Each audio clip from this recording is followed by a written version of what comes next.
The Arabian Nights Entertainments. Selected and edited by Andrew Lang. After the addition of Longmans, Green & Co., 1918–1898. The stories in the fairy books have generally been such as old women in country places tell to their grandchildren. Nobody knows how old they are, or who told them first. The children of Ham, Shem and Japhet may have listened to them in the ark on wet days. Hector's little boy may have heard them in Troy town, for it is certain that Homer knew them, and that some of them were written down in Egypt about the time of Moses. People in different countries tell them differently, but they are always the same stories, really, whether among little Zulus at the Cape, or little Eskimo near the North Pole. The changes are only in matters of manners and customs, such as wearing clothes or not, meeting lions who talk in the warm countries, or talking bears in the cold countries. There are plenty of kings and queens in the fairy tales, just because long ago there were plenty of kings in the country. A gentleman who would be a squire now was a kind of king in Scotland in very old times, and the same in other places. These old stories, never forgotten, were taken down in writing in different ages, but mostly in this century, in all sorts of languages. These ancient stories are the contents of the fairy books. The Arabian Nights. Some of which, but not nearly all, are given in this volume, are only fairy tales of the East. The people of Asia, Arabia, and Persia told them in their own way, not for children, but for grown-up people. There were no novels then, nor any printed books, of course, but there were people whose profession it was to amuse men and women by telling tales. They dressed the fairy stories up, and made the characters good Mohammedans, living in Baghdad or India.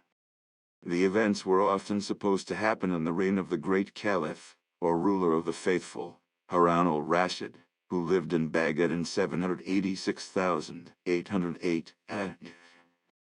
The vizier, who accompanies the caliph, was also a real person of the great family of the Barmecides.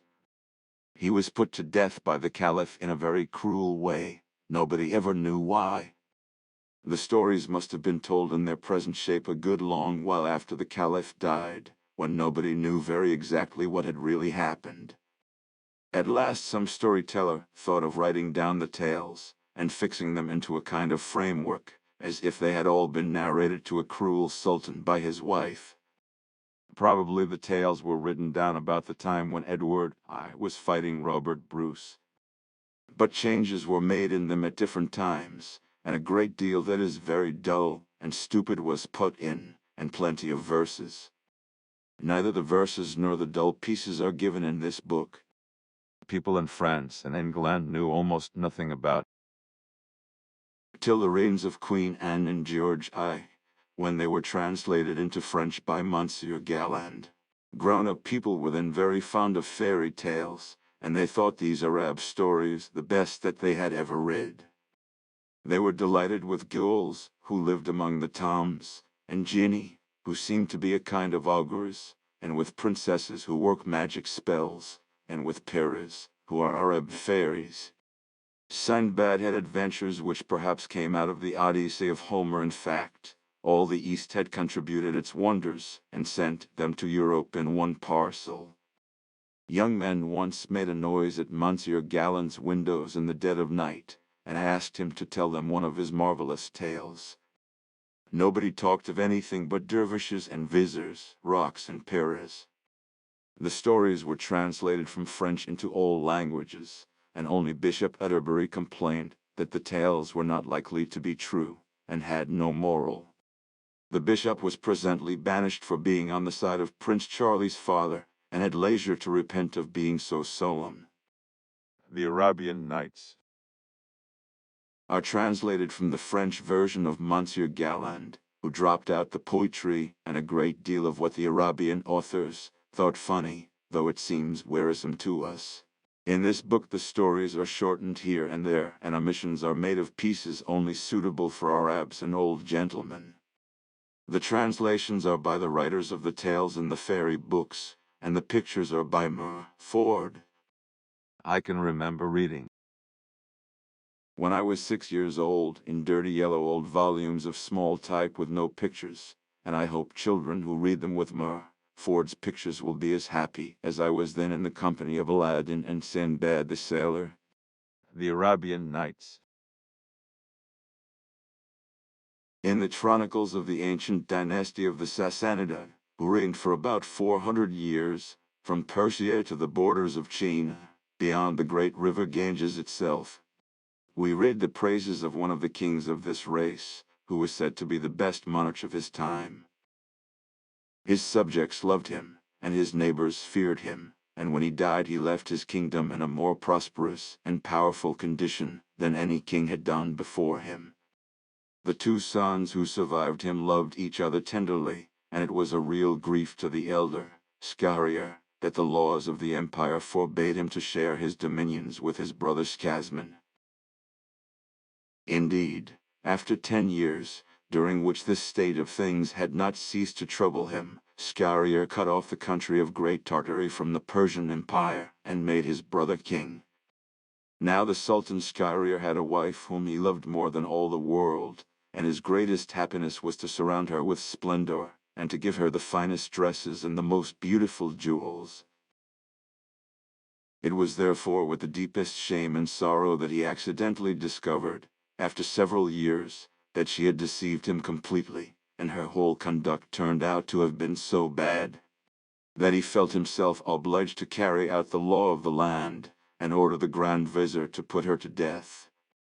The blow was so heavy that his mind almost gave way, and he declared that he was quite sure that at bottom all women were as wicked as the Sultana, if you could only find them out, and that the fewer the world contained the better.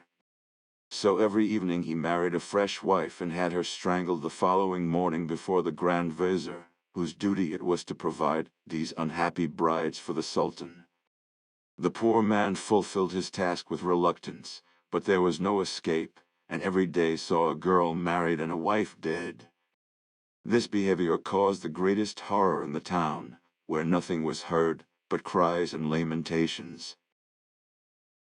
In one house was a father weeping for the loss of his daughter, in another perhaps, a mother trembling for the fate of her child, and instead of the blessings that had formerly been heaped on the Sultan's head, the air was now full of curses.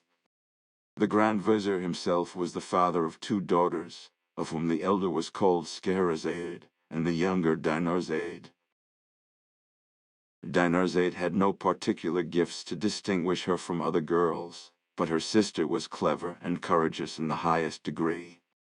Her father had given her the best masters in philosophy, medicine, history, and the fine arts, and besides all this, her beauty excelled that of any girl in the kingdom of Persia. One day, when the Grand Vizier was talking to his eldest daughter, who was his delight and pride, Scheherazade said to him, "Father, I have a favor to ask of you. Will you grant it to me? I can refuse you nothing." Replied he, "That is just and reasonable. Then listen," said Scheherazade. "I am determined to stop this barbarous practice of the sultans, and to deliver the girls and mothers from the awful fate that hangs over them. It would be an excellent thing to do. But how do you propose to accomplish it, my father?" Answered Scheherazade, "It is you who have to provide the Sultan daily with a fresh wife, and I implore you, by all the affection you bear me, to allow the honor to fall upon me." "Have you lost your senses?" cried the Grand Vizier, starting back in horror. "What has put such a thing into your head? You ought to know by this time what it means to be the Sultan's bride," replied she. "And I am not afraid to think of it. If I fail, my death will be a glorious one, and if I succeed I shall have done a great service to my country. It is of no use," said the Grand Vizier. "I shall never consent. If the Sultan was to order me to plunge a dagger in your heart, I should have to obey. What a task for a father! Ah, if you do not fear death, fear at any rate the anguish you would cause me. Once again, my father, said Scheherazade, will you grant me what I ask? What, are you still so obstinate? Exclaimed the Grand Vizier. Why are you so resolved upon your own ruin? But the maiden absolutely refused to attend to her father's words, and at length, in despair, the Grand Vizier was obliged to give way, and went sadly to the palace to tell the Sultan that the following evening he would bring him Scheherazade. The Sultan received this news with the greatest astonishment. He asked, to sacrifice your own daughter to me?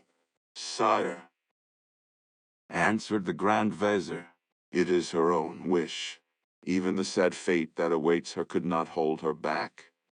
Let there be no mistake, Vizier, said the Sultan. Remember, you will have to take her life yourself. If you refuse, I swear that your head shall pay forfeit, returned the Vizier. Whatever the cost, I will obey you. Though a father, I am also your subject. So the Sultan told the Grand Vizier he might bring his daughter as soon as he liked. The Vizier took back this news to Scheherazade, who received it as if it had been the most pleasant thing in the world. She thanked her father warmly for yielding to her wishes, and, seeing him still bowed down with grief, told him that she hoped he would never repent having allowed her to marry the Sultan. Then she went to prepare herself for the marriage, and begged that her sister Dinarzade should be sent for to speak to her. When they were alone, Scheherazade addressed her thus. My dear sister, I want your help in a very important affair. My father is going to take me to the palace to celebrate my marriage with the Sultan. When His Highness receives me, I shall beg him, as a last favor, to let you sleep in our chamber, so that I may have your company during the last night I am alive. If, as I hope, he grants me my wish, be sure that you wake me an hour before the dawn, and speak to me in these words, my sister. If you are not asleep, I beg you, before the sun rises, to tell me one of your charming stories. Then I shall begin, and I hope by this means to deliver the people from the terror that reigns over them. Dinarzade replied that she would do with pleasure what her sister wished. When the usual hour arrived, the Grand Vizier conducted Scheherazade to the palace, and left her alone with the Sultan, who bade her raise her veil, and was amazed at her beauty. But seeing her eyes full of tears, he asked what was the matter. Sire, replied Scheherazade, I have a sister who loves me as tenderly as I love her. Grant me the favor of allowing her to sleep this night in the same room, as it is the last we shall be together. Schahriar consented to Scheherazade's petition, and Dinarzade was sent for. An hour before daybreak, Dinarzade awoke, and exclaimed, as she had promised, My dear sister, if you are not asleep, tell me, I pray you, before the sun rises, one of your charming stories. It is the last time that I shall have the pleasure of hearing you. Scheherazade did not answer her sister, but turned to the Sultan. Will your Highness permit me to do as my sister asks? Willingly, he answered. So Scheherazade began. The Story of the Merchant and the Genius. Sire, there was once upon a time a merchant who possessed great wealth, in land and merchandise, as well as in ready money. He was obliged from time to take journeys to arrange his affairs. One day, having to go a long way from home, he mounted his horse, taking with him a small wallet in which he had put a few biscuits and dates, because he had to pass through the desert where no food was to be got. He arrived without any mishap, and, having finished his business, set out on his return. On the fourth day of his journey, the heat of the sun being very great, he turned out of his road to rest under some trees. He found at the foot of a large walnut tree a fountain of clear and running water. He dismounted, fastened his horse to a branch of the tree, and sat by the fountain, after having taken from his wallet some of his dates and biscuits. When he had finished this frugal meal, he washed his face and hands in the fountain. When he was thus employed, he saw an enormous genius, white with rage, coming towards him, with a scimitar in his hand. He cried in a terrible voice, "And let me kill you as you have killed my son." As he uttered these words, he gave a frightful yell. The merchant, quite as much terrified at the hideous face of the monster as at his words, answered him tremblingly, "Alas, good sir, what can I have done to you to deserve death? I shall kill you," repeated the genius. "as you have killed my son." Said the merchant, "How can I have killed your son? I do not know him, and I have never even seen him. When you arrived here, did you not sit down on the ground? And did you not take some dates from your wallet, and whilst eating them did not you throw the stones about?" said the merchant. "I certainly did so," said the genius. "I tell you, you have killed my son, for whilst you were throwing about the stones, my son passed by, and one of them struck him in the eye and killed him. So I shall kill you. Ah, sir, forgive me," cried the merchant. "I will have no mercy on you. But I killed your son quite unintentionally, so I implore you to spare my life." Said the genius. "I shall kill you as you killed my son." And so saying, he seized the merchant by the arm, threw him on the ground, and lifted his saber to cut off his head. The merchant, protesting his innocence, bewailed his wife and children, and tried pitifully to avert his fate. The genius, with his raised scimitar, waited till he had finished, but was not in the least touched. Scheherazade, at this point, seeing that it was day, and knowing that the Sultan always rose very early to attend the council, stopped speaking. Said Dinarzade, "This is a wonderful story. The rest is still more wonderful." replied Scheherazade, "And you would say so, if the Sultan would allow me to live another day, and would give me leave to tell it to you the next night." Schahriar, who had been listening to Scheherazade with pleasure, said to himself, "I will wait till tomorrow. I can always have her killed when I have heard the end of her story." All this time the Grand Vizier was in a terrible state of anxiety. But he was much delighted when he saw the Sultan enter the council chamber without giving the terrible command that he was expecting. The next morning, before the day broke, Dinarzade said to her sister, "Dear sister, if you are awake, I pray you to go on with your story." The Sultan did not wait for Scheherazade to ask his leave. Said he, "The story of the genius and the merchant. I am curious to hear the end." So Scheherazade went on with the story. This happened every morning. The Sultana told a story, and the Sultan let her live to finish it. When the merchant saw that the genius was determined to cut off his head, he said, "One word more, I entreat you. Grant me a little delay, just a short time to go home and bid my wife and children farewell, and to make my will. When I have done this, I will come back here, and you shall kill me." Said the genius, "If I grant you the delay you ask, I am afraid that you will not come back. I give you my word of honor," answered the merchant, "that I will come back without fail. How long do you require?" "I ask you for a year's grace," replied the merchant. "I promise you that tomorrow 12th, I shall be waiting under these trees to give myself up to you." On this the genius left him near the fountain and disappeared. The merchant, having recovered from his fright, mounted his horse and went on his road. When he arrived home, his wife and children received him with the greatest joy. But instead of embracing them, he began to weep so bitterly that they soon guessed that something terrible was the matter. Said his wife. "What has happened?" Answered her husband. "I have only a year to live." Then he told them what had passed between him and the genius, and how he had given his word to return at the end of a year to be killed. When they heard this sad news, they were in despair, and wept much. The next day the merchant began to settle his affairs, and first of all to pay his debts. He gave presents to his friends, and large alms to the poor.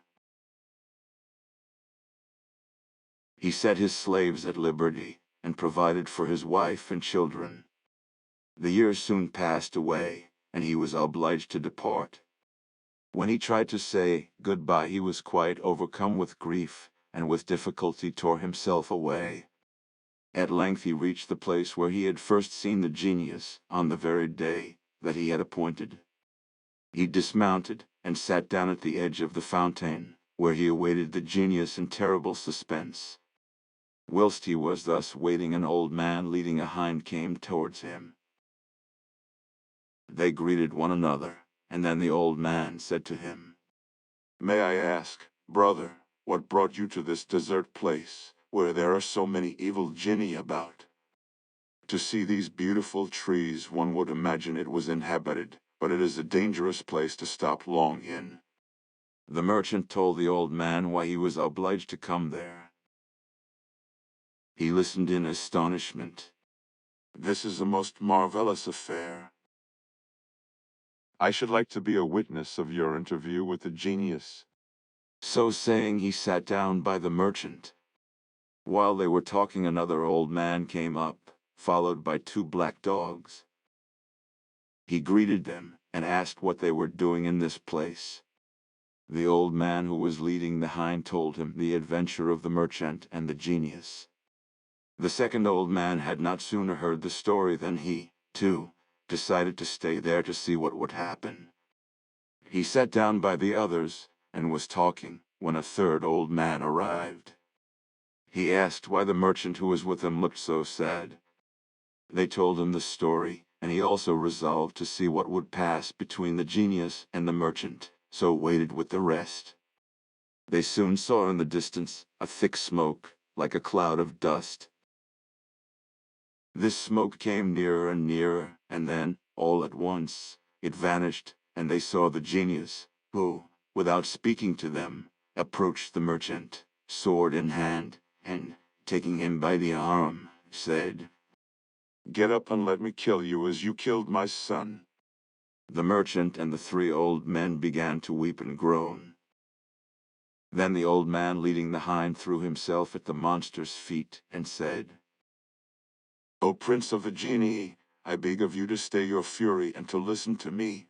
I am going to tell you my story and that of the hind I have with me, and if you find it more marvelous than that of the merchant whom you are about to kill, I hope that you will do away with the third part of his punishment." "Very well, I agree to this." The story of the first old man and of the hind. "I am now going to begin my story," said the old man, "so please attend. This hind that you see with me is my wife. We have no children of our own, therefore I adopted the son of a favorite slave, and determined to make him my heir. My wife, however, took a great dislike to both mother and child, which she concealed from me till too late. When my adopted son was about 10 years old, I was obliged to go on a journey. Before I went, I entrusted to my wife's keeping both the mother and child, and begged her to take care of them during my absence, which lasted a whole year. During this time she studied magic in order to carry out her wicked scheme. When she had learnt enough, she took my son into a distant place and changed him into a calf. Then she gave him to my steward, and told him to look after a calf she had bought. She also changed the slave into a cow, which she sent to my steward. When I returned, I inquired after my slave and the child. She said, "And as for your son, I have not seen him for 2 months, and I do not know where he is." I was grieved to hear of my slave's death, but as my son had only disappeared, I thought I should soon find him. 8 months, however, passed, and still no tidings of him. Then the feast of Bairam came. To celebrate it, I ordered my steward to bring me a very fat cow to sacrifice. He did so. The cow that he brought was my unfortunate slave. I bound her, but just as I was about to kill her, she began to low most piteously, and I saw that her eyes were streaming with tears. It seemed to me most extraordinary, and, feeling a movement of pity, I ordered the steward to lead her away and bring another. My wife, who was present, scoffed at my compassion, which made her malice of no avail. "What are you doing? Kill this cow. It is the best we have to sacrifice."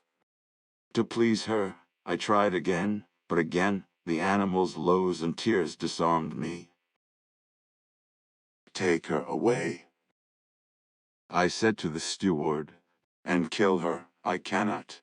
The steward killed her, but on skinning her found that she was nothing but bones, although she appeared so fat. I was vexed. "Keep her for yourself," I said to the steward. "and if you have a fat calf, bring that in her stead." In a short time he brought a very fat calf, which, although I did not know it, was my son. It tried hard to break its cord and come to me. It threw itself at my feet, with its head on the ground, as if it wished to excite my pity, and to beg me not to take away its life. I was even more surprised and touched at this action than I had been at the tears of the cow. I said to the steward, "Take back this calf, take great care of it, and bring me another in its place instantly." As soon as my wife heard me speak this, she at once cried out, "What are you doing, husband? Do not sacrifice any calf but this." I answered, "I will not sacrifice this calf." and in spite of all her remonstrances, I remained firm. I had another calf killed. This one was led away. The next day, the steward asked to speak to me in private. "I have come to tell you some news which I think you will like to hear. I have a daughter who knows magic. Yesterday, when I was leading back the calf which you refused to sacrifice, I noticed that she smiled, and then directly afterwards began to cry. I asked her why she did so. She answered, This calf is the son of our master. I smile with joy at seeing him still alive, and I weep to think of his mother, who was sacrificed yesterday as a cow. These changes have been wrought by our master's wife, who hated the mother and son." At these words of genius, continued the old man, I leave you to imagine my astonishment. I went immediately with the steward to speak with his daughter myself. First of all, I went to the stable to see my son, and he replied in his dumb way to all my caresses. When the steward's daughter came, I asked her if she could change my son back to his proper shape. She replied, On 2 conditions. One is that you will give him to me for a husband, and the other is that you will let me punish the woman who changed him into a calf. To the first condition, I agree with all my heart, and I will give you an ample dowry. To the second, I also agree. I only beg you to spare her life. That I will do. She replied. I will treat her as she treated your son. Then she took a vessel of water and pronounced over it some words I did not understand. Then, on throwing the water over him, he became immediately a young man once more. My son, my dear son, I exclaimed, kissing him in a transport of joy. This kind maiden has rescued you from a terrible enchantment, and I am sure that out of gratitude you will marry her." He consented joyfully, but before they were married, the young girl changed my wife into a hind, and it is she whom you see before you. I wished her to have this form rather than a stranger one, so that we could see her in the family without repugnance. Since then my son has become a widower and has gone traveling. I am now going in search of him, and not wishing to confide my wife to the care of other people, I am taking her with me. Is this not a most marvelous tale? "It is indeed," said the genius. "and because of it I grant to you the third part of the punishment of this merchant." When the first old man had finished his story, the second, who was leading the two black dogs, said to the genius, "I am going to tell you what happened to me, and I am sure that you will find my story even more astonishing than the one to which you have just been listening. But when I have related it, will you grant me also the third part of the merchant's punishment?" replied the genius. "Provided that your story surpasses that of the hind." With this agreement the second old man began in this way. The story of the second old man, and of the two black dogs. Great prince of the genii, you must know that we are three brothers, these two black dogs and myself. Our father died, leaving us each 1,000 sequins. With this sum we all three took up the same profession and became merchants. A short time after we had opened our shops, my eldest brother, one of these two dogs, resolved to travel in foreign countries for the sake of merchandise. With this intention he sold all he had and bought merchandise suitable to the voyages he was about to make. He set out, and was away a whole year. At the end of this time a beggar came to my shop. I said, "Good day." He answered, "Is it possible that you do not recognize me?" Then I looked at him closely and saw he was my brother. I made him come into my house, and asked him how he had fared in his enterprise. He replied, "See me, you see all I have. It would but renew my trouble to tell of all the misfortunes that have befallen me in a year, and have brought me to this state." I shut up my shop, paid him every attention, taking him to the bath, giving him my most beautiful robes. I examined my accounts, and found that I had doubled my capital, that is, that I now possessed 2,000 sequins. I gave my brother half, saying, "Now, brother, you can forget your losses." He accepted them with joy, and we lived together as we had before. Some time afterwards my second brother wished also to sell his business and travel. My eldest brother and I did all we could to dissuade him, but it was of no use. He joined a caravan and set out. He came back at the end of a year in the same state as his elder brother. I took care of him, and as I had 1,000 sequins to spare I gave them to him, and he reopened his shop. One day, my two brothers came to me to propose that we should make a journey and trade. At first I refused to go. "You traveled," I said, "and what did you gain?" but they came to me repeatedly, and after having held out for 5 years I at last gave way. But when they had made their preparation, and they began to buy the merchandise we needed, they found they had spent every piece of the 1,000 sequins I had given them. I did not reproach them. I divided my 6,000 sequins with them, giving 1,000 to each and keeping one for myself, and the other 3 I buried in a corner of my house.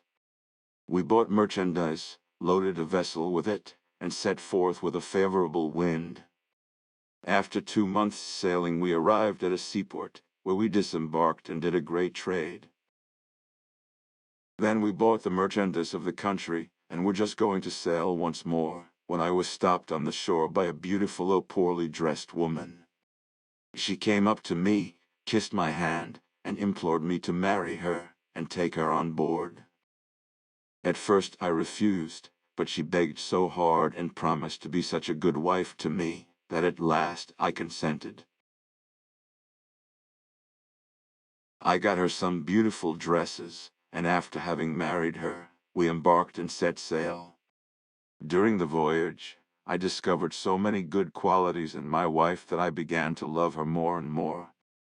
But my brothers began to be jealous of my prosperity, and set to work to plot against my life. One night when we were sleeping, they threw my wife and myself into the sea. My wife, however, was a fairy, and so she did not let me drown, but transported me to an island. When the day dawned, she said to me, When I saw you on the seashore, I took a great fancy to you, and wished to try your good nature, so I presented myself in the disguise you saw. Now I have rewarded you by saving your life. But I am very angry with your brothers, and I shall not rest till I have taken their lives. I thanked the fairy for all that she had done for me, but I begged her not to kill my brothers. I appeased her wrath, and in a moment she transported me from the island where we were to the roof of my house, and she disappeared a moment afterwards. I went down, and opened the doors, and dug up the 3,000 sequins which I had buried. I went to the place where my shop was, opened it, and received from my fellow merchants congratulations on my return. When I went home, I saw 2 black dogs who came to meet me with sorrowful faces. I was much astonished, but the fairy who reappeared said to me, Do not be surprised to see these dogs, they are your 2 brothers. I have condemned them to remain for 10 years in these shapes. Then, having told me where I could hear news of her, she vanished. The 10 years are nearly past, and I am on the road to find her. As in passing I met this merchant and the old man with the hind, I stayed with them. This is my history, O Prince of Genii. Do you not think it is a most marvelous one? Yes, indeed. Replied the genius. And I will give up to you the third of the merchant's punishment. Then the third old man made the genius the same request as the other 2 had done, and the genius promised him the last third of the merchant's punishment if his story surpassed both the others. So he told his story to the genius, but I cannot tell you what it was, as I do not know. But I do know that it was even more marvelous than either of the others, so that the genius was astonished, and said to the third old man, I will give up to you the third part of the merchant's punishment. He ought to thank all 3 of you for having interested yourselves in his favor. But for you, he would be here no longer. So saying, he disappeared, to the great joy of the company. The merchant did not fail to thank his friends, and then each went on his way. The merchant returned to his wife and children, and passed the rest of his days happily with them. Added Scheherazade. However beautiful are the stories I have just told you, they cannot compare with the story of the fisherman. The story of the fisherman. Sire, there was once upon a time a fisherman so old and so poor, that he could scarcely manage to support his wife and 3 children. He went every day to fish very early, and each day he made a rule not to throw his nets more than 4 times. He started out one morning by moonlight, and came to the seashore. He undressed and threw his nets, and as he was drawing them towards the bank he felt a great weight. Though he had caught a large fish, and he felt very pleased. But a moment afterwards, seeing that instead of a fish he only had in his nets the carcass of an ass, he was much disappointed. Vexed with having such a bad haul, when he had mended his nets, which the carcass of the ass had broken in several places, he threw them a second time. In drawing them in he again felt a great weight, so that he thought they were full of fish. But he only found a large basket full of rubbish. He was much annoyed. Oh, fortune! He cried, Do not trifle thus with me, a poor fisherman, who can hardly support his family. So saying, he threw away the rubbish, and after having washed his nets clean of the dirt, he threw them for the third time. But he only drew in stones, shells, and mud. He was almost in despair. Then he threw his nets for the fourth time. When he thought he had a fish, he drew them in with a great deal of trouble. There was no fish, however, but he found a yellow pot, which by its weight seemed full of something, and he noticed that it was fastened and sealed with lead, with the impression of a seal. He was delighted. I will sell it to the founder. With the money I shall get for it, I shall buy a measure of wheat. He examined the jar on all sides. He shook it to see if it would rattle.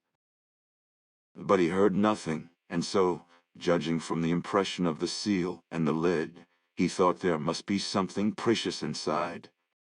To find out, he took his knife, and with a little trouble he opened it. He turned it upside down, but nothing came out, which surprised him very much. He set it in front of him, and whilst he was looking at it attentively, such a thick smoke came out that he had to step back a pace or two. This smoke rose up to the clouds, and stretching over the sea and the shore, formed a thick mist, which caused the fisherman much astonishment. When all the smoke was out of the jar, it gathered itself together, and became a thick mass in which appeared a genius, twice as large as the largest giant. When he saw such a terrible-looking monster, the fisherman would like to have run away, but he trembled so with fright that he could not move a step. Cried the monster, I will never again disobey you. At these words the fisherman took courage. What is this you are saying, great genius? Tell me your history, and how you came to be shut up in that vase. At this, the genius looked at the fisherman haughtily. He said, Before I kill you, I'll ask, why should you kill me? Cried the fisherman. I have just freed you. Have you already forgotten that? Answered the genius. But that will not prevent me from killing you, and I am only going to grant you one favor, and that is to choose the manner of your death. But what have I done to you? Asked the fisherman. I cannot treat you in any other way. Said the genius, and if you would know why, listen to my story. In the third, I promised to make him a king, to be always near him, and to grant him 3 wishes every day. But that century passed away as the other 2 had done, and I remained in the same plight. At last I grew angry at being captive for so long, and I vowed that if anyone would release me, I would kill him at once, and would only allow him to choose in what manner he should die. So you see, as you have freed me today, choose in what way you will die. What an unlucky man I am to have freed you. I implore you to spare my life. I have told you, said the genius, that it is impossible. Choose quickly, you are wasting time. The fisherman began to devise a plot. He said, Before I choose the manner of my death, I conjure you on your honor to tell me if you really were in that vase. Yes, I was, answered the genius. I really cannot believe it, said the fisherman. That vase could not contain one of your feet even, and how could your whole body go in? I cannot believe it unless I see you do the thing. Then the genius began to change himself into smoke, which, as before, spread over the sea and the shore, and which, then collecting itself together, began to go back into the vase slowly and evenly till there was nothing left outside. Then a voice came from the vase which said to the fisherman, Well, unbelieving fisherman, here I am in the vase. Do you believe me now? The fisherman, instead of answering, took the lid of lead and shut it down quickly on the vase. He cried, Ask pardon of me, and choose by what death you will die. But no, it will be better if I throw you into the sea whence I drew you out, and I will build a house on the shore to warn fishermen who come to cast their nets here against fishing up such a wicked genius as you are, who vows to kill the man who frees you." At these words the genius did all he could to get out, but he could not, because of the enchantment of the lid. Then he tried to get out by cunning. "If you will take off the cover, I will repay you." "No," answered the fisherman. "If I trust myself to you, I am afraid you will treat me as a certain Greek king treated the physician Douban. Listen, and I will tell you." The story of the Greek king and the physician Douban. In the country of Zoman, in Persia, there lived a Greek king. This king was a leper, and all his doctors had been unable to cure him, when a very clever physician came to his court. He was very learned in all languages, and knew a great deal about herbs and medicines.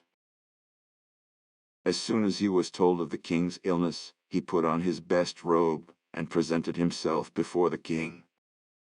Said he, "I know that no physician has been able to cure your majesty, but if you will follow my instructions, I will promise to cure you without any medicines or outward application." The king listened to this proposal. "If you are clever enough to do this, I promise to make you and your descendants rich forever."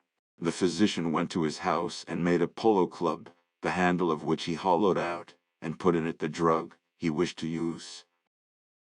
Then he made a ball, and with these things he went the next day to the king. He told him that he wished him to play at polo. Accordingly, the king mounted his horse and went into the place where he played. There the physician approached him with the bat he had made, saying, "Take this, sire, and strike the ball till you feel your hand and whole body in a glow. When the remedy that is in the handle of the club is warmed by your hand, it will penetrate throughout your body. Then you must return to your palace, bathe, and go to sleep, and when you awake tomorrow morning you will be cured." The king took the club and urged his horse after the ball which he had thrown. He struck it, and then it was hit back by the courtiers who were playing with him. When he felt very hot he stopped playing, and went back to the palace, went into the bath, and did all that the physician had said. The next day when he arose he found, to his great joy and astonishment, that he was completely cured. When he entered his audience chamber, all his courtiers, who were eager to see if the wonderful cure had been effected, were overwhelmed with joy. The physician Douban entered the hall and bowed low to the ground. The king, seeing him, called him, made him sit by his side, and showed him every mark of honor. That evening he gave him a long and rich robe of state, and presented him with 2,000 sequins. The following day he continued to load him with favors. Now the king had a grand vizier, who was avaricious and envious, and a very bad man. He grew extremely jealous of the physician, and determined to bring about his ruin. In order to do this he asked to speak in private with the king, saying that he had a most important communication to make. "Ask the king," answered the Grand Vizier. "It is most dangerous for a monarch to confide in a man whose faithfulness is not proved. You do not know that this physician is not a traitor come here to assassinate you," said the king. "That this man is the most faithful and virtuous of men. If he wished to take my life, why did he cure me? Cease to speak against him. I see what it is, you are jealous of him, but do not think that I can be turned against him. I remember well what a vizier said to King Sinbad, his master, to prevent him from putting the prince, his son, to death." What the Greek king said excited the vizier's curiosity, and he said to him, "Sire, I beg your majesty to have the condescension to tell me what the vizier said to King Sinbad." He replied, told King Sinbad that one ought not believe everything that a mother-in-law says, and told him this story. The story of the husband and the parrot. A good man had a beautiful wife, whom he loved passionately, and never left if possible. One day, when he was obliged by important business to go away from her, he went to a place where all kinds of birds are sold and bought a parrot. This parrot not only spoke well, but it had the gift of telling all that had been done before it.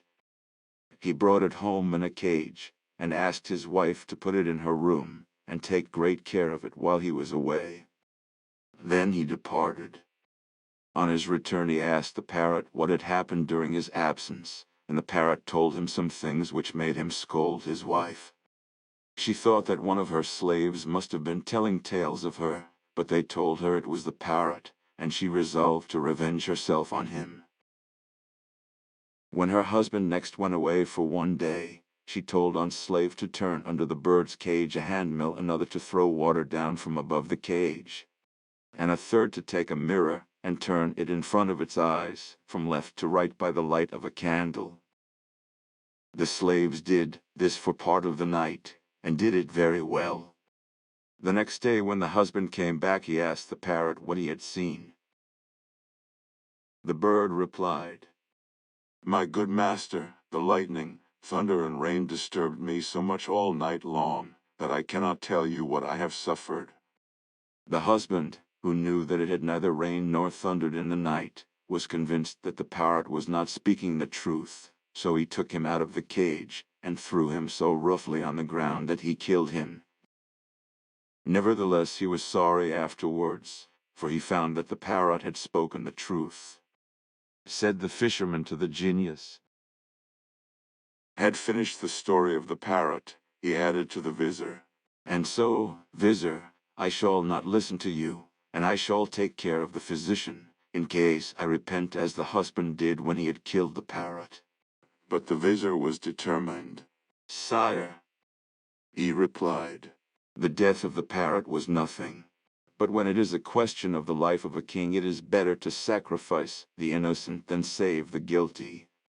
It is no uncertain thing, however. The physician, Dubbin, wishes to assassinate you. My zeal prompts me to disclose this to your majesty.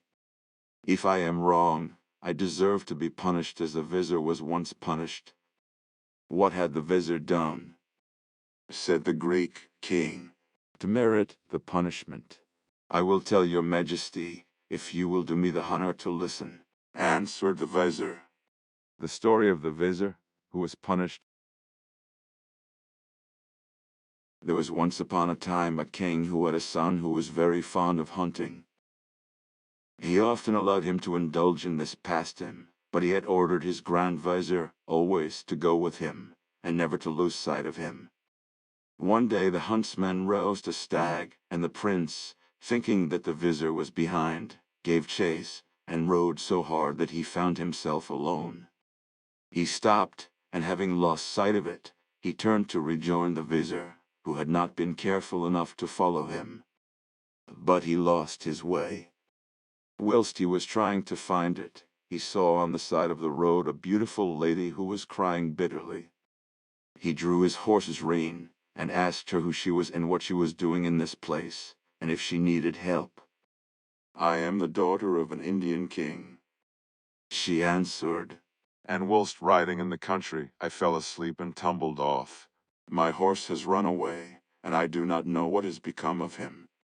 The young prince had pity on her, and offered to take her behind him, which he did. As they passed by a ruined building, the lady dismounted and went in.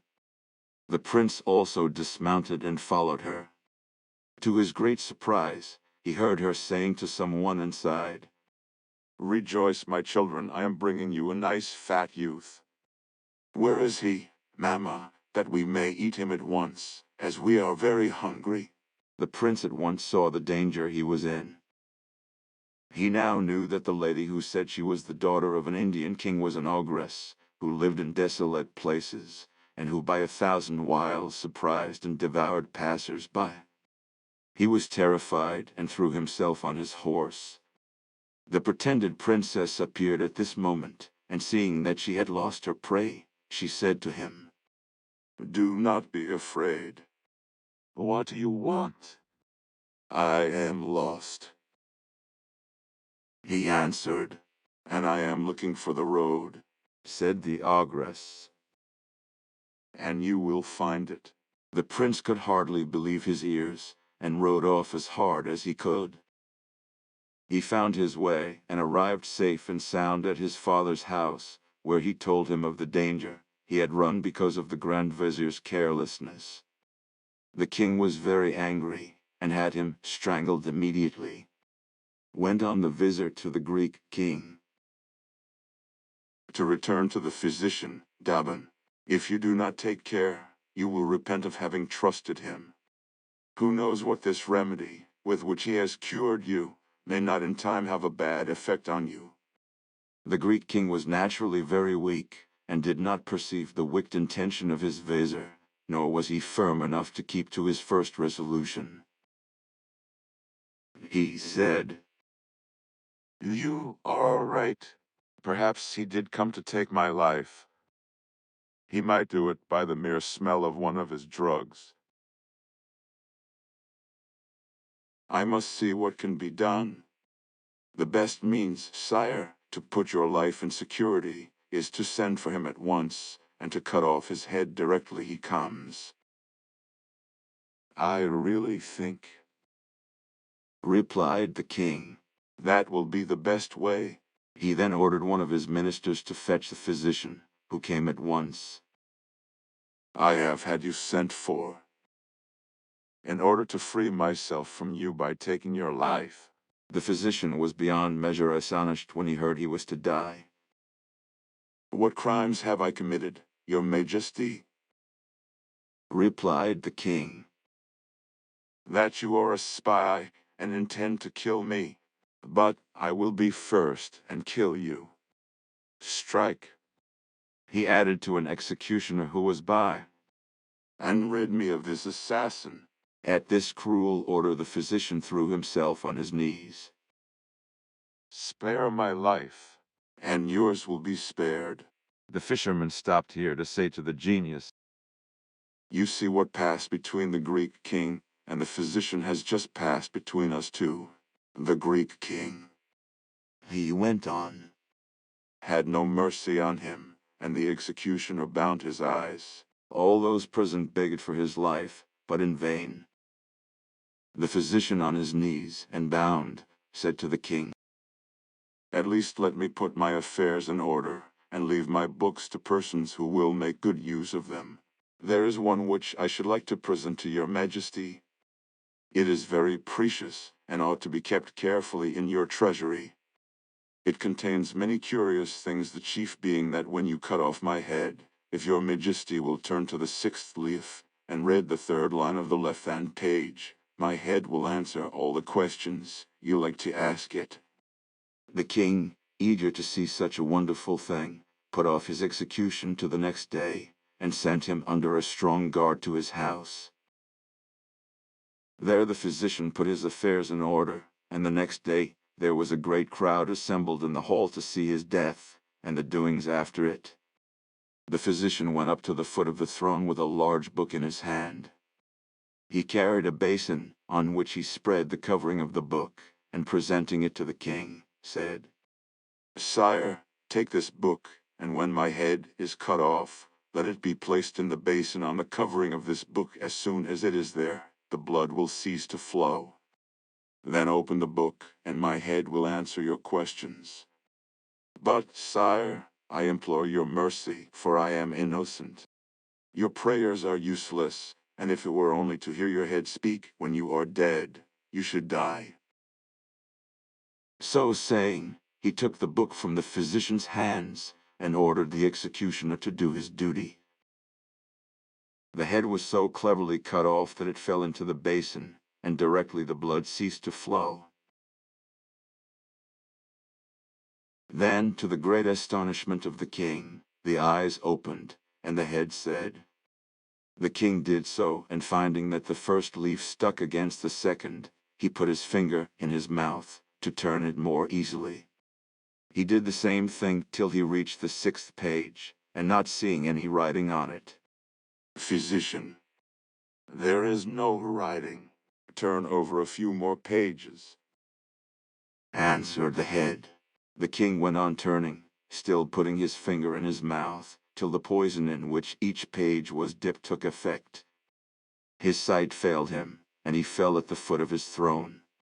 When the physician's head saw that the poison had taken effect, and that the king had only a few more minutes to live, it cried, "See how cruelty and injustice are punished." Scarcely had it uttered these words than the king died, and the head lost also the little life that had remained in it. That is the end of the story of the Greek king, and now let us return to the fisherman and the genius. If the Greek king, said the fisherman, had spared the physician, he would not have thus died. The same thing applies to you. Now I am going to throw you into the sea. Said the genius. Do not do such a cruel thing. Do not treat me as Imma treated Etica. What did Imma do to Etica? Asked the fisherman. Do you think I can tell you while I am shut up in here? Let me out, and I will make you rich. The hope of being no longer poor made the fisherman give way. If you will give me your promise to do this, I will open the lid. I do not think you will dare to break your word. The genius promised, and the fisherman lifted the lid. He came out at once in smoke, and then, having resumed his proper form, the first thing he did was to kick the vase into the sea. This frightened the fisherman, but the genius laughed and said, Do not be afraid, I only did it to frighten you, and to show you that I intend to keep my word. Take your nets and follow me. He began to walk in front of the fisherman, who followed him with some misgivings. They passed in front of the town, and went up a mountain and then down into a great plain, where there was a large lake lying between 4 hills. When they reached the lake, the genius said to the fisherman. The fisherman did as he was told, hoping for a good catch, as he saw plenty of fish. What was his astonishment at seeing that there were 4 quite different kinds, some white, some red, some blue, and some yellow. He caught 4, one of each color. As he had never seen any like them, he admired them very much, and he was very pleased to think how much money he would get for them. Take these fish and carry them to the Sultan, who will give you more money for them than you have ever had in your life. You can come every day to fish in this lake, but be careful not to throw your nets more than once every day, otherwise some harm will happen to you. If you follow my advice carefully, you will find it good. Saying these words, he struck his foot against the ground, which opened, and when he had disappeared, it closed immediately. The fisherman resolved to obey the genius exactly, so he did not cast his nets a second time, but walked into the town to sell his fish at the palace. When the Sultan saw the fish, he was much astonished. He looked at them one after the other, and when he had admired them long enough, he said to his first vizier, And given them to the clever cook the emperor of the Greeks sent me. I think they must be as good as they are beautiful.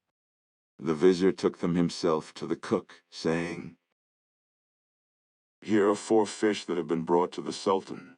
He wants you to cook them.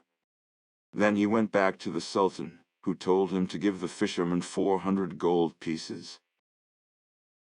The fisherman, who had never before possessed such a large sum of money at once, could hardly believe his good fortune. He at once relieved the needs of his family, and made good use of it. But now we must return to the kitchen, which we shall find in great confusion. The cook, when she had cleaned the fish, put them in a pan with some oil to fry them. When she thought them cooked enough on one side, she turned them on the other. But scarcely had she done so when the walls of the kitchen opened, and there came out a young and beautiful damsel. She was dressed in an Egyptian dress of flowered satin, and she wore earrings, and a necklace of white pearls, and bracelets of gold set with rubies, and she held a wand of myrtle in her hand. She went up to the pan, to the great astonishment of the cook, who stood motionless at the sight of her. She struck one of the fish with her rod. "Fish, fish," said she, "are you doing your duty?" the fish answered nothing, and then she repeated her question, whereupon they all raised their heads together, and answered very distinctly, "Yes, yes. If you reckon, we reckon. If you pay your debts, we pay ours. If you fly, we conquer, and we are content." When they had spoken, the girl upset the pan, and entered the opening in the wall, which had once closed, and appeared the same as before. When the cook had recovered from her fright, she lifted up the fish which had fallen into the ashes, but she found them as black as cinders, and not fit to serve up to the Sultan. She began to cry. "Alas! What shall I say to the Sultan? He will be so angry with me, and I know he will not believe me." Whilst she was crying, the Grand Vizier came in and asked if the fish were ready. She told him all that had happened, and he was much surprised. He sent at once for the fisherman, and when he came said to him, "Fisherman, bring me 4 more fish like you have brought already, for an accident has happened to them so that they cannot be served up to the Sultan." The fisherman did not say what the genius had told him, but he excused himself from bringing them that day on account of the length of the way, and he promised to bring them next day. In the night he went to the lake, cast his nets, and on drawing them in found 4 fish, which were like the others, each of a different color. He went back at once and carried them to the Grand Vizier as he had promised. He then took them to the kitchen and shut himself up with the cook, who began to cook them as she had done the 4 others on the previous day. When she was about to turn them on the other side, the wall opened, the damsel appeared, addressed the same words to the fish, received the same answer, and then overturned the pan and disappeared. The Grand Vizier was filled with astonishment. "I shall tell the Sultan all that has happened," said he, and he did so. The Sultan was very much astounded, and wished to see this marvel for himself. So he sent for the fisherman, and asked him to procure 4 more fish. The fisherman asked for 3 days, which were granted, and he then cast his nets in the lake, and again caught 4 different colored fish. The Sultan was delighted to see he had got them, and gave him again 400 gold pieces. As soon as the Sultan had the fish, he had them carried to his room, with all that was needed to cook them. Then he shut himself up with the Grand Vizier, who began to prepare them and cook them. When they were done on one side, he turned them over on the other. Then the wall of the room opened, but instead of the maiden a black slave came out. He was enormously tall, and carried a large green stick, with which he touched the fish, saying in a terrible voice, "Fish, fish, are you doing your duty?" To these words the fish, lifting up their heads, replied, "Yes, yes. If you reckon, we reckon. If you pay your debts, we pay ours. If you fly, we conquer and are content." The black slave overturned the pan in the middle of the room, and the fish were turned to cinders. Then he stepped proudly back into the wall, which closed round him. Said the Sultan, "I cannot rest. These fish signify some mystery I must clear up." He sent for the fisherman. He said, "The fish you have brought us have caused me some anxiety. Where did you get them from?" He answered, "I got them from a lake which lies in the middle of 4 hills beyond yonder mountains. Do you know this lake?" asked the Sultan of the Grand Vizier. No, though I have hunted many times round that mountain, I have never heard of it, said the Vizier. As the fisherman said it was only 3 hours' journey away, the Sultan ordered his whole court to mount and ride thither, and the fisherman led them. They climbed the mountain, and then, on the other side, saw the lake as the fisherman had described. The water was so clear that they could see the 4 kinds of fish swimming about in it. They looked at them for some time, and then the Sultan ordered them to make a camp by the edge of the water. When night came, the Sultan called his vizier, and said to him, I have resolved to clear up this mystery. I am going out alone, and do you stay here in my tent, and when my ministers come tomorrow, say I am not well, and cannot see them. Do this each day till I return. The Grand Vizier tried to persuade the Sultan not to go, but in vain. The Sultan took off his state robe and put on his sword, and when he saw all was quiet in the camp, he set forth alone. He climbed one of the hills, and then crossed the great plain, till, just as the sun rose, he beheld far in front of him a large building.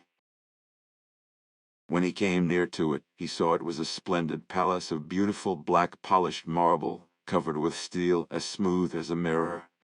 He went to the gate, which stood half open, and went in, as nobody came when he knocked. He passed through a magnificent courtyard and still saw no one, though he called aloud several times. He entered large halls where the carpets were of silk, the lounges and sofas covered with tapestry from Mecca, and the hangings of the most beautiful Indian stuffs of gold and silver. Then he found himself in a splendid room, with a fountain supported by golden lions. The water out of the lions' mouths turned into diamonds and pearls, and the leaping water almost touched a most beautifully painted dome. The palace was surrounded on 3 sides by magnificent gardens, little lakes, and woods. Birds sang in the trees, which were netted over to keep them always there. Still the Sultan saw no one, till he heard a plaintive cry, and a voice which said, Oh, that I could die, for I am too unhappy to wish to live any longer. The Sultan looked round to discover who it was who thus bemoaned his fate, and at last saw a handsome young man, richly clothed, who was sitting on a throne raised slightly from the ground. His face was very sad. The Sultan approached him and bowed to him. The young man bent his head very low, but did not rise. He said to the Sultan, I cannot rise and do the reverence that I am sure should be paid to your rank. answered the Sultan. I am sure you have a good reason for not doing so, and having heard your cry of distress, I am come to offer you my help. Whose is this palace, and why is it thus empty? Instead of answering, the young man lifted up his robe, and showed the Sultan that, from the waist downwards, he was a block of black marble. The Sultan was horrified, and begged the young man to tell him his story. Willingly I will tell you my sad history. The story of the young king of the Black Isles. You must know, sire, that my father was Mahmud, the king of this country, the Black Isles, so called from the 4 little mountains which were once islands, while the capital was the place where now the great lake lies. My story will tell you how these changes came about. My father died when he was 66, and I succeeded him. I married my cousin, whom I loved tenderly, and I thought she loved me too. But one afternoon, when I was half asleep, and was being fanned by 2 of her maids, I heard one say to the other, What a pity it is that our mistress no longer loves our master. I believe she would like to kill him, if she could, for she is an enchantress. I soon found by watching that they were right, and when I mortally wounded a favorite slave of hers for a great crime, she begged that she might build a palace in the garden, where she whipped and bewailed him for 2 years. At last I begged her to cease grieving for him, for although he could not speak or move, by her enchantments she just kept him alive. She turned upon me in a rage, and said over me some magic words, and I instantly became as you see me now, half man and half marble. Then this wicked enchantress changed the capital, which was a very populous and flourishing city, into the lake and desert plain you saw. The fish of 4 colors which are in it are the different races who lived in the town. The 4 hills are the 4 islands which give the name to my kingdom. All this the enchantress told me to add to my troubles. And this is not all.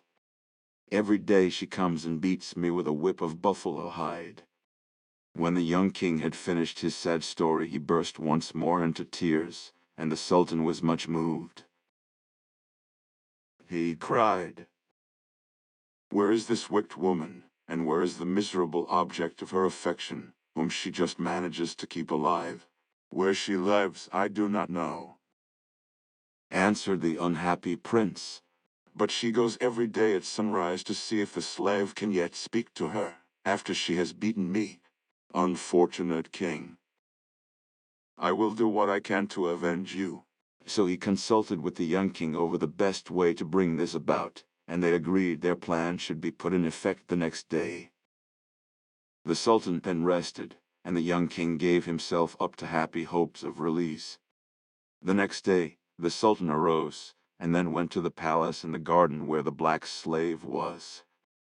He drew his sword and destroyed the little life that remained in him, and then threw the body down a well.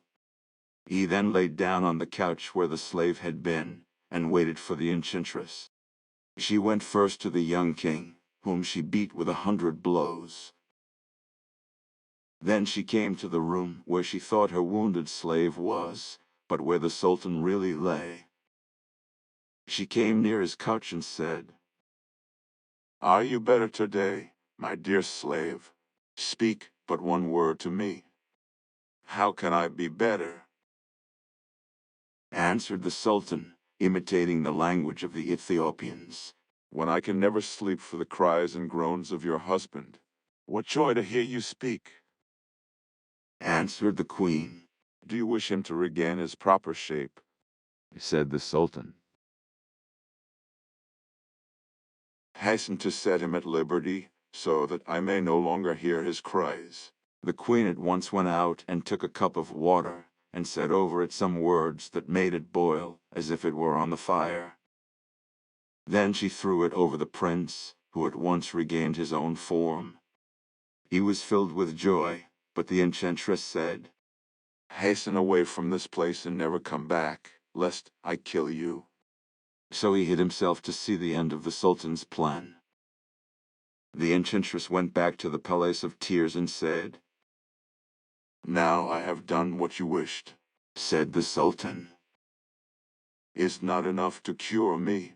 Every day at midnight all the people whom you have changed into fish lift their heads out of the lake and cry for vengeance. Go quickly and give them their proper shape. The enchantress hurried away and said some words over the lake.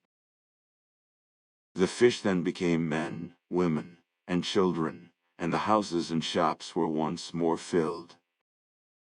The sultan's suite, who had encamped by the lake, were not a little astonished to see themselves in the middle of a large and beautiful town. As soon as she had disenchanted it, the queen went back to the palace. She said, Come near. Said the sultan. Nearer still. She obeyed. Then he sprang up, and with one blow of his sword he cut her in 2. Then he went and found the prince. Rejoice. Your cruel enemy is dead. The prince thanked him again and again. Said the sultan, I will go back to my capital, which I am glad to find is so near yours. So near mine. said the king of the Black Isles. Do you know it is a whole year's journey from here? You came here in a few hours because it was enchanted. But I will accompany you on your journey. It will give me much pleasure if you will escort me, and as I have no children, I will make you my heir." The Sultan and the prince set out together, the Sultan laden with rich presents from the king of the Black Isles. The day after he reached his capital, the Sultan assembled his court and told them all that had befallen him, and told them how he intended to adopt the young king as his heir. Then he gave each man presents in proportion to his rank. As for the fisherman, as he was the first cause of the deliverance of the young prince, the Sultan gave him much money, and made him and his family happy for the rest of their days. The story of the 3 calendars, sons of kings, and of 5 ladies of Baghdad. In the reign of the Caliph Harun al-Rashid, there lived at Baghdad a porter who, in spite of his humble calling, was an intelligent and sensible man. One morning he was sitting in his usual place with his basket before him, waiting to be hired, when a tall young lady, covered with a long muslin veil, came up to him and said, "Pick up your basket and follow me." The porter, who was greatly pleased by her appearance and voice, jumped up at once, poised his basket on his head, and accompanied the lady, saying to himself as he went, "Oh, happy day! Oh, lucky meeting!" The lady soon stopped before a closed door, at which she knocked. It was opened by an old man with a long white beard, to whom the lady held out money without speaking. The old man, who seemed to understand what she wanted, vanished into the house, and returned bringing a large jar of wine, which the porter placed in his basket. Then the lady signed to him to follow, and they went their way. The next place she stopped at was a fruit and flower shop, and here she bought a large quantity of apples, apricots, peaches, and other things, with lilies, jasmine, and all sorts of sweet-smelling plants. From this shop she went to a butcher's, a grocer's, and a poulterer's, till at last the porter exclaimed in despair, "My good lady, if you had only told me you were going to buy enough provisions to stock a town, I would have brought a horse, or rather a camel." The lady laughed, and told him she had not finished yet, but after choosing various kinds of scents and spices from a druggist's store, she halted before a magnificent palace, at the door of which she knocked gently. The portress who opened it was of such beauty that the eyes of the man were quite dazzled, and he was the more astonished as he saw clearly that she was no slave. The lady who had led him hither stood watching him with amusement, till the portress exclaimed, "Why don't you come in, my sister? This poor man is so heavily weighed down that he is ready to drop." When they were both inside, the door was fastened, and they all 3 entered a large court, surrounded by an open-work gallery. At one end of the court was a platform, and on the platform stood an amber throne supported by 4 ebony columns, garnished with pearls and diamonds. In the middle of the court stood a marble basin filled with water from the mouth of a golden lion.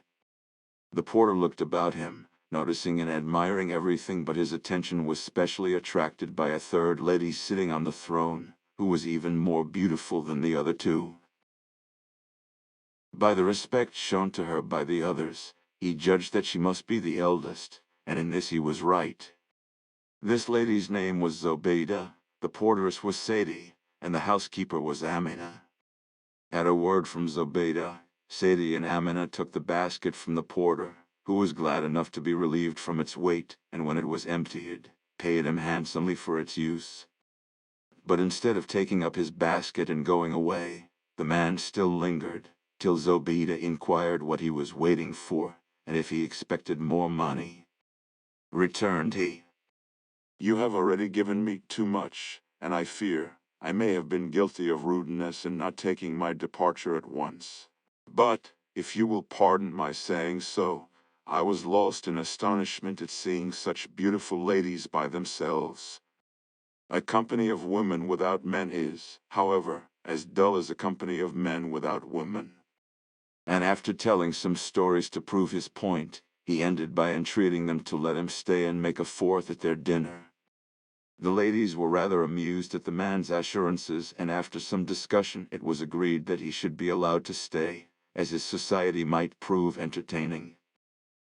Said Zobeida, "If we grant your request, it is only on condition that you behave with the utmost politeness, and that you keep the secret of our way of living, which chance has revealed to you." Then they all sat down to table, which had been covered by Amina with the dishes she had bought. After the first few mouthfuls, Amina poured some wine into a golden cup. She first drank herself, according to the Arab custom, and then filled it for her sisters. When it came to the porter's turn, he kissed Amina's hand and sang a song, which he composed at the moment in praise of the wine. The three ladies were pleased with the song, and then sang themselves, so that the repast was a merry one, and lasted much longer than usual. At length, seeing that the sun was about to set, Sadia said to the porter, "Rise and go, it is now time for us to separate." Replied he, "How can you desire me to quit you in the state in which I am? Between the wine I have drunk, and the pleasure of seeing you, I should never find the way to my house. Let me remain here till morning, and when I have recovered my senses I will go when you like." Said Amina, who had before proved herself his friend, "It is only just, as he has given us so much amusement. If you wish it, my sister." Replied Zobeida. "But if he does, I must make a new condition. Porter," She continued, turning to him, "if you remain, you must promise to ask no questions about anything you may see. If you do, you may perhaps hear what you don't like." This being settled, Amina brought in supper, and lit up the hall with a number of sweet-smelling tapers. They then sat down again at the table, and began with fresh appetites to eat, drink, sing, and recite verses. In fact, they were all enjoying themselves mightily when they heard a knock at the outer door, which Sadie rose to open. She soon returned, saying that 3 calendars, all blind in the right eye, and all with their heads, faces, and eyebrows clean shaved, begged for admittance, as they were newly arrived in Baghdad, and night had already fallen. "They seem to have pleasant manners, but you have no idea how funny they look. I am sure we should find their company diverting." Zobeida and Amina made some difficulty about admitting the newcomers, and Sadie knew the reason of their hesitation. But she urged the matter so strongly that Zobeida was at last forced to consent. "Bring them in, then. But make them understand that they are not to make remarks about what does not concern them, and be sure to make them read the inscription over the door." For on the door was written in letters of gold, "Whoso meddles in affairs that are no business of his, will hear truths that will not please him." The 3 calendars bowed low on entering, and thanked the ladies for their kindness and hospitality. The ladies replied with words of welcome, and they were all about to seat themselves when the eyes of the calendars fell on the porter, whose dress was not so very unlike their own, though he still wore all the hair that nature had given him. Said one of them, "Is apparently one of our Arab brothers, who has rebelled against our ruler." The porter, although half asleep from the wine he had drunk, heard the words, and without moving cried angrily to the calender, "Sit down and mind your own business. Did you not read the inscription over the door? Everybody is not obliged to live in the same way." Replied the calender. "We should be very sorry to displease you." So the quarrel was smoothed over, and supper began in good earnest. When the calendars had satisfied their hunger, they offered to play to their hostesses, if there were any instruments in the house. The ladies were delighted at the idea, and Sadie went to see what she could find, returning in a few moments laden with 2 different kinds of flutes and a tambourine.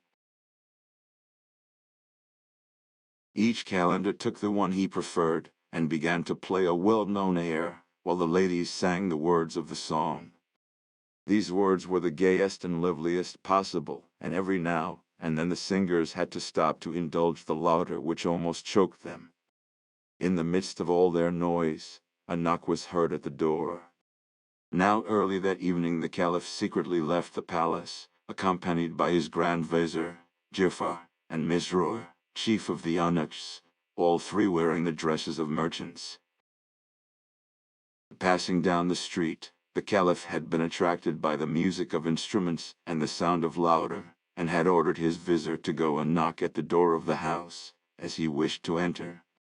The vizier replied that the ladies who lived there seemed to be entertaining their friends, and he thought his master would do well not to intrude on them, but the Caliph had taken it into his head to see for himself, and insisted on being obeyed. The knock was answered by Seti, with a taper in her hand, and the vizier, who was surprised at her beauty, bowed low before her, and said respectfully, Madam, we are three merchants who have lately arrived from Mosul, and, owing to a misadventure which befell us this very night, only reached our inn to find that the doors were closed to us till tomorrow morning. Not knowing what to do, we wandered in the streets till we happened to pass your house, when, seeing lights and hearing the sound of voices, we resolved to ask you to give us shelter till the dawn. If you will grant us this favor, we will, with your permission, do all in our power to help you spend the time pleasantly. Seti answered the merchant that she must first consult her sisters, and after having talked over the matter with them, she returned to tell him that he and his two friends would be welcome to join their company. They entered and bowed politely to the ladies and their guests.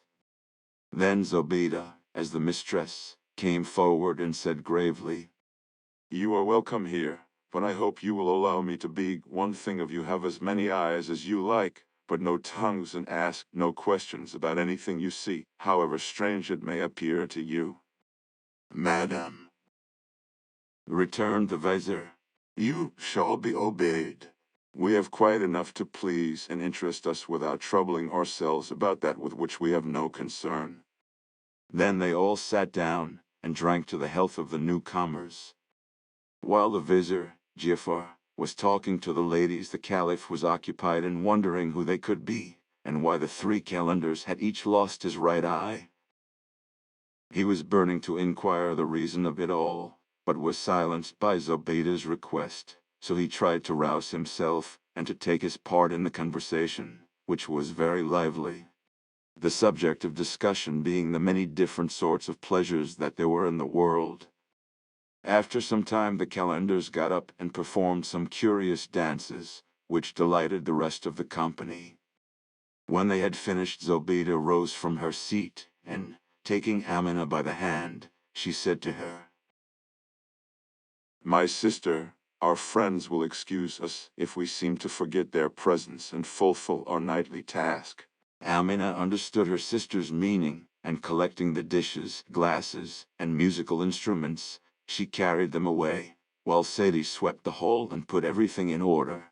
Having done this, she begged the calendars to sit on a sofa on one side of the room, and the Caliph and his friends to place themselves opposite. As to the porter, she requested him to come and help her and her sister. Shortly after, Amina entered carrying a seat, which she put down in the middle of the empty space. She next went over to the door of a closet and signed to the porter to follow her. He did so, and soon reappeared leading two black dogs by a chain, which he brought into the center of the hall. Zobeida then got up from her seat between the calendars and the Caliph, and walked slowly across to where the porter stood with the dogs. She said with a deep sigh, pushing back her sleeves, and, taking a whip from Sadie, she said to the man, Take one of those dogs to my sister Amina and give me the other. The porter did as he was bid, but as he led the dog to Zobeida it uttered piercing howls, and gazed up at her with looks of entreaty. But Zobeida took no notice, and whipped the dog till she was out of breath. She then took the chain from the porter, and, raising the dog on its hind legs, they looked into each other's eyes sorrowfully till tears began to fall from both.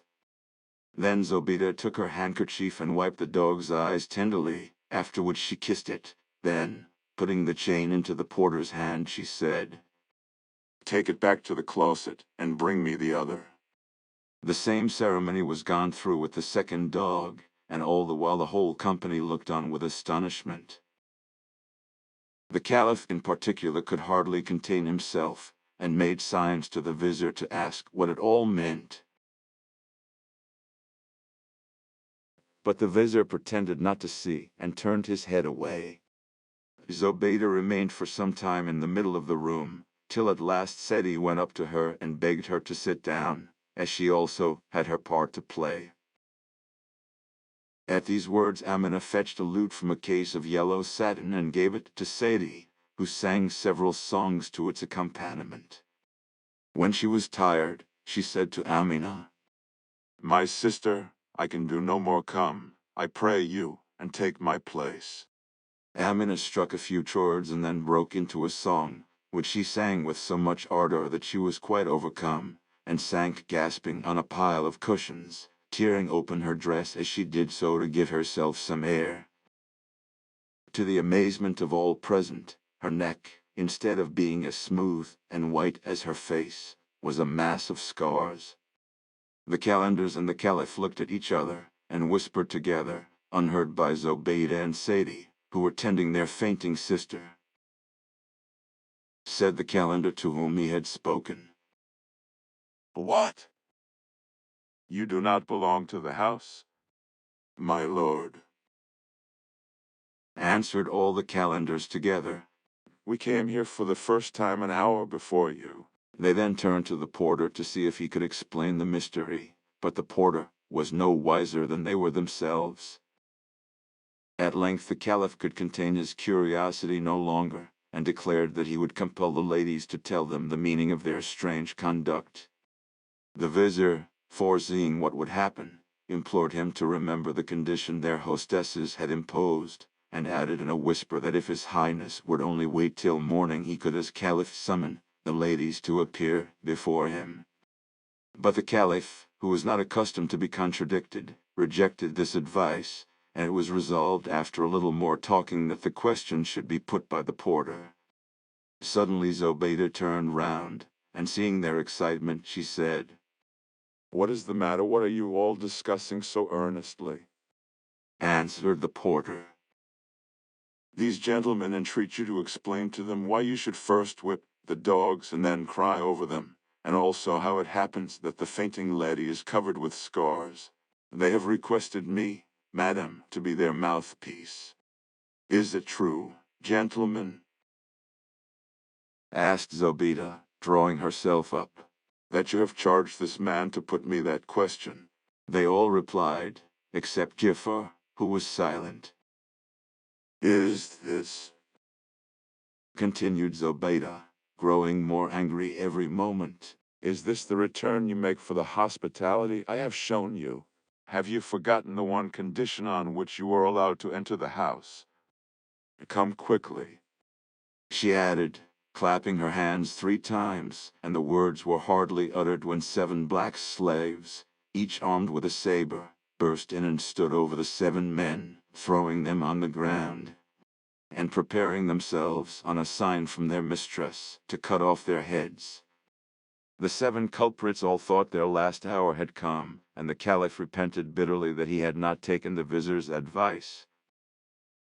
But they made up their minds to die bravely, all except the porter, who loudly inquired of Zobeida why he was to suffer for other people's faults, and declared that these misfortunes would never have happened if it had not been for the calendars, who always brought ill luck. He ended by imploring Zobeida not to confound the innocent with the guilty and to spare his life. In spite of her anger, there was something so comic in the groans of the porter that Zobeida could not refrain from laughing. But putting him aside, she addressed the others a second time, saying, "Answer me, who are you? Unless you tell me truly, you have not another moment to live. I can hardly think you are men of any position, whatever country you belong to. If you were, you would have had more consideration for us." The Caliph, who was naturally very impatient, suffered far more than either of the others at feeling that his life was at the mercy of a justly offended lady.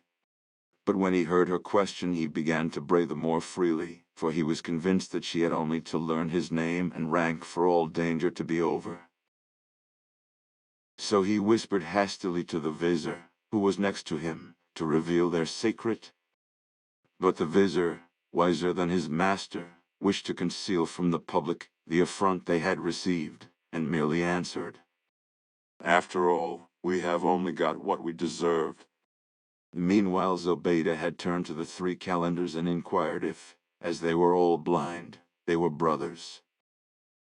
Replied one, We are no blood relations at all, only brothers by our mode of life. She asked, addressing another. Were you born blind of one eye? No, madam, returned he. I became blind through a most surprising adventure, such as probably has never happened to anybody. After that I shaved my head and eyebrows and put on the dress in which you see me now. Zobeida put the same question to the other two calendars, and received the same answer. Added the third, It may interest you, madam, to know that we are not men of low birth, but are all three sons of kings, and of kings, too, whom the world holds in high esteem. At these words Zobeida's anger cooled down, and she turned to her slaves and said, You can give them a little more liberty, but do not leave the hall. Those that will tell us their histories and their reasons for coming here shall be allowed to leave unhurt. Those who refuse. And she paused, but in a moment the porter, who understood that he had only to relate his story to set himself free from this terrible danger, immediately broke in. Madam, you know already how I came here, and what I have to say will soon be told. Your sister found me this morning in the place where I always stand waiting to be hired. She bade me follow her to various shops, and when my basket was quite full we returned to this house, when you had the goodness to permit me to remain, for which I shall be eternally grateful. That is my story. He looked anxiously to Zobeida, who nodded her head and said, You can go and take care we never meet again. Oh, madam, cried the porter. Let me stay yet a little while. It is not just that the others should have heard my story and that I should not hear theirs. And without waiting for permission he seated himself on the end of the sofa occupied by the ladies, whilst the rest crouched on the carpet, and the slaves stood against the wall. Then one of the calendars, addressing himself to Zobeida as the principal lady, began his story. The story of the first calendar, son of a king. In order, madam, to explain how I came to lose my right eye, and to wear the dress of a calendar, you must first know that I am the son of a king. My father's only brother reigned over the neighboring country, and had two children, a daughter and a son, who were of the same age as myself. As I grew up, and was allowed more liberty, I went every year to pay a visit to my uncle's court, and usually stayed there about 2 months. In this way my cousin and I became very intimate, and were much attached to each other. The very last time I saw him, he seemed more delighted to see me than ever, and gave a great feast in my honor. When we had finished eating, he said to me, My cousin, you would never guess what I have been doing since your last visit to us. Directly after your departure, I set a number of men to work on a building after my own design. It is now completed, and ready to be lived in. I should like to show it to you, but you must first swear 2 things: to be faithful to me, and to keep my secret. Of course I did not dream of refusing him anything he asked, and gave the promise without the least hesitation. He then bade me wait an instant, and vanished, returning in a few moments with a richly dressed lady of great beauty, but as he did not tell me her name, I thought it was better not to inquire. We all three sat down to table and amused ourselves with talking of all sorts of indifferent things, and with drinking each other's health. Suddenly the prince said to me, Cousin, we have no time to lose. Be so kind as to conduct this laddie to a certain spot, where you will find a dome like Tom, newly built. You cannot mistake it. Go in, both of you, and wait till I come. I shall not be long. As I had promised, I prepared to do as I was told, and giving my hand to the lady, I escorted her, by the light of the moon, to the place of which the prince had spoken. We had barely reached it when he joined us himself, carrying a small vessel of water, a pickaxe, and a little bag containing plaster. With the pickaxe, he at once began to destroy the empty sepulchre in the middle of the tomb. One by one he took the stones and piled them up in a corner. When he had knocked down the whole sepulchre, he proceeded to dig at the earth, and beneath where the sepulchre had been I saw a trapdoor. He raised the door, and I caught sight of the top of a spiral staircase. Then he said, turning to the lady, Madam, this is the way that will lead you down to the spot which I told you of. The lady did not answer, but silently descended the staircase, the prince following her. At the top, however, he looked at me.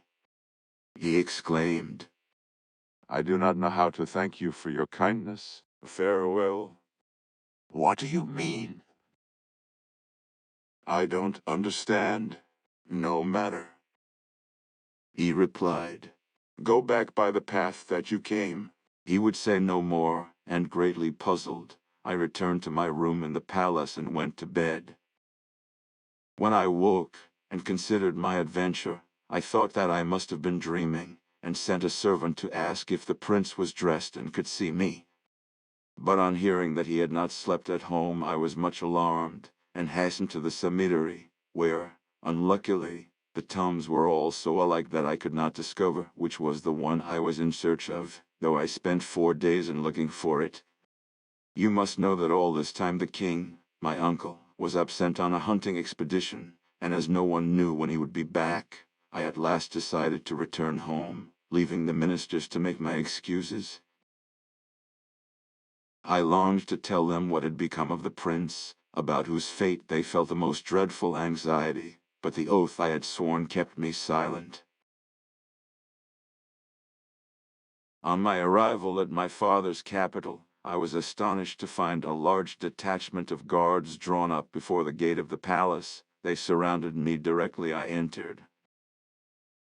I asked the officers in command the reason of this strange behavior, and was horrified to learn that the army had mutinied and put to death the king, my father, and had placed the Grand Vizier on the throne.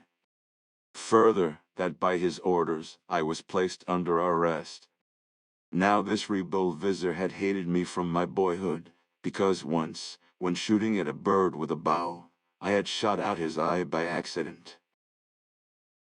Of course I not only sent a servant at once to offer him my regrets and apologies, but I made them in person. It was all of no use. He cherished an undying hatred towards me, and lost no occasion of showing it. Having once got me in his power, I felt he could show no mercy, and I was right. Mad with triumph and fury, he came to me in my prison and tore out my right eye. That is how I lost it. My persecutor, however, did not stop here. He shut me up in a large case and ordered his executioner to carry me into a desert place, to cut off my head, and then to abandon my body to the birds of prey. The case, with me inside it, was accordingly placed on a horse, and the executioner, accompanied by another man, rode into the country until they found a spot suitable for the purpose. But their hearts were not so hard as they seemed, and my tears and prayers made them waver. Forsake the kingdom instantly. And take care never to come back, for you will not only lose your head, but make us lose ours. I thanked him gratefully and tried to console myself for the loss of my eye by thinking of the other misfortunes I had escaped. After all I had gone through, and my fear of being recognized by some enemy, I could only travel very slowly and cautiously, generally resting in some out-of-the-way place by day, and walking as far as I was able by night, but at length I arrived in the kingdom of my uncle, of whose protection I was sure. I found him in great trouble about the disappearance of his son, who had, he said, vanished without leaving a trace, but his own grief did not prevent him sharing mine. We mingled our tears, for the loss of one was the loss of the other, and then I made up my mind that it was my duty to break the solemn oath I had sworn to the prince. I therefore lost no time in telling my uncle everything I knew, and I observed that even before I had ended his sorrow appeared to be lightened a little. He said, "Your story gives me some hope. I was aware that my son was building a tomb, and I think I can find the spot. But as he wished to keep the matter secret, let us go alone and seek the place ourselves." He then bade me disguise myself, and we both slipped out of a garden door, which opened onto the cemetery. It did not take long for us to arrive at the scene of the prince's disappearance, or to discover the tomb I had sought so vainly before. We entered it, and found the trapdoor, which led to the staircase, but we had great difficulty in raising it, because the prince had fastened it down underneath with the plaster he had brought with him. My uncle went first, and I followed him. When we reached the bottom of the stairs, we stepped into a sort of anteroom, filled with such a dense smoke that it was hardly possible to see anything. However, we passed through the smoke into a large chamber, which at first seemed quite empty. The room was brilliantly lighted, and in another moment we perceived a sort of platform at one end, on which were the bodies of the prince and a lady, both half burned, as if they had been dragged out of a fire before it had quite consumed them. This horrible sight turned me faint, but, to my surprise, my uncle did not show so much surprise as anger.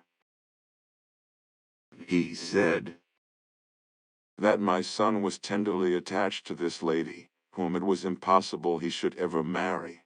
I tried to turn his thoughts, and presented to him the most beautiful princesses, but he cared for none of them, and, as you see, they have now been united by a horrible death in an underground tomb. But, as he spoke, his anger melted into tears, and again I wept with him. When he recovered himself, he drew me to him. He said, embracing me, "You have come to me to take his place, and I will do my best to forget that I ever had a son who could act in so wicked a manner." Then he turned and went up the stairs. We reached the palace without anyone having noticed our absence, when, shortly after, a clashing of drums and cymbals and the blare of trumpets burst upon our astonished ears. At the same time a thick cloud of dust on the horizon told of the approach of a great army. My heart sank when I perceived that the commander was the vizier who had dethroned my father, and was come to seize the kingdom of my uncle. The capital was utterly unprepared to stand a siege, and seeing that resistance was useless, at once opened its gates. My uncle fought hard for his life, but was soon overpowered, and when he fell I managed to escape through a secret passage, and took refuge with an officer whom I knew I could trust. Persecuted by ill fortune, and stricken with grief, there seemed to be only one means of safety left to me. I shaved my beard and my eyebrows, and put on the dress of a calender, in which it was easy for me to travel without being known. I avoided the towns till I reached the kingdom of the famous and powerful Caliph, Harun al-Rashid, when I had no further reason to fear my enemies. It was my intention to come to Baghdad and to throw myself at the feet of His Highness, who would, I felt certain, be touched by my sad story, and would grant me, besides, his help and protection. After a journey which lasted some months, I arrived at length at the gates of this city. It was sunset, and I paused for a little to look about me, and to decide which way to turn my steps. I was still debating on this subject when I was joined by this other calender, who stopped to greet me. I said. He replied that I was right, and before he could say more the third calender came up. He also was newly arrived in Baghdad, and being brothers in misfortune, we resolved to cast in our lots together, and to share whatever fate might have in store. By this time it had grown late, and we did not know where to spend the night. But our lucky star having guided us to this door, we took the liberty of knocking and of asking for shelter, which was given to us at once with the best grace in the world. "This, madam, is my story," replied Zobeida. You can go when you like. The calender, however, begged leave to stay and to hear the histories of his two friends, and of the three other persons of the company, which he was allowed to do. The story of the second calender, son of a king. Said the young man, addressing Zobeida, If you wish to know how I lost my right eye, I shall have to tell you the story of my whole life. I was scarcely more than a baby, when the king my father, finding me unusually quick and clever for my age, turned his thoughts to my education. I was taught first to read and write, and then to learn the Koran, which is the basis of our holy religion, and the better to understand it, I read with my tutors the ablest commentators on its teaching, and committed to memory all the traditions respecting the Prophet, which have been gathered from the mouth of those who are his friends. I also learnt history, and was instructed in poetry, versification, geography, chronology, and in all the outdoor exercises in which every prince should excel. But what I liked best of all was writing Arabic characters, and in this I soon surpassed my masters, and gained a reputation in this branch of knowledge that reached as far as India itself.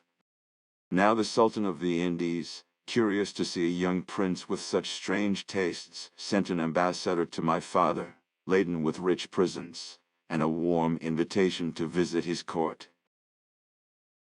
My father, who was deeply anxious to secure the friendship of so powerful a monarch, and held besides that a little travel would greatly improve my manners and open my mind, accepted gladly. And in a short time I had set out for India with the ambassador, attended only by a small suite on account of the length of the journey, and the badness of the roads. However, as was my duty, I took with me 10 camels, laden with rich presents for the Sultan. We had been traveling for about a month, when one day we saw a cloud of dust moving swiftly towards us, and as soon as it came near, we found that the dust concealed a band of 50 robbers. Our men barely numbered half, and as we were also hampered by the camels, there was no use in fighting, so we tried to overawed them by informing them who we were, and whither we were going. The robbers, however, only laughed and declared that was none of their business, and, without more words, attacked us brutally. I defended myself to the last, wounded though I was, but at length, seeing that resistance was hopeless, and that the ambassador and all our followers were made prisoners, I put spurs to my horse and rode away as fast as I could, till the poor beast fell dead from a wound in his side. I managed to jump off without any injury, and looked about to see if I was pursued. But for the moment I was safe, for, as I imagined, the robbers were all engaged in quarreling over their booty. I found myself in a country that was quite new to me, and dared not return to the main road lest I should again fall into the hands of the robbers. Luckily my wound was only a slight one, and after binding it up as well as I could, I walked on for the rest of the day, till I reached a cave at the foot of a mountain, where I passed the night in peace, making my supper off some fruits I had gathered on the way. I wandered about for a whole month without knowing where I was going, till at length I found myself on the outskirts of a beautiful city, watered by winding streams, which enjoyed an eternal spring. My delight at the prospect of mixing once more with human beings was somewhat damped at the thought of the miserable object I must seem. My face and hands had been burned nearly black, my clothes were all in rags, and my shoes were in such a state that I had been forced to abandon them altogether. I entered the town and stopped at a tailor's shop to inquire where I was. The man saw I was better than my condition, and begged me to sit down, and in return I told him my whole story. The tailor listened with attention, but his reply, instead of giving me consolation, only increased my trouble. He said, "Of telling anyone what you have told me, for the prince who governs the kingdom is your father's greatest enemy, and he will be rejoiced to find you in his power." I thanked the tailor for his counsel, and said I would do whatever he advised. Then, being very hungry, I gladly ate of the food he put before me, and accepted his offer of a lodging in his house. In a few days I had quite recovered from the hardships I had undergone, and then the tailor, knowing that it was the custom for the princes of our religion to learn a trade or profession so as to provide for themselves in times of ill fortune, inquired if there was anything I could do for my living. I replied that I had been educated as a grammarian and a poet, but that my great gift was writing. "All that is of no use here. Take my advice, put on a short coat, and as you seem hardy and strong, go into the woods and cut firewood, which you will sell in the streets. By this means you will earn your living, and be able to wait till better times come. The hatchet and the cord shall be my present." This counsel was very distasteful to me, but I thought I could not do otherwise than adopt it. So the next morning I set out with a company of poor woodcutters, to whom the tailor had introduced me. Even on the first day I cut enough wood to sell for a tolerable sum, and very soon I became more expert, and had made enough money to repay the tailor all he had lent me. I had been a woodcutter for more than a year, when one day I wandered further into the forest than I had ever done before, and reached a delicious green glade, where I began to cut wood. I was hacking at the root of a tree, when I beheld an iron ring fastened to a trapdoor of the same metal. I soon cleared away the earth, and pulling up the door, found a staircase, which I hastily made up my mind to go down, carrying my hatchet with me by way of protection. When I reached the bottom I discovered that I was in a huge palace, as brilliantly lighted as any palace above ground that I had ever seen, with a long gallery supported by pillars of jasper, ornamented with capitals of gold. Down this gallery a lady came to meet me, of such beauty that I forgot everything else, and thought only of her. To save her all the trouble possible, I hastened towards her, and bowed low. "Who are you? Who are you?" She said, "A man or a genius?" "A man, madam." "I have nothing to do with Ginny. By what accident do you come here?" she asked again with a sigh. "I have been in this place now for 25 years, and you are the first man who has visited me." Emboldened by her beauty and gentleness, I ventured to reply, "Before, madam, I answer your question, allow me to say how grateful I am for this meeting, which is not only a consolation to me in my own heavy sorrow, but may perhaps enable me to render your lot happier." And then I told her who I was, and how I had come there. She said, with a deeper sigh than before, "You have guessed rightly in supposing me an unwilling prisoner in this gorgeous place. I am the daughter of the king of the Ebony Isle, of whose fame you surely must have heard.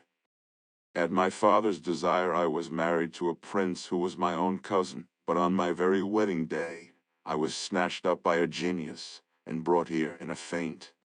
For a long while I did nothing but weep, and would not suffer the genius to come near me, but time teaches us submission, and I have now got accustomed to his presence, and if clothes and jewels could content me, I have them in plenty. Every 10th day, for 25 years, I have received a visit from him, but in case I should need his help at any other time, I have only to touch a talisman that stands at the entrance of my chamber. It wants still 5 days to his next visit, and I hope that during that time you will do me the honor to be my guest." I was too much dazzled by her beauty to dream of refusing her offer, and accordingly the princess had me conducted to the bath, and a rich dress befitting my rank was provided for me.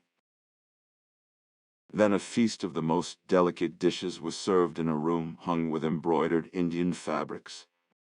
Next day, when we were at dinner, I could maintain my patience no longer, and implored the princess to break her bonds and return with me to the world which was lighted by the sun. She answered, But stay here with me instead, and we can be happy, and all you will have to do is to betake yourself to the forest every 10th day, when I am expecting my master the genius. He is very jealous, as you know, and will not suffer a man to come near me. Princess, I see it as only fear of the genius that makes you act like this. For myself, I dread him so little that I mean to break his talisman in pieces. Awful though you think him, he shall feel the weight of my arm, and I herewith take a solemn vow to stamp out the whole race. The princess, who realized the consequences of such audacity, entreated me not to touch the talisman. If you do, it will be the ruin of both of us. I know Ginny much better than you. But the wine I had drunk had confused my brain. I gave one kick to the talisman, and it fell into 1,000 pieces. Hardly had my foot touched the talisman when the air became as dark as night. A fearful noise was heard, and the palace shook to its very foundations. In an instant I was sobered, and understood what I had done. I cried. What is happening? She exclaimed, forgetting all her own terrors in anxiety for me. Fly, or you are lost. I followed her advice and dashed up the staircase, leaving my hatchet behind me. But I was too late. The palace opened and the genius appeared, who, turning angrily to the princess, asked indignantly, What is the matter, that you have sent for me like this? She replied hastily, Oblige me to seek the aid of this little bottle. Feeling faint, I slipped and fell against the talisman, which broke. That is really all. You are an impudent liar. How did this hatchet and those shoes get here? I never saw them before. She answered. And you came in such a hurry that you may have picked them up on the road without knowing it. To this the genius only replied by insults and blows. I could hear the shrieks and groans of the princess, and having by this time taken off my rich garments and put on those in which I had arrived the previous day, I lifted the trap, found myself once more in the forest, and returned to my friend the tailor, with a light load of wood, and a heart full of shame and sorrow. The tailor, who had been uneasy at my long absence, was delighted to see me, but I kept silence about my adventure, and as soon as possible retired to my room to lament in secret over my folly. While I was thus indulging my grief, my host entered, and said, There is an old man downstairs who has brought your hatchet and slippers, which he picked up on the road, and now restores to you, as he found out from one of your comrades where you lived.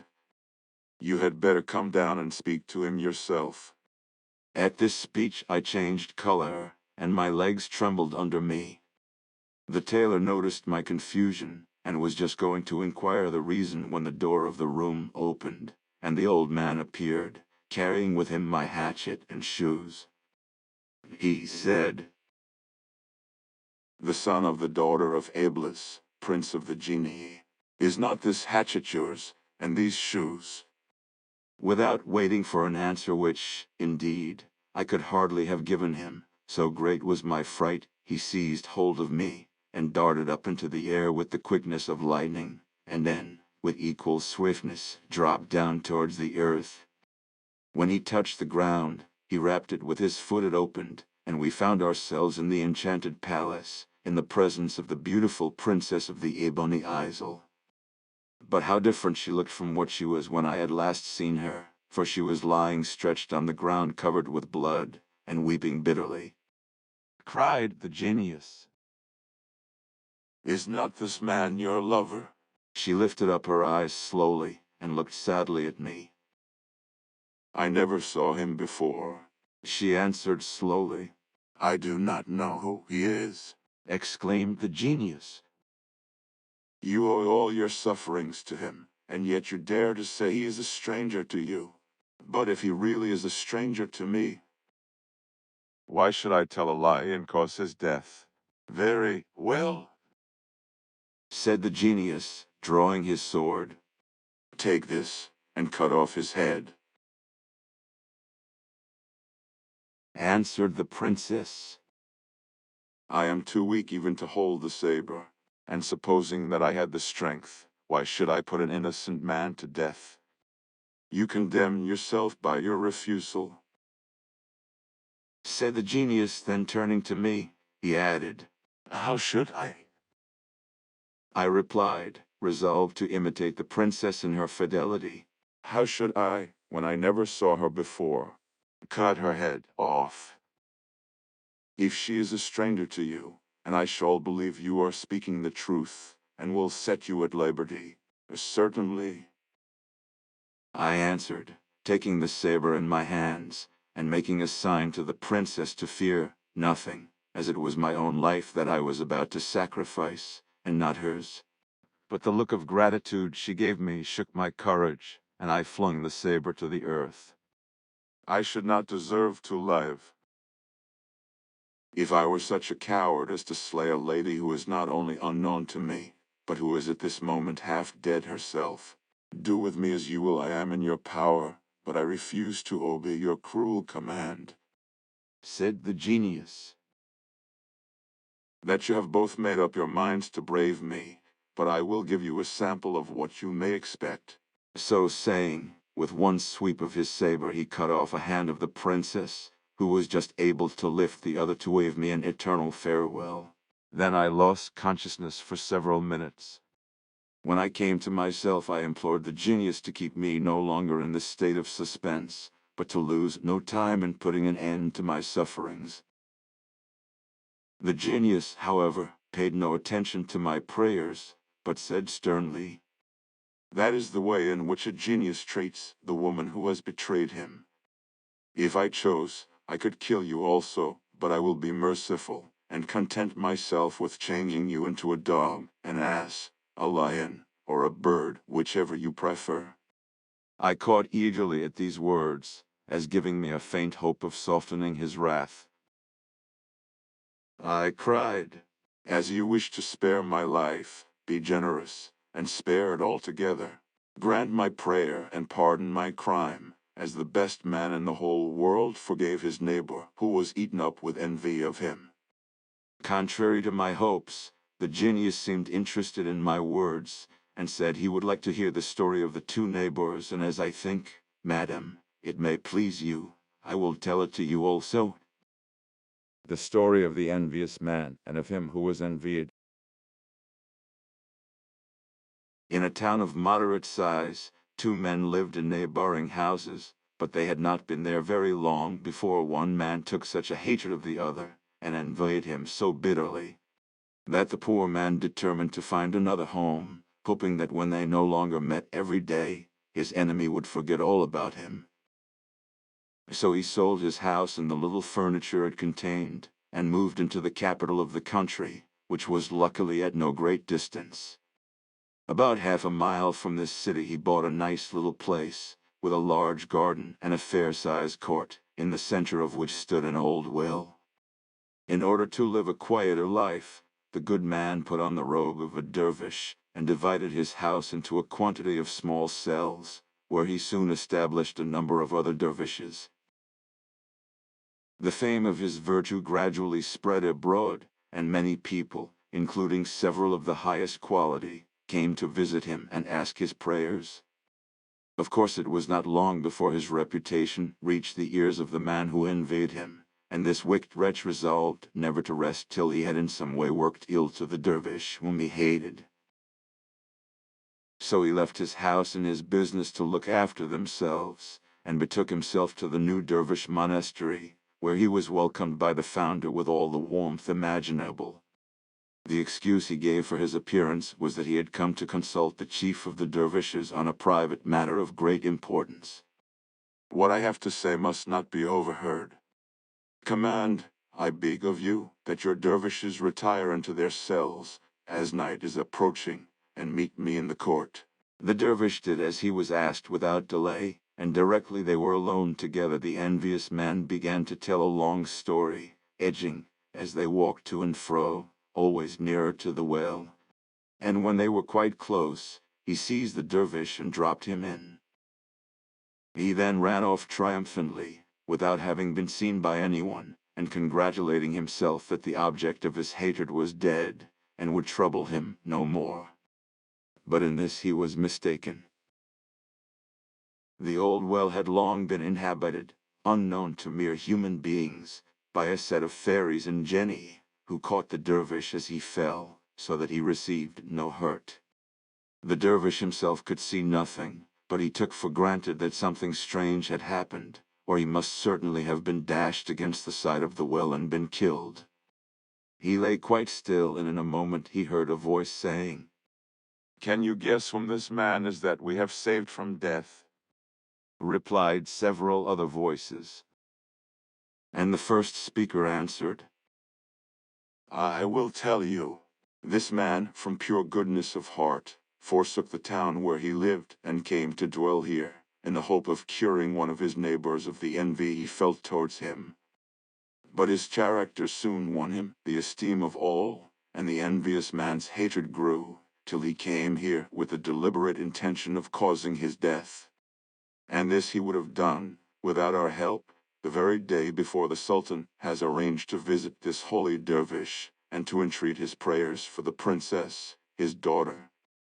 But what is the matter with the princess that she needs the dervish's prayers? She has fallen into the power of the genius Maimum, the son of Dimdim. replied the first voice. But it would be quite simple for this holy chief of the dervishes to cure her if he only knew. In his convent there is a black cat, which has a tiny white tip to its tail. Now to cure the princess the dervish must pull out 7 of these white hairs, burn 3, and with their smoke perfume the head of the princess. And this will deliver her so completely that Maimum, the son of Dimdim, will never dare to approach her again.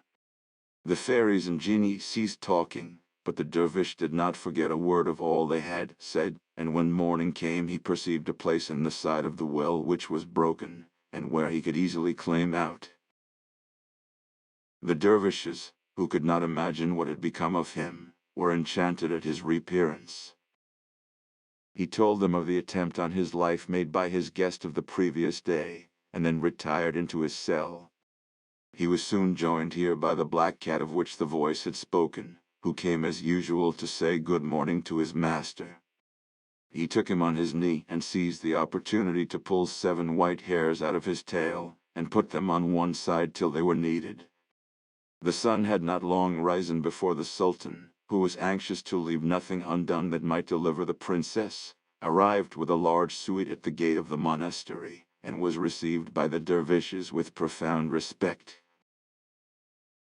The Sultan lost no time in declaring the object of his visit, and leading the chief of the dervishes aside, he said to him, Noble Sheikh, you have guessed perhaps what I have come to ask you. answered the dervish. If I am not mistaken, it is the illness of the princess which has procured me this honor. You are right, returned the Sultan. and you will give me fresh life if you can by your prayers deliver my daughter from the strange malady that has taken possession of her. Let your highness command her to come here, and I will see what I can do. The Sultan, full of hope, sent orders at once that the princess was to set out, as soon as possible, accompanied by her usual staff of attendants. When she arrived, she was so thickly veiled that the dervish could not see her face, but he desired a brazier to be held over her head, and laid the 7 hairs on the burning coals. The instant they were consumed, terrific cries were heard, but no one could tell from whom they proceeded. Only the dervish guessed that they were uttered by Maimum the son of Dimdim, who felt the princess escaping him. All this time she had seemed unconscious of what she was doing, but now she raised her hand to her veil and uncovered her face. She said in a bewildered manner, "And how did I get here?" The Sultan was so delighted to hear these words that he not only embraced his daughter, but kissed the hand of the dervish. Then, turning to his attendants who stood round, he said to them, "What reward shall I give to the man who has restored me my daughter?" They all replied with one accord that he deserved the hand of the princess. "That is my own opinion. And from this moment, I declare him to be my son-in-law." Shortly after these events, the Grand Vizier died, and his post was given to the dervish. But he did not hold it for long, for the Sultan fell a victim to an attack of illness, and as he had no sons, the soldiers and priests declared the dervish heir to the throne, to the great joy of all the people. One day, when the dervish, who had now become sultan, was making a royal progress with his court, he perceived the envious man standing in the crowd. He made a sign to one of his viziers, and whispered in his ear, "Fetch me that man who is standing out there, but take great care not to frighten him." The vizier obeyed, and when the envious man was brought before the sultan, the monarch said to him, "My friend, I am delighted to see you again." Then turning to an officer, he added, "Give him 1,000 pieces of gold out of my treasury, and 20 wagon loads of merchandise out of my private stores, and let an escort of soldiers accompany him home." He then took leave of the envious man, and went on his way. Now when I had ended my story, I proceeded to show the genius how to apply it to himself. I said, "You see that this sultan was not content with merely forgiving the envious man for the attempt on his life. He heaped rewards and riches upon him." But the genius had made up his mind, and could not be softened. "Do not imagine that you are going to escape so easily. All I can do is to give you bare life. You will have to learn what happens to people who interfere with me." As he spoke, he seized me violently by the arm. The roof of the palace opened to make way for us, and we mounted up so high into the air that the earth looked like a little cloud. Then, as before, he came down with the swiftness of lightning, and we touched the ground on a mountain top. Then he stooped and gathered a handful of earth, and murmured some words over it, after which he threw the earth in my face, saying as he did so, "Quit the form of a man, and assume that of a monkey." This done, he vanished, and I was in the likeness of an ape, and in a country I had never seen before. However, there was no use in stopping where I was, so I came down the mountain, and found myself in a flat plain which was bounded by the sea. I traveled towards it, and was pleased to see a vessel moored about half a mile from shore. There were no waves, so I broke off the branch of a tree, and dragging it down to the water's edge, sat across it, while, using 2 sticks for oars, I rowed myself towards the ship. The deck was full of people, who watched my progress with interest, but when I seized a rope and swung myself on board, I found that I had only escaped death at the hands of the genius to perish by those of the sailors, lest I should bring ill luck to the vessel and the merchants. Cried one. "Knock him on the head with a hammer," Exclaimed another. "Let me shoot him with an arrow," Said a third, and certainly somebody would have had his way if I had not flung myself at the captain's feet and grasped tight hold of his dress. He appeared touched by my action and patted my head, and declared that he would take me under his protection, and that no one should do me any harm. At the end of about 50 days we cast anchor before a large town, and the ship was immediately surrounded by a multitude of small boats filled with people, who had come either to meet their friends, or from simple curiosity. Among others, one boat contained several officials, who asked to see the merchants on board, and informed them that they had been sent by the Sultan in token of welcome, and to beg them each to write a few lines on a roll of paper. In order to explain this strange request, it is necessary that you should know that the Grand Vizier, lately dead, was celebrated for his beautiful handwriting, and the Sultan is anxious to find a similar talent in his successor. Hitherto the search has been a failure, but His Highness has not yet given up hope. One after another the merchants set down a few lines upon the roll, and when they had all finished, I came forward, and snatched the paper from the man who held it. At first they all thought I was going to throw it into the sea, but they were quieted when they saw I held it with great care, and great was their surprise when I made signs that I too wished to write something. "Let him do it if he wants to," said the captain. "If he only makes a mess of the paper, you may be sure I will punish him for it. But if, as I hope, he really can write, for he is the cleverest monkey I ever saw, I will adopt him as my son." The one I lost had not nearly so much sense. No more was said, and I took the pen and wrote the 6 sorts of writing in use among the Arabs, and each sort contained an original verse or couplet, in praise of the Sultan. And not only did my handwriting completely eclipse that of the merchants, but it is hardly too much to say that none so beautiful had ever before been seen in that country. When I had ended, the officials took the roll and returned to the Sultan. As soon as the monarch saw my writing, he did not so much as look at the samples of the merchants, but desired his officials to take the finest and most richly caparisoned horse in his stables, together with the most magnificent dress they could procure, and to put it on the person who had written those lines, and bring him to court. The officials began to laugh when they heard the Sultan's command, but as soon as they could speak they said, "Deign, your Highness, to excuse our mirth, but those lines were not written by a man, but by a monkey," exclaimed the Sultan. "Yes, sire," answered the officials. "They were written by a monkey in our presence. Then bring me the monkey, as fast as you can." The Sultan's officials returned to the ship and showed the royal order to the captain. "He is the master," said the good man, and desired that I should be sent for. Then they put on me the gorgeous robe and rode me to land, where I was placed on the horse and led to the palace. Here the Sultan was awaiting me in great state, surrounded by his court. All the way along the streets I had been the object of curiosity to a vast crowd, which had filled every doorway and every window, and it was amidst their shouts and cheers that I was ushered into the presence of the Sultan.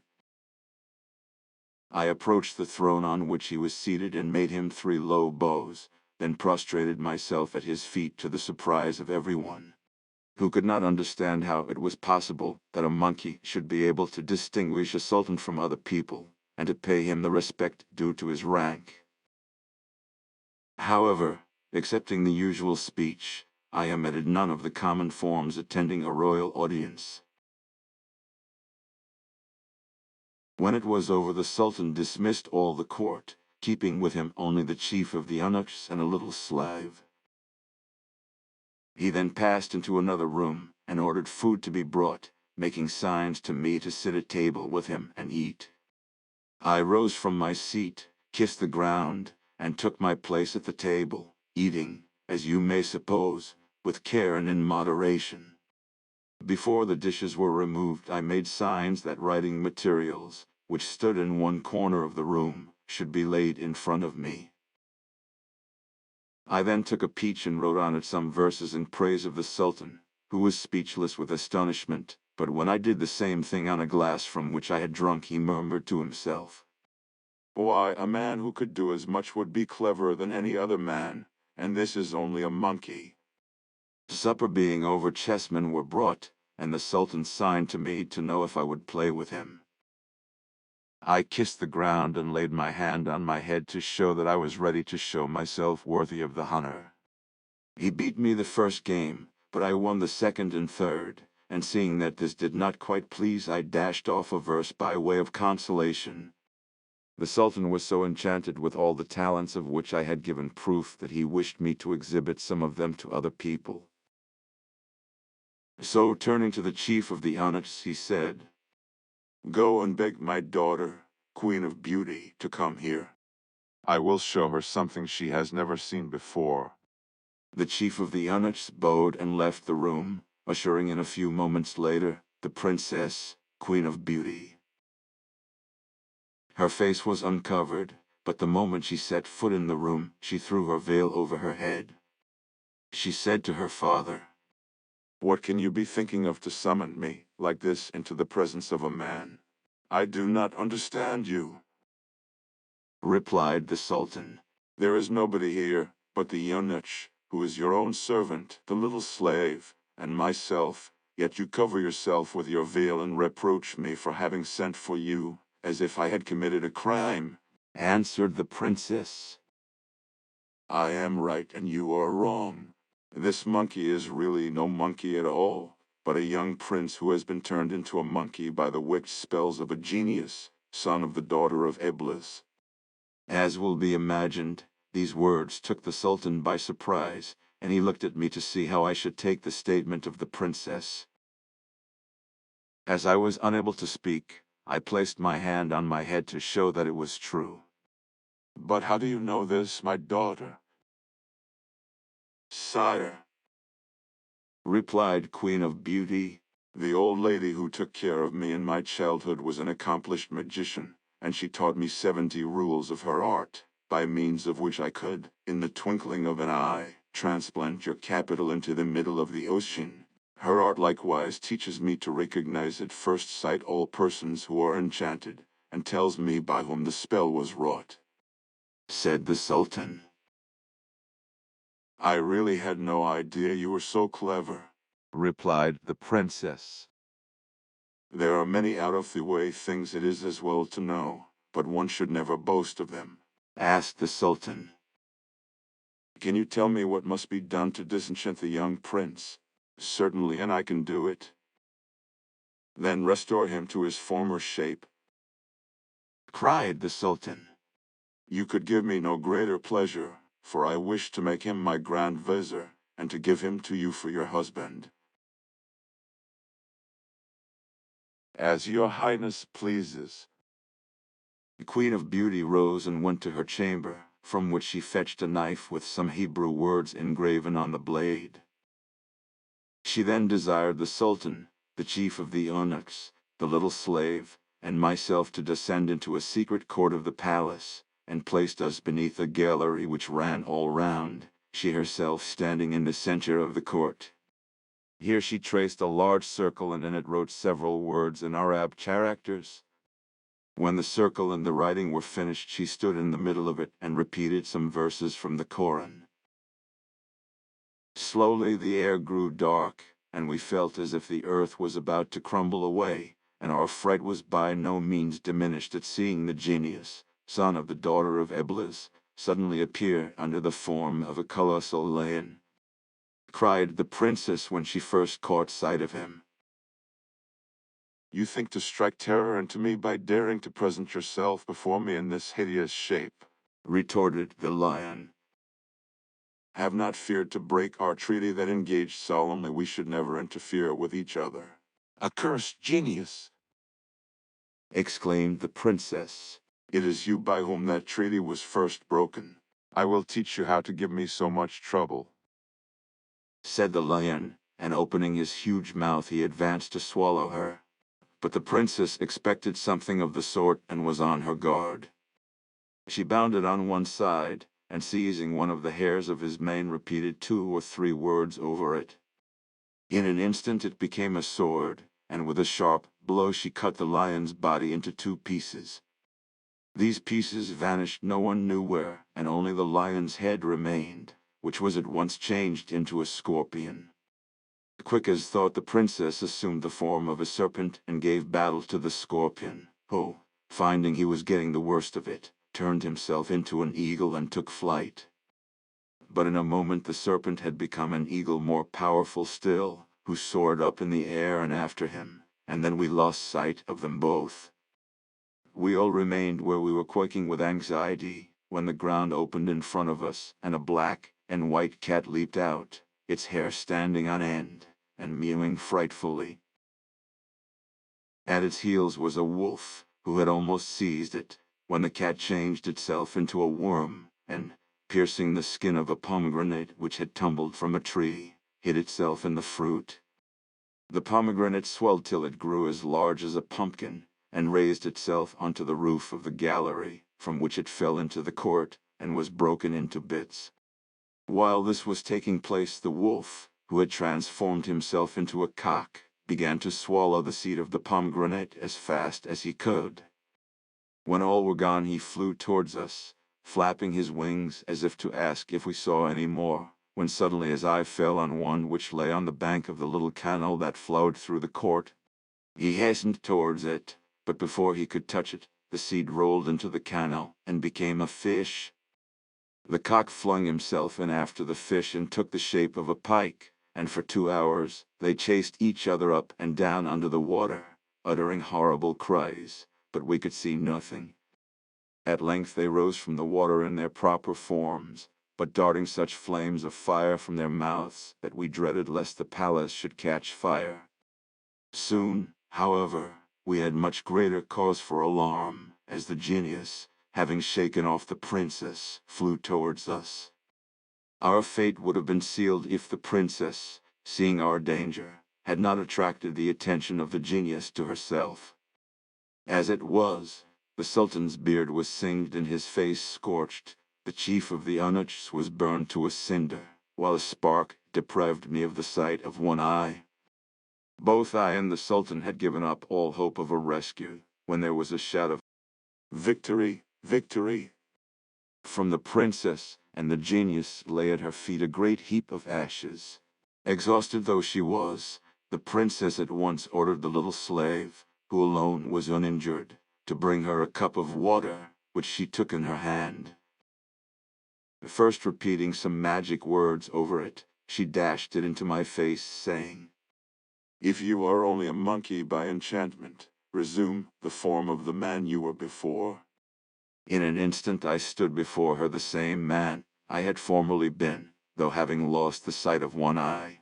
I was about to fall on my knees and thank the princess, but she did not give me time. Turning to the sultan, her father, she said, Sire, I have gained the battle, but it has cost me dear. The fire has penetrated to my heart, and I have only a few moments to live. This would not have happened if I had only noticed the last pomegranate seed and eaten it like the rest. It was the last struggle of the genius, and up to that time I was quite safe. But having let this chance slip, I was forced to resort to fire, and in spite of all his experience, I showed the genius that I knew more than he did. He is dead and in ashes, but my own death is approaching fast. cried the sultan. How sad is my condition! I am only surprised I am alive at all. The eunuch is consumed by the flames, and the prince whom you have delivered has lost the sight of one eye. He could say no more, for sobs choked his voice, and we all wept together. Suddenly the princess shrieked, and death came to free her from her torments. I have no words, madam, to tell you of my feelings at this terrible sight. I would rather have remained a monkey all my life than let my benefactress perish in this shocking manner. As for the sultan, he was quite inconsolable, and his subjects, who had dearly loved the princess, shared his grief. For 7 days the whole nation mourned, and then the ashes of the princess were buried with great pomp, and a superb tomb was raised over her. As soon as the sultan recovered from the severe illness which had seized him after the death of the princess, he sent for me and plainly, though politely, informed me that my presence would always remind him of his loss, and he begged that I would instantly quit his kingdom, and on pain of death, never return to it. I was, of course, bound to obey, and not knowing what was to become of me, I shaved my beard and eyebrows and put on the dress of a calender. After wandering aimlessly through several countries, I resolved to come to Baghdad and request an audience of the commander of the faithful. And that, madam, is my story. The other calender then told his story. The story of the third calender, son of a king. My story, said the third calender, is quite different from those of my two friends. It was fate that deprived them of the sight of their right eyes, but mine was lost by my own folly. My name is Ajib, and I am the son of a king called Kasib, who reigned over a large kingdom, which had for its capital one of the finest seaport towns in the world. When I succeeded to my father's throne, my first care was to visit the provinces on the mainland, and then to sail to the numerous islands which lay off the shore, in order to gain the hearts of my subjects. These voyages gave me such a taste for sailing that I soon determined to explore more distant seas, and commanded a fleet of large ships to be got ready without delay. When they were properly fitted out, I embarked on my expedition. For 40 days wind and weather were all in our favor, but the next night a terrific storm arose, which blew us hither and thither for 10 days, till the pilot confessed that he had quite lost his bearings. Accordingly, a sailor was sent up to the masthead to try to catch a sight of land, and reported that nothing was to be seen but the sea and sky, except a huge mass of blackness that lay astern. On hearing this, the pilot grew white, and, beating his breast, he cried, till the ship's crew trembled at they knew not what.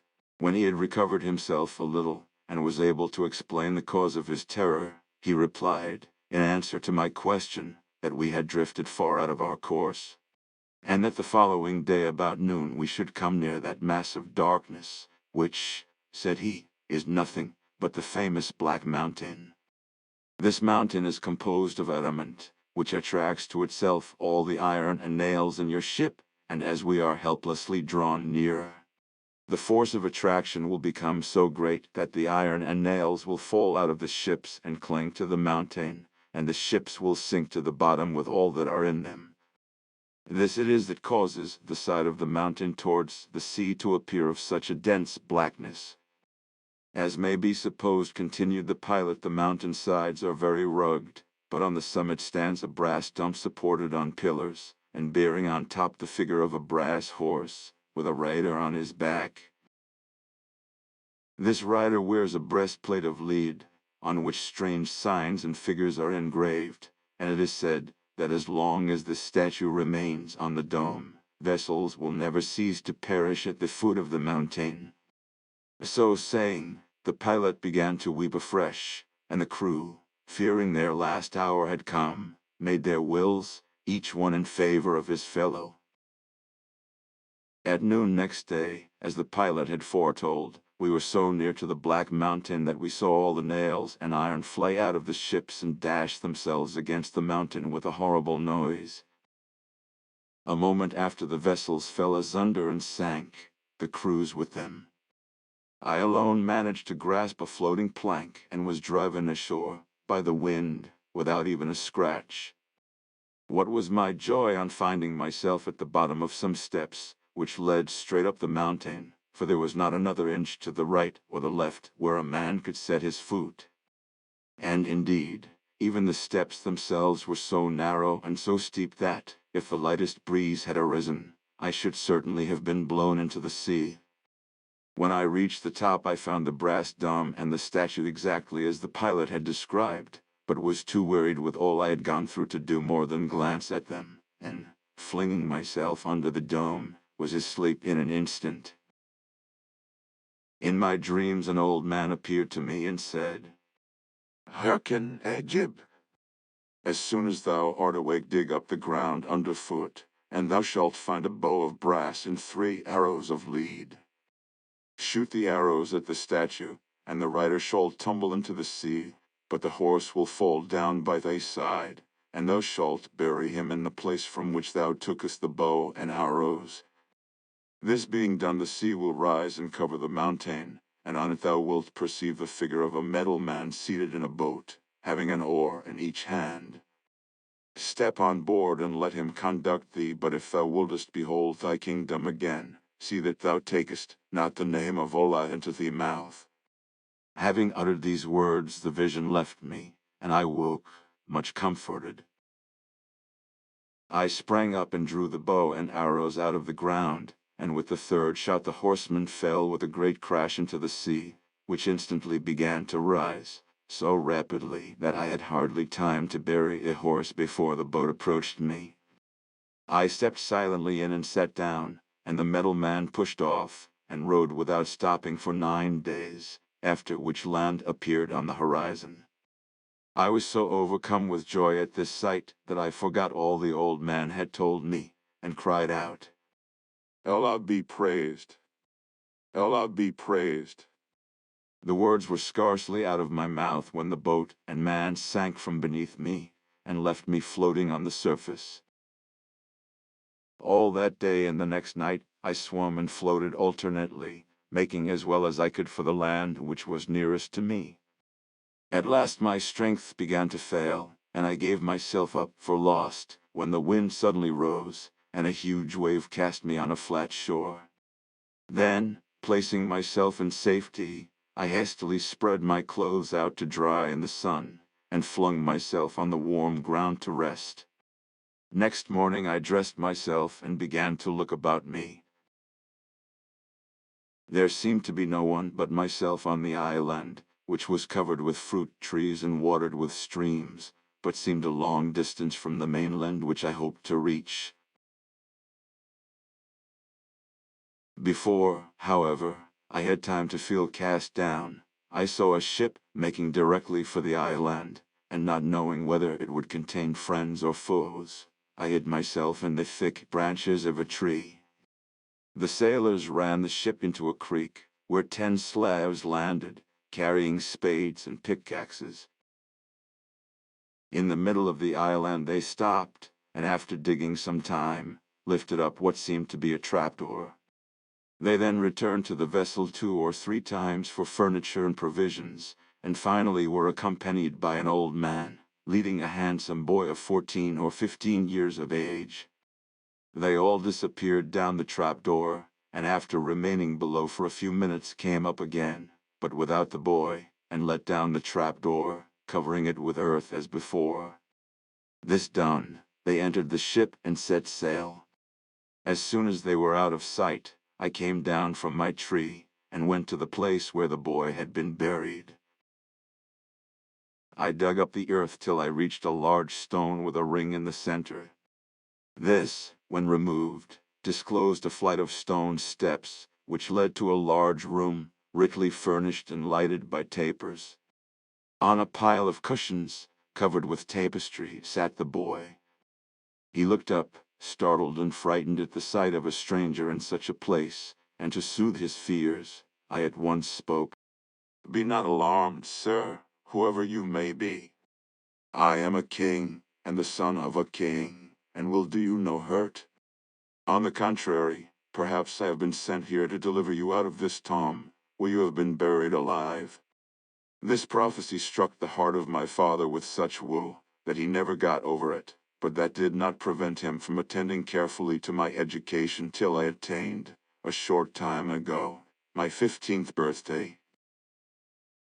It was only yesterday that the news reached him that 10 days previously the statue of brass had been thrown into the sea, and he at once set about hiding me in this underground chamber, which was built for the purpose, promising to fetch me out when the 40 days have passed.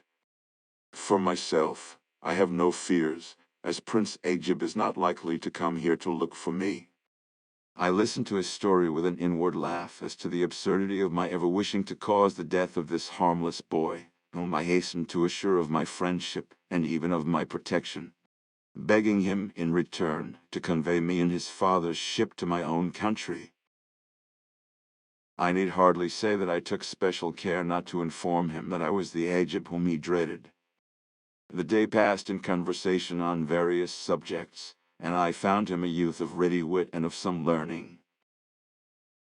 I took on myself the duties of a servant, held the basin and water for him when he washed, prepared the dinner, and set it on the table.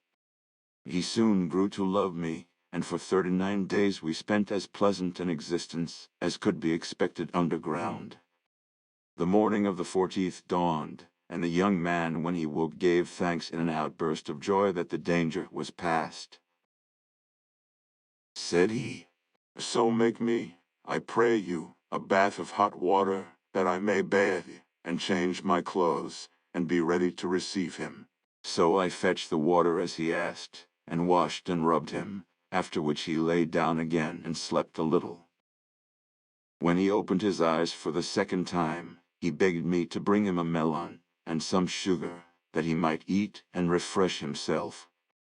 I soon chose a fine melon out of those which remained, but could find no knife to cut it with. Look in the cornice over my head, and I think you will see one. It was so high above me, that I had some difficulty in reaching it, and catching my foot in the covering of the bed, I slipped, and fell right upon the young man, the knife going straight into his heart. At this awful sight, I shrieked aloud in my grief and pain. I threw myself on the ground and rent my clothes and tore my hair with sorrow. Then, fearing to be punished as his murderer by the unhappy father, I raised the great stone which blocked the staircase, and quitting the underground chamber, made everything fast as before. Scarcely had I finished when, looking out to sea, I saw the vessel heading for the island, and, feeling that it would be useless for me to protest my innocence, I again concealed myself among the branches of a tree that grew nearby. The old man and his slaves pushed off in a boat directly the ship touched land, and walked quickly towards the entrance to the underground chamber. But when they were near enough to see that the earth had been disturbed, they paused and changed color. In silence they all went down and called to the youth by name. Then for a moment I heard no more.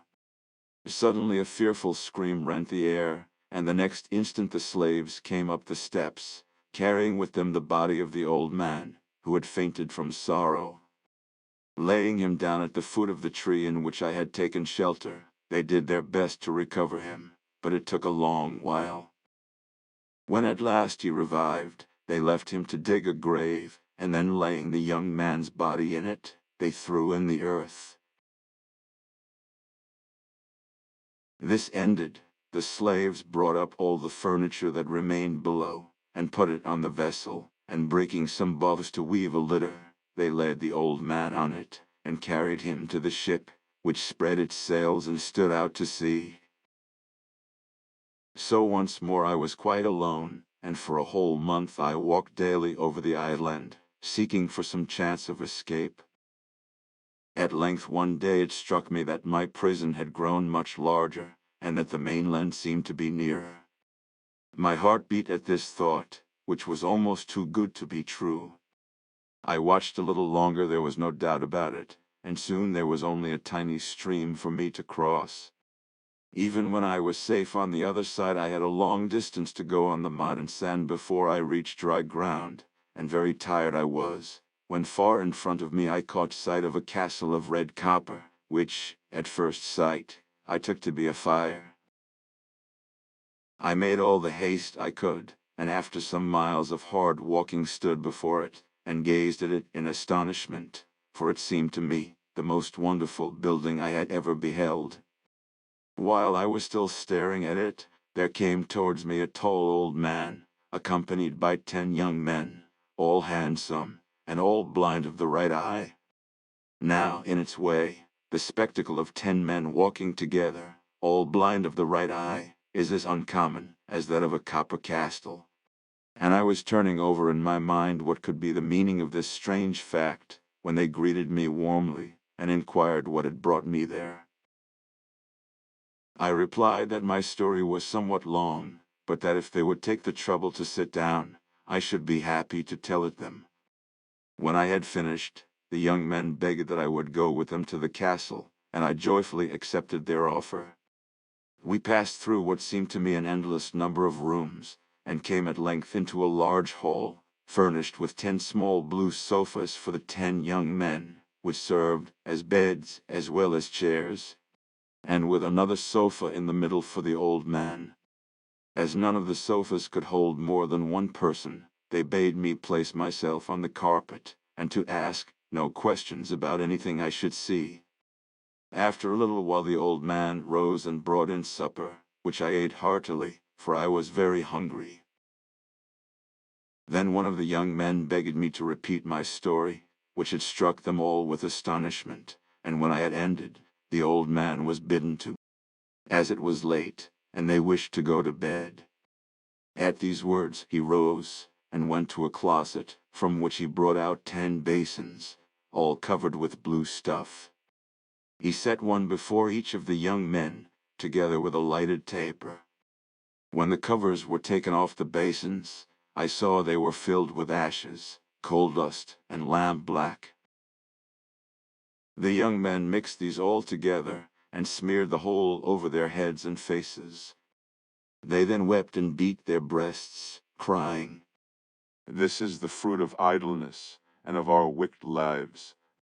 This ceremony lasted nearly the whole night, and when it stopped they washed themselves carefully, and put on fresh clothes, and lay down to sleep. All this while I had refrained from questions, though my curiosity almost seemed to burn a hole in me. But the following day, when we went out to walk, I said to them, "Gentlemen, I must disobey your wishes, for I can keep silence no more. You do not appear to lack wit, yet you do such actions as none but madmen could be capable of. Whatever befalls me, I cannot forbear asking, why you daub your faces with black, and how it is you are all blind of one eye?" but they only answered that such questions were none of my business, and that I should do well to hold my peace. During that day we spoke of other things, but when night came, and the same ceremony was repeated, I implored them most earnestly to let me know the meaning of it all. "It is for your own sake," replied one of the young men, "that we have not granted your request, and to preserve you from our unfortunate fate. If, however, you wish to share our destiny, we will delay no longer."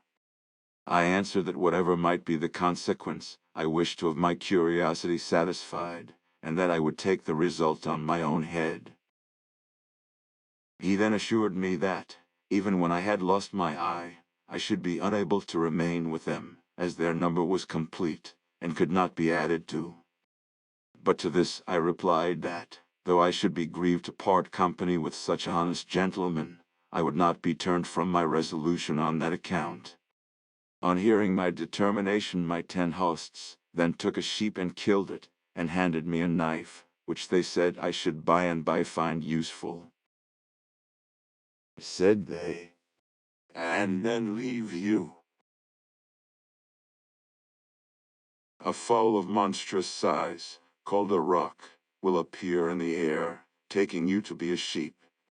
He will snatch you up and carry you into the sky, but be not alarmed, for he will bring you safely down and lay you on the top of a mountain. When you are on the ground, cut the skin with a knife and throw it off. As soon as the roc sees you, he will fly away from fear, but you must walk on till you come to a castle covered with plates of gold, studded with jewels. Enter boldly at the gate, which always stands open, but do not ask us to tell you what we saw or what befell us there, for that you will learn for yourself. This only we may say, that it cost us each our right eye, and has imposed upon us our nightly penance." after the young gentlemen had been at the trouble of sewing the sheepskin on me, they left me, and retired to the hall. In a few minutes the roc appeared, and bore me off to the top of the mountain in his huge claws as lightly as if I had been a feather, for this great white bird is so strong that he has been known to carry even an elephant to his nest in the hills. The moment my feet touched the ground, I took out my knife and cut the threads that bound me, and the sight of me in my proper clothes so alarmed the roc that he spread his wings and flew away. Then I set out to seek the castle. I found it after wandering about for half a day, and never could I have imagined anything so glorious. The gate led into a square court, into which opened 100 doors, 99 of them being of rare woods and one of gold. Through each of these doors I caught glimpses of splendid gardens or of rich storehouses. Entering one of the doors, which was standing open, I found myself in a vast hall where 40 young ladies, magnificently dressed, and of perfect beauty, were reclining. As soon as they saw me, they rose and uttered words of welcome, and even forced me to take possession of a seat that was higher than their own, though my proper place was at their feet. Not content with this, one brought me splendid garments, while another filled a basin with scented water and poured it over my hands, and the rest busied themselves with preparing refreshments. After I had eaten and drunk of the most delicate food and rarest wines, the ladies crowded round me and begged me to tell them all my adventures. By the time I had finished, night had fallen, and the ladies lighted up the castle with such a prodigious quantity of tapers that even day could hardly have been brighter. We then sat down to a supper of dried fruits and sweetmeats, after which some sang and others danced. I was so well amused that I did not notice how the time was passing, but at length one of the ladies approached and informed me it was midnight, and that, as I must be tired, she would conduct me to the room that had been prepared for me. Then, bidding me good night, I was left to sleep. I spent the next 39 days in much the same way as the first, but at the close of that time the ladies appeared, as was their custom, in my room one morning to inquire how I had slept. And instead of looking cheerful and smiling, they were in floods of tears. Said they, "We must leave you, and never was it so hard to part from any of our friends. Most likely we shall never see you again, but if you have sufficient self-command, perhaps we may yet look forward to a meeting." I replied, "What is the meaning of these strange words? I pray you to tell me." "Know then," answered one of them, "that we are all princesses, each a king's daughter. We live in this castle together, in the way that you have seen, but at the end of every year secret duties call us away for the space of 40 days. The time has now come, but before we depart, we will leave you our keys, so that you may not lack entertainment during our absence. But one thing we would ask of you: the golden door alone forbear to open, as you value your own peace and the happiness of your life. That door once unlocked, we must bid you farewell forever." Weeping, I assured them of my prudence, and after embracing me tenderly, they went their ways. Every day I opened 2 or 3 fresh doors, each of which contained behind it so many curious things that I had no chance of feeling dull, much as I regretted the absence of the ladies. Sometimes it was an orchard, whose fruit far exceeded in bigness any that grew in my father's garden. Sometimes it was a court planted with roses, jessamine, daffodils, hyacinths and anemones, and 1,000 other flowers of which I did not know the names. Or again, it would be an aviary, fitted with all kinds of singing birds, or a treasury heaped up with precious stones, but whatever I might see, all was perfect of its own sort. 39 days passed away more rapidly than I could have conceived possible, and the following morning the princesses were to return to the castle. But alas! I had explored every corner, save only the room that was shut in by the golden door, and I had no longer anything to amuse myself with. I stood before the forbidden place for some time, gazing at its beauty. Then a happy inspiration struck me, that because I unlocked the door it was not necessary that I should enter the chamber. It would be enough for me to stand outside, and view whatever hidden wonders might be therein. Thus arguing against my own conscience, I turned the key, when a smell rushed out that, pleasant though it was, overcame me completely, and I fell fainting across the threshold. Instead of being warned by this accident, directly I came to myself, I went for a few moments into the air to shake of the effects of the perfume, and then entered boldly. I found myself in a large, vaulted room, lighted by tapers, scented with aloes and ambergris, standing in golden candlesticks, whilst gold and silver lamps hung from the ceiling. Though objects of rare workmanship lay heaped around me, I paid them scant attention, so much was I struck by a great black horse, which stood in one corner, the handsomest and best-shaped animal I had ever seen. His saddle and bridle were of massive gold, curiously wrought. One side of his trough was filled with clean barley and sesame, and the other with rose water. I led the animal into the open air, and then jumped on his back, shaking the reins as I did so, but as he never stirred, I touched him lightly with a switch I had picked up in his stable. No sooner did he feel the stroke, than he spread his wings, which I had not perceived before, and flew up with me straight into the sky. When he had reached a prodigious height, he next darted back to earth, and alighted on the terrace belonging to a castle, shaking me violently out of the saddle as he did so, and giving me such a blow with his tail, that he knocked out my right eye. Half stunned as I was with all that had happened to me, I rose to my feet, thinking as I did so of what had befallen the 10 young men, and watching the horse which was soaring into the clouds. I left the terrace and wandered on till I came to a hall, which I knew to have been the one from which the roc had taken me, by the 10 blue sofas against the wall. The 10 young men were not present when I first entered, but came in soon after, accompanied by the old man. They greeted me kindly and bewailed my misfortune, though, indeed, they had expected nothing less. They said, We also have undergone, and we should be enjoying the same happiness still, had we not opened the golden door while the princesses were absent. You have been no wiser than we, and have suffered the same punishment. We would gladly receive you among us, to perform such penance as we do, but we have already told you that this is impossible. Depart, therefore, from hence and go to the court of Baghdad, where you shall meet with him that can decide your destiny. They told me the way I was to travel, and I left them.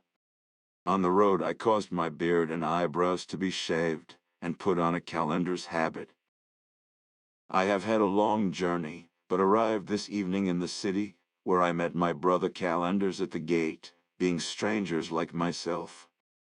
We wondered much at one another, to see we were all blind of the same eye, but we had no leisure to discourse at length of our common calamities. We had only so much time as to come hither to implore those favors which you have been generously pleased to grant us. He finished, and it was Zobeida's turn to speak. She said, addressing all 3, I pardon you all, but you must depart immediately out of this house. The 7 Voyages of Sinbad the Sailor. In the times of the Caliph Harun al-Rashid there lived in Baghdad a poor porter named Sinbad, who on a very hot day was sent to carry a heavy load from one end of the city to the other. Before he had accomplished half the distance, he was so tired that, finding himself in a quiet street, where the pavement was sprinkled with rose water, and a cool breeze was blowing, he set his burden upon the ground, and sat down to rest in the shade of a grand house. Very soon he decided that he could not have chosen a pleasanter place. A delicious perfume of aloes wood and pastils came from the open windows and mingled with the scent of the rose water, which steamed up from the hot pavement. Within the palace he heard some music, as of many instruments cunningly played, and the melodious warble of nightingales and other birds, and by this, and the appetizing smell of many dainty dishes of which he presently became aware, he judged that feasting and merry-making were going on. He wondered who lived in this magnificent house, which he had never seen before, the street in which it stood being one which he seldom had occasion to pass. To satisfy his curiosity he went up to some splendidly dressed servants who stood at the door, and asked one of them the name of the master of the mansion. Replied he, Do you live in Baghdad, and not know that here lives the noble Sinbad the sailor, that famous traveler, who sailed over every sea upon which the sun shines? The porter, who had often heard people speak of the immense wealth of Sinbad, could not help feeling envious of one whose lot seemed to be as happy as his own was miserable. Casting his eyes up to the sky, he exclaimed aloud, Consider, mighty creator of all things, the differences between Sinbad's life and mine. Every day I suffer 1,000 hardships and misfortunes, and have hard work to get even enough bad barley bread to keep myself and my family alive, while the lucky Sinbad spends money right and left and lives upon the fat of the land. What has he done that you should give him this pleasant life? What have I done to deserve so hard a fate?" So saying, he stamped upon the ground like one beside himself with misery and despair. Just at this moment a servant came out of the palace, and taking him by the arm said, "Come with me, the noble Sinbad. My master wishes to speak to you." Hindbad was not a little surprised at this summons, and feared that his unguarded words might have drawn upon him the displeasure of Sinbad. So he tried to excuse himself upon the pretext that he could not leave the burden which had been entrusted to him in the street. However, the lackey promised him that it should be taken care of, and urged him to obey the call so pressingly that at last the porter was obliged to yield. He followed the servant into a vast room, where a great company was seated round a table covered with all sorts of delicacies. In the place of Hanar sat a tall, grave man whose long white beard gave him a venerable air. Behind his chair stood a crowd of attendants eager to minister to his wants. This was the famous Sinbad himself. The porter, more than ever alarmed at the sight of so much magnificence, tremblingly saluted the noble company. Sinbad, making a sign to him to approach, caused him to be seated at his right hand, and himself heaped choice morsels upon his plate, and poured out for him a draught of excellent wine. And presently, when the banquet drew to a close, spoke to him familiarly, asking his name and occupation. "My lord," replied the porter, "I am called Hindbad. I am glad to see you here." Continued Sinbad, "And I will answer for the rest of the company that they are equally pleased. But I wish you to tell me what it was that you said just now in the street." for Sinbad, passing by the open window before the feast began, had heard his complaint and therefore had sent for him. At this question Hindbad was covered with confusion, and hanging down his head, replied, "My lord, I confess that, overcome by weariness and ill humor, I uttered indiscreet words, which I pray you to pardon me." Replied Sinbad, "Do not imagine that I am so unjust as to blame you. On the contrary, I understand your situation and can pity you. Only you appear to be mistaken about me, and I wish to set you right. You doubtless imagine that I have acquired all the wealth and luxury that you see me enjoy without difficulty or danger, but this is far indeed from being the case. I have only reached this happy state after having for years suffered every possible kind of toil and danger." he continued, addressing the company. "I assure you that my adventures have been strange enough to deter even the most avaricious men from seeking wealth by traversing the seas. Since you have, perhaps, heard but confused accounts of my 7 voyages, and the dangers and wonders that I have met with by sea and land, I will now give you a full and true account of them, which I think you will be well pleased to hear." As Sinbad was relating his adventures chiefly on account of the porter, he ordered, before beginning his tale, that the burden which had been left in the street should be carried by some of his own servants to the place for which Hindbad had set out at first, while he remained to listen to the story.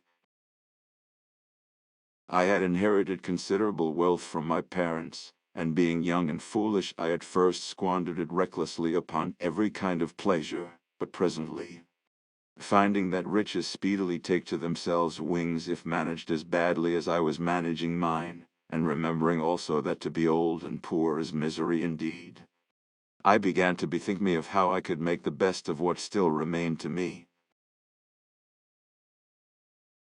I sold all my household goods by public auction, and joined a company of merchants who traded by sea, embarking with them at Balsora in a ship which we had fitted out between us. We set sail and took our course towards the East Indies by the Persian Gulf, having the coast of Persia upon our left hand and upon our right the shores of Arabia Felix. I was at first much troubled by the uneasy motion of the vessel, but speedily recovered my health, and since that hour have been no more plagued by seasickness.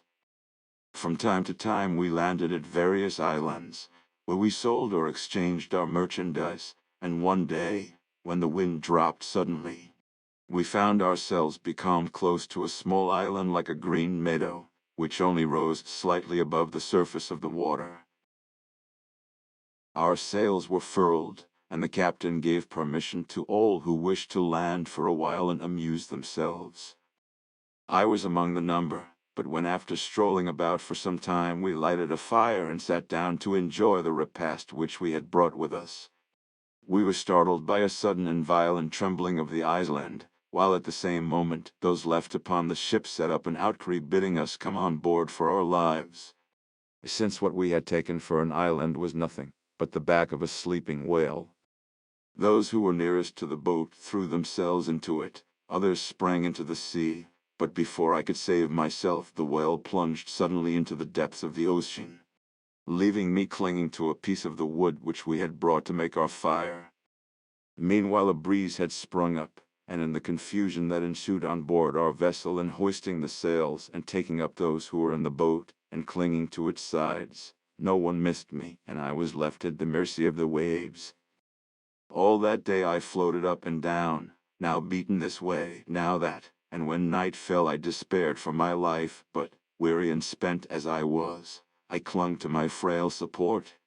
And great was my joy when the morning light showed me that I had drifted against an island. The cliffs were high and steep, but luckily for me some tree roots protruded in places, and by their aid I climbed up at last, and stretched myself upon the turf at the top, where I lay, more dead than alive, till the sun was high in the heavens. By that time I was very hungry, but after some searching I came upon some eatable herbs, and a spring of clear water, and much refreshed I set out to explore the island. Presently I reached a great plain where a grazing horse was tethered, and as I stood looking at it I heard voices talking apparently underground, and in a moment a man appeared who asked me how I came upon the island. I told him my adventures, and heard in return that he was one of the grooms of Mirage, the king of the island, and that each year they came to feed their master's horses in this plain. He took me to a cave where his companions were assembled, and when I had eaten of the food they set before me, they bade me think myself fortunate to have come upon them when I did, since they were going back to their master on the morrow, and without their aid I could certainly never have found my way to the inhabited part of the island. Early the next morning we accordingly set out, and when we reached the capital I was graciously received by the king, to whom I related my adventures, upon which he ordered that I should be well cared for and provided with such things as I needed. Being a merchant I sought out men of my own profession, and particularly those who came from foreign countries, as I hoped in this way to hear news from Baghdad, and find out some means of returning thither, for the capital was situated upon the seashore, and visited by vessels from all parts of the world. In the meantime I heard many curious things, and answered many questions concerning my own country, for I talked willingly with all who came to me. Also, to while away the time of waiting I explored a little island named Castle, which belongs to King Mirage, and which was supposed to be inhabited by a spirit named Degil. Indeed, the sailors assured me that often at night, the playing of timbrels could be heard upon it. However, I saw nothing strange upon my voyage, saving some fish that were full 200 cubits long, but were fortunately more in dread of us than even we were of them, and fled from us, if we did but strike upon a board to frighten them. Other fishes there were only a cubit long which had heads like owls. One day after my return, as I went down to the quay, I saw a ship, which had just cast anchor, and was discharging her cargo, while the merchants to whom it belonged were busily directing the removal of it to their warehouses. Drawing nearer I presently noticed that my own name was marked upon some of the packages, and after having carefully examined them, I felt sure that they were indeed those which I had put on board our ship at Balsora. I then recognized the captain of the vessel, but as I was certain that he believed me to be dead, I went up to him and asked who owned the packages that I was looking at. There was on board my ship a merchant of Baghdad named Sinbad. One day he and several of my other passengers landed upon what we supposed to be an island, but which was really an enormous whale floating asleep upon the waves. No sooner did it feel upon its back the heat of the fire, which had been kindled, than it plunged into the depths of the sea. Several of the people who were upon it perished in the waters, and among others this unlucky Sinbad. This merchandise is his, but I have resolved to dispose of it for the benefit of his family if I should ever chance to meet with them. Said I. I am that Sinbad whom you believe to be dead, and these are my possessions. When the captain heard these words, he cried out in amazement, Lack-a-day! And what is the world coming to? In these days there is not an honest man to be met with. Did I not with my own eyes see Sinbad drown, and now you have the audacity to tell me that you are he? I should have taken you to be a just man, and yet for the sake of obtaining that which does not belong to you, you are ready to invent this horrible falsehood. Have patience, and do me the favor to hear my story. Speak then, replied the captain. I'm all attention. So I told him of my escape and of my fortunate meeting with the king's grooms, and how kindly I had been received at the palace. Very soon I began to see that I had made some impression upon him, and after the arrival of some of the other merchants, who showed great joy at once more seeing me alive, he declared that he also recognized me. Throwing himself upon my neck, he exclaimed, Heaven be praised that you have escaped from so great a danger. As to your goods, I pray you take them, and dispose of them as you please. I thanked him and praised his honesty, begging him to accept several bales of merchandise in token of my gratitude, but he would take nothing. Of the choicest of my goods I prepared a present for King Marriage, who was at first amazed, having known that I had lost my all. However, when I had explained to him how my bales had been miraculously restored to me, he graciously accepted my gifts, and in return gave me many valuable things. I then took leave of him, and exchanging my merchandise for sandal and aloes wood, camphor, nutmegs, cloves, pepper, and ginger, I embarked upon the same vessel and traded so successfully upon our homeward voyage that I arrived in Balsora with about 100,000 sequins. My family received me with as much joy as I felt upon seeing them once more. I bought land and slaves, and built a great house in which I resolved to live happily, and in the enjoyment of all the pleasures of life to forget my past sufferings. Here Sinbad paused, and commanded the musicians to play again, while the feasting continued until evening. When the time came for the porter to depart, Sinbad gave him a purse containing 100 sequins, saying, Take this, Sinbad, and go home, but tomorrow come again and you shall hear more of my adventures. The porter retired quite overcome by so much generosity, and you may imagine that he was well received at home, where his wife and children thanked their lucky stars that he had found such a benefactor. The next day Hindbad, dressed in his best, returned to the voyager's house, and was received with open arms. As soon as all the guests had arrived the banquet began as before, and when they had feasted long and merrily, Sinbad addressed them thus. My friends, I beg that you will give me your attention, while I relate the adventures of my second voyage, which you will find even more astonishing than the first. I had resolved, as you know, on my return from my first voyage, to spend the rest of my days quietly in Baghdad, but very soon I grew tired of such an idle life and longed once more to find myself upon the sea. I procured, therefore, such goods as were suitable for the places I intended to visit, and embarked for the second time in a good ship with other merchants whom I knew to be honorable men. We went from island to island, often making excellent bargains, until one day, we landed at a spot which, though covered with fruit trees and abounding in springs of excellent water, appeared to possess neither houses nor people. While my companions wandered here and there gathering flowers and fruit, I sat down in a shady place, and, having heartily enjoyed the provisions and the wine I had brought with me, I fell asleep, lulled by the murmur of a clear brook which flowed close by. How long I slept I know not, but when I opened my eyes and started to my feet, I perceived with horror that I was alone and that the ship was gone. I rushed to and fro like one distracted, uttering cries of despair, and when from the shore I saw the vessel under full sail, just disappearing upon the horizon, I wished bitterly enough that I had been content to stay at home in safety. But since wishes could do me no good, I presently took courage, and looked about me for a means of escape.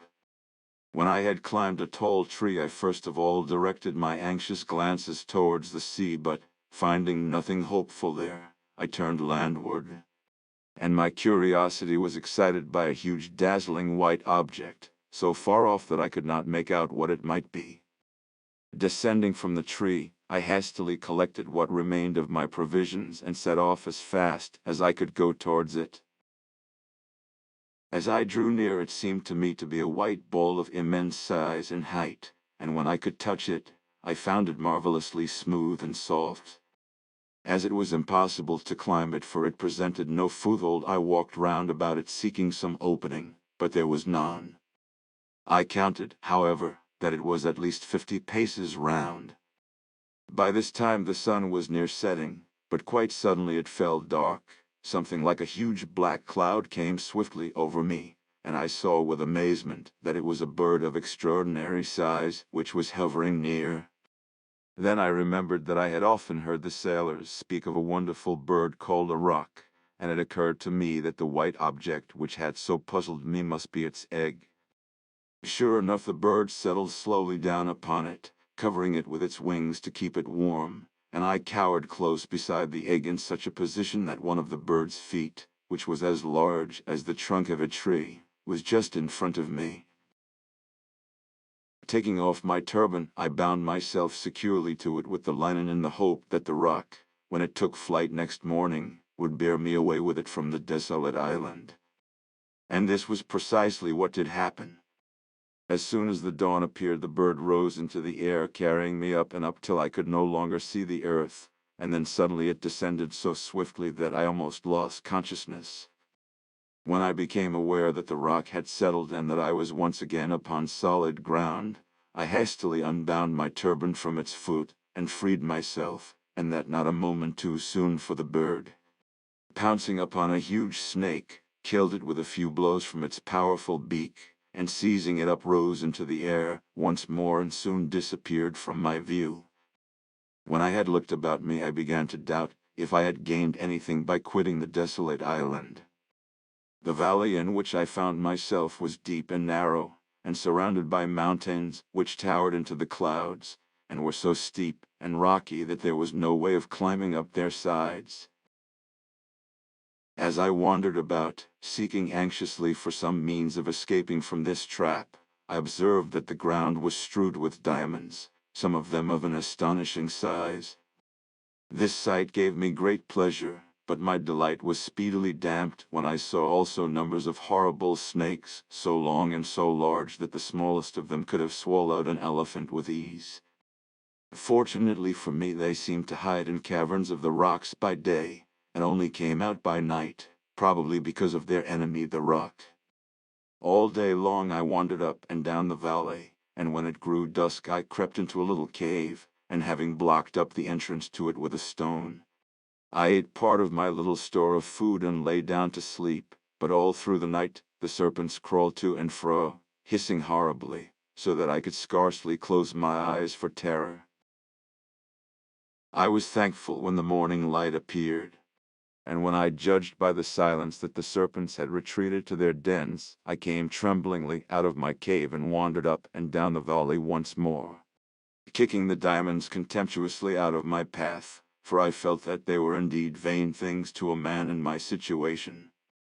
At last, overcome with weariness, I sat down upon a rock, but I had hardly closed my eyes when I was startled by something which fell to the ground with a thud close beside me. It was a huge piece of fresh meat, and as I stared at it several more pieces rolled over the cliffs in different places. I had always thought that the stories the sailors told of the famous Valley of Diamonds, and of the cunning way which some merchants had devised for getting at the precious stones, were mere travelers' tales invented to give pleasure to the hearers, but now I perceived that they were surely true. These merchants came to the valley at the time when the eagles, which keep their eyries in the rocks, had hatched their young. The merchants then threw great lumps of meat into the valley.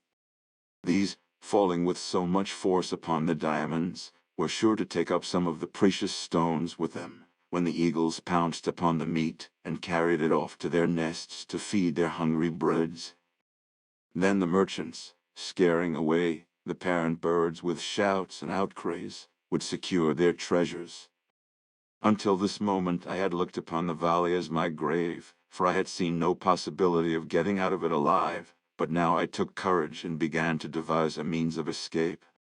I began by picking up all the largest diamonds I could find and storing them carefully in the leathern wallet which had held my provisions. This I tied securely to my belt. I then chose the piece of meat which seemed most suited to my purpose, and with the aid of my turban, bound it firmly to my back. This done, I laid down upon my face and awaited the coming of the eagles. I soon heard the flapping of their mighty wings above me, and had the satisfaction of feeling one of them seize upon my piece of meat, and me with it, and rise slowly towards his nest, into which he presently dropped me. Luckily for me the merchants were on the watch, and setting up their usual outcries they rushed to the nest scaring away the eagle. Their amazement was great when they discovered me, and also their disappointment, and with one accord, they fell to abusing me for having robbed them of their usual profit. Addressing myself to the one who seemed most aggrieved, I said, I am sure, if you knew all that I have suffered, you would show more kindness towards me, and as for diamonds, I have enough here of the very best for you and me and all your company. So saying, I showed them to him. The others all crowded round me, wondering at my adventures and admiring the device by which I had escaped from the valley, and when they had led me to their camp and examined my diamonds, they assured me that in all the years that they had carried on their trade they had seen no stones to be compared with them for size and beauty. I found that each merchant chose a particular nest, and took his chance of what he might find in it. So I begged the one who owned the nest to which I had been carried to take as much as he would of my treasure, but he contented himself with one stone, and that by no means the largest, assuring me that with such a gem his fortune was made, and he need toil no more. I stayed with the merchants several days, and then as they were journeying homewards I gladly accompanied them. Our way lay across high mountains infested with frightful serpents, but we had the good luck to escape them, and came at last to the seashore. Thence we sailed to the isle of Roat, where the camphor trees grow to such a size that 100 men could shelter under one of them with ease. The sap flows from an incision made high up in the tree into a vessel hung there to receive it, and soon hardens into the substance called camphor, but the tree itself withers up and dies when it has been so treated. In this same island we saw the rhinoceros, an animal which is smaller than the elephant and larger than the buffalo. It has one horn about a cubit long which is solid, but has a furrow from the base to the tip. Upon it is traced in white lines the figure of a man. The rhinoceros fights with the elephant, and transfixing him with his horn carries him off upon his head, but becoming blinded with the blood of his enemy, he falls helpless to the ground. And then comes the roc, and clutches them both up in his talons and takes them to feed his young.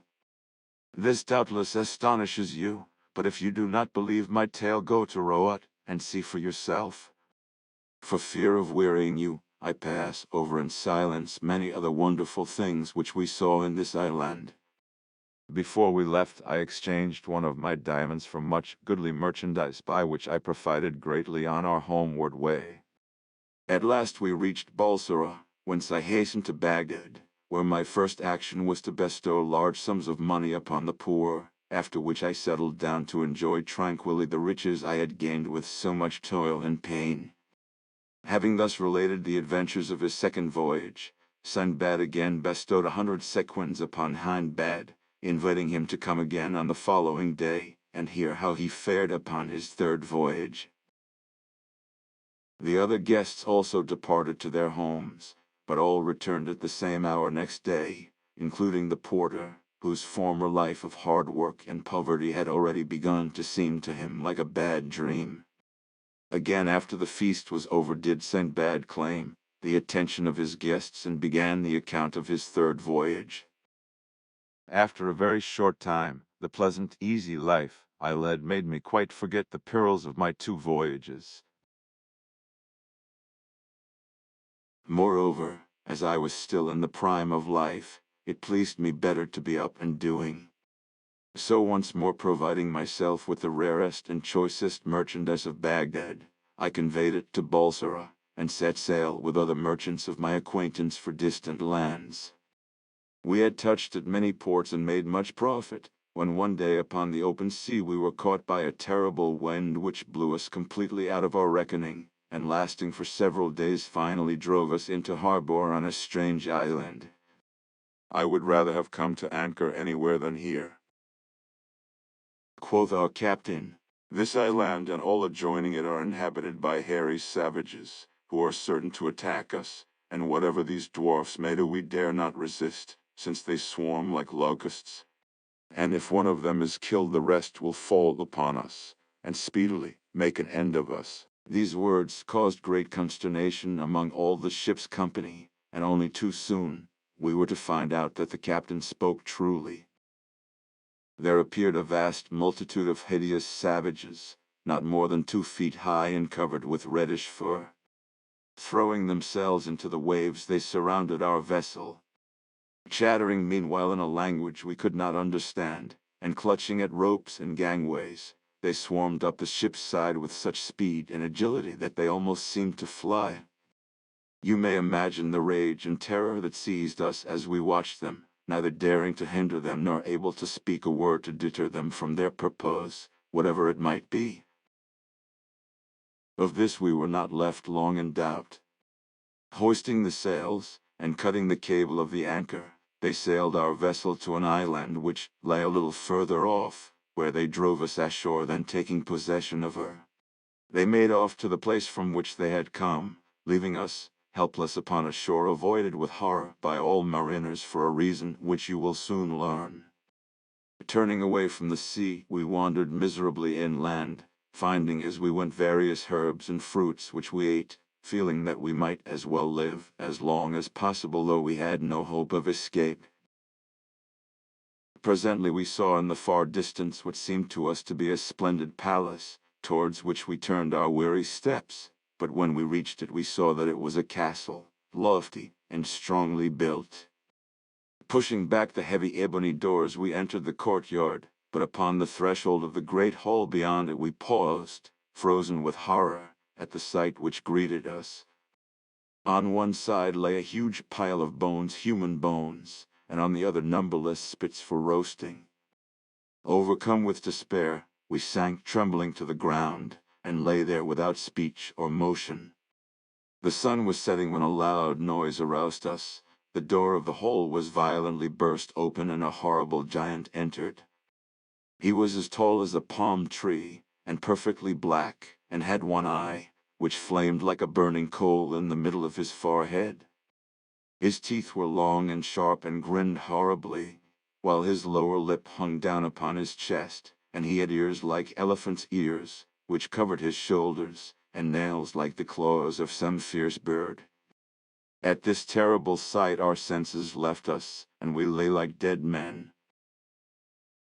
When at last we came to ourselves, the giant sat examining us attentively with his fearful eye. Presently, when he had looked at us enough, he came towards us, and stretching out his hand took me by the back of the neck, turning me this way and that. But feeling that I was mere skin and bone, he set me down again, and went on to the next, whom he treated in the same fashion. At last he came to the captain, and finding him the fattest of us all, he took him up in one hand and stuck him upon a spit, and proceeded to kindle a huge fire, at which he presently roasted him. After the giant had supped, he lay down to sleep, snoring like the loudest thunder, while we lay shivering with horror the whole night through. And when day broke, he awoke and went out, leaving us in the castle. When we believed him to be really gone, we started up bemoaning our horrible fate, until the hall echoed with our despairing cries. Though we were many and our enemy was alone, it did not occur to us to kill him, and indeed we should have found that a hard task, even if we had thought of it, and no plan could we devise to deliver ourselves. So at last, submitting to our sad fate, we spent the day in wandering up and down the island, eating such fruits as we could find, and when night came we returned to the castle, having sought in vain for any other place of shelter. At sunset the giant returned, supped upon one of our unhappy comrades, slept and snored till dawn, and then left us as before. Our condition seemed to us so frightful that several of my companions thought it would be better to leap from the cliffs and perish in the waves at once, rather than await so miserable an end. But I had a plan of escape, which I now unfolded to them, and which they at once agreed to attempt. I added, You know that plenty of driftwood lies along the shore. Let us make several rafts, and carry them to a suitable place. If our plot succeeds, we can wait patiently for the chance of some passing ship, which would rescue us from this fatal island. If it fails, we must quickly take to our rafts. Frail as they are, we have more chance of saving our lives with them than we have if we remain here.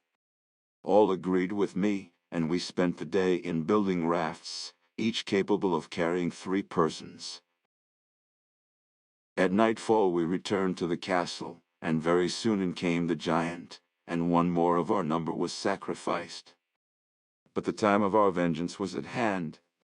As soon as he had finished his horrible repast, he lay down to sleep as before, and when we heard him begin to snore, I and 9 of the boldest of my comrades rose softly and took each a spit, which we made red hot in the fire, and then at a given signal we plunged it with one accord into the giant's eye, completely blinding him.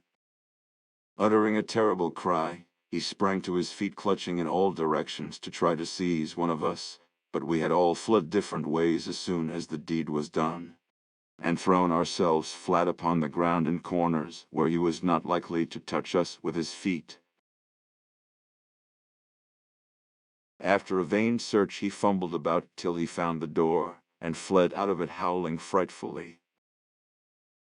As for us, when he was gone we made haste to leave the fatal castle, and stationing ourselves beside our rafts, we waited to see what would happen. Our idea was that if, when the sun rose, we saw nothing of the giant, and no longer heard his howls, which still came faintly through the darkness, growing more and more distant, we should conclude that he was dead, and that we might safely stay upon the island, and need not risk our lives upon the frail rafts. But alas! Morning light showed us our enemy approaching us, supported on either hand by 2 giants nearly as large and fearful as himself, while a crowd of others followed close upon their heels. Hesitating no longer, we clambered upon our rafts and rowed with all our might out to sea. The giants, seeing their prey escaping them, seized up huge pieces of rock, and wading into the water, hurled them after us with such good aim that all the rafts except the one I was upon were swamped, and their luckless crews drowned, without our being able to do anything to help them. Indeed, I and my 2 companions had all we could do to keep our own raft beyond the reach of the giants, but by dint of hard rowing we at last gained the open sea. Here we were at the mercy of the winds and waves, which tossed us to and fro all that day and night, but the next morning we found ourselves near an island, upon which we gladly landed. There we found delicious fruits, and having satisfied our hunger, we presently lay down to rest upon the shore. Suddenly we were aroused by a loud rustling noise, and starting up, saw that it was caused by an immense snake, which was gliding towards us over the sand. So swiftly it came that it had seized one of my comrades before he had time to fly, and in spite of his cries and struggles speedily crushed the life out of him in its mighty coils and proceeded to swallow him. By this time my other companion and I were running for our lives to some place where we might hope to be safe from this new horror, and seeing a tall tree we climbed up into it. Having first provided ourselves with a store of fruit off the surrounding bushes. When night came I fell asleep, but only to be awakened once more by the terrible snake, which after hissing horribly round the tree at last reared itself up against it. And finding my sleeping comrade who was perched just below me, it swallowed him also, and crawled away, leaving me half dead with terror. When the sun rose I crept down from the tree with hardly a hope of escaping the dreadful fate which had overtaken my comrades, but life is sweet, and I determined to do all I could to save myself. All day long I toiled with frantic haste and collected quantities of dry brushwood, reeds, and thorns, which I bound with faggots. And making a circle of them under my tree, I piled them firmly one upon another until I had a kind of tent in which I crouched like a mouse in a hole when she sees the cat coming. You may imagine what a fearful night I passed, for the snake returned eager to devour me, and glided round and round my frail shelter seeking an entrance. Every moment I feared that it would succeed in pushing aside some of the faggots, but happily for me they held together, and when it grew light my enemy retired, baffled and hungry, to his den. As for me I was more dead than alive. Shaking with fright and half suffocated by the poisonous breath of the monster, I came out of my tent and crawled down to the sea, feeling that it would be better to plunge from the cliffs and end my life at once than pass such another night of horror. But to my joy and relief I saw a ship sailing by, and by shouting wildly and waving my turban, I managed to attract the attention of her crew. A boat was sent to rescue me, and very soon I found myself on board surrounded by a wondering crowd of sailors and merchants eager to know by what chance I found myself in that desolate island. After I had told my story they regaled me with the choicest food the ship afforded, and the captain, seeing that I was in rags, generously bestowed upon me one of his own coats. After sailing about for some time and touching at many ports we came at last to the island of Salahat, where sandalwood grows in great abundance. Here we anchored, and as I stood watching the merchants disembarking their goods and preparing to sell or exchange them, the captain came up to me and said, I have here, brother, some merchandise belonging to a passenger of mine who is dead. Will you do me the favor to trade with it, and when I meet with his heirs, I shall be able to give them the money, though it will be only just that you shall have a portion for your trouble. I consented gladly, for I did not like standing by idle. Whereupon he pointed the bales out to me, and sent for the person whose duty it was to keep a list of the goods that were upon the ship. When this man came he asked in what name the merchandise was to be registered. Replied the captain. At this I was greatly surprised, but looking carefully at him, I recognized him to be the captain of the ship upon which I had made my second voyage, though he had altered much since that time. As for him, believing me to be dead, it was no wonder that he had not recognized me. So, Captain, the merchant who owned those bales was called Sinbad, He replied. He was so named. He belonged to Baghdad, and joined my ship at Balsara, but by mischance he was left behind upon a desert island where we had landed to fill up our water casks, and it was not until 4 hours later that he was missed. By that time the wind had freshened, and it was impossible to put back for him. You suppose him to have perished then? Alas! Yes, he answered. Why, Captain? I cried. Look well at me. I am that Sinbad who fell asleep upon the island, and awoke to find himself abandoned. The captain stared at me in amazement, but was presently convinced that I was indeed speaking the truth, and rejoiced greatly at my escape. I am glad to have that piece of carelessness off my conscience at any rate. Now take your goods, and the profit I have made for you upon them, and may you prosper in future. I took them gratefully, and as we went from one island to another, I laid in stores of cloves, cinnamon, and other spices.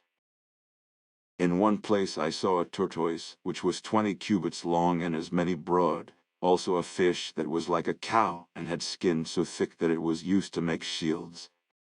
Another I saw that was like a camel in shape and color. So by degrees we came back to Balsara, and I returned to Baghdad with so much money that I could not myself count it, besides treasures without end.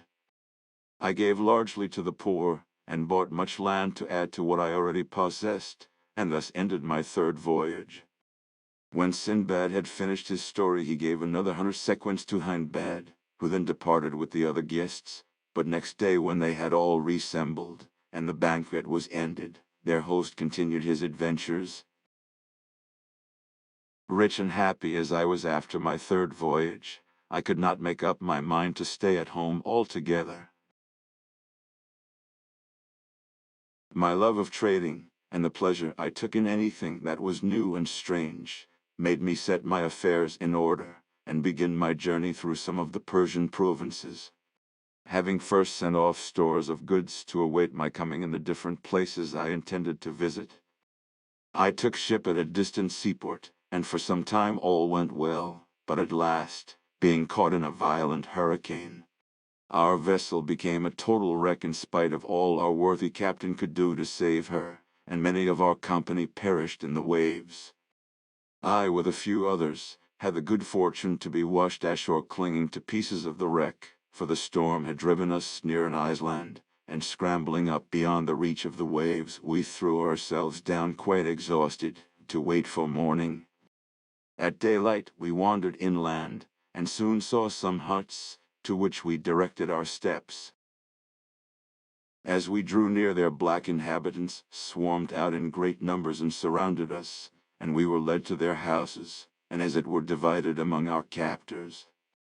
I with 5 others was taken into a hut, where we were made to sit upon the ground, and certain herbs were given to us, which the blacks made signs to us to eat.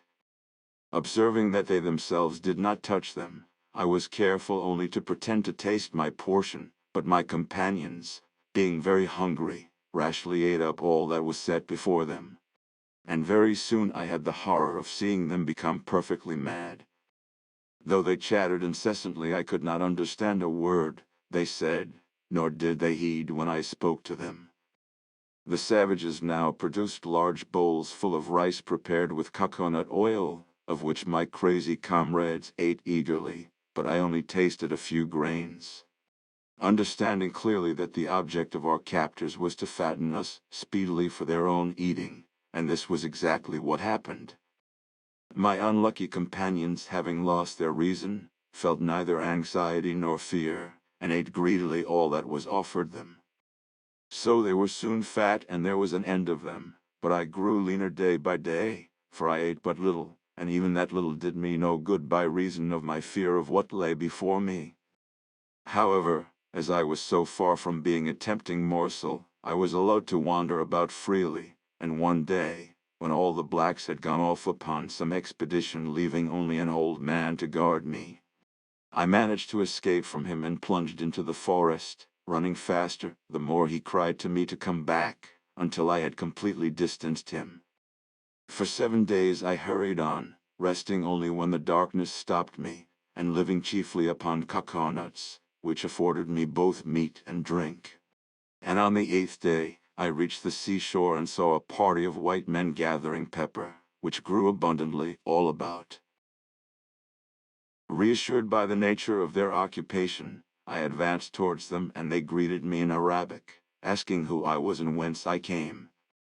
My delight was great on hearing this familiar speech, and I willingly satisfied their curiosity, telling them how I had been shipwrecked and captured by the blacks.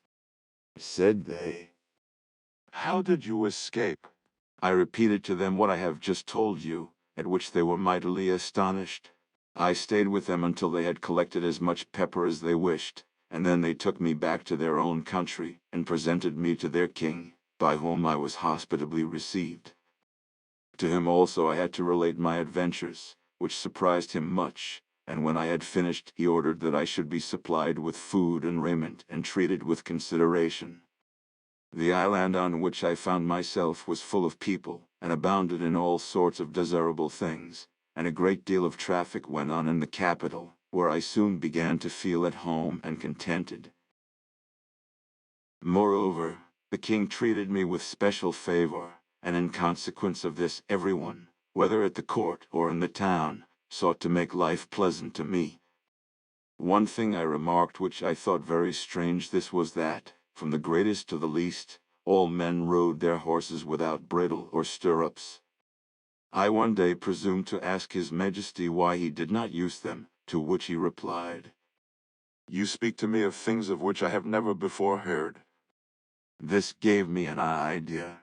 I found a clever workman, and made him cut out under my direction the foundation of a saddle, which I wadded and covered with choice leather, adorning it with rich gold embroidery. I then got a locksmith to make me a bit and a pair of spurs after a pattern that I drew for him, and when all these things were completed I presented them to the king and showed him how to use them. When I had saddled one of his horses he mounted it, and rode about quite delighted with the novelty, and to show his gratitude he rewarded me with large gifts. After this I had to make saddles for all the principal officers of the king's household, and as they all gave me rich presents, I soon became very wealthy and quite an important person in the city. One day the king sent for me and said, Sinbad, I am going to ask a favor of you. Both I and my subjects esteem you, and wish you to end your days amongst us. Therefore I desire that you will marry a rich and beautiful lady whom I will find for you, and think no more of your own country. As the king's will was law, I accepted the charming bride he presented to me, and lived happily with her. Nevertheless, I had every intention of escaping at the first opportunity, and going back to Baghdad. Things were thus going prosperously with me when it happened that the wife of one of my neighbors, with whom I had struck up quite a friendship, fell ill and presently died. I went to his house to offer my consolations, and found him in the depths of woe. Said I, And send you a long life. he replied, What is the good of saying that when I have but an hour left to live? Come, come. surely it is not so bad as all that, I trust that you may be spared to me for many years. answered he. That your life may be long, but as for me, all is finished. I have set my house in order, and today I shall be buried with my wife. This has been the law upon our island from the earliest ages. The living husband goes to the grave with his dead wife, the living wife with her dead husband. So did our fathers, and so must we do. The law changes not, and all must submit to it. As he spoke, the friends and relations of the unhappy pair began to assemble. The body, decked in rich robes and sparkling with jewels, was laid upon an open bier, and the procession started, taking its way to a high mountain at some distance from the city, the rich husband, clothed from head to foot in a black mantle, following mournfully. When the place of interment was reached, the corpse was lowered, just as it was, into a deep pit. Then the husband, bidding farewell to all his friends, stretched himself upon another bier, upon which were laid 7 little loaves of bread and a pitcher of water. And he also was let down to the depths of the horrible cavern, and then a stone was laid over the opening, and the melancholy company wended its way back to the city. You may imagine that I was no unmoved spectator of these proceedings. To all the others it was a thing to which they had been accustomed from their youth up, but I was so horrified that I could not help telling the king how it struck me. I said, I am more astonished than I can express to you at the strange custom which exists in your dominions of burying the living with the dead. In all my travels, I have never before met with so cruel and horrible a law. What would you have, Sinbad? It is the law for everybody. I myself should be buried with the queen if she were the first to die. But, your majesty, dare I ask if this law applies to foreigners also? Why, yes, replied the king, smiling in what I could but consider a very heartless manner. They are no exception to the rule if they have married in the country. When I heard this, I went home much cast down, and from that time forward my mind was never easy. If only my wife's little finger itched, I fancied she was going to die, and sure enough, before very long she fell really ill, and in a few days breathed her last. My dismay was great, for it seemed to me that to be buried alive was even a worse fate than to be devoured by cannibals. Nevertheless, there was no escape. The body of my wife, arrayed in her richest robes and decked with all her jewels, was laid upon the bier. I followed it, and after me came a great procession, headed by the king and all his nobles, and in this order we reached the fatal mountain, which was one of a lofty chain bordering the sea.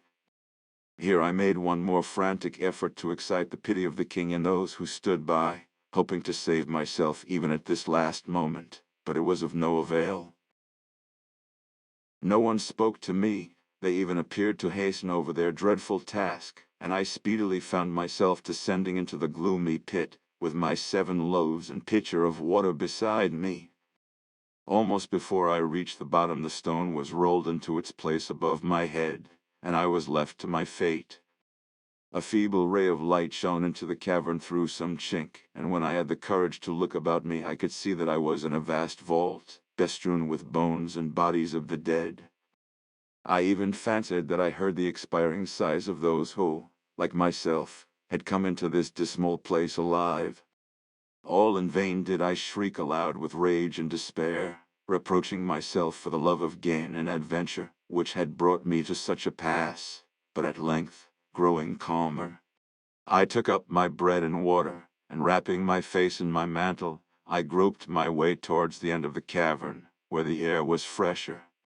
Here I lived in darkness and misery until my provisions were exhausted, but just as I was nearly dead from starvation, the rock was rolled away overhead, and I saw that a bier was being lowered into the cavern, and that the corpse upon it was a man. In a moment my mind was made up.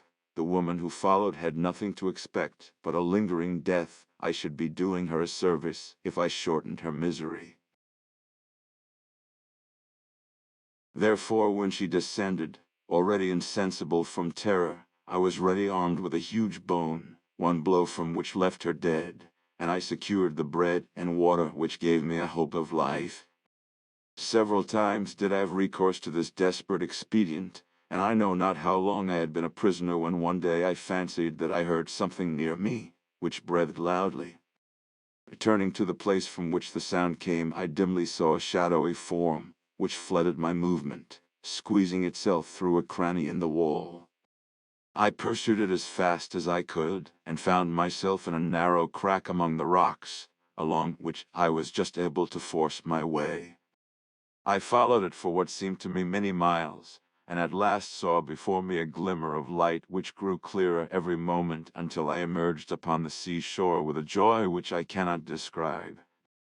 When I was sure that I was not dreaming, I realized that it was doubtless some little animal which had found its way into the cavern from the sea, and when disturbed had fled, showing me a means of escape, which I could never have discovered for myself. I hastily surveyed my surroundings, and saw that I was safe from all pursuit from the town. The mountains sloped sheer down to the sea, and there was no road across them. Being assured of this, I returned to the cavern, and amassed a rich treasure of diamonds, rubies, emeralds, and jewels of all kinds which strewed the ground. These I made up into bales and stored them into a safe place upon the beach, and then waited hopefully for the passing of a ship. I had looked out for 2 days, however, before a single sail appeared, so it was with much delight that I at last saw a vessel not very far from the shore, and by waving my arms and uttering loud cries, succeeded in attracting the attention of her crew. A boat was sent off to me, and in answer to the questions of the sailors as to how I came to be in such a plight, I replied that I had been shipwrecked 2 days before, but had managed to scramble ashore with the bales which I pointed out to them. Luckily for me, they believed my story, and without even looking at the place where they found me, took up my bundles, and rowed me back to the ship. Once on board, I soon saw that the captain was too much occupied with the difficulties of navigation to pay much heed to me, though he generously made me welcome, and would not even accept the jewels with which I offered to pay my passage. Our voyage was prosperous, and after visiting many lands, and collecting in each place great store of goodly merchandise, I found myself at last in Baghdad once more with unheard of riches of every description. Again I gave large sums of money to the poor, and enriched all the mosques in the city, after which I gave myself up to my friends and relations, with whom I passed my time in feasting and merriment. Here Sinbad paused, and all his hearers declared that the adventures of his fourth voyage had pleased them better than anything they had heard before. They then took their leave, followed by Hindbad, who had once more received 100 sequins, and with the rest had been bidden to return next day for the story of the fifth voyage. When the time came, all were in their places, and when they had eaten and drunk of all that was set before them, Sinbad began his tale. Not even all that I had gone through could make me contented with a quiet life. I soon wearied of its pleasures, and longed for change and adventure. Therefore I set out once more, but this time in a ship of my own, which I built and fitted out at the nearest seaport. I wished to be able to call at whatever port I chose, taking my own time, but as I did not intend carrying enough goods for a full cargo, I invited several merchants of different nations to join me. We set sail with the first favorable wind, and after a long voyage upon the open seas we landed upon an unknown island which proved to be uninhabited. We determined, however, to explore it, but had not gone far when we found a roc's egg, as large as the one I had seen before and evidently very nearly hatched, for the beak of the young bird had already pierced the shell. In spite of all I could say to deter them, the merchants who were with me fell upon it with their hatchets, breaking the shell, and killing the young roc. Then lighting a fire upon the ground, they hacked morsels from the bird, and proceeded to roast them while I stood by aghast. Scarcely had they finished their illumined repast, when the air above us was darkened by two mighty shadows. The captain of my ship, knowing by experience what this meant, cried out to us that the parent birds were coming, and urged us to get on board with all speed. This we did, and the sails were hoisted, but before we had made any way the rocks reached their despoiled nest and hovered about it, uttering frightful cries when they discovered the mangled remains of their young wren. For a moment we lost sight of them, and were flattering ourselves that we had escaped, when they reappeared and soared into the air directly over our vessel, and we saw that each held in its claws an immense rock ready to crush us. There was a moment of breathless suspense, then one bird loosed its hold and the huge block of stone hurtled through the air, but thanks to the presence of mind of the helmsman, who turned our ship violently in another direction, it fell into the sea close beside us, cleaving it asunder till we could nearly see the bottom. We had hardly time to draw a breath of relief before the other rock fell with a mighty crash right in the midst of our luckless vessel, smashing it into 1,000 fragments, and crushing, or hurling into the sea, passengers and crew. I myself went down with the rest, but had the good fortune to rise unhurt, and by holding on to a piece of driftwood with one hand and swimming with the other I kept myself afloat, and was presently washed up by the tide onto an island. Its shores were steep and rocky, but I scrambled up safely and threw myself down to rest upon the green turf. When I had somewhat recovered I began to examine the spot in which I found myself, and truly it seemed to me that I had reached a garden of delights. There were trees everywhere, and they were laden with flowers and fruit, while a crystal stream wandered in and out under their shadow. When night came, I slept sweetly in a cozy nook, though the remembrance that I was alone in a strange land made me sometimes start up and look around me in alarm, and then I wished heartily that I had stayed at home at ease. However, the morning sunlight restored my courage, and I once more wandered among the trees, but always with some anxiety as to what I might see next. I had penetrated some distance into the island when I saw an old man bent and feeble sitting upon the river bank, and at first I took him to be some shipwrecked mariner like myself. Going up to him, I greeted him in a friendly way, but he only nodded his head at me in reply.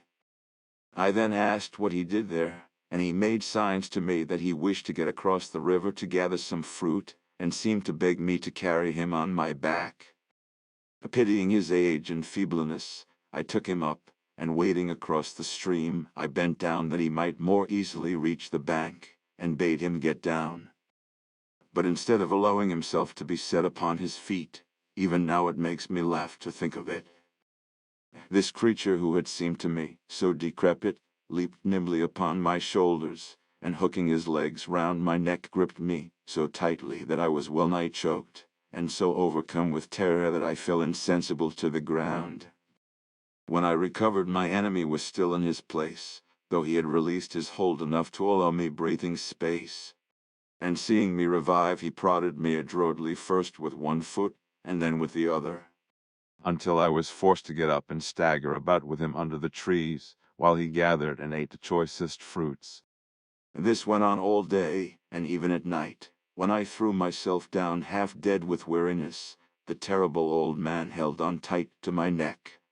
Nor did he fail to greet the first glimmer of morning light by drumming upon me with his heels, until I perforce awoke and resumed my dreary march with rage and bitterness in my heart. It happened one day that I passed a tree under which lay several dry gourds, and catching one up I amused myself with scooping out its contents and pressing into it the juice of several bunches of grapes which hung from every bush. When it was full I left it propped in the fork of a tree, and a few days later, carrying the hateful old man that way, I snatched at my gourd as I passed it, and had the satisfaction of a draught of excellent wine so good and refreshing that I even forgot my detestable burden, and began to sing and caper. The old monster was not slow to perceive the effect which my draught had produced, and that I carried him more lightly than usual. So he stretched out his skinny hand, and seizing the gourd first tasted its contents cautiously, then drained them to the very last drop. The wine was strong, and the gourd capacious, so he also began to sing after a fashion, and soon I had the delight of feeling the iron grip of his goblin legs unclasp, and with one vigorous effort I threw him to the ground, from which he never moved again. I was so rejoiced to have at last got rid of this uncanny old man that I ran leaping and bounding down to the seashore, where, by the greatest good luck, I met with some mariners who had anchored off the island to enjoy the delicious fruits, and to renew their supply of water.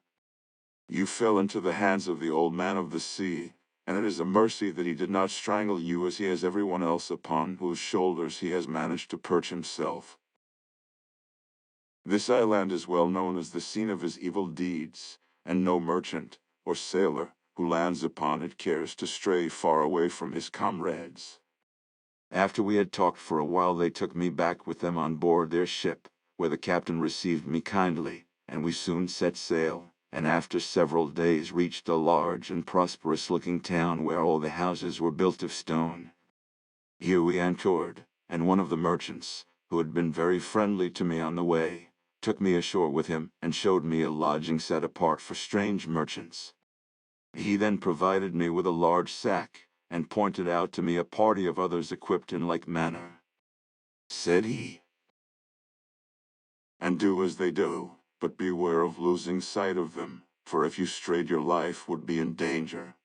With that he supplied me with provisions, and bade me farewell, and I set out with my new companions.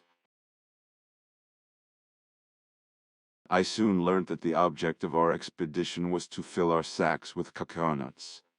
But when at length I saw the trees and noted their immense height and the slippery smoothness of their slender trunks, I did not at all understand how we were to do it. The crowns of the cocoa palms were all alive with monkeys, big and little, which skipped from one to the other with surprising agility, seeming to be curious about us and disturbed at our appearance.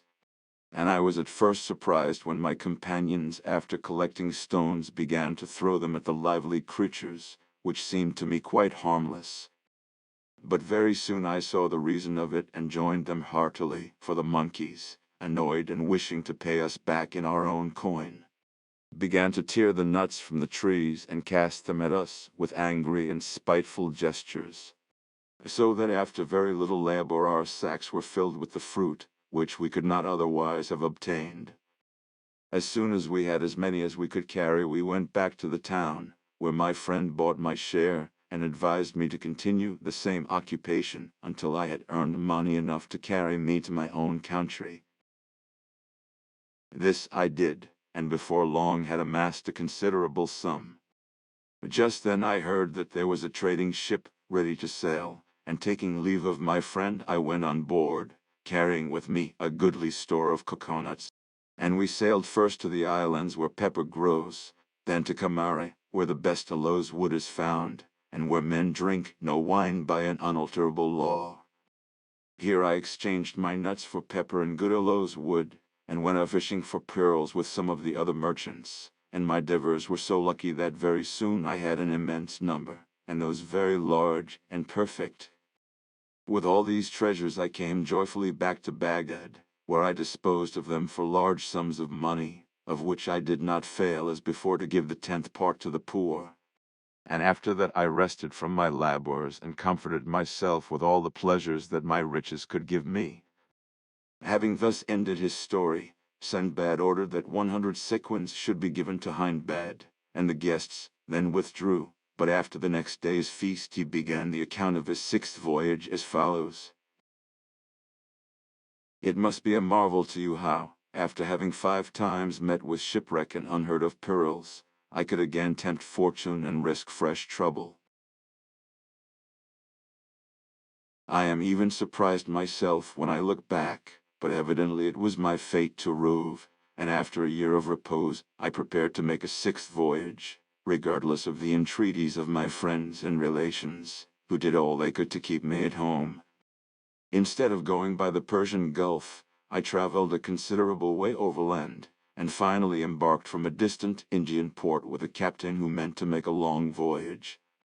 And truly he did so, for we fell in with stormy weather which drove us completely out of our course, so that for many days neither captain nor pilot knew where we were, nor where we were going.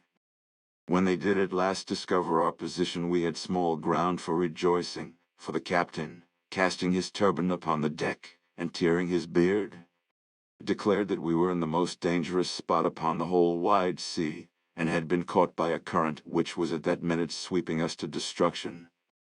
It was too true. In spite of all the sailors could do, we were driven with frightful rapidity towards the foot of a mountain, which rose sheer out of the sea, and our vessel was dashed to pieces upon the rocks at its base, not, however, until we had managed to scramble on shore, carrying with us the most precious of our possessions. When we had done this, the captain said to us, Now we are here, we may as well begin to dig our graves at once, since from this fatal spot no shipwrecked mariner has ever returned. This speech discouraged us much, and we began to lament over our sad fate. The mountain formed the seaward boundary of a large island, and the narrow strip of rocky shore upon which we stood was strewn with the wreckage of 1,000 gallant ships, while the bones of the luckless mariners shone white in the sunshine, and we shuddered to think how soon our own would be added to the heap. All around, too, lay vast quantities of the costliest merchandise, and treasures were heaped in every cranny of the rocks, but all these things only added to the desolation of the scene. It struck me as a very strange thing that a river of clear fresh water, which gushed out from the mountain not far from where we stood, instead of flowing into the sea as rivers generally do. It turned off sharply and flowed out of sight under a natural archway of rock, and when I went to examine it more closely I found that inside the cave the walls were thick with diamonds and rubies and masses of crystal, and the floor was strewn with ambergris. Here, then, upon this desolate shore we abandoned ourselves to our fate, for there was no possibility of scaling the mountain, and if a ship had appeared it could only have shared our doom. The first thing our captain did was to divide equally amongst us all the food we possessed, and then the length of each man's life depended on the time he could make his portion last. I myself could live upon very little. Nevertheless, by the time I had buried the last of my companions, my stock of provisions was so small that I hardly thought I should live long enough to dig my own grave, which I set about doing. While I regretted bitterly the roving disposition, which was always bringing me into such straits, and thought longingly of all the comfort and luxury that I had left. But luckily for me the fancy took me to stand once more beside the river, where it plunged out of sight in the depths of the cavern, and as I did so an idea struck me. This river, which hid itself underground, doubtless emerged again at some distant spot. Why should I not build a raft and trust myself to its swiftly flowing waters? If I perished before I could reach the light of day once more I should be no worse off than I was now, for death stared me in the face, while there was always the possibility that, as I was born under a lucky star, I might find myself safe and sound in some desirable land. I decided at any rate to risk it, and speedily built myself a stout raft of driftwood with strong cords, of which enough and to spare lay strewn upon the beach. I then made up many packages of rubies, emeralds, rock crystal, ambergris, and precious stuffs, and bound them upon my raft, being careful to preserve the balance, and then I seated myself upon it, having 2 small oars that I had fashioned laid ready to my hand, and loosed the cord which held it to the bank. Once out in the current my raft flew swiftly under the gloomy archway, and I found myself in total darkness, carried smoothly forward by the rapid river. On I went as it seemed to me for many nights and days. Once the channel became so small that I had a narrow escape of being crushed against the rocky roof, and after that I took the precaution of lying flat upon my precious bales. Though I only ate what was absolutely necessary to keep myself alive, the inevitable moment came when, after swallowing my last morsel of food, I began to wonder if I must after all die of hunger. Then, worn out with anxiety and fatigue, I fell into a deep sleep, and when I again opened my eyes I was once more in the light of day. A beautiful country lay before me, and my raft, which was tied to the river bank, was surrounded by friendly-looking black men. I rose and saluted them, and they spoke to me in return, but I could not understand a word of their language. Feeling perfectly bewildered by my sudden return to life and light, I murmured to myself in Arabic, Close thine eyes, and while thou sleepest, heaven will change thy fortune from evil to good. One of the natives, who understood this tongue, then came forward saying, My brother, be not surprised to see us. This is our land, and as we came to get water from the river, we noticed your raft floating down it, and one of us swam out and brought you to the shore. We have waited for your awakening. Tell us now whence you come and where you are going by that dangerous way. I replied that nothing would please me better than to tell them, but that I was starving, and would fain eat something first. I was soon supplied with all I needed, and having satisfied my hunger, I told them faithfully all that had befallen me. They were lost in wonder at my tale when it was interpreted to them, and said that adventures so surprising must be related to their king only by the man to whom they had happened. So, procuring a horse, they mounted me upon it, and we set out, followed by several strong men carrying my raft just as it was upon their shoulders. In this order we marched into the city of Serendib, where the natives presented me to their king, whom I saluted in the Indian fashion, prostrating myself at his feet and kissing the ground.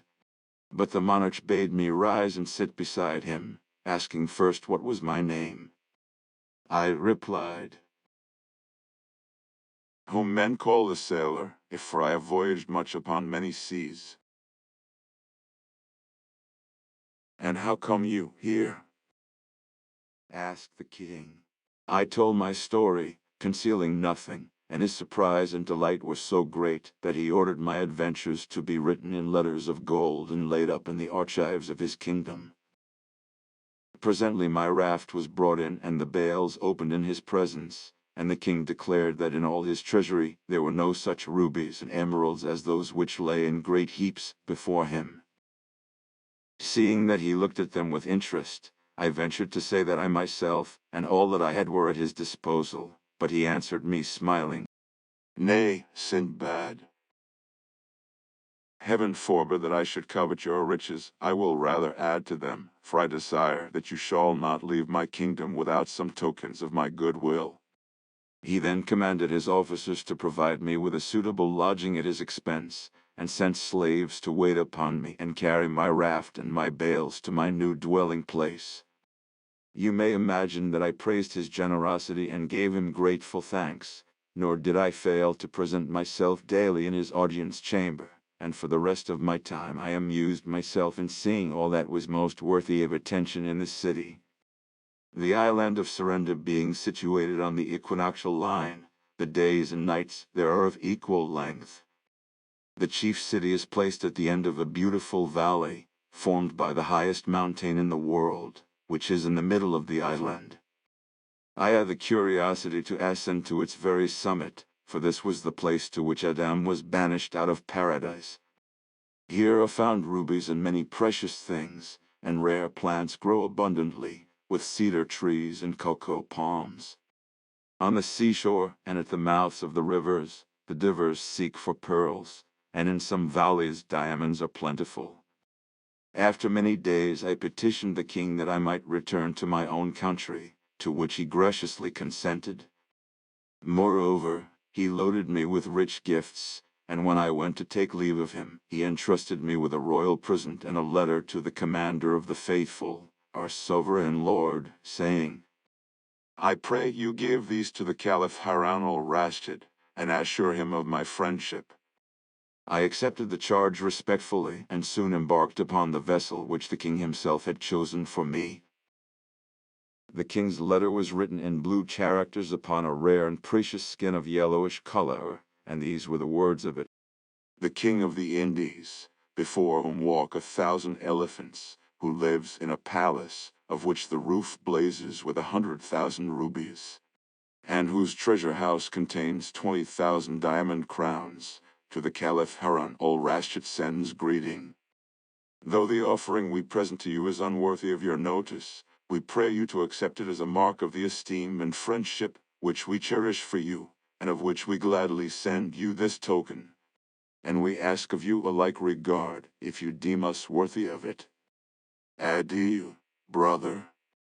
The present consisted of a vase carved from a single ruby, 6 inches high and as thick as my finger. This was filled with the choicest pearls, large, and of perfect shape and luster. Secondly, a huge snake skin with scales as large as a sequin, which would preserve from sickness those who slept upon it.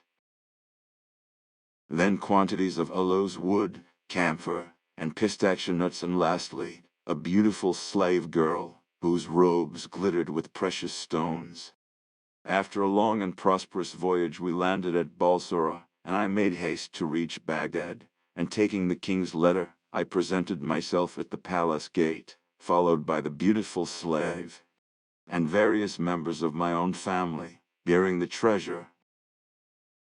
As soon as I had declared my errand, I was conducted into the presence of the Caliph, to whom, after I had made my obeisance, I gave the letter and the king's gift. And when he had examined them, he demanded of me whether the Prince of Serendib was really as rich and powerful as he claimed to be. "Commander of the faithful," I replied, again bowing humbly before him, "I can assure your majesty that he has in no way exaggerated his wealth and grandeur. Nothing can equal the magnificence of his palace. When he goes abroad, his throne is prepared upon the back of an elephant, and on either side of him ride his ministers, his favorites, and courtiers. On his elephant's neck sits an officer, his golden lance in his hand, and behind him stands another bearing a pillar of gold, at the top of which is an emerald as long as my hand. 1,000 men in cloth of gold, mounted upon richly caparisoned elephants, go before him, and as the procession moves onward, the officer who guides his elephant cries aloud, Behold the mighty monarch, the powerful and valiant Sultan of the Andes, whose palace is covered with 100,000 rubies, who possesses 20,000 diamond crowns.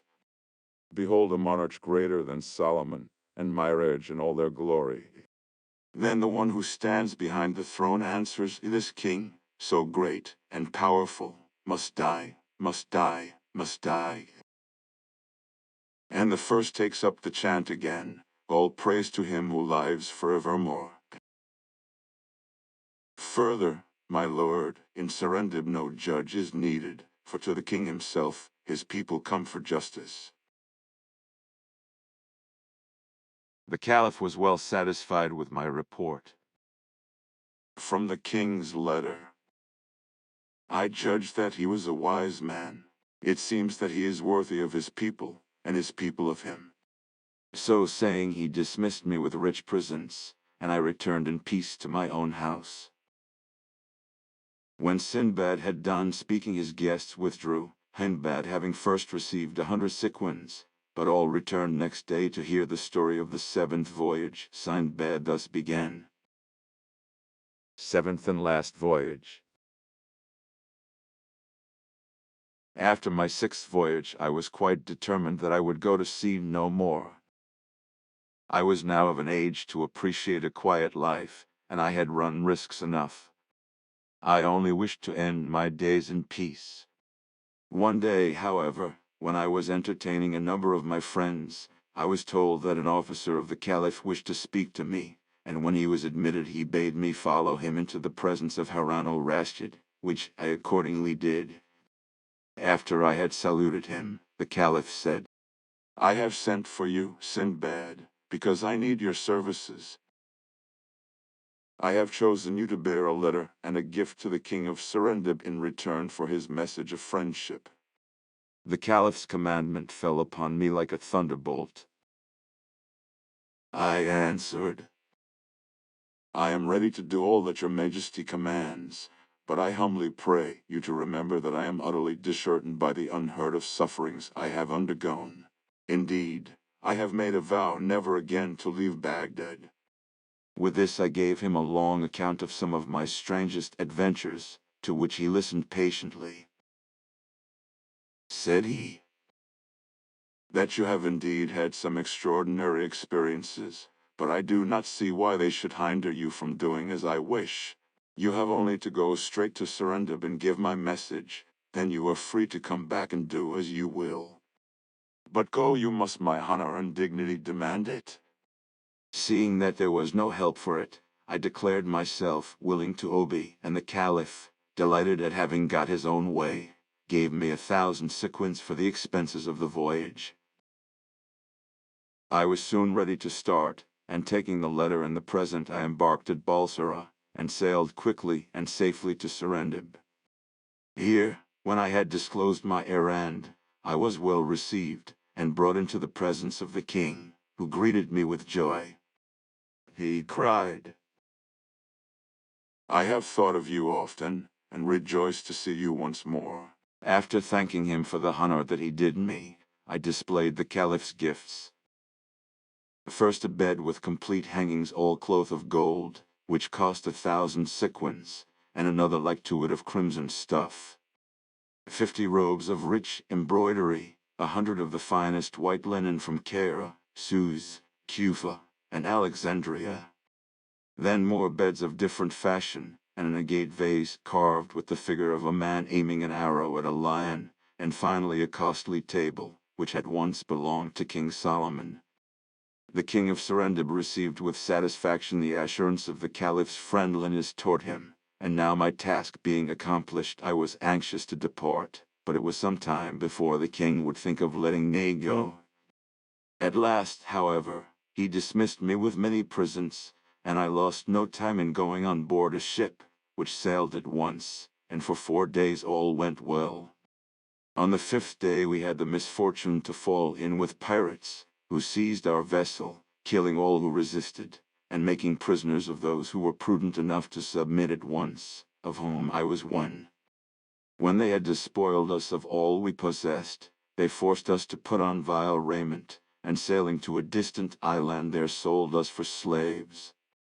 I fell into the hands of a rich merchant, who took me home with him, and clothed and fed me well, and after some days sent for me and questioned me as to what I could do. I answered that I was a rich merchant who had been captured by pirates, and therefore I knew no trade. Said he, "Can you shoot with a bow?" I replied that this had been one of the pastimes of my youth, and that doubtless with practice my skill would come back to me. Upon this he provided me with a bow and arrows, and mounting me with him upon his own elephant, took the way to a vast forest which lay far from the town. When we had reached the wildest part of it we stopped, and my master said to me, "This forest swarms with elephants. Hide yourself in this great tree, and shoot at all that pass you. When you have succeeded in killing one, come and tell me." So saying, he gave me a supply of food, and returned to the town, and I perched myself high up in the tree and kept watch. That night I saw nothing, but just after sunrise the next morning a large herd of elephants came crashing and trampling by. I lost no time in letting fly several arrows, and at last one of the great animals fell to the ground dead, and the others retreated, leaving me free to come down from my hiding place and run back to tell my master of my success, for which I was praised and regaled with good things. Then we went back to the forest together and dug a mighty trench in which we buried the elephant I had killed, in order that when it became a skeleton my master might return and secure its tusks. For 2 months I hunted thus, and no day passed without my securing an elephant. Of course I did not always station myself in the same tree, but sometimes in one place, sometimes in another. One morning as I watched the coming of the elephants I was surprised to see that, instead of passing the tree I was in, as they usually did, they paused, and completely surrounded it, trumpeting horribly, and shaking the very ground with their heavy tread, and when I saw that their eyes were fixed upon me, I was terrified, and my arrows dropped from my trembling hand. I had indeed good reason for my terror when, an instant later, the largest of the animals wound his trunk round the stem of my tree, and with one mighty effort tore it up by the roots, bringing me to the ground entangled in its branches.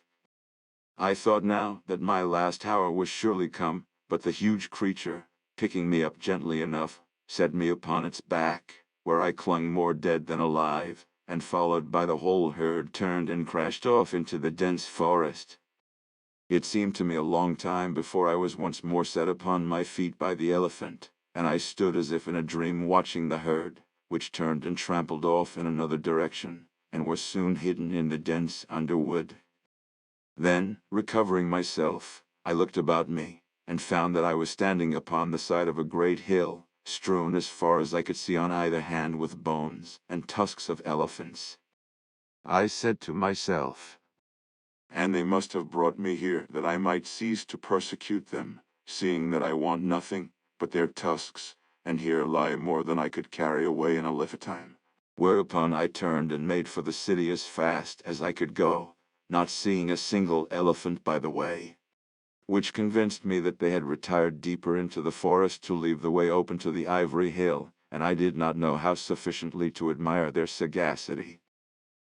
After a day and a night, I reached my master's house, and was received by him with joyful surprise. "Ah, poor Sinbad," He cried. "I was wondering what could have become of you. When I went to the forest, I found the tree newly uprooted, and the arrows lying beside it, and I feared I should never see you again. Pray tell me how you escaped death." I soon satisfied his curiosity, and the next day we went together to the Ivory Hill, and he was overjoyed to find that I had told him nothing but the truth. When we had loaded our elephant with as many tusks as it could carry and were on our way back to the city, he said, "My brother, since I can no longer treat as a slave one who has enriched me, thus take your liberty, and may heaven prosper you. I will no longer conceal from you that these wild elephants have killed numbers of our slaves every year. No matter what good advice we gave them, they were caught sooner or later. You alone have escaped the wiles of these animals, therefore you must be under the special protection of heaven. Now through you the whole town will be enriched without further loss of life, therefore you shall not only receive your liberty, but I will also bestow a fortune upon you. Master, I thank you, and wish you all prosperity. For myself, I only ask liberty to return to my own country." "It is well. The monsoon will soon bring the ivory ships hither. Then I will send you on your way with somewhat to pay your passage." So I stayed with him till the time of the monsoon, and every day we added to our store of ivory till all his warehouses were overflowing with it. By this time the other merchants knew the secret, but there was enough and to spare for all. When the ships at last arrived, my master himself chose the one in which I was to sail, and put on board for me a great store of choice provisions, also ivory in abundance, and all the costliest curiosities of the country, for which I could not thank him enough, and so we parted. I left the ship at the first port we came to, not feeling at ease upon the sea after all that had happened to me by reason of it, and having disposed of my ivory for much gold, and bought many rare and costly presents, I loaded my pack animals, and joined a caravan of merchants. Our journey was long and tedious, but I bore it patiently, reflecting that at least I had not to fear tempests, nor pirates, nor serpents, nor any of the other perils from which I had suffered before, and at length we reached Baghdad. My first care was to present myself before the Caliph, and give him an account of my embassy. He assured me that my long absence had disquieted him much, but he had nevertheless hoped for the best. As to my adventure among the elephants, he heard it with amazement, declaring that he could not have believed it had not my truthfulness been well known to him. By his orders, this story and the others I had told him were written by his scribes in letters of gold, and laid up among his treasures. I took my leave of him, well satisfied with the honors and rewards he bestowed upon me, and since that time I have rested from my labors, and given myself up wholly to my family and my friends. Thus Sinbad ended the story of his seventh and last voyage, and turning to Hindbad he added, "Well, my friend, and what do you think now? Have you ever heard of anyone who has suffered more, or had more narrow escapes than I have? Is it not just that I should now enjoy a life of ease and tranquility?" Hindbad drew near, and kissing his hand respectfully, replied, "Sir, you have indeed known fearful perils. My troubles have been nothing compared to yours. Moreover, the generous use you make of your wealth proves that you deserve it. May you live long and happily in the enjoyment in it." Sinbad then gave him 100 sequins, and henceforward counted him among his friends. Also he caused him to give up his profession as a porter, and to eat daily at his table, that he might all his life remember Sinbad the sailor. In the kingdom of Kashgar, which is, as everybody knows, situated on the frontiers of Great Tartary, there lived long ago a tailor and his wife who loved each other very much. One day, when the tailor was hard at work, a little hunchback came and sat at the entrance of the shop, and began to sing and play his tambourine. The tailor was amused with the antics of the fellow, and thought he would take him home to divert his wife. The hunchback having agreed to his proposal, the tailor closed his shop, and they set off together. When they reached the house, they found the table ready laid for supper, and in a very few minutes all three were sitting before a beautiful fish which the tailor's wife had cooked with her own hands. But unluckily, the hunchback happened to swallow a large bone, and, in spite of all the tailor and his wife could do to help him, died of suffocation in an instant. Besides being very sorry for the poor man, the tailor and his wife were very much frightened on their own account, for if the police came to hear of it the worthy couple ran the risk of being thrown into prison for willful murder. In order to prevent this dreadful calamity, they both set about inventing some plan which would throw suspicion on someone else. And at last they made up their minds that they could do no better than select a Jewish doctor who lived close by as the author of the crime. So the tailor picked up the hunchback by his head, while his wife took his feet and carried him to the doctor's house. Then they knocked at the door, which opened straight onto a steep staircase. A servant soon appeared, feeling her way down the dark staircase, and inquired what they wanted. Said the tailor, "That we have brought a very sick man for him to cure, and," he added, holding out some money, "give him this in advance, so that he may not feel he is wasting his time." The servant remounted the stairs to give the message to the doctor, and the moment she was out of sight the tailor and his wife carried the body swiftly after her, propped it up at the top of the staircase, and ran home as fast as their legs could carry them. Now the doctor was so delighted at the news of a patient, for he was young, and had not many of them, that he was transported with joy. He called to the servant, "And follow me as fast as you can." And rushing out of his room he ran towards the staircase. There he nearly fell over the body of the hunchback, and without knowing what it was gave it such a kick that it rolled right to the bottom, and very nearly dragged the doctor after it. "A light! A light!" He cried again, and when it was brought, and he saw what he had done, he was almost beside himself with terror. "Holy Moses!" he exclaimed. "Why did I not wait for the light? I have killed the sick man whom they brought me, and if the sacred ass of Esdras does not come to my aid, I am lost. It will not be long before I am led to jail as a murderer." Agitated though he was, and with reason, the doctor did not forget to shut the house door, lest some passers-by might chance to see what had happened. He then took up the corpse and carried it into his wife's room, nearly driving her crazy with fright.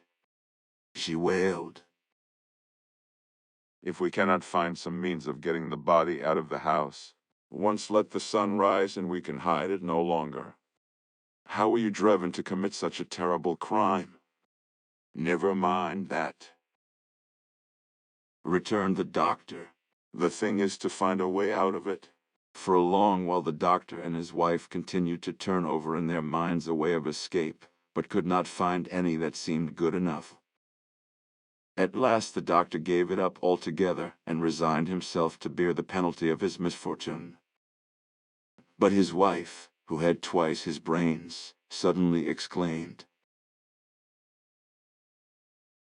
"I have thought of something. Let us carry the body on the roof of the house, and lower it down the chimney of our neighbor the Mussulman." Now this Mussulman was employed by the Sultan, and furnished his table with oil and butter. Part of his house was occupied by a great storeroom, where rats and mice held high revel. The doctor jumped at his wife's plan, and they took up the hunchback, and passing cords under his armpits they let him down into the purveyor's bedroom, so gently that he really seemed to be leaning against the wall. When they felt he was touching the ground they drew up the cords and left him. Scarcely had they got back to their own house when the purveyor entered his room. He had spent the evening at a wedding feast, and had a lantern in his hand. In the dim light it cast, he was astonished to see a man standing in his chimney, but being naturally courageous, he seized a stick, and made straight for the supposed thief. He cried, "So it is you, and not the rats and mice, who steal my butter. I'll take care that you don't want to come back." So saying, he struck him several hard blows. The corpse fell on the floor, but the man only redoubled his blows, till at length it occurred to him, it was odd that the thief should lie so still and make no resistance. Then, finding he was quite dead, a cold fear took possession of him. Wretch that I am! I have murdered a man. Ah, my revenge has gone too far. Without the help of Allah I am undone. Cursed be the goods which have led me to my ruin. And already he felt the rope round his neck. But when he had got over the first shock, he began to think of some way out of the difficulty, and seizing the hunchback in his arms, he carried him out into the street. And leaning him against the wall of a shop, he stole back to his own house, without once looking behind him. A few minutes before the sun rose, a rich Christian merchant, who supplied the palace with all sorts of necessaries, left his house, after a night of feasting, to go to the bath. Though he was very drunk, he was yet sober enough to know that the dawn was at hand, and that all good Mussulman would shortly be going to prayer. So he hastened his steps lest he should meet someone on his way to the mosque, who, seeing his condition, would send him to prison as a drunkard. In his haste he jostled against the hunchback, who fell heavily upon him, and the merchant, thinking he was being attacked by a thief, knocked him down with one blow of his fist. He then called loudly for help, beating the fallen man all the while. The chief policeman of the quarter came running up, and found a Christian ill-treating a Mussulman. He asked indignantly. He tried to rob me, Replied the merchant, and very nearly choked me. Well, you have had your revenge, said the man, catching hold of his arm. Come, be off with you. As he spoke he held out his hand to the hunchback to help him up, but the hunchback never moved. He went on, looking closer. So this is the way a Christian has the impudence to treat a Mussulman. And seizing the merchant in a firm grasp he took him to the inspector of police, who threw him into prison till the judge should be out of bed and ready to attend to his case. All this brought the merchant to his senses, but the more he thought of it, the less he could understand how the hunchback could have died merely from the blows he had received. The merchant was still pondering on this subject when he was summoned before the chief of police and questioned about his crime, which he could not deny. As the hunchback was one of the Sultan's private jesters, the chief of police resolved to defer sentence of death until he had consulted his master. He went to the palace to demand an audience, and told his story to the Sultan, who only answered, There is no pardon for a Christian who kills a Mussulman. Do your duty. So the chief of police ordered a gallows to be erected, and sent couriers to proclaim in every street in the city that a Christian was to be hanged that day for having killed a Mussulman. When all was ready, the merchant was brought from prison and led to the foot of the gallows. The executioner knotted the cord firmly round the unfortunate man's neck, and was just about to swing him into the air, when the Sultan's purveyor dashed through the crowd, and cried, panting, to the hangman, Stop, stop, don't be in such a hurry. It was not he who did the murder, it was I. The chief of police, who was present to see that everything was in order, put several questions to the purveyor, who told him the whole story of the death of the hunchback, and how he had carried the body to the place where it had been found by the Christian merchant. He said to the chief of police, To kill an innocent man, for it is impossible that he should have murdered a creature who was dead already. It is bad enough for me to have slain a Mussulman without having it on my conscience that a Christian who is guiltless should suffer through my fault. Now the purveyor's speech had been made in a loud voice, and was heard by all the crowd, and even if he had wished it, the chief of police could not have escaped setting the merchant free. Loose the cords from the Christian's neck, He commanded, turning to the executioner, and hang this man in his place, seeing that by his own confession he is the murderer. The hangman did as he was bid, and was tying the cord firmly, when he was stopped by the voice of the Jewish doctor beseeching him to pause, for he had something very important to say. When he had fought his way through the crowd and reached the chief of police, he began. This Mussulman whom you desire to hang is unworthy of death. I alone am guilty. Last night a man and a woman who were strangers to me knocked at my door, bringing with them a patient for me to cure. The servant opened it, but having no light was hardly able to make out their faces, though she readily agreed to wake me and to hand me the fee for my services. While she was telling me her story, they seemed to have carried the sick man to the top of the staircase and then left him there. I jumped up in a hurry without waiting for a lantern, and in the darkness I fell against something, which tumbled headlong down the stairs and never stopped till it reached the bottom. When I examined the body I found it was quite dead, and the corpse was that of a hunchback Mussulman. Terrified at what we had done, my wife and I took the body on the roof and let it down the chimney of our neighbor the purveyor, whom you were just about to hang. The purveyor, finding him in his room, naturally thought he was a thief, and struck him such a blow that the man fell down and lay motionless on the floor. Stooping to examine him, and finding him stone dead, the purveyor supposed that the man had died from the blow he had received, but of course this was a mistake, as you will see from my account. And I only am the murderer, and although I am innocent of any wish to commit a crime, I must suffer for it all the same, or else have the blood of 2 Mussulmans on my conscience.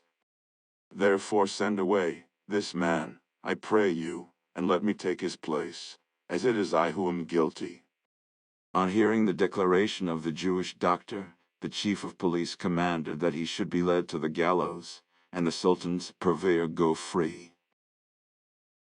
The cord was placed round the Jew's neck, and his feet had already ceased to touch the ground when the voice of the tailor was heard beseeching the executioner to pause one moment, and to listen to what he had to say. He cried, turning to the chief of police, How nearly have you caused the death of 3 innocent people? But if you will only have the patience to listen to my tale, you shall know who is the real culprit. If someone has to suffer, it must be me. Yesterday, at dusk, I was working in my shop with a light heart when the little hunchback, who was more than half drunk, came and sat in the doorway. He sang me several songs, and then I invited him to finish the evening at my house. He accepted my invitation, and we went away together. At supper I helped him to a slice of fish, but in eating it a bone stuck in his throat, and in spite of all we could do he died in a few minutes. We felt deeply sorry for his death, but fearing lest we should be held responsible, we carried the corpse to the house of the Jewish doctor.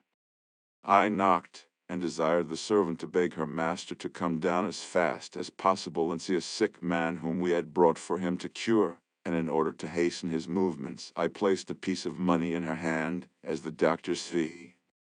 Directly she had disappeared, I dragged the body to the top of the stairs, and then hurried away with my wife back to our house. In descending the stairs, the doctor accidentally knocked over the corpse, and finding him dead believed that he himself was the murderer. But now you know the truth, set him free, and let me die in his stead. The chief of police and the crowd of spectators were lost in astonishment at the strange events to which the death of the hunchback had given rise. Said he to the hangman, And string up the tailor instead, since he has made confession of his crime. Really, one cannot deny that this is a very singular story, and it deserves to be written in letters of gold. The executioner speedily untied the knots which confined the doctor, and was passing the cord round the neck of the tailor, when the Sultan of Kashgar, who had missed his jester, happened to make inquiry of his officers as to what had become of him. Replied they, The hunchback, having drunk more than was good for him, escaped from the palace and was seen wandering about the town, where this morning he was found dead. A man was arrested for having caused his death, and held in custody till a gallows was erected. At the moment that he was about to suffer punishment, first one man arrived, and then another, each accusing themselves of the murder, and this went on for a long time. And at the present instant the chief of police is engaged in questioning a man who declares that he alone is the true assassin.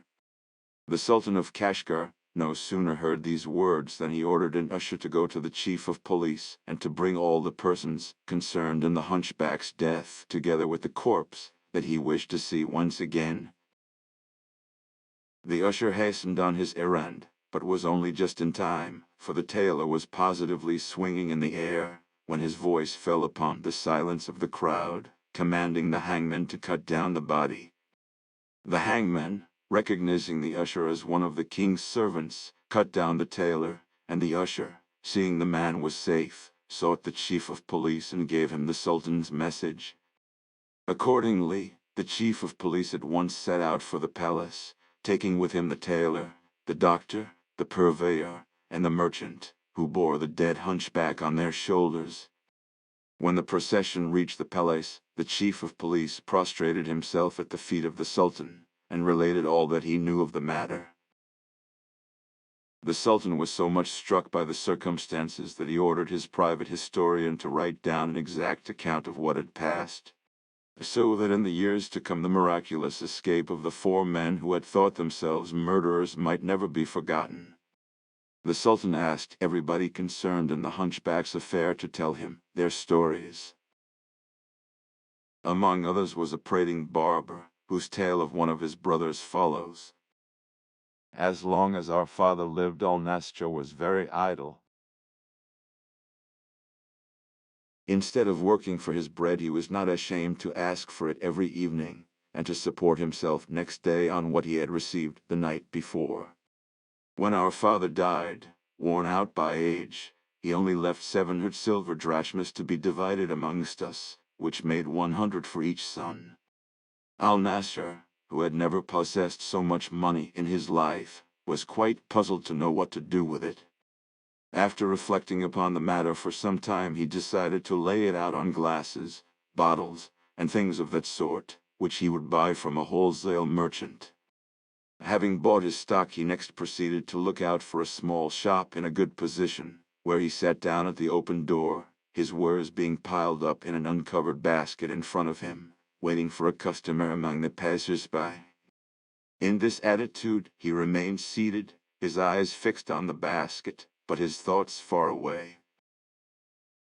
Unknown to himself, he began to talk out loud, and a tailor, whose shop was next door to his, heard quite plainly what he was saying. Said Al-Nasr to himself, "Has cost me 100 drachmas, all that I possess in the world. Now in selling the contents piece by piece I shall turn 200, and these hundreds I shall again lay out in glass, which will produce 400. By this means I shall in course of time make 4,000 drachmas, which will easily double themselves. When I have got 10,000 I will give up the glass trade and become a jeweler, and devote all my time to trading in pearls, diamonds, and other precious stones. At last, having all the wealth that heart can desire, I will buy a beautiful country house, with horses and slaves, and then I will lead a merry life and entertain my friends. At my feasts I will send for musicians and dancers from the neighboring town to amuse my guests. In spite of my riches I shall not, however, give up trade till I have amassed a capital of 100,000 drachmas, when, having become a man of much consideration, I shall request the hand of the Grand Vizier's daughter, taking care to inform the worthy father that I have heard favorable reports of her beauty and wit, and that I will pay down on our wedding day 3,000 gold pieces. Should the vizier refuse my proposal, which after all is hardly to be expected, I will seize him by the beard and drag him to my house. when I shall have married his daughter, I will give her 10 of the best eunuchs that can be found for her service. Then I shall put on my most gorgeous robes, and mounted on a horse with a saddle of fine gold, and its trappings blazing with diamonds, followed by a train of slaves, I shall present myself at the house of the Grand Vizier, the people casting down their eyes and bowing low as I pass along. At the foot of the Grand Vizier's staircase I shall dismount, and while my servants stand in a row to right and left I shall ascend the stairs, at the head of which the Grand Vizier will be waiting to receive me. He will then embrace me as his son-in-law, and giving me his seat will place himself below me. This being done, as I have every reason to expect, 2 of my servants will enter, each bearing a purse containing 1,000 pieces of gold. One of these I shall present to him, saying, Here are the 1,000 gold pieces that I offered for your daughter's hand, and here I shall continue, holding out the second purse, are another 1,000 to show you that I am a man who is better than his word. After hearing of such generosity, the world will talk of nothing else. I shall return home with the same pomp as I set out, and my wife will send an officer to compliment me on my visit to her father, and I shall confer on the officer the honor of a rich dress and a handsome gift. Should she send one to me, I shall refuse it, and dismiss the bearer. I shall never allow my wife to leave her rooms on any pretext whatever without my permission, and my visits to her will be marked by all the ceremony calculated to inspire respect. No establishment will be better ordered than mine, and I shall take care always to be dressed in a manner suitable to my position. In the evening, when we retire to our apartments, I shall sit in the place of honor, where I shall assume a grand demeanor and speak little, gazing straight before me, and when my wife, lovely as the full moon, stands humbly in front of my chair, I shall pretend not to see her. Then her woman will say to me, Respected lord and master, your wife and slave is before you waiting to be noticed. She is mortified that you never deign to look her way. She is tired of standing so long. Beg her, we pray you, to be seated. Of course I shall give no signs of even hearing this speech, which will vex them mightily. They will throw themselves at my feet with lamentations, and at length I will raise my head and throw a careless glance at her, then I shall go back to my former attitude. The women will think that I am displeased at my wife's dress and will lead her away to put on a finer one, and I on my side shall replace the one I am wearing with another yet more splendid. They will then return to the charge, but this time it will take much longer before they persuade me even to look at my wife. It is as well to begin on my wedding day, as I mean to go on for the rest of our lives. The next day she will complain to her mother of the way she has been treated, which will fill my heart with joy. Her mother will come to seek me, and, kissing my hands with respect, will say, for she could not dare to risk my anger by using the familiar title of Son-in-law, my lord, do not, I implore you, refuse to look upon my daughter, or to approach her. She only lives to please you, and loves you with all her soul. But I shall pay no more heed to my mother-in-law's words than I did to those of the woman. Again she will beseech me to listen to her entreaties, throwing herself this time at my feet, but all to no purpose. Then, putting a glass of wine into my wife's hand, she will say to her, There, present that to him yourself. He cannot have the cruelty to reject anything offered by so beautiful a hand. and my wife will take it and offer it to me tremblingly with tears in her eyes, but I shall look in the other direction. This will cause her to weep still more, and she will hold out the glass crying, Adorable husband, never shall I cease my prayers till you have done me the favor to drink. Sick of her importunities, these words will goad me to fury. I shall dart an angry look at her and give her a sharp blow on the cheek, at the same time giving her a kick so violent that she will stagger across the room and fall onto the sofa. Pursued the barber, Was so much absorbed in his dreams that he actually did give a kick with his foot, which unluckily hit the basket of glass. It fell into the street and was instantly broken into 1,000 pieces. His neighbor the tailor, who had been listening to his visions, broke into a loud fit of laughter as he saw this sight. He cried, You ought to die of shame at behaving so to a young wife who has done nothing to you. You must be a brute for her tears and prayers not to touch your heart. If I were the Grand Vizier, I would order you 100 blows from a bullock whip, and would have you led round the town accompanied by a herald who should proclaim your crimes. The accident, so fatal to all his profits, had restored my brother to his senses, and seeing that the mischief had been caused by his own insufferable pride, he rent his clothes and tore his hair, and lamented himself so loudly that the passers-by stopped to listen. It was a Friday, so these were more numerous than usual. Some pitied Al-Nasr, others only laughed at him, but the vanity which had gone to his head had disappeared with his basket of glass, and he was loudly bewailing his folly when a lady, evidently a person of consideration, rode by on a mule. She stopped and inquired what was the matter, and why the man wept. They told her that he was a poor man who had laid out all his money on this basket of glass, which was now broken. On hearing the cause of these loud wails, the lady turned to her attendant and said to him, "Give him whatever you have got with you."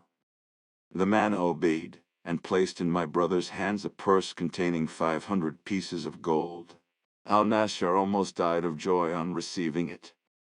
He blessed the lady 1,000 times, and, shutting up his shop where he had no longer anything to do, he returned home. He was still absorbed in contemplating his good fortune, when a knock came to his door, and on opening it he found an old woman standing outside.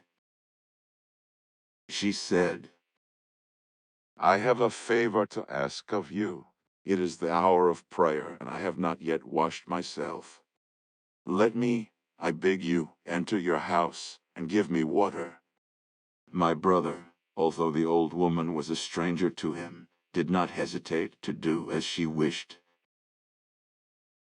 He gave her a vessel of water and then went back to his place and his thoughts, and with his mind busy over his last adventure, he put his gold into a long and narrow purse, which he could easily carry in his belt. During this time the old woman was busy over her prayers, and when she had finished she came and prostrated herself twice before my brother, and then rising called down endless blessings on his head. Observing her shabby clothes, my brother thought that her gratitude was in reality a hint that he should give her some money to buy some new ones, so he held out 2 pieces of gold. The old woman started back in surprise, as if she had received an insult. She exclaimed, "What is the meaning of this? Is it possible that you take me, my lord, for one of those miserable creatures who force their way into houses to beg for alms? Take back your money. I am thankful to say I do not need it, for I belong to a beautiful lady who is very rich and gives me everything I want." My brother was not clever enough to detect that the old woman had merely refused the 2 pieces of money he had offered her in order to get more, but he inquired if she could procure him the pleasure of seeing this lady. She replied, "And she will be charmed to marry you, and to make you the master of all her wealth. So pick up your money and follow me." Delighted at the thought that he had found so easily both a fortune and a beautiful wife, my brother asked no more questions, but concealing his purse, with the money the lady had given him, in the folds of his dress, he set out joyfully with his guide. They walked for some distance till the old woman stopped at a large house, where she knocked. The door was opened by a young Greek slave, and the old woman led my brother across a well-paved court into a well-furnished hall. Here she left him to inform her mistress of his presence, and as the day was hot he flung himself on a pile of cushions and took off his heavy turban. In a few minutes there entered a lady, and my brother perceived at the first glance that she was even more beautiful and more richly dressed than he had expected. He rose from his seat, but the lady signed to him to sit down again and placed herself beside him. After the usual compliments had passed between them, she said, "We are not comfortable here. Let us go into another room." And passing into a smaller chamber, apparently communicating with no other, she continued to talk to him for some time. Then rising hastily she left him, saying, "Stay where you are. I will come back in a moment." He waited as he was told, but instead of the lady there entered a huge black slave with a sword in his hand. Approaching my brother with an angry countenance, he exclaimed. His voice and manner were so terrific that Al-Nashar had not strength to reply, and allowed his gold to be taken from him, and even saber cuts to be inflicted on him without making any resistance. As soon as he was let go, he sank on the ground powerless to move, though he still had possession of his senses. Thinking he was dead, the black ordered the Greek slave to bring him some salt, and between them they rubbed it into his wounds, thus giving him acute agony, though he had the presence of mind to give no sign of life. They then left him, and their place was taken by the old woman, who dragged him to a trapdoor, and threw him down into a vault filled with the bodies of murdered men. At first the violence of his fall caused him to lose consciousness, but luckily the salt which had been rubbed into his wounds had by its smarting preserved his life, and little by little he regained his strength. At the end of 2 days he lifted the trapdoor during the night and hid himself in the courtyard till daybreak, when he saw the old woman leave the house in search of more prey. Luckily she did not observe him, and when she was out of sight he stole from this nest of assassins and took refuge in my house. I dressed his wounds and tended him carefully, and when a month had passed he was as well as ever. His one thought was how to be revenged on that wicked old hag, and for this purpose he had a purse made large enough to contain 500 gold pieces, but filled it instead with bits of glass. This he tied round him with his sash, and disguising himself as an old woman, he took a saber, which he hid under his dress. One morning as he was hobbling through the streets he met his old enemy prowling to see if she could find anyone to decoy. He went up to her and, imitating the voice of a woman, he said, "Do you happen to have a pair of scales you could lend me? I have just come from Persia and have brought with me 500 gold pieces, and I am anxious to see if they are the proper weight." Replied the old hag.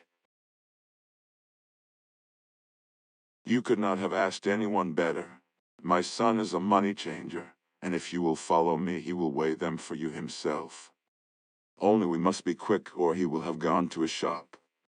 So saying she led the way to the same house as before, and the door was opened by the same Greek slave.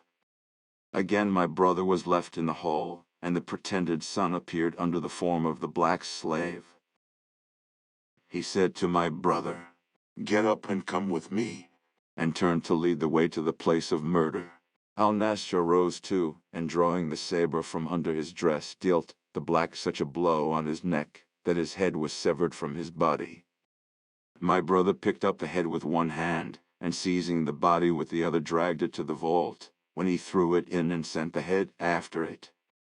The Greek slave, supposing that all had passed as usual, shortly arrived with the basin of salt, but when she beheld Al-Nashar with the saber in his hand she let the basin fall and turned to flee. My brother, however, was too quick for her, and in another instant her head was rolling from her shoulders.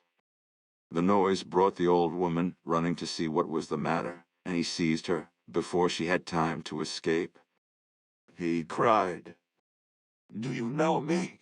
Who are you, my lord?" She replied, trembling all over, "I have never seen you before. I am he whose house you entered to offer your hypocritical prayers. Don't you remember now?" She flung herself on her knees to implore mercy, but he cut her in 4 pieces. There remained only the lady, who was quite ignorant of all that was taking place around her. He sought her through the house, and when at last he found her, she nearly fainted with terror at the sight of him. She begged hard for life, which he was generous enough to give her, but he bade her to tell him how she had got into partnership with the abominable creatures he had just put to death. Replied she, "The wife of an honest merchant, and that old woman, whose wickedness I did not know, used occasionally to visit me. 'Madam,' she said to me one day, We have a grand wedding at our house today. If you would do us the honor to be present, I am sure you would enjoy yourself." I allowed myself to be persuaded, put on my richest dress, and took a purse with 100 pieces of gold. Once inside the doors, I was kept by force by that dreadful black, and it is now 3 years that I have been here, to my great grief. That horrible black must have amassed great wealth. "Such wealth," returned she, "that if you succeed in carrying it all away, it will make you rich forever." "Come and let us see how much there is." She led Al-Nasser into a chamber filled with coffers packed with gold, which he gazed at with an admiration he was powerless to conceal. She said, "And bring men to carry them away." My brother did not wait to be told twice, and hurried out into the streets, where he soon collected 10 men. They all came back to the house, but what was his surprise to find the door open, and the room, with the chests of gold, quite empty. The lady had been cleverer than himself, and had made the best use of her time. However, he tried to console himself by removing all the beautiful furniture, which more than made up for the 500 gold pieces he had lost. Unluckily, on leaving the house, he forgot to lock the door, and the neighbors, finding the place empty, informed the police, who next morning arrested Al-Nasjar as a thief. My brother tried to bribe them to let him off, but far from listening to him, they tied his hands, and forced him to walk between them to the presence of the judge. When they had explained to the official the cause of complaint, he asked Al-Nasjar where he had obtained all the furniture that he had taken to his house the day before. Replied Al-Nasjar, "I am ready to tell you the whole story, but give, I pray you, your word, that I shall run no risk of punishment." "That I promise," said the judge. So my brother began at the beginning and related all his adventures, and how he had avenged himself on those who had betrayed him. As to the furniture, he entreated the judge at least to allow him to keep part to make up for the 500 pieces of gold which had been stolen from him. The judge, however, would say nothing about this, and lost no time in sending men to fetch away all that Al-Nasjar had taken from the house. When everything had been moved and placed under his roof, he ordered my brother to leave the town and never more to enter it on peril of his life, fearing that if he returned he might seek justice from the Caliph. Al-Nasser obeyed, and was on his way to a neighboring city, when he fell in with a band of robbers, who stripped him of his clothes and left him naked by the roadside. Hearing of his plight, I hurried after him to console him for his misfortunes, and to dress him in my best robe. I then brought him back disguised, under cover of night, to my house, where I have since given him all the care I bestow on my other brothers. The story of the barber's 6th brother. There now remains for me to relate to you the story of my 6th brother, whose name was Skakabek. Like the rest of us, he inherited 100 silver drachmas from our father, which he thought was a large fortune, but through ill luck, he soon lost it all, and was driven to beg. As he had a smooth tongue and good manners, he really did very well in his new profession, and he devoted himself specially to making friends with the servants in big houses, so as to gain access to their masters. One day he was passing a splendid mansion, with a crowd of servants lounging in the courtyard. He thought that from the appearance of the house it might yield him a rich harvest, so he entered and inquired to whom it belonged. Replied the servant, "Can't you see for yourself that it can belong to nobody but a Barmecide?" For the Barmecides were famed for their liberality and generosity. My brother, hearing this, asked the porters, of whom there were several, if they would give him alms. They did not refuse, but told him politely to go in, and speak to the master himself. My brother thanked them for their courtesy and entered the building, which was so large that it took him some time to reach the apartments of the Barmecide. At last, in a room richly decorated with paintings, he saw an old man with a long white beard, sitting on a sofa, who received him with such kindness that my brother was emboldened to make his petition. He said, "You behold in me a poor man who only lives by the help of persons as rich and as generous as you." Before he could proceed further, he was stopped by the astonishment shown by the Barmecide.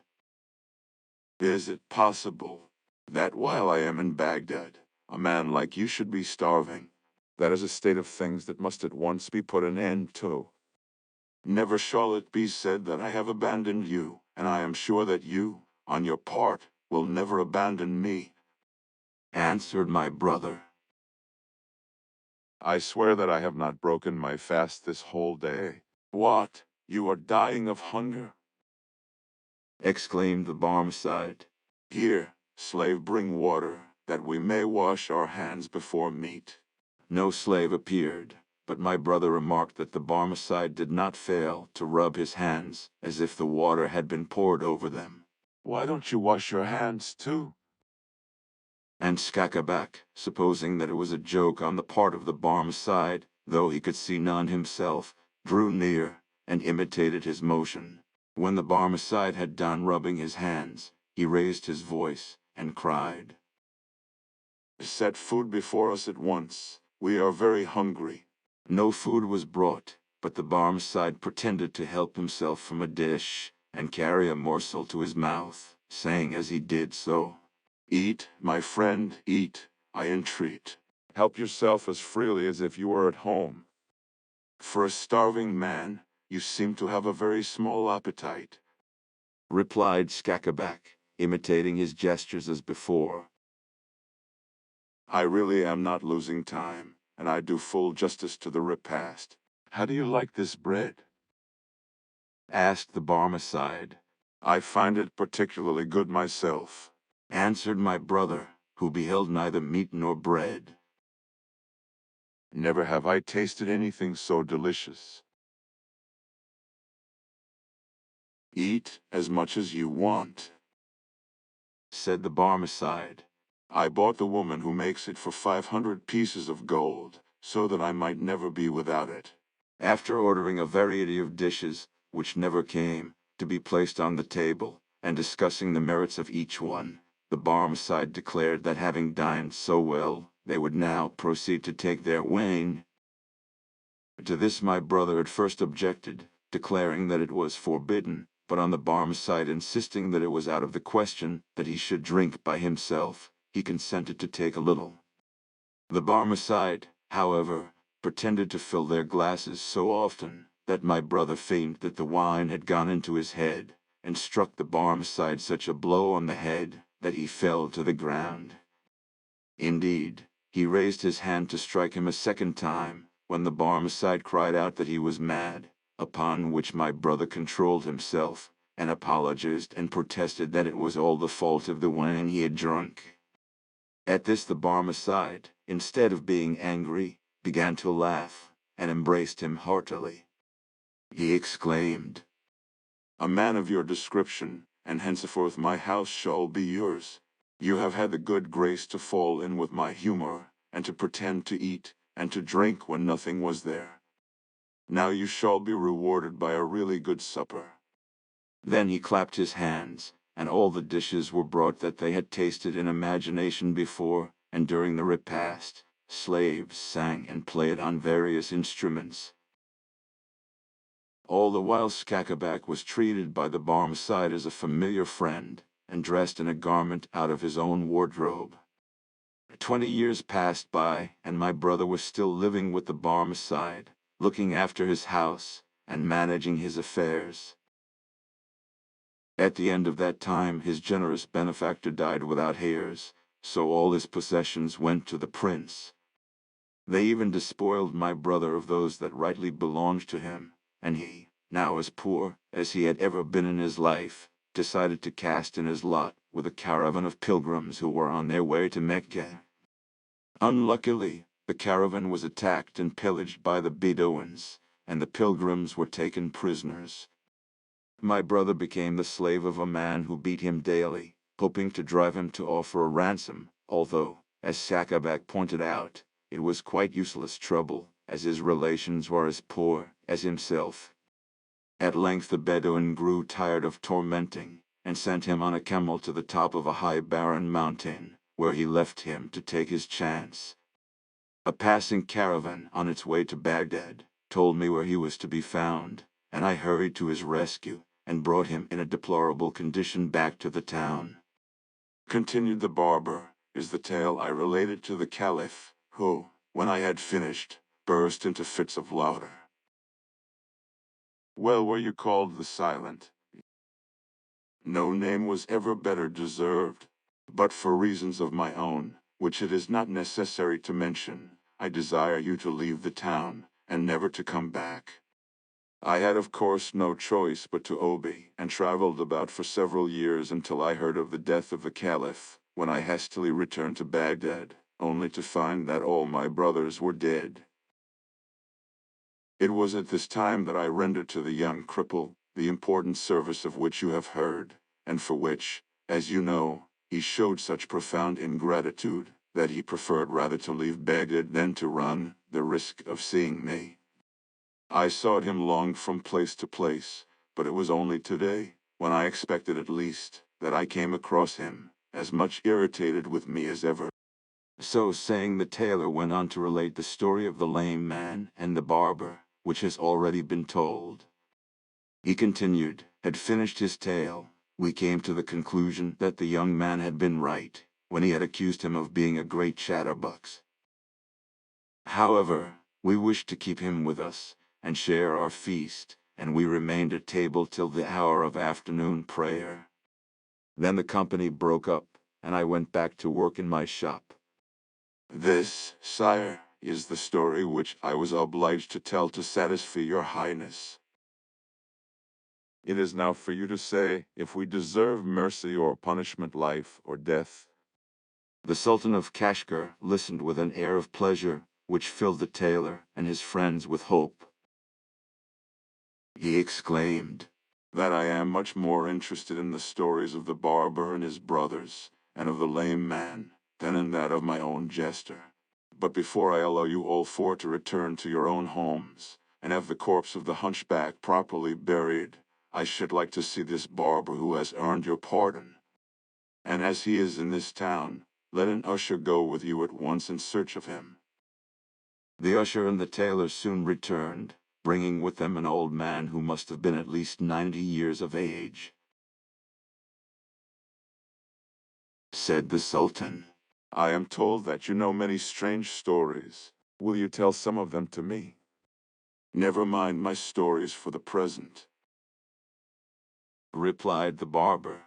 but will your highness graciously be pleased to explain why this Jew, this Christian, and this Mussulman, as well as this dead body, are all here? What business is that of yours? Asked the Sultan with a smile, but seeing that the barber had some reasons for his question, he commanded that the tale of the hunchback should be told him. It is certainly most surprising, Cried he, when he had heard it all. but I should like to examine the body. He then knelt down and took the head on his knees, looking at it attentively. Suddenly he burst into such loud laughter that he fell right backwards, and when he had recovered himself enough to speak, he turned to the Sultan. He said, Watch me. As he spoke, he drew a small case of medicines from his pocket and rubbed the neck of the hunchback with some ointment made of balsam.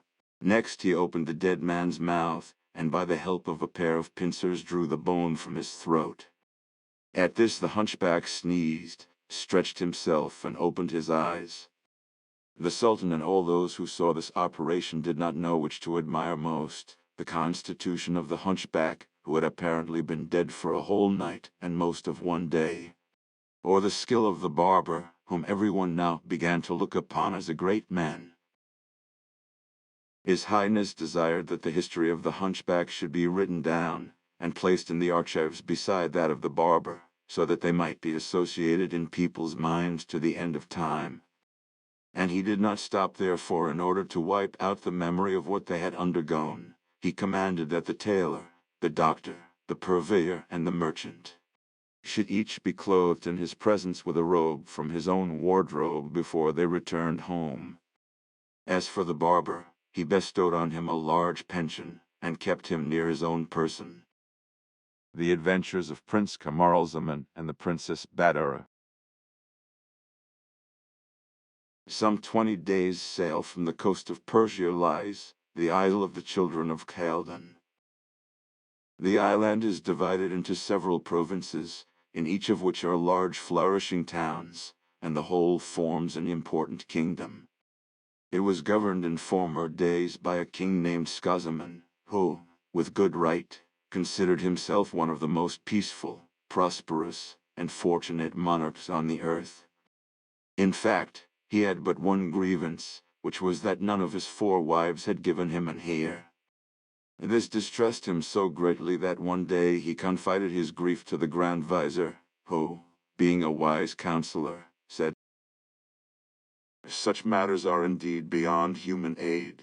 Allah alone can grant your desire, and I should advise you, sire, to send large gifts to those holy men who spend their lives in prayer, and to beg for their intercessions. Who knows whether their petitions may not be answered? The king took his vizier's advice, and the result of so many prayers for an heir to the throne was that a son was born to him the following year. Skazaman sent noble gifts as thank offerings to all the mosques and religious houses, and great rejoicings were celebrated in honor of the birth of the little prince, who was so beautiful that he was named Camaralzaman, or Moon of the century. Prince Camaralzaman was brought up with extreme care by an excellent governor and all the cleverest teachers, and he did such credit to them that when he was grown up, a more charming and accomplished young man was not to be found.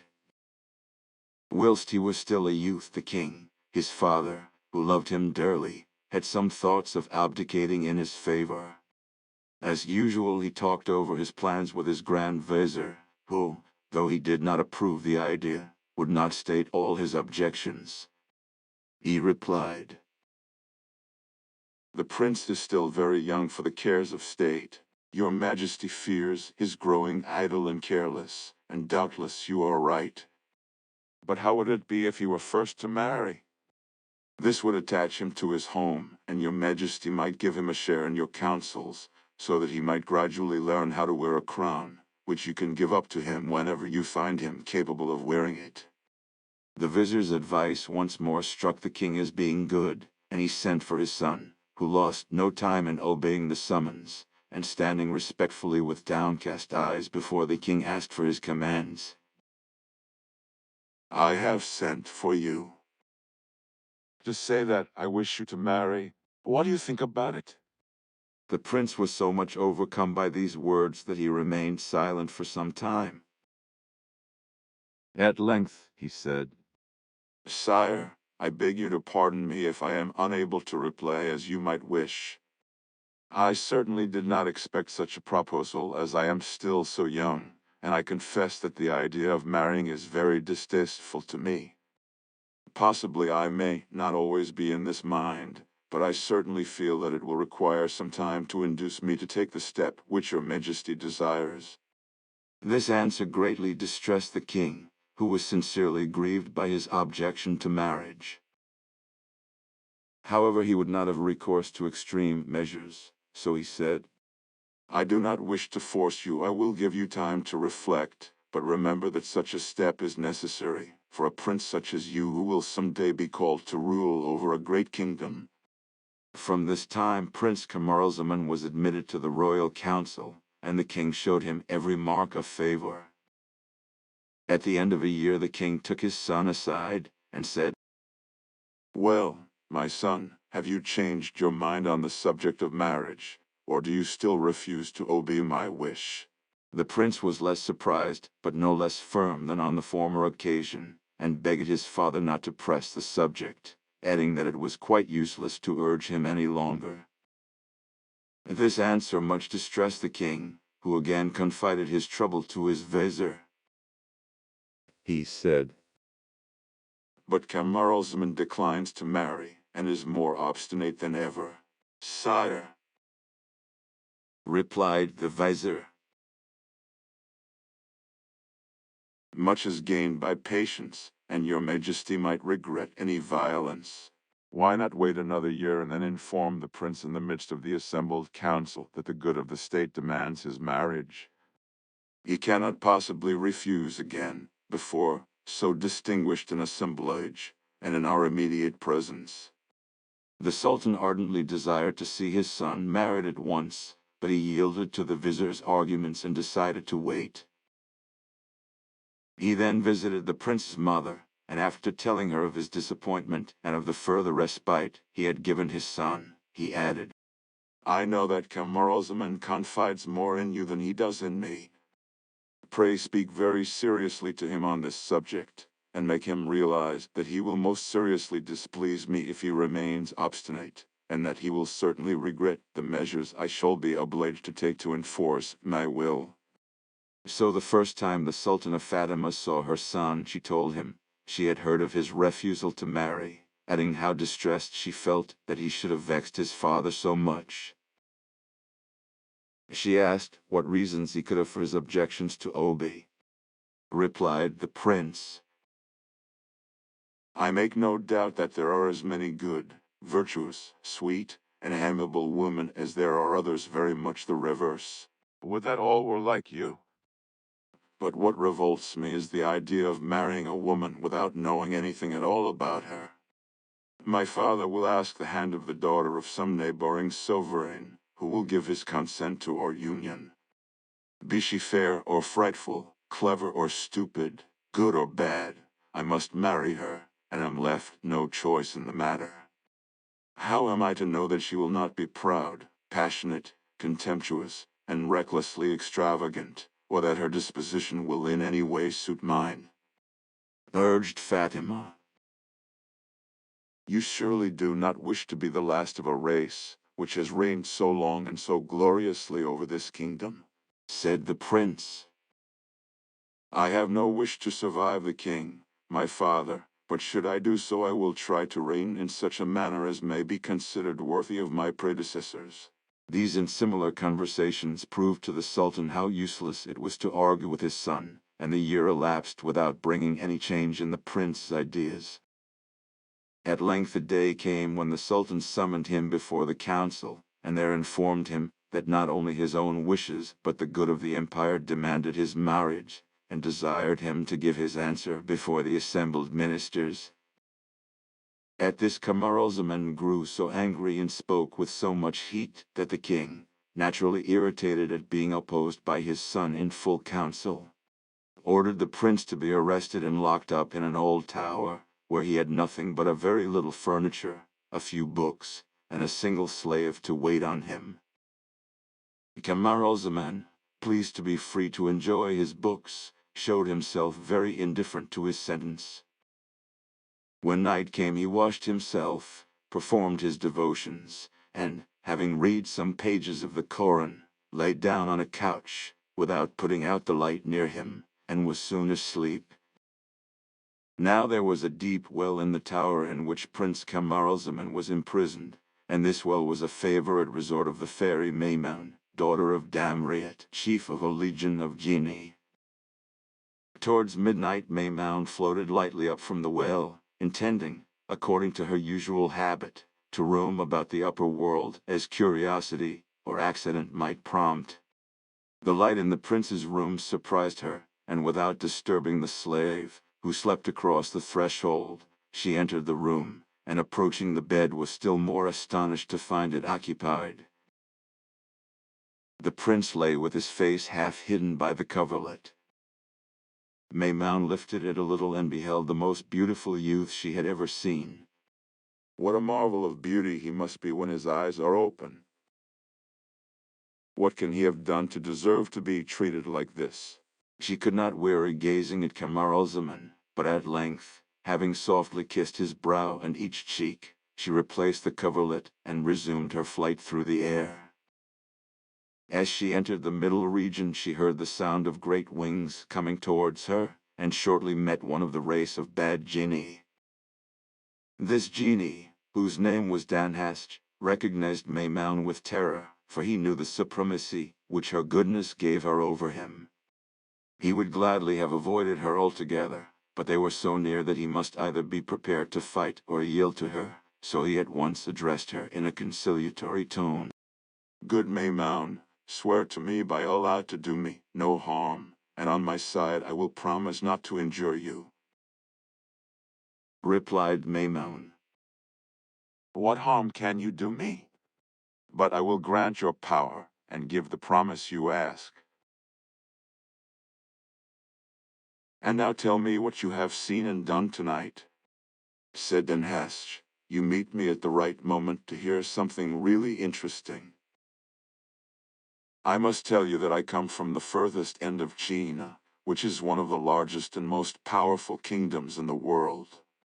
The present king has one only daughter, who is so perfectly lovely that neither you, nor I, nor any other creature could find adequate terms in which to describe her marvelous charms.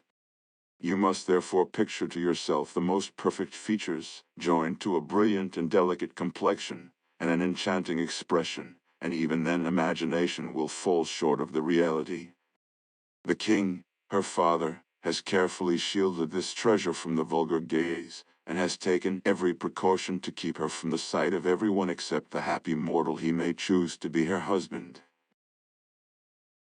But in order to give her variety in her confinement, he has built her 7 palaces, such as have never been seen before.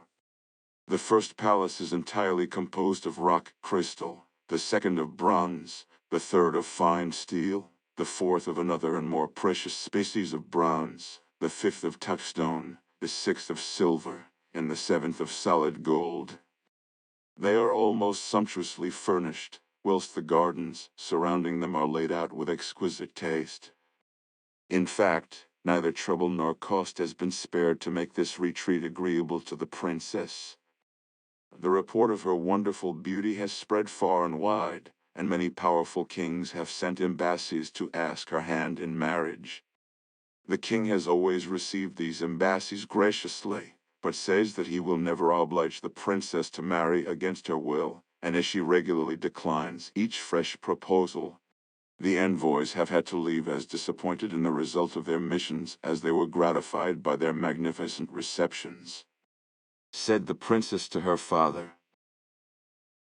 You wish me to marry, and I know you desire to please me, for which I am very grateful. But, indeed, I have no inclination to change my state, for where could I find so happy a life amidst so many beautiful and delightful surroundings? I feel that I could never be as happy with any husband as I am here, and I beg you not to press one on me. At last an embassy came from a king so rich and powerful that the king of China felt constrained to urge this suit on his daughter. He told her how important such an alliance would be, and pressed her to consent. In fact, he pressed her so persistingly that the princess at length lost her temper, and quite forgot the respect due to her father. Sire, Cried she angrily, do not speak further of this or any other marriage, or I will plunge this dagger in my breast and so escape from all these importunities. The king of China was extremely indignant with his daughter, and replied, you have lost your senses and you must be treated accordingly. So he had her shut in one set of rooms in one of her palaces, and only allowed her 10 old women, of whom her nurse was the head, to wait on her and keep her company. He next sent letters to all the kings who had sued for the princess's hand, begging they would think of her no longer, as she was quite insane, and he desired his various envoys to make it known that anyone who could cure her should have her to wife. Continued Danhasch. this is the present state of affairs. I never pass a day without going to gaze on this incomparable beauty, and I am sure that if you would only accompany me you would think the sight well worth the trouble, and own that you never saw such loveliness before. The fairy only answered with a peal of laughter, and when at length she had control of her voice she cried, Ah, come, you are making game of me. I thought you had something really interesting to tell me instead of raving about some unknown damsel. What would you say if you could see the prince I have just been looking at and whose beauty is really transcendent? That is something worth talking about. You would certainly quite lose your head. Asked Danhasch. May I inquire who and what is the prince of whom you speak? Replied Maimon. That he is in much the same case as your princess. The king, his father, wanted to force him to marry, and on the prince's refusal to obey he has been imprisoned in an old tower where I have just seen him. I don't like to contradict the lady, but you must really permit me to doubt any mortal being as beautiful as my princess. Hold your tongue, Cried Maimon. I repeat, that is impossible. Well, I don't wish to seem obstinate. The best plan to test the truth of what I say will be for you to let me take you to see the princess for yourself. There is no need for that, Retorted Maimon. we can satisfy ourselves in another way. Bring your princess here and lay her down beside my prince. We can then compare them at leisure and decide which is in the right. Danhasch readily consented, and after having the tower where the prince was confined pointed out to him, and making a wager with Maimon as to the result of the comparison, he flew off to China to fetch the princess. In an incredibly short time Danhasch returned, bearing the sleeping princess. Maimon led him to the prince's room, and the rival beauty was placed beside him. When the prince and princess lay thus side by side, an animated dispute as to their respective charms arose between the fairy and the genius. Danhasch began by saying, Now you see that my princess is more beautiful than your prince. Can you doubt any longer? Doubt? Of course I do, exclaimed Maimon. Why, you must be blind not to see how much my prince excels your princess. I do not deny that your princess is very handsome, but only look and you must own that I am in the right. There is no need for me to look longer. My first impression will remain the same, but of course, charming Maimon, I am ready to yield to you if you insist on it. By no means, Replied Maimon. I have no idea of being under any obligation to an accursed genius like you. I refer the matter to an umpire, and shall expect you to submit to his verdict.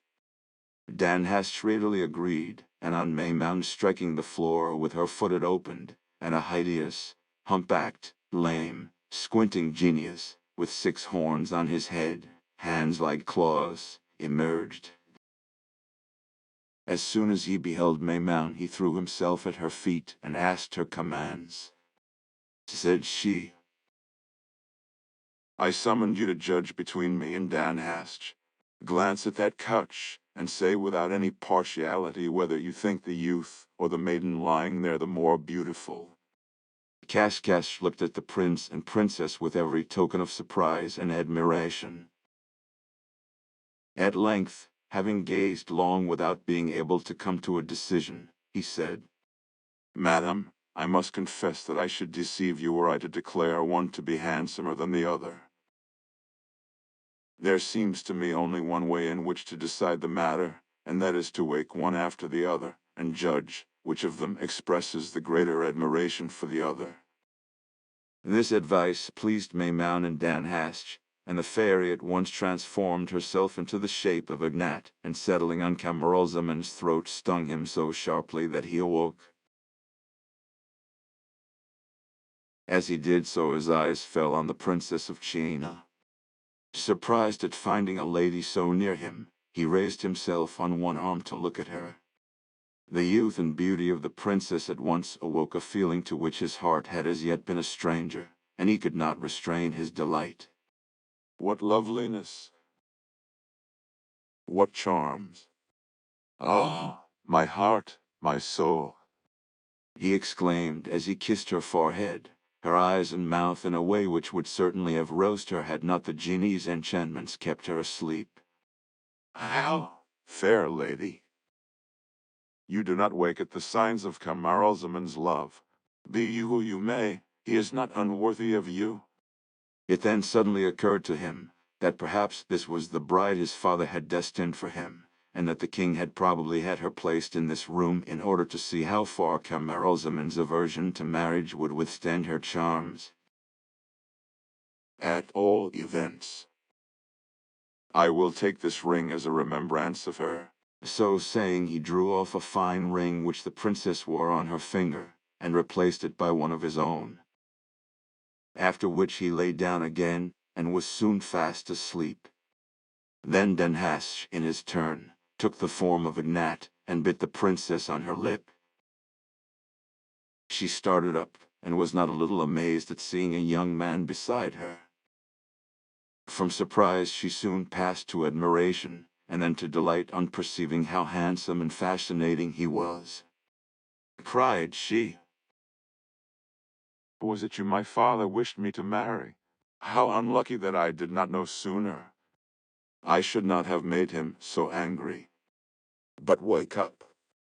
Wake up. For I know I shall love you with all my heart. So saying, she shook Camaralzaman so violently that nothing but the spells of Maymoun could have prevented his waking. Cried the princess, Why are you so drowsy? So saying, she took his hand and noticed her own ring on his finger, which made her wonder still more. But as he still remained in a profound slumber, she pressed a kiss on his cheek, and soon fell fast asleep too.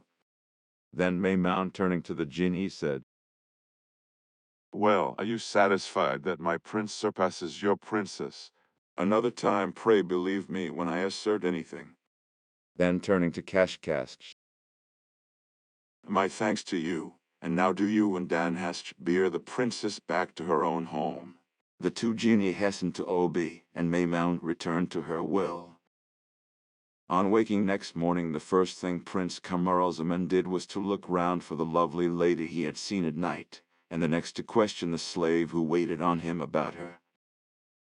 But the slave persisted so strongly that he knew nothing of any lady, and still less of how she got into the tower, that the prince lost all patience, and after giving him a good beating, tied a rope round him and ducked him in the well till the unfortunate man cried out that he would tell everything. Then the prince drew him up all dripping wet, but the slave begged leave to change his clothes first, and as soon as the prince consented, hurried off just as he was to the palace. Here he found the king talking to the Grand Vizier of all the anxiety his son had caused him. The slave was admitted at once, and cried, Alas, sire! I bring sad news to your majesty. There can be no doubt that the prince has completely lost his senses. He declares that he saw a lady sleeping on his couch last night, and the state you see me in proves how violent contradiction makes him. He then gave a minute account of all the prince had said and done. The king, much moved, begged the vizier to examine into this new misfortune, and the latter at once went to the tower, where he found the prince quietly reading a book. After the first exchange of greetings, the vizier said, I feel really very angry with your slave for alarming his majesty by the news he brought him. Asked the prince. Replied the vizier, Something absurd, I feel sure, seeing how I find you. Most likely. Said the prince. But now that you are here, I am glad of the opportunity to ask you, where is the lady who slept in this room last night? The Grand Vizier felt beside himself at this question. He exclaimed, How would it be possible for any man, much less a woman, to enter this room at night without walking over your slave on the threshold?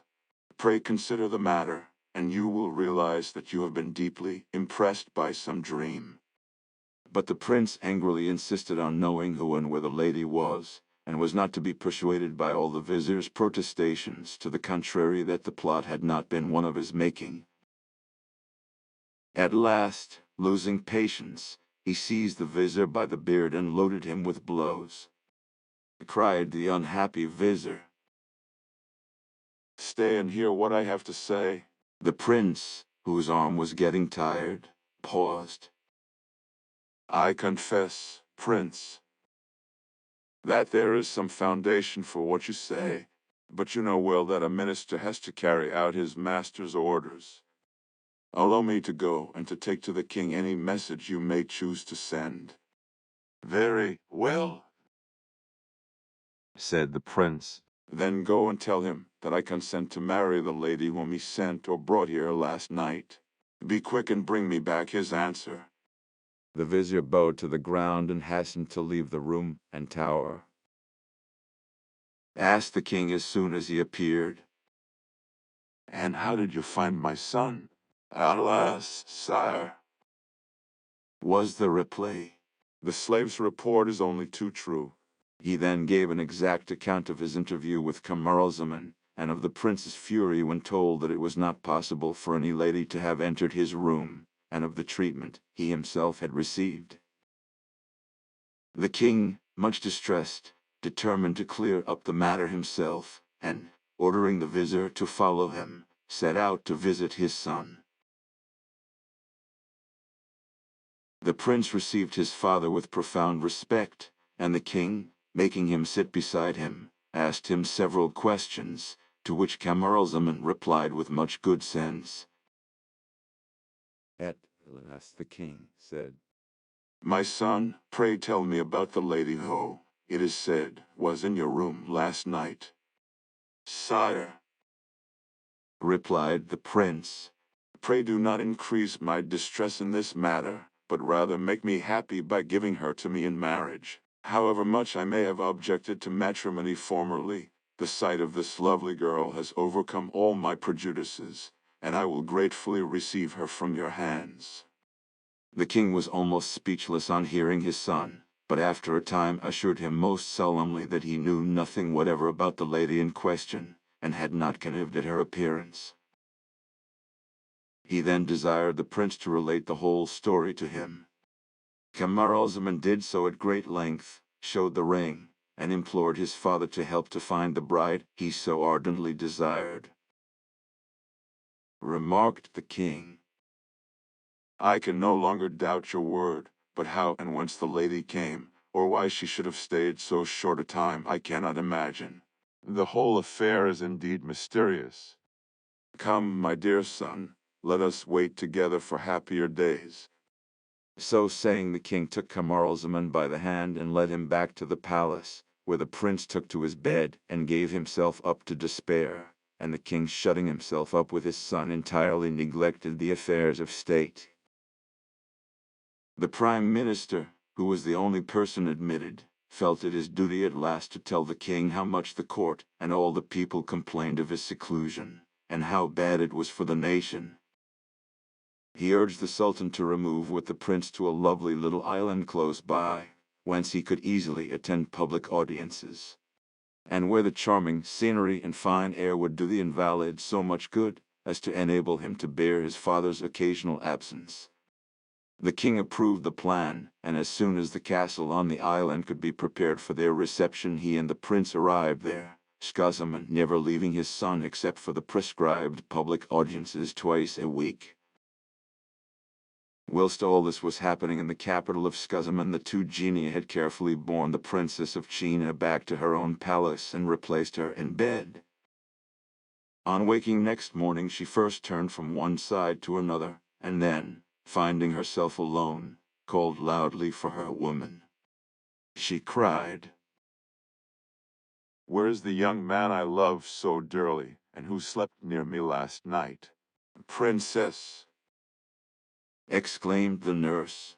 we cannot tell what you allude to without more explanation. Continued the princess. The most charming and beautiful young man lay sleeping beside me last night. I did my utmost to wake him, but in vain. Your Royal Highness wishes to make game of us. Is it your pleasure to rise? I am quite in earnest, Persisted the princess. and I want to know where he is. But, Princess, Expostulated the nurse. we left you quite alone last night, and we have seen no one enter your room since then. At this the princess lost all patience, and taking the nurse by her hair she boxed her ears soundly, crying out, You shall tell me, you old witch, or I'll kill you." The nurse had no little trouble in escaping, and hurried off to the queen, to whom she related the whole story with tears in her eyes. She concluded "That the princess must be out of her mind. If only you will come and see her, you will be able to judge for yourself." The queen hurried to her daughter's apartments, and after tenderly embracing her, asked her why she had treated her nurse so badly. Said the princess, "I perceive that your majesty wishes to make game of me, but I can assure you that I will never marry anyone except the charming young man whom I saw last night. You must know where he is, so pray send for him." The queen was much surprised by these words, but when she declared that she knew nothing whatever of the matter, the princess lost all respect, and answered that, if she were not allowed to marry as she wished, she should kill herself, and it was in vain that the queen tried to pacify her and bring her to reason. The king himself came to hear the rights of the matter, but the princess only persisted in her story, and as a proof showed the ring on her finger. The king hardly knew what to make of it all, but ended by thinking that his daughter was more crazy than ever, and without further argument he had her placed in still closer confinement, with only her nurse to wait on her, and a powerful guard to keep the door. Then he assembled his council, and having told them the sad state of things, added, "If any of you can succeed in curing the princess, I will give her to him in marriage, and he shall be my heir." An elderly emir present, fired with the desire to possess a young and lovely wife, and to rule over a great kingdom, offered to try the magic arts with which he was acquainted. Said the king, "But I make one condition, which is, that should you fail you will lose your life." The emir accepted the condition, and the king led him to the princess, who, veiling her face, remarked, "I am surprised, sire, that you should bring an unknown man into my presence. You need not be shocked. This is one of my emirs who asks your hand in marriage." replied the princess. "This is not the one you gave me before and whose ring I wear. Permit me to say that I can accept no other." The emir, who had expected to hear the princess talk nonsense, finding how calm and reasonable she was, assured the king that he could not venture to undertake a cure, but placed his head at his majesty's disposal, on which the justly irritated monarch promptly had it cut off. This was the first of many suitors for the princess whose inability to cure her cost them their lives. Now it happened that after things had been going on in this way for some time, the nurse's son Marzavan returned from his travels. He had been in many countries and learned many things, including astrology. Needless to say that one of the first things his mother told him was the sad condition of the princess, his foster sister.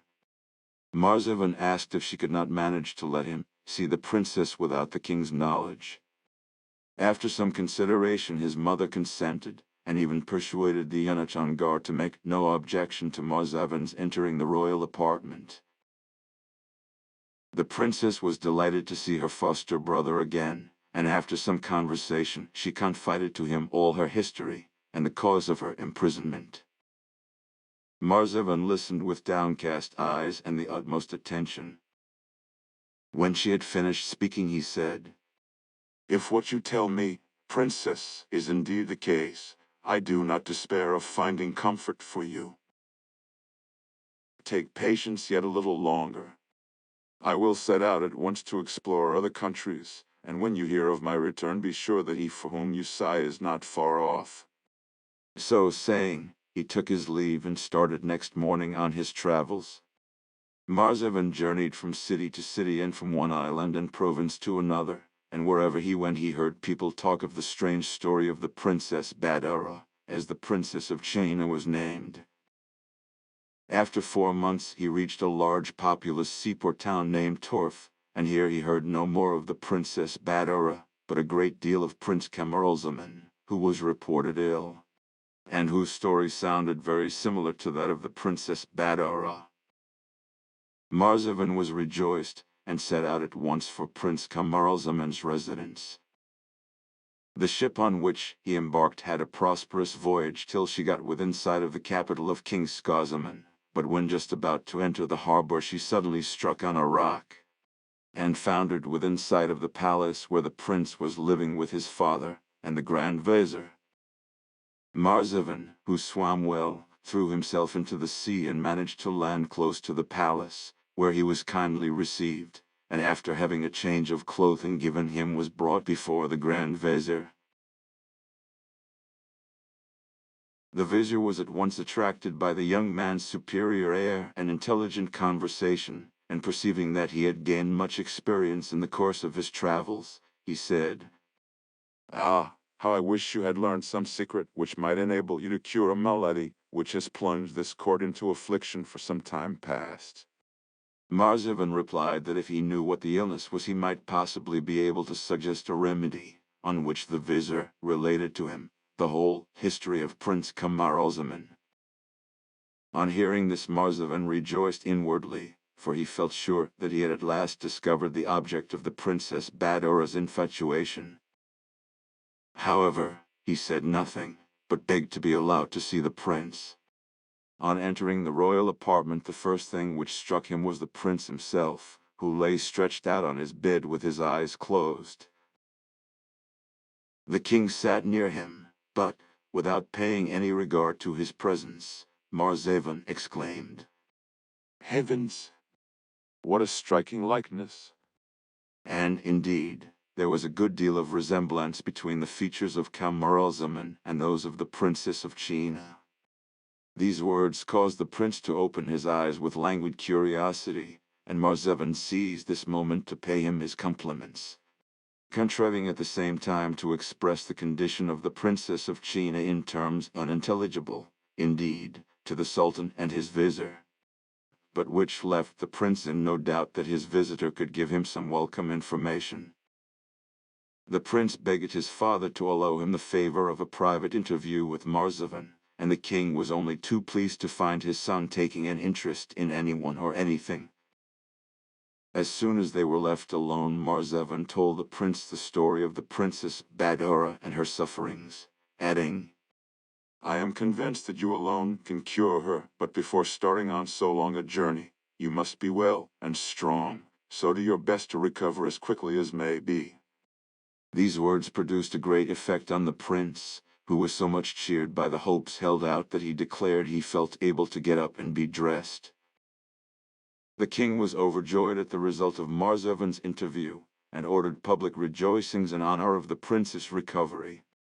Before long the prince was quite restored to his original state of health, and as soon as he felt himself really strong he took Marzavan aside and said, "Now is the time to perform your promise. I am so impatient to see my beloved princess once more that I am sure I shall fall ill again if we do not start soon. The one obstacle is my father's tender care of me, for, as you may have noticed, he cannot bear me out of his sight." "Prince," replied Marzavan, "I have already thought over the matter, and this is what seems to me the best plan. You have not been out of doors since my arrival. Ask the king's permission to go with me for 2 or 3 days hunting, and when he has given leave order 2 good horses to be held ready for each of us. Leave all the rest to me." Next day the prince seized a favorable opportunity for making his request, and the king gladly granted it on condition that only one night should be spent out for fear of too great fatigue after such a long illness. Next morning Prince Camaralzaman and Marzavan were off betimes, attended by 2 grooms, leading the 2 extra horses. They hunted a little by the way, but took care to get as far from the towns as possible. At nightfall they reached an inn, where they supped and slept till midnight. Then Marzavan awoke and roused the prince without disturbing anyone else. He begged the prince to give him the coat he had been wearing and to put on another, which they had brought with them. They mounted their 2nd horses, and Marzavan led one of the groom's horses by the bridle.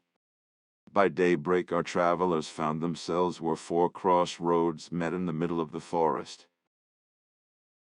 Here Marzavan begged the prince to wait for him, and leading the groom's horse into a dense part of the wood he cut its throat, dipped the prince's coat in its blood, and having rejoined the prince threw the coat on the ground, where the roads parted. In answer to Camaralzaman's inquiries as to the reason for this, Marzavan replied that the only chance they had of continuing their journey was to divert attention by creating the idea of the prince's death.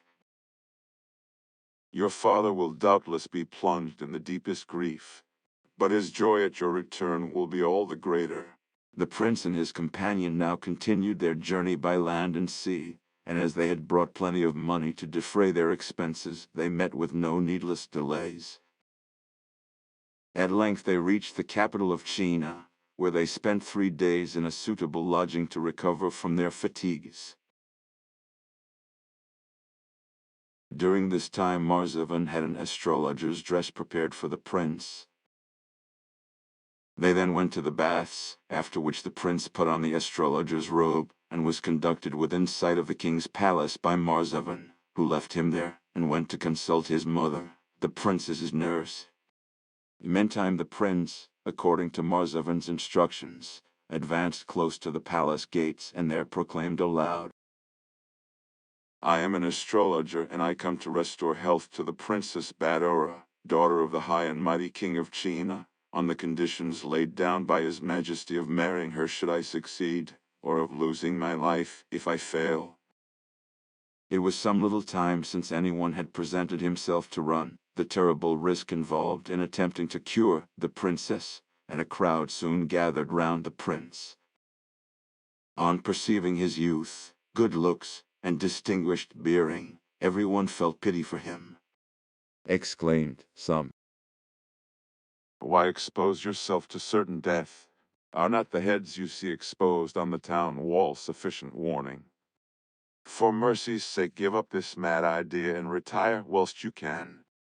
But the prince remained firm, and only repeated his cry with greater assurance, to the horror of the crowd. They cried, May heaven have pity on him. Camaralzaman now called out for the 3rd time, and at last the Grand Vizier himself came out and fetched him in.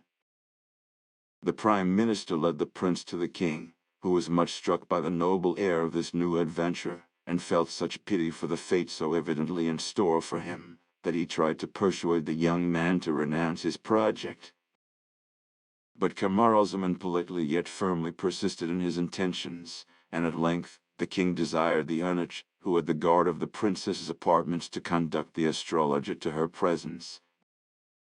The eunuch led the way through long passages, and Camaralzaman followed rapidly, in haste to reach the object of his desires. At last they came to a large hall which was the anteroom to the princess's chamber, and here Camaralzaman said to the eunuch, Now you shall choose. Shall I cure the princess in her own presence, or shall I do it from here without seeing her? The eunuch, who had expressed many contemptuous doubts as they came along of the newcomer's powers, was much surprised and said, If you really can cure, it is immaterial when you do it. Your fame will be equally great. replied the prince. Then, impatient though I am to see the princess, I will effect the cure where I stand, the better to convince you of my power. He accordingly drew out his writing case and wrote as follows. Adorable princess, the enamored Camaralzaman has never forgotten the moment when, contemplating your sleeping beauty, he gave you his heart. As he was at that time deprived of the happiness of conversing with you, he ventured to give you his ring as a token of his love, and to take yours in exchange, which he now encloses in this letter. Should you deign to return it to him, he will be the happiest of mortals. If not, he will cheerfully resign himself to death, seeing he does so for love of you. He awaits your reply in your anteroom. Having finished this note, the prince carefully enclosed the ring in it without letting the eunuch see it, and gave him the letter, saying, Take this to your mistress, my friend, and if on reading it and seeing its contents she is not instantly cured, you may call me an impudent impostor." The eunuch at once passed into the princess's room, and handing her the letter said, "Madam, a new astrologer has arrived, who declares that you will be cured as soon as you have read this letter and seen what it contains." The princess took the note and opened it with languid indifference. But no sooner did she see her ring than, barely glancing at the writing, she rose hastily and with one bound reached the doorway and pushed back the hangings. Here she and the prince recognized each other, and in a moment they were locked in each other's arms, where they tenderly embraced, wondering how they came to meet at last after so long a separation. The nurse, who had hastened after her charge, drew them back to the inner room, where the princess restored her ring to Camaralzaman. She said, "I could not keep it without returning yours to you, and I am resolved to wear that as long as I live." Meantime the eunuch had hastened back to the king. He cried, "All the former doctors and astrologers were mere quacks. This man has cured the princess without even seeing her." He then told all to the king, who, overjoyed, hastened to his daughter's apartments, where, after embracing her, he placed her hand in that of the prince, saying, "Happy stranger, I keep my promise, and give you my daughter to wife, be you who you may. But, if I am not much mistaken, your condition is above what you appear to be." The prince thanked the king in the warmest and most respectful terms, and added, "As regards my person, your majesty has rightly guessed that I am not an astrologer. It is but a disguise which I assumed in order to merit your illustrious alliance. I am myself a prince. My name is Camaralzaman, and my father is Skazaman, king of the Isles of the children of Khaldan." He then told his whole history, including the extraordinary manner of his first seeing and loving the princess Badura. When he had finished, the king exclaimed, "So remarkable a story must not be lost to posterity. It shall be inscribed in the archives of my kingdom and published everywhere abroad." The wedding took place next day amidst great pomp and rejoicings. Marzavan was not forgotten, but was given a lucrative post at court, with a promise of further advancement. The prince and princess were now entirely happy, and months slipped by unconsciously in the enjoyment of each other's society. One night, however, Prince Camaralzaman dreamt that he saw his father lying at the point of death, and saying, "Alas! My son whom I loved so tenderly has deserted me and is now causing my death." The prince woke with such a groan as to startle the princess, who asked what was the matter. Cried the prince, "At this very moment my father is perhaps no more." and he told his dream. The princess said but little at the time, but next morning she went to the king, and kissing his hand, said, "I have a favor to ask of your majesty, and I beg you to believe that it is in no way prompted by my husband. It is that you will allow us both to visit my father-in-law King Skazaman." Sorry though the king felt at the idea of parting with his daughter, he felt her request to be so reasonable that he could not refuse it, and made but one condition, which was that she should only spend 1 year at the court of King Skazaman, suggesting that in future the young couple should visit their respective parents alternately. The princess brought this good news to her husband, who thanked her tenderly for this fresh proof of her affection. All preparations for the journey were now pressed forwards, and when all was ready the king accompanied the travelers for some days, after which he took an affectionate leave of his daughter, and charging the prince to take every care of her, returned to his capital. The prince and princess journeyed on, and at the end of a month reached a huge meadow interspersed with clumps of big trees which cast a most pleasant shade. As the heat was great, Camaralzaman thought it well to encamp in this cool spot. Accordingly the tents were pitched, and the princess entering hers whilst the prince was giving his further orders, removed her girdle, which she placed beside her, and desiring her woman to leave her, lay down and was soon asleep. When the camp was all in order, the prince entered the tent and, seeing the princess asleep, he sat down near her without speaking. His eyes fell on the girdle, which he took up, and whilst inspecting the precious stones set in it, he noticed a little pouch sewn to the girdle and fastened by a loop. He touched it, and felt something hard within. Curious as to what this might be, he opened the pouch and found a cornelian engraved with various figures and strange characters. Thought he, or my wife would not wear it on her person with so much care. in truth it was a talisman, which the Queen of China had given her daughter, telling her it would ensure her happiness as long as she carried it about her. The better to examine the stone, the prince stepped to the open doorway of the tent. As he stood there holding it in the open palm of his hand, a bird suddenly swooped down, picked the stone up in its beak and flew away with it. Imagine the prince's dismay at losing a thing by which his wife evidently set such store. The bird, having secured its prey, flew off some yards and alighted on the ground, holding the talisman in its beak. Prince Camaralzaman advanced, hoping the bird would drop it, but as soon as he approached, the thief fluttered on a little further still.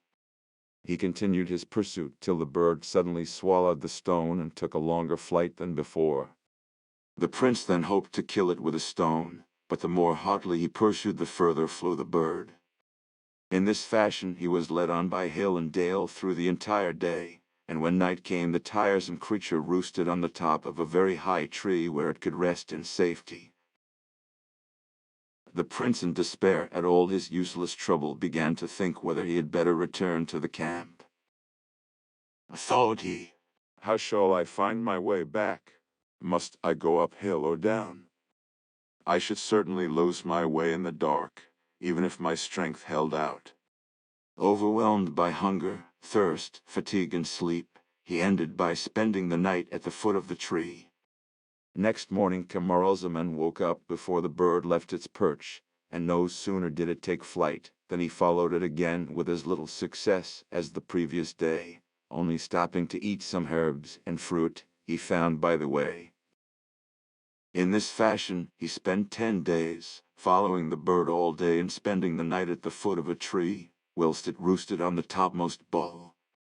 On the 11th day, the bird and the prince reached a large town, and as soon as they were close to its walls, the bird took a sudden and higher flight and was shortly completely out of sight. Whilst Camaralzaman felt in despair at having to give up all hopes of ever recovering the talisman of the Princess Badoura. Much cast down, he entered the town, which was built near the sea and had a fine harbor. He walked about the streets for a long time, not knowing where to go, but at length, as he walked near the seashore, he found a garden door open and walked in.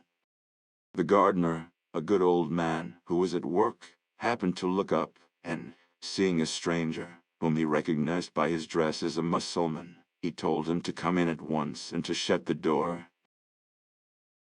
Camaralzaman did as he was bid, and inquired why this precaution was taken. Said the gardener, I see that you are a stranger and a Mussulman, and this town is almost entirely inhabited by idolaters, who hate and persecute all of our faith.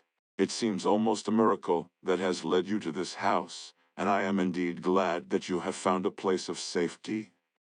Camaralzaman warmly thanked the kind old man for offering him shelter, and was about to say more, but the gardener interrupted him with, Leave compliments alone. You are weary and must be hungry. Come in, eat, and rest. So saying, he led the prince into his cottage, and after satisfying his hunger begged to learn the cause of his arrival. Camaralzaman told him all without disguise, and ended by inquiring the shortest way to his father's capital. Added he, If I tried to rejoin the princess, how should I find her after 11 days' separation? Perhaps, indeed, she may be no longer alive. At this terrible thought he burst into tears. The gardener informed Camaralzaman that they were quite a year's land journey to any Mohammedan country, but that there was a much shorter route by sea to the Ebony Island, from whence the isles of the children of Khaldun could be easily reached, and that a ship sailed once a year for the Ebony Island by which he might get so far as his very home. If only you had arrived a few days sooner, you might have embarked at once. As it is, you must now wait till next year, but if you care to stay with me, I offer you my house, such as it is, with all my heart. Prince Camaralzaman thought himself lucky to find some place of refuge, and gladly accepted the gardener's offer. He spent his days working in the garden, and his nights thinking of inciting for his beloved wife. Let us now see what had become during this time of the Princess Badoura. On first waking, she was much surprised not to find the prince near her. She called her women and asked if they knew where he was, and whilst they were telling her that they had seen him enter the tent, but had not noticed his leaving it, she took up her belt and perceived that the little pouch was open and the talisman gone. She at once concluded that her husband had taken it and would shortly bring it back. She waited for him till evening rather impatiently, and wondering what could have kept him from her so long. When night came without him, she felt in despair and abused the talisman and its maker roundly. In spite of her grief and anxiety, however, she did not lose her presence of mind, but decided on a courageous, though very unusual step. Only the princess and her women knew of Camaralzaman's disappearance, for the rest of the party were sleeping or resting in their tents. Fearing some treason should the truth be known, she ordered her women not to say a word which would give rise to any suspicion, and proceeded to change her dress for one of her husbands, to whom, as has been already said, she bore a strong likeness. In this disguise she looked so like the prince that when she gave orders next morning to break up the camp and continue the journey, no one suspected the change.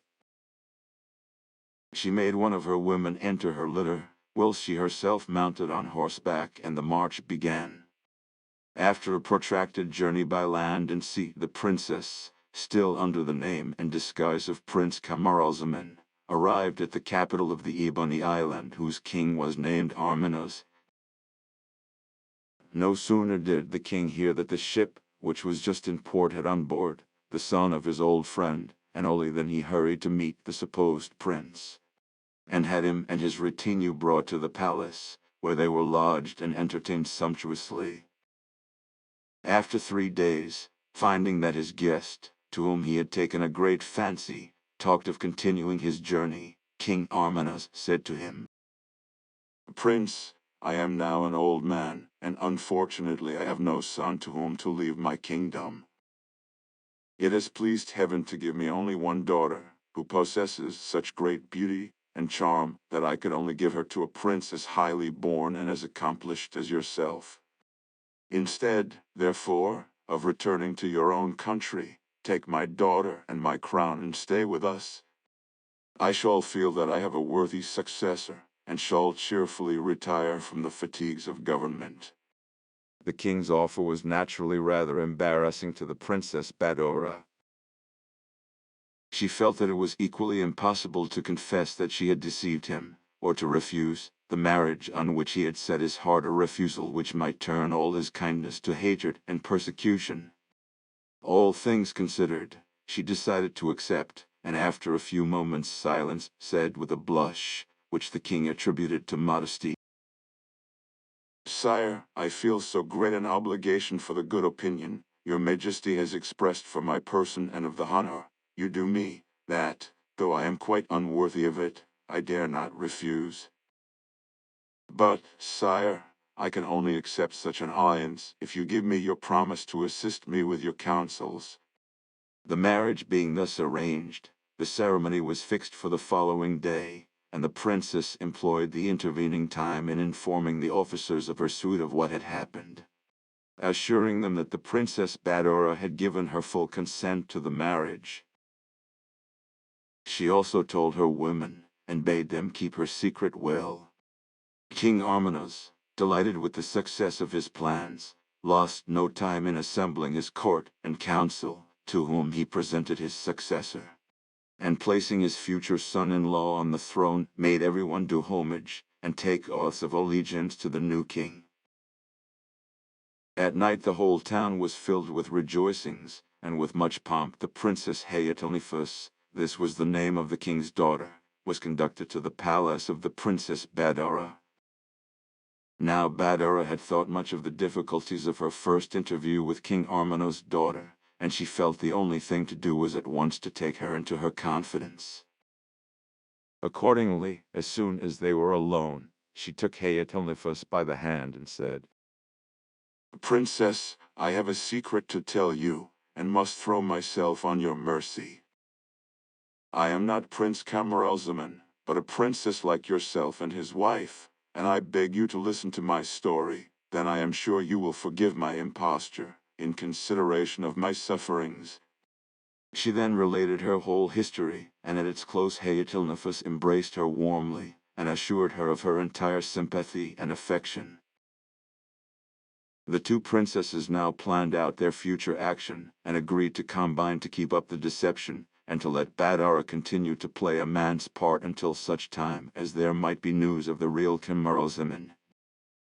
Whilst these things were passing in the Ebony Island, Prince Camaralzaman continued to find shelter in the gardener's cottage in the town of the idolaters. Early one morning the gardener said to the prince, Today is a public holiday, and the people of the town not only do not work themselves, but forbid others to do so. You had better therefore take a good rest whilst I go to see some friends, and as the time is near for the arrival of the ship of which I told you, I will make inquiries about it, and try to bespeak a passage for you.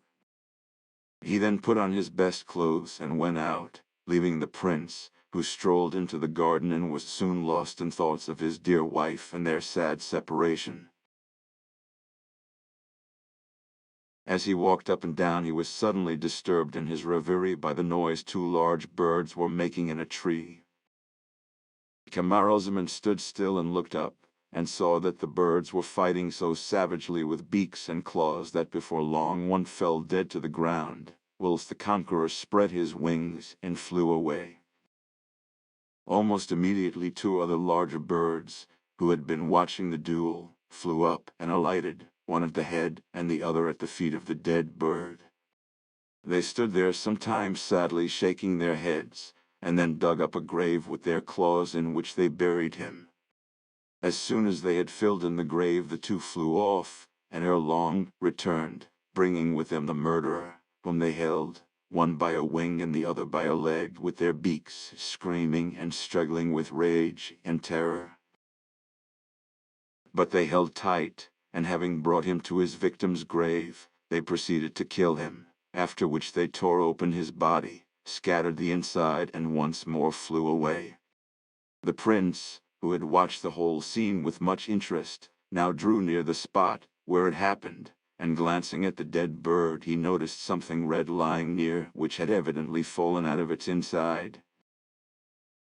He picked it up, and what was his surprise when he recognized the Princess Badara's talisman, which had been the cause of many misfortunes. It would be impossible to describe his joy. He kissed the talisman repeatedly, wrapped it up, and carefully tied it round his arm. For the first time since his separation from the princess he had a good night, and next morning he was up at daybreak, and went cheerfully to ask what work he should do. The gardener told him to cut down an old fruit tree which had quite died away, and Camaralzaman took an axe and fell to vigorously. As he was hacking at one of the roots, the axe struck on something hard. On pushing away the earth he discovered a large slab of bronze, under which was disclosed a staircase with 10 steps. He went down them and found himself in a roomy kind of cave in which stood 50 large bronze jars, each with a cover on it. The prince uncovered one after another, and found them all filled with gold dust. Delighted with his discovery he left the cave, replaced the slab, and having finished cutting down the tree waited for the gardener's return.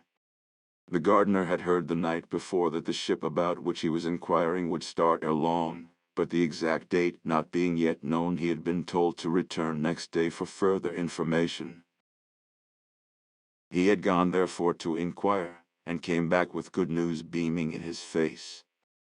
Said he, "Rejoice and hold yourself ready to start in 3 days' time. The ship is to set sail, and I have arranged all about your passage with the captain. You could not bring me better news," replied Camaralzaman. "and in return I have something pleasant to tell you. Follow me and see the good fortune which has befallen you." He then led the gardener to the cave, and having shown him the treasure stored up there, said how happy it made him that heaven should in this way reward his kind host's many virtues and compensate him for the privations of many years. Asked the gardener, "Do you imagine that I should appropriate this treasure? It is yours, and I have no right whatever to it. For the last 80 years I have dug up the ground here without discovering anything. It is clear that these riches are intended for you, and they are much more needed by a prince like yourself than by an old man like me, who am near my end and require nothing. This treasure comes just at the right time, when you are about to return to your own country, where you will make good use of it." but the prince would not hear of this suggestion, and finally, after much discussion, they agreed to divide the gold. When this was done, the gardener said, "My son, the great thing now is to arrange how you can best carry off this treasure as secretly as possible for fear of losing it.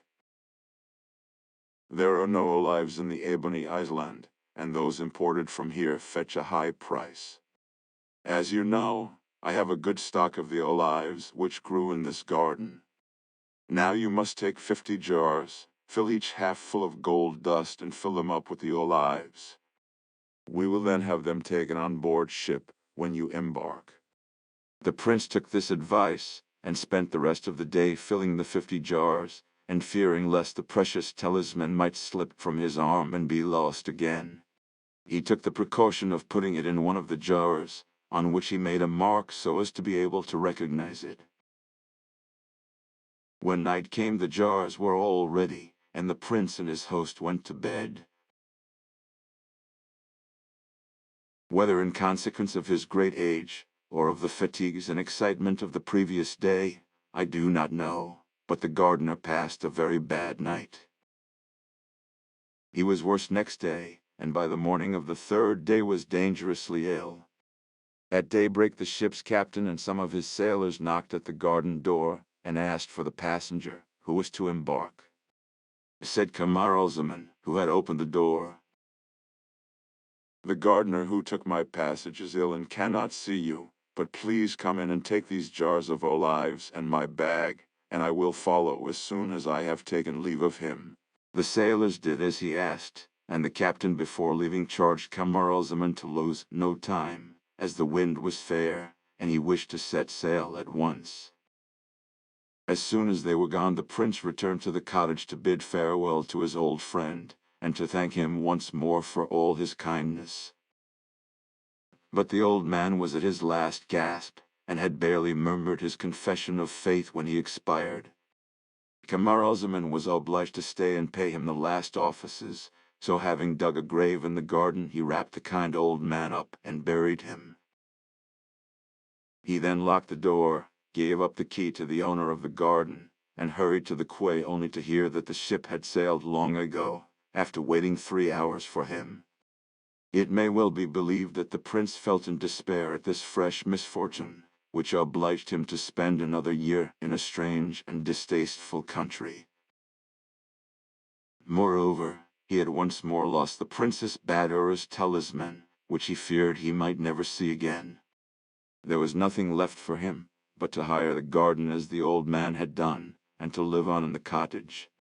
As he could not well cultivate the garden by himself, he engaged a lad to help him, and to secure the rest of the treasure, he put the remaining gold dust into 50 more jars, filling them up with olives so as to have them ready for transport.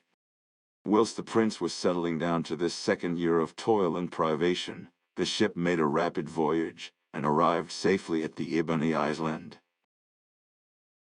As the palace of the new king, or rather of the Princess Badoura, overlooked the harbor, she saw the ship entering it and asked what vessel it was coming in so gaily decked with flags, and was told that it was a ship from the island of the idolaters, which yearly brought rich merchandise.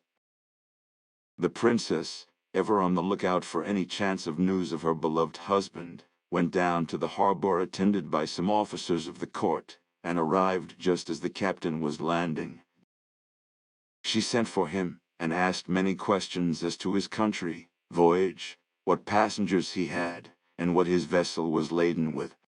The captain answered all her questions, and said that his passengers consisted entirely of traders who brought rich stuffs from various countries, fine muslins, precious stones, musk, amber, spices, drugs, olives, and many other things.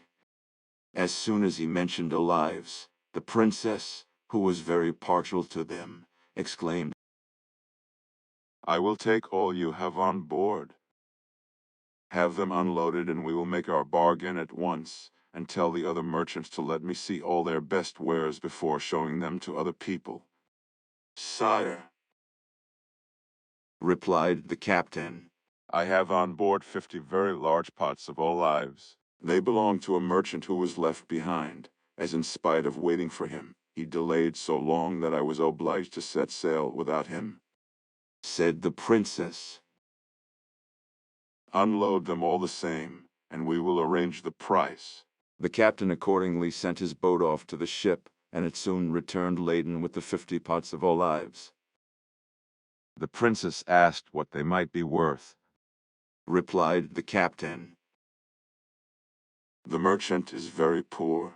Your Majesty will not overpay him if you give him 1,000 pieces of silver.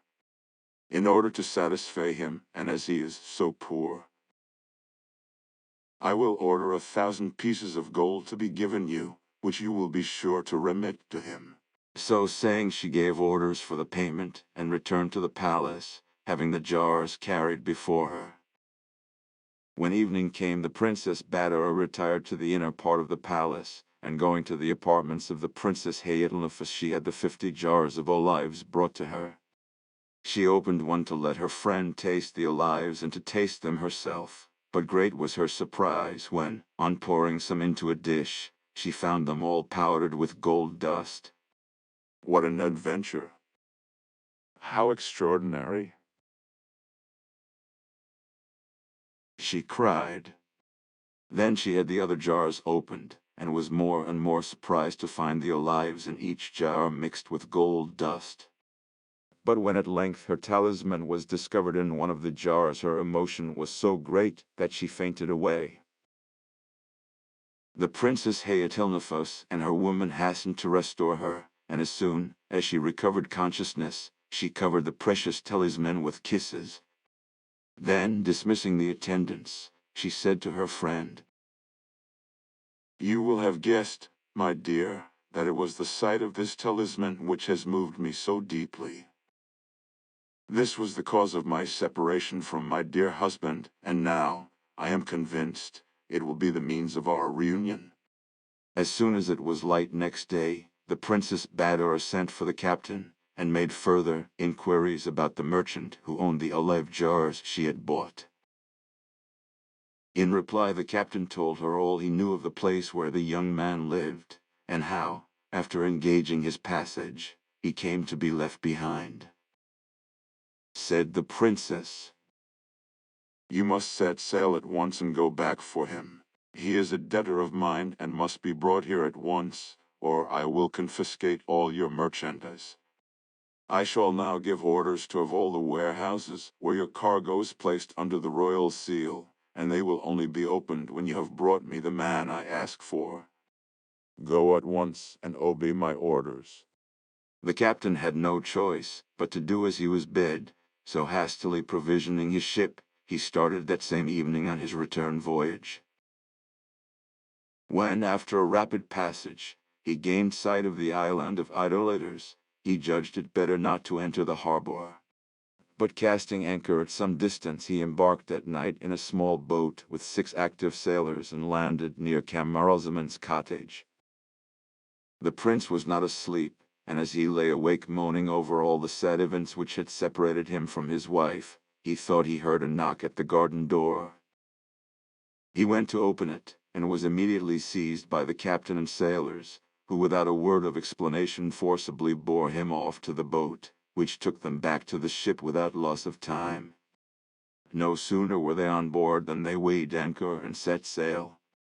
Camaralzaman, who had kept silence till then, now asked the captain, whom he had recognized, the reason for this abduction. Are you not a debtor of the king of the Ebony Island? Aye. Why, I never even heard of him before, and never set foot in his kingdom, was the answer. Well, you must know better than I, said the captain. You will soon see him now, and meantime be content where you are and have patience. The return voyage was as prosperous as the former one, and though it was night when the ship entered the harbor, the captain lost no time in landing with his passenger, whom he conducted to the palace, where he begged an audience with the king. Directly the Princess Badara saw the prince, she recognized him in spite of his shabby clothes. She longed to throw herself on his neck, but restrained herself, feeling it was better for them both that she should play her part a little longer. She therefore desired one of her officers to take care of him and to treat him well. Next she ordered another officer to remove the seals from the warehouse, whilst she presented the captain with a costly diamond, and told him to keep the 1,000 pieces of gold paid for the olives, as she would arrange matters with the merchant himself. She then returned to her private apartments, where she told the Princess Hayatolnefous all that had happened, as well as her plans for the future, and begged her assistance, which her friend readily promised. Next morning she ordered the prince to be taken to the bath and clothed in a manner suitable to an emir or governor of a province. He was then introduced to the council, where his good looks and grand air drew the attention of all on him. Princess Badora, delighted to see him looking himself once more, turned to the other emirs, saying, My lords, I introduce to you a new colleague, Camaralzaman, whom I have known on my travels and who, I can assure you, you will find well deserves your regard and admiration. Camaralzaman was much surprised at hearing the king, whom he never suspected of being a woman in disguise, asserting their acquaintance, for he felt sure he had never seen her before. However, he received all the praises bestowed on him with becoming modesty, and prostrating himself, said, Sire, I cannot find words in which to thank your majesty for the great honor conferred on me. I can but assure you that I will do all in my power to prove myself worthy of it. On leaving the council, the prince was conducted to a splendid house which had been prepared for him, where he found a full establishment and well-filled stables at his orders. On entering his study, a steward presented him with a coffer filled with gold pieces for his current expenses. He felt more and more puzzled by such good fortune, and little guessed that the Princess of China was the cause of it. After a few days, the Princess Badara promoted Camaralzaman to the post of Grand Treasurer, an office which he filled with so much integrity and benevolence as to win universal esteem. He would now have thought himself the happiest of men had it not been for that separation, which he never ceased to bewail. He had no clue to the mystery of his present position, for the princess, out of compliment to the old king, had taken his name, and was generally known as King Armanos the Younger, few people remembering that on her first arrival she went by another name. At length the princess felt that the time had come to put an end to her own and the prince's suspense, and having arranged all her plans with the Princess Hayatolnefous, she informed Camaralzaman that she wished his advice on some important business, and, to avoid being disturbed, desired him to come to the palace that evening. The prince was punctual, and was received in the private apartment, when, having ordered her attendants to withdraw, The princess took from a small box the talisman, and, handing it to Camaralzaman, said, "Not long ago an astrologer gave me this talisman. As you are universally well informed, you can perhaps tell me what is its use." Camaralzaman took the talisman and, holding it to the light, cried with surprise, "Sire, you ask me the use of this talisman. Alas! Hitherto it has been only a source of misfortune to me, being the cause of my separation from the one I love best on earth. The story is so sad and strange that I am sure your majesty will be touched by it if you will permit me to tell it you. I will hear it some other time," replied the princess. "Meanwhile I fancy it is not quite unknown to me. Wait here for me.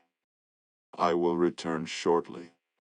So saying, she retired to another room, where she hastily changed her masculine attire for that of a woman, and, after putting on the girdle she wore the day they parted, returned to Camaralzaman.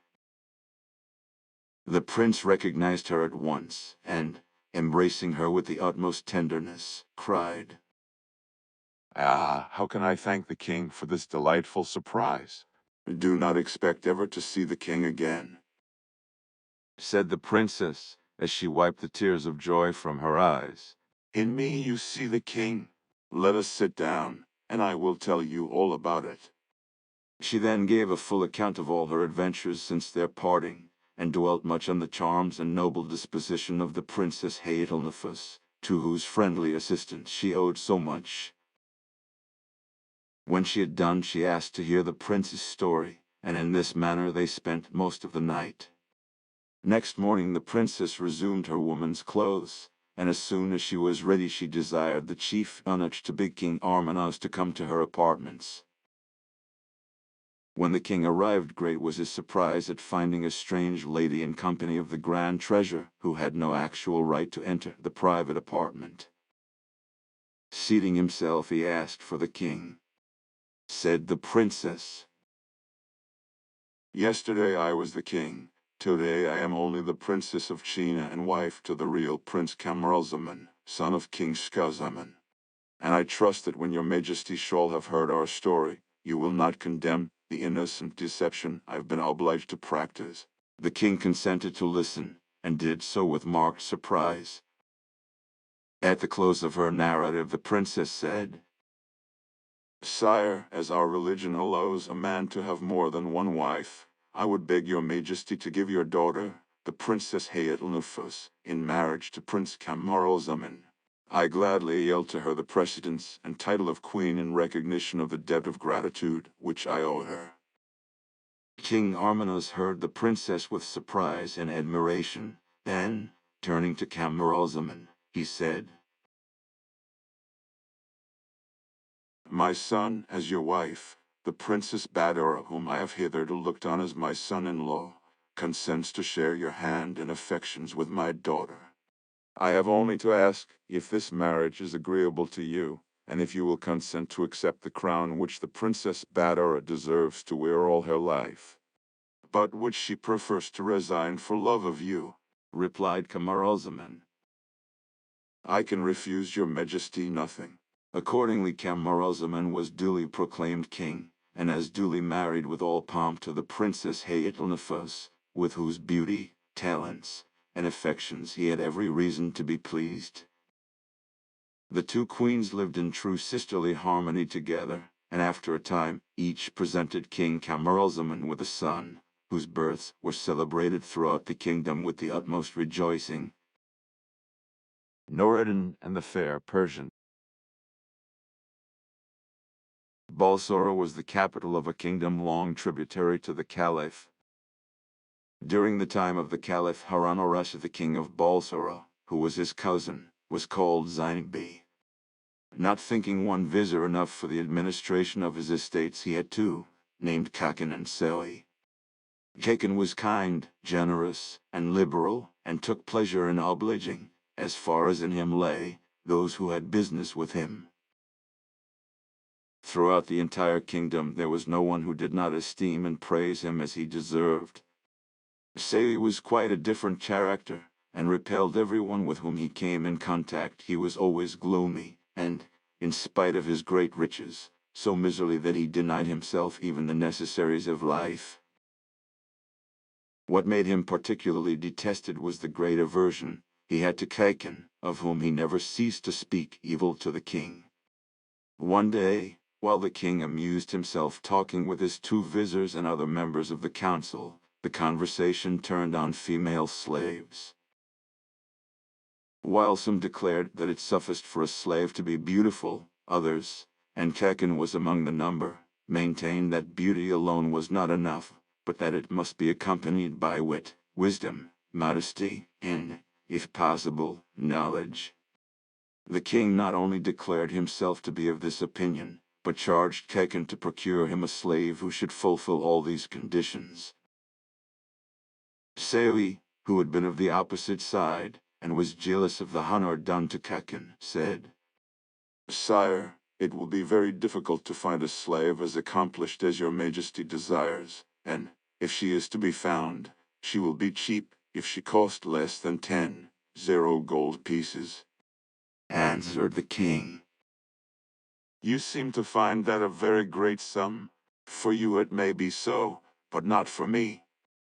And forthwith he ordered his grand treasurer, who was present, to send 10 gold pieces to Kaiken for the purchase of the slave. As soon, then, as Kaiken returned home, he sent for the dealers in female slaves, and charged them directly they had found such a one as he described to inform him. They promised to do their utmost, and no day passed that they did not bring a slave for his inspection, but none was found without some defect. At length, early one morning, while Kaiken was on his way to the king's palace, a dealer, throwing himself in his way, announced eagerly that a Persian merchant, arrived late the previous evening, had a slave to sell whose wit and wisdom were equal to her incomparable beauty. Kaiken, overjoyed at this news, gave orders that the slave should be brought for his inspection on his return from the palace. The dealer appearing at the appointed hour, Kaiken found the slave beautiful beyond his expectations, and immediately gave her the name of. Being a man of great wisdom and learning, he perceived in the short conversation he had with her that he would seek in vain another slave to surpass her in any of the qualities required by the king, and therefore asked the dealer what price the merchant put upon her. Was the answer, For less than 10 gold pieces he will not let her go. He declares that, what with masters for her instruction, and for bodily exercises, not to speak of clothing and nourishment, he has already spent a sum upon her. She is in every way fit to be the slave of a king. She plays every musical instrument, she sings, she dances, she makes verses. In fact, there is no accomplishment in which she does not excel. Kaiken, who was better able to judge of her merits than the dealer, wishing to bring the matter to a conclusion, sent for the merchant, and said to him, It is not for myself that I wish to buy your slave, but for the king. Her price, however, is too high, replied the merchant. I should esteem it an honor to present her to his majesty, did it become a merchant to do such a thing. I ask no more than the sum it has cost me to make her such as she is. Kaiken, not wishing to bargain, immediately had the sum counted out, and given to the merchant, who before withdrawing said, Sir, as she is destined for the king, I would have you observe that she is extremely tired with the long journey. And before presenting her to his majesty, you would do well to keep her a fortnight in your own house, and to see that a little care is bestowed upon her. The sun has tanned her complexion, but when she has been 2 or 3 times to the bath, and is fittingly dressed, you will see how much her beauty will be increased. Kaiken thanked the merchant for his advice, and determined to follow it. He gave the beautiful Persian an apartment near to that of his wife, whom he charged to treat her as befitting a lady destined for the king, and to order for her the most magnificent garments. Before bidding adieu to the fair Persian, he said to her, No happiness can be greater than what I have procured for you. Judge for yourself. You now belong to the king. I have, however, to warn you of one thing. I have a son who, though not wanting in sense, is young, foolish, and headstrong, and I charge you to keep him at a distance. The Persian thanked him for his advice, and promised to profit by it. Nureddin, for so the vizier's son was named, went freely in and out of his mother's apartments. He was young, well-made and agreeable, and had the gift of charming all with whom he came in contact. As soon as he saw the beautiful Persian, though aware that she was destined for the king, he let himself be carried away by her charms, and determined at once to use every means in his power to retain her for himself. The Persian was equally captivated by Nureddin, and said to herself, The vizier does me too great honor in buying me for the king. I should esteem myself very happy if he would give me to his son. Nureddin availed himself of every opportunity to gaze upon her beauty, to talk and laugh with her, and never would have left her side if his mother had not forced him.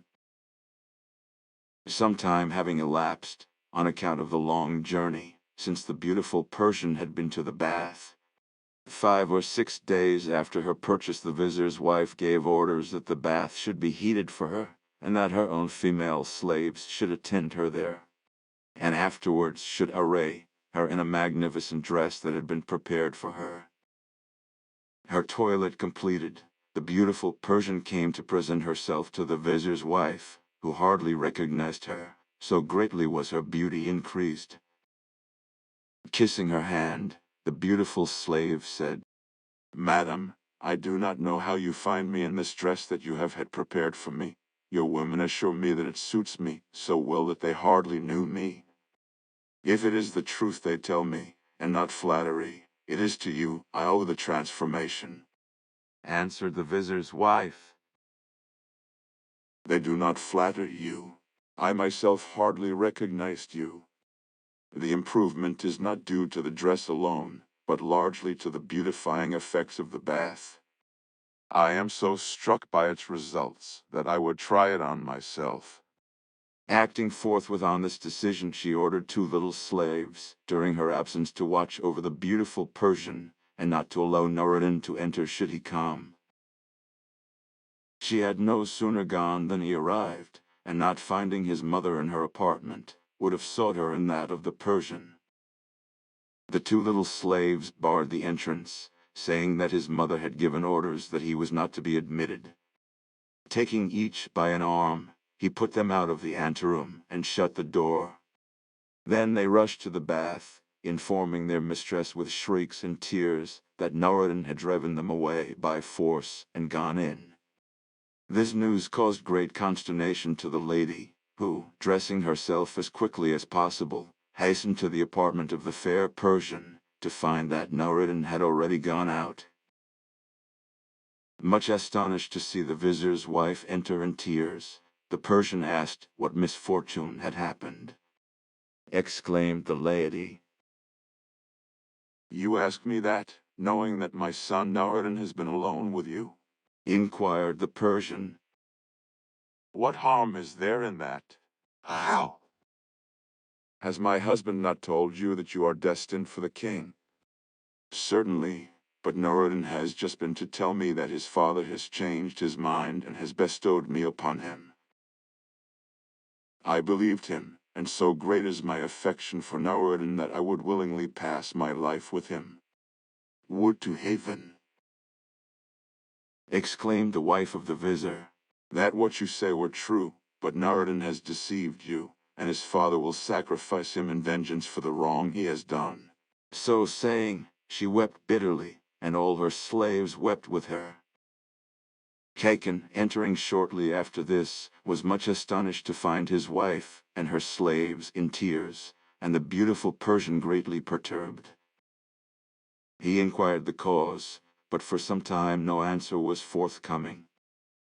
When his wife was at length sufficiently calm to inform him of what had happened, his rage and mortification knew no bounds. Wringing his hands and rending his beard, he exclaimed, Wretched son! Thou destroyest not only thyself but thy father.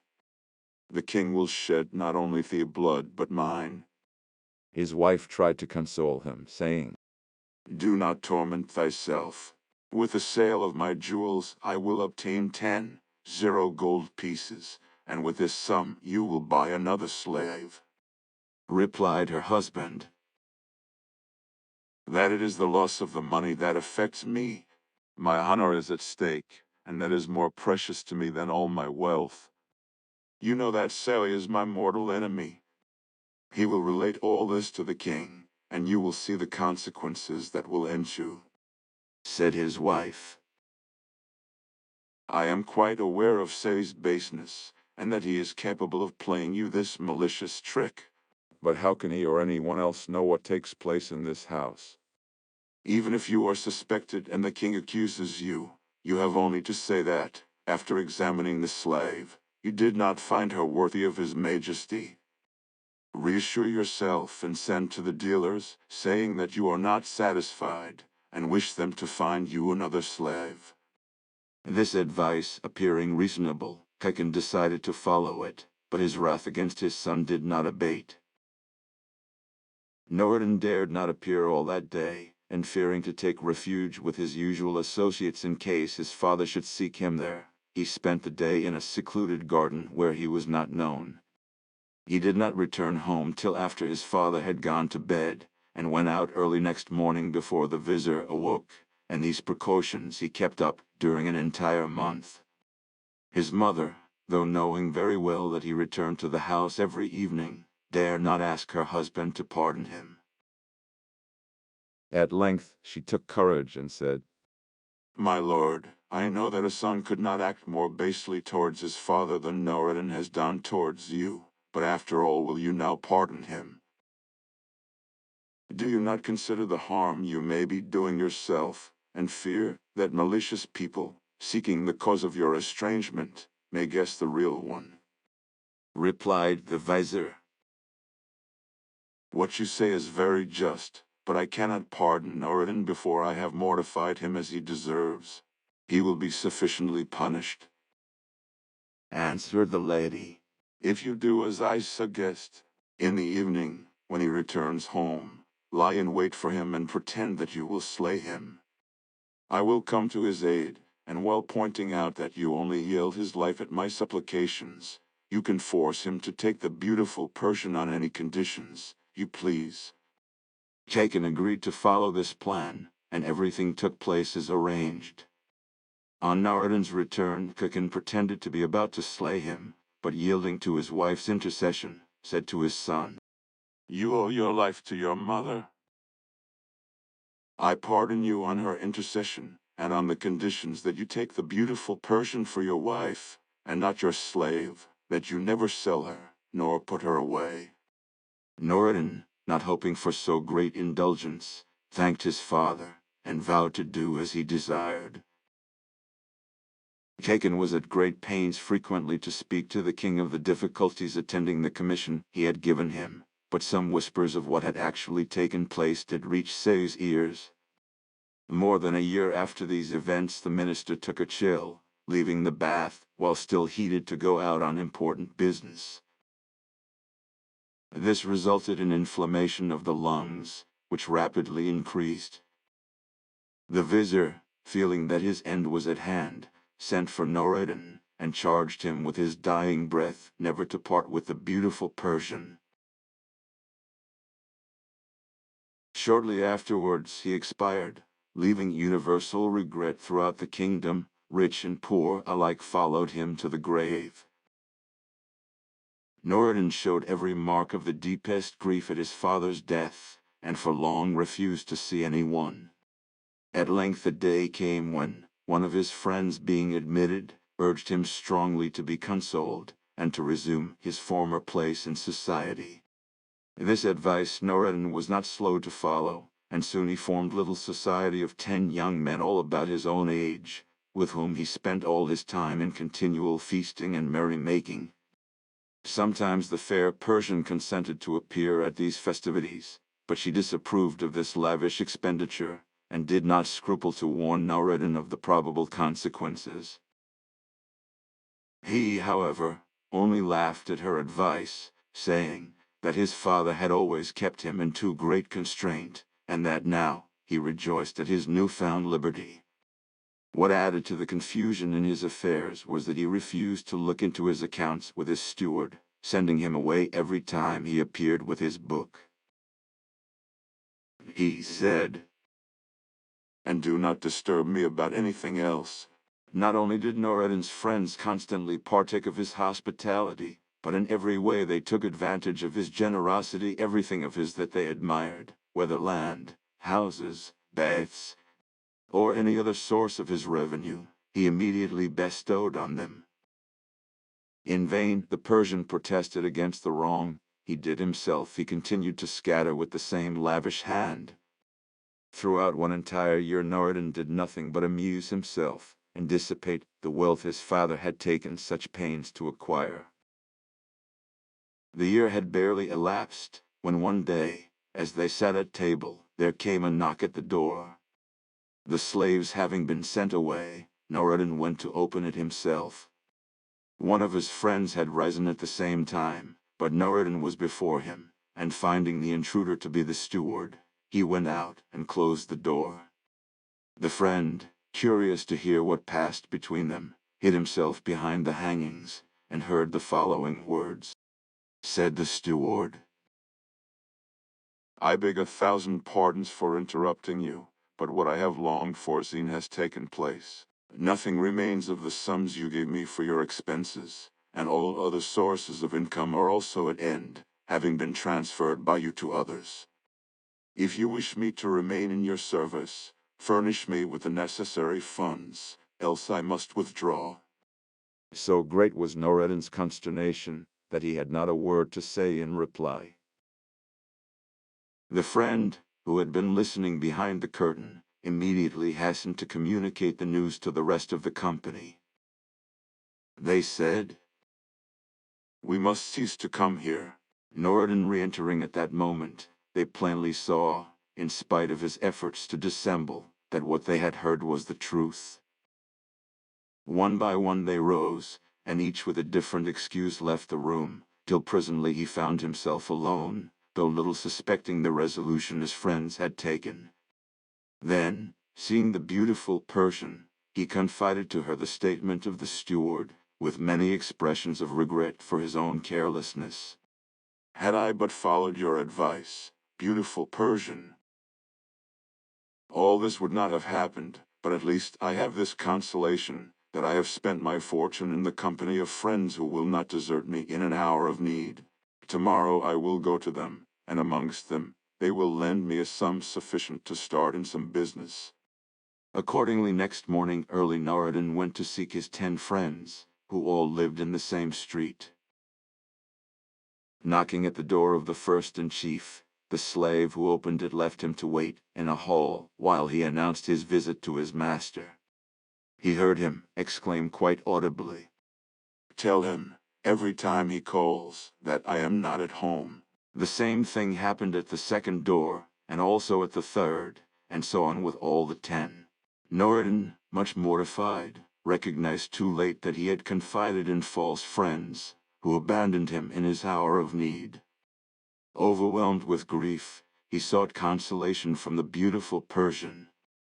"Alas, my lord, at last you are convinced of the truth of what I foretold. There is now no other resource left but to sell your slaves and your furniture." First then he sold the slaves, and subsisted for a time on the proceeds. After that the furniture was sold, and as much of it was valuable it sufficed for some time. Finally this resource also came to an end, and again he sought counsel from the beautiful Persian.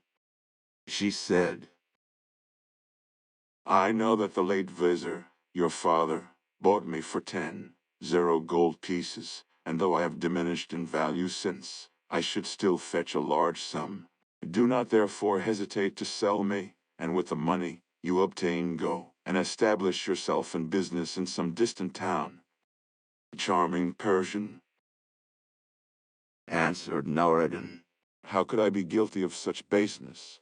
I would die rather than part from you whom I love better than my life, she replied. I am well aware of your love for me, which is only equaled by mine for you, but a cruel necessity obliges us to seek the only remedy. Noureddin, convinced at length of the truth of her words, yielded, and reluctantly led her to the slave market, where, showing her to a dealer named Haji Hassan, he inquired her value.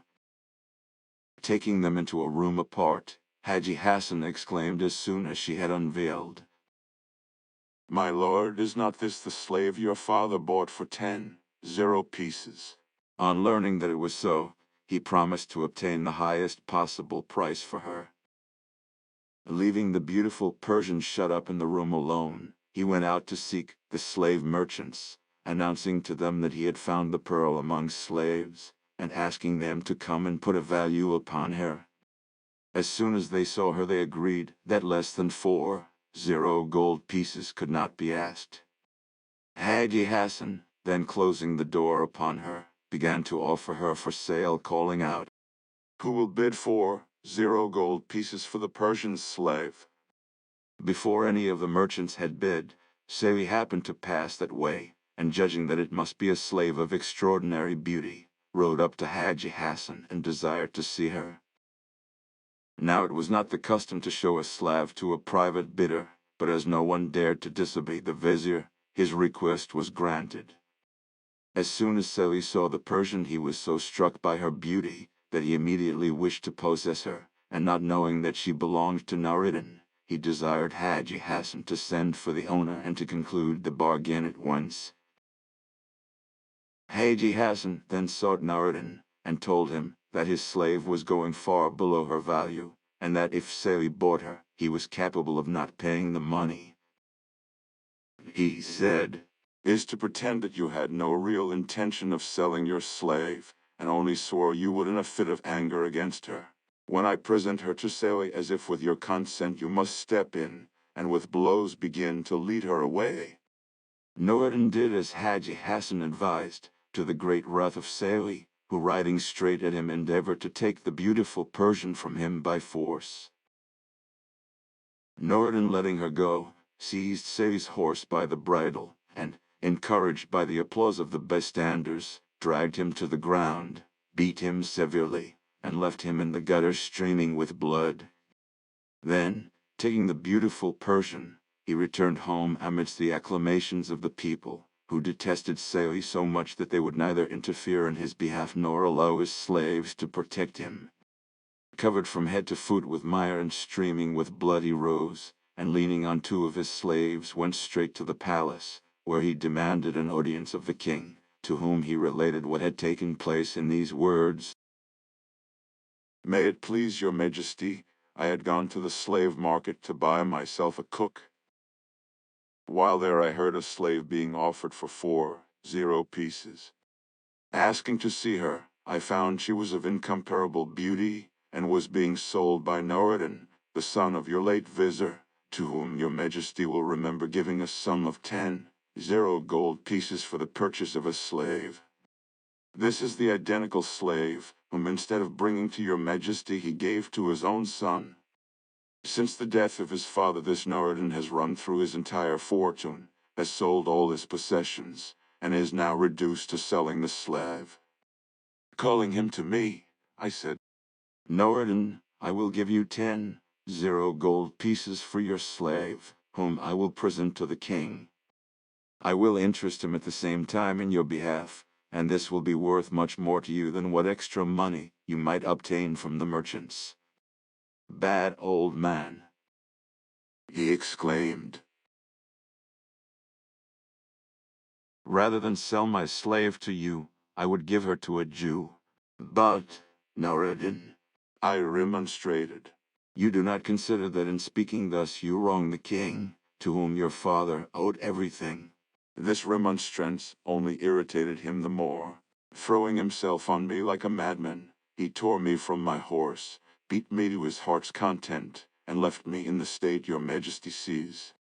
So saying, Sari turned aside his head, and wept bitterly.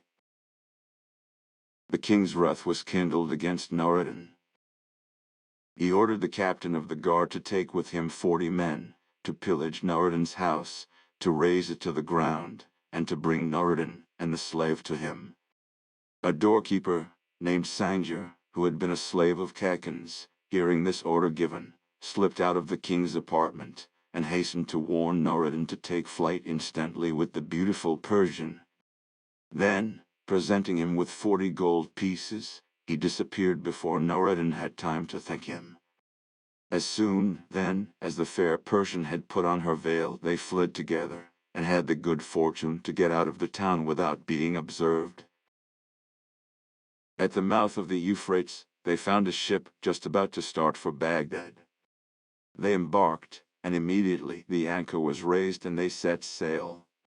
When the captain of the guard reached Nureddin's house, he caused his soldiers to burst open the door, and to enter by force, but no trace was to be found of Nureddin and his slave, nor could the neighbors give any information about them. When the king heard that they had escaped, he issued a proclamation that a reward of 10 gold pieces would be given to whoever would bring him Nureddin and the slave, but that, on the contrary, whoever hid them would be severely punished. Meanwhile Nureddin and the fair Persian had safely reached Baghdad.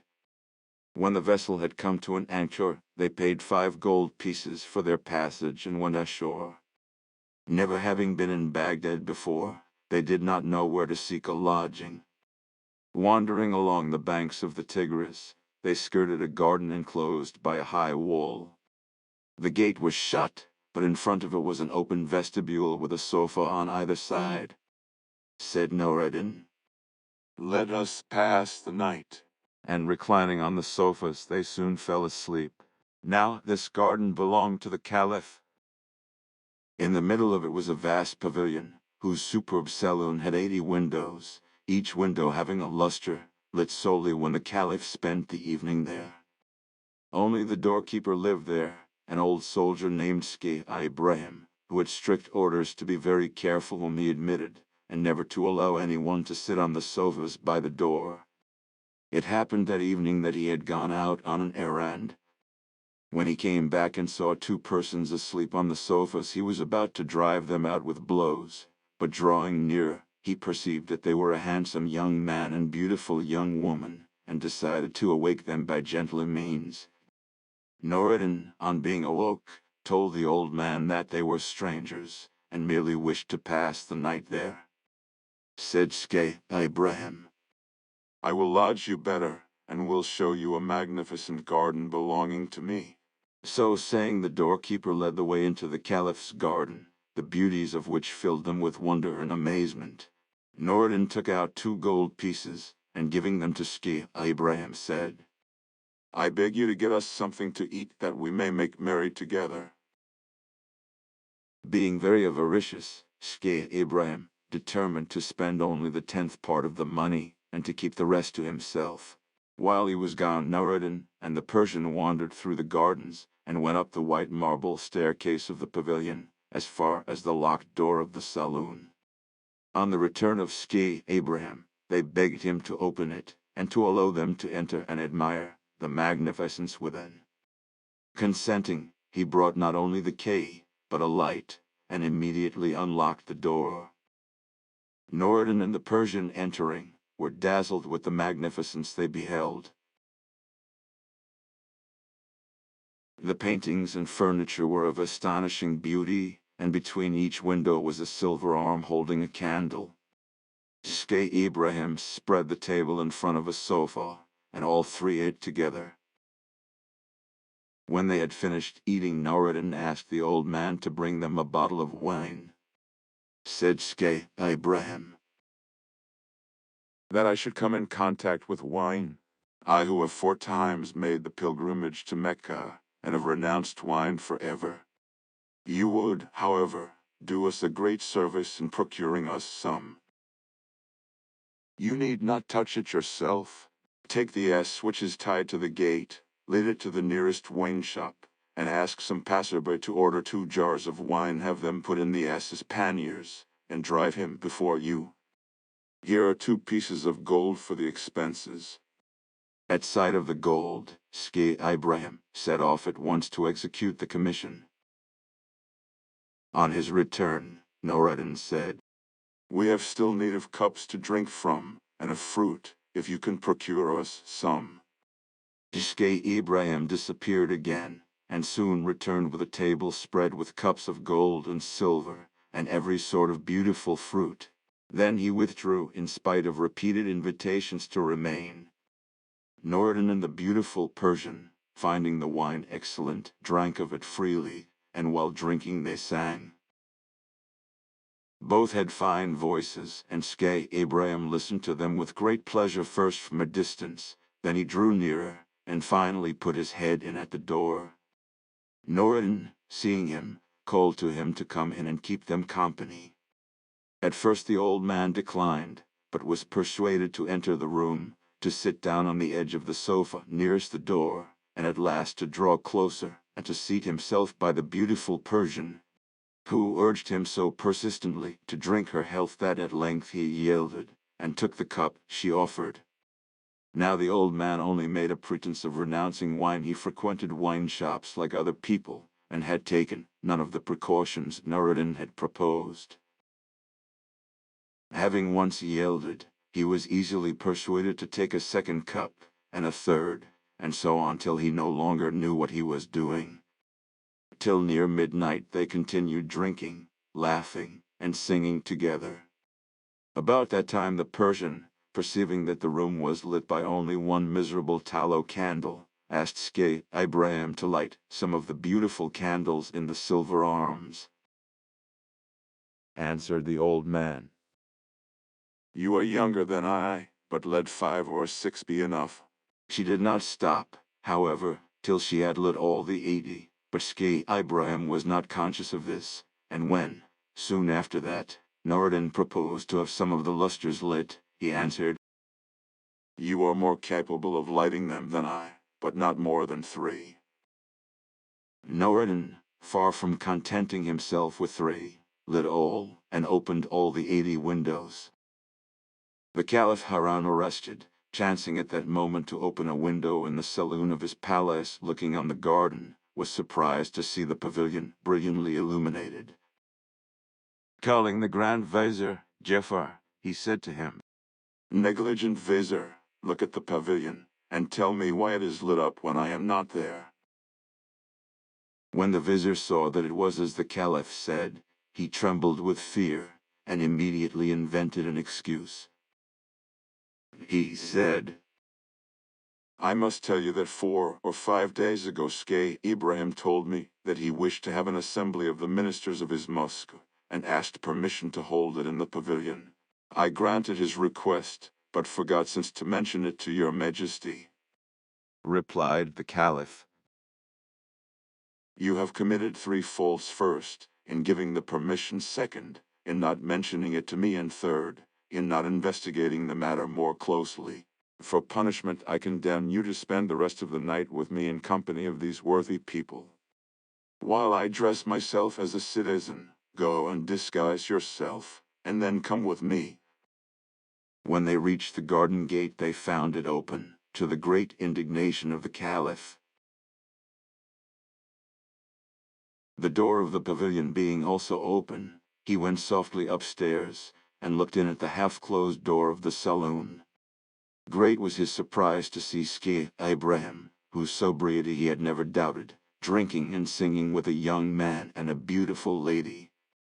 The Caliph, before giving way to his anger, determined to watch and see who the people were and what they did. Presently Scheih Ibrahim asked the beautiful Persian if anything were wanting to complete her enjoyment of the evening. She said, "I had an instrument upon which I might play." Scheih Ibrahim immediately took a lute from a cupboard and gave it to the Persian, who began to play on it, singing the while with such skill and taste that the Caliph was enchanted. When she ceased he went softly downstairs and said to the Vizier, "Never have I heard a finer voice, nor the lute better played. I am determined to go in and make her play to me. Commander of the faithful, if Scheih Ibrahim recognizes you, he will die afraid. I should be sorry for that, answered the Caliph. and I am going to take steps to prevent it. Wait here till I return. Now the Caliph had caused a bend in the river to form a lake in his garden. There the finest fish in the Tigris were to be found, but fishing was strictly forbidden. It happened that night, however, that a fisherman had taken advantage of the gate being open to go in and cast his nets. He was just about to draw them when he saw the Caliph approaching. Recognizing him at once in spite of his disguise, he threw himself at his feet, imploring forgiveness. Said the Caliph, Only rise up and draw thy nets. The fisherman did as he was told, and produced 5 or 6 fine fish, of which the Caliph took the 2 largest. Then he desired the fisherman to change clothes with him, and in a few minutes the Caliph was transformed into a fisherman, even to the shoes and the turban. Taking the 2 fish in his hand, he returned to the vizier, who, not recognizing him, would have sent him about his business. Leaving the vizier at the foot of the stairs, the Caliph went up and knocked at the door of the saloon. Noureddin opened it, and the Caliph, standing on the threshold, said, This day, Ibrahim, I am the fisher Kiram. Seeing that you are feasting with your friends, I bring you these fish. Noureddin and the Persian said that when the fishes were properly cooked and dressed they would gladly eat of them. The Caliph then returned to the vizier, and they set to work in Ski Ibrahim's house to cook the fish, of which they made so tempting a dish that Noureddin and the fair Persian ate of it with great relish. When they had finished, Noureddin took 30 gold pieces, all that remained of what Sanjar had given him, and presented them to the Caliph, who, thanking him, asked as a further favor if the lady would play him 1 piece on the lute. The Persian gladly consented, and sang and played so as to delight the Caliph. Noureddin, in the habit of giving to others whatever they admired, said, Fisherman, as she pleases you so much, take her, she is yours. The fair Persian, astounded that he should wish to part from her, took her lute, and with tears in her eyes sang her reproaches to its music. The Caliph, still in the character of fisherman, said to him, Sir, I perceive that this fair lady is your slave. Oblige me, I beg you, by relating your history. Noureddin willingly granted this request, and recounted everything from the purchase of the slave down to the present moment. And where do you go now? Asked the Caliph. Wherever the hand of Allah leads me. Then, if you will listen to me, said the Caliph, you will immediately return to Balsara. I will give you a letter to the king, which will ensure you a good reception from him. It is an unheard of thing that a fisherman should be in correspondence with a king. Let not that astonish you. answered the Caliph. We studied together, and have always remained the best of friends, though fortune, while making him a king, left me a humble fisherman. Harun al-Rashid, son of Mahdi, sends this letter to Muhammad Zainbi, his cousin.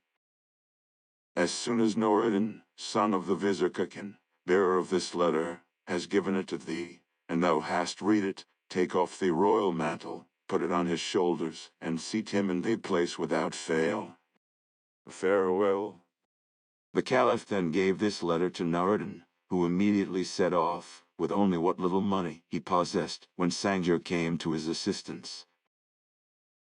The beautiful Persian, inconsolable at his departure, sank on a sofa bathed in tears.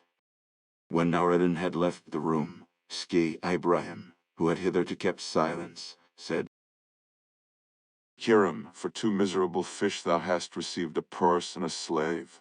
I tell thee I will take the slave, and as to the purse, if it contains silver thou mayst keep 1 piece. If gold, then I will take all and give thee what copper pieces I have in my purse. Now here it must be related that when the Caliph went upstairs with the plate of fish, he ordered the vizier to hasten to the palace and bring back 4 slaves bearing a change of raiment, who should wait outside the pavilion till the Caliph should clap his hands. Still personating the fisherman, the Caliph answered, Shkay Ibrahim, whatever is in the purse I will share equally with you, but as to the slave I will keep her for myself. If you do not agree to these conditions, you shall have nothing.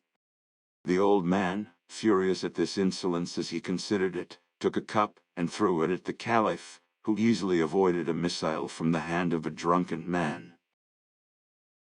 It hit against the wall and broke into 1,000 pieces. Shkay Ibrahim, still more enraged, then went out to fetch a stick. The Caliph at that moment clapped his hands, and the vizier and the 4 slaves, entering, took off the fisherman's dress and put on him that which they had brought. When Shkay Ibrahim returned, a thick stick in his hand, the Caliph was seated on his throne, and nothing remained of the fisherman but his clothes in the middle of the room. Throwing himself on the ground at the Caliph's feet, he said, Commander of the faithful, your miserable slave has offended you and craves forgiveness. Rise, I forgive thee. Then turning to the Persian, he said, Fair lady, now you know who I am. Learn also that I have sent Noureddin to Balsora to be king, and as soon as all necessary preparations are made I will send you there to be queen. Meanwhile I will give you an apartment in my palace, where you will be treated with all honor. At this the beautiful Persian took courage, and the Caliph was as good as his word, recommending her to the care of his wife Zobeida. Noureddin made all haste on his journey to Balsara, and on his arrival there went straight to the palace of the king, of whom he demanded an audience. It was immediately granted, and holding the letter high above his head, he forced his way through the crowd. While the king read the letter he changed color. He would instantly have executed the Caliph's order, but first he showed the letter to Sari, whose interests were equally at stake with his own. Pretending that he wished to read it a second time, Sari turned aside, as if to seek a better light. Unperceived by anyone, he tore off the formula from the top of the letter, put it to his mouth, and swallowed it. Then, turning to the king, he said, Your Majesty has no need to obey this letter. The writing is indeed that of the Caliph, but the formula is absent. Besides, he has not sent an express with the patent, without which the letter is useless. Leave all to me, and I will take the consequences. The king not only listened to the persuasions of Sari, but gave Noureddin into his hands. Such a severe bastinado was first administered to him, that he was left more dead than alive. Then Sari threw him into the darkest and deepest dungeon, and fed him only on bread and water. After 10 days Sari determined to put an end to Noureddin's life, but dared not without the king's authority. To gain this end, he loaded several of his own slaves with rich gifts, and presented himself at their head to the king, saying that they were from the new king on his coronation. Said the king, Is that wretch still alive? Go and behead him at once. I authorize you. Said Sari. I thank your Majesty for the justice you do me. I would further beg, as Noureddin publicly affronted me, that the execution might be in front of the palace, and that it might be proclaimed throughout the city, so that no one may be ignorant of it. The king granted these requests, and the announcement caused universal grief, for the memory of Noureddin's father was still fresh in the hearts of his people. Sari, accompanied by 20 of his own slaves, went to the prison to fetch Noureddin, whom he mounted on a wretched horse without a saddle. Arrived at the palace, Sari went in to the king, leaving Noureddin in the square, hemmed in not only by Sari's slaves, but by the royal guard, who had great difficulty in preventing the people from rushing in and rescuing Noureddin. So great was the indignation against Sari that if anyone had set the example he would have been stoned on his way through the streets. Saoi, who witnessed the agitation of the people from the windows of the king's privy chambers, called to the executioner to strike at once. The king, however, ordered him to delay. Not only was he jealous of Saoi's interference, but he had another reason. A troop of horsemen was seen at that moment riding at full gallop towards the square. Saoi suspected who they might be, and urged the king to give the signal for the execution without delay, but this the king refused to do till he knew who the horsemen were. Now, they were the vizier Jafar and his suite arriving at full speed from Baghdad. For several days after Nureddin's departure with the letter, the caliph had forgotten to send the express with the patent, without which the letter was useless. Hearing a beautiful voice one day in the women's part of the palace uttering lamentations, he was informed that it was the voice of the fair Persian, and suddenly calling to mind the patent, he sent for Jafar, and ordered him to make for Balsora with the utmost speed if Nureddin were dead, to hang Saoi if he were still alive, to bring him at once to Baghdad along with the king and Saoi. Jafar rode at full speed through the square, and alighted at the steps of the palace, where the king came to greet him. The vizier's first question was whether Nureddin were still alive. The king replied that he was, and he was immediately led forth, though bound hand and foot. By the vizier's orders, his bonds were immediately undone, and Saoi was tied with the same cords. Next day Jafar returned to Baghdad, bearing with him the king, Saoi, and Nureddin. When the caliph heard what treatment Nureddin had received, he authorized him to behead Saoi with his own hands, but he declined to shed the blood of his enemy, who was forthwith handed over to the executioner. The caliph also desired Nureddin to reign over Balsora, but this, too, he declined, saying that after what had passed there he preferred never to return, but to enter the service of the caliph. He became one of his most intimate courtiers, and lived long in great happiness with the fair Persian.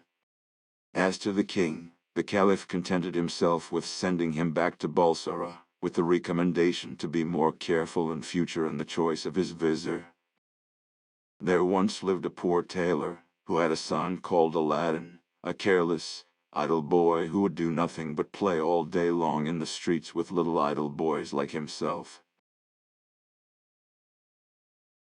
This so grieved the father that he died, yet, in spite of his mother's tears and prayers, Aladdin did not mend his ways. One day, when he was playing in the streets as usual, a stranger asked him his age, and if he were not the son of Mustafa the tailor. Replied Aladdin, But he died a long while ago. On this the stranger, who was a famous African magician, fell on his neck, and kissed him, saying, I am your uncle, and knew you from your likeness to my brother.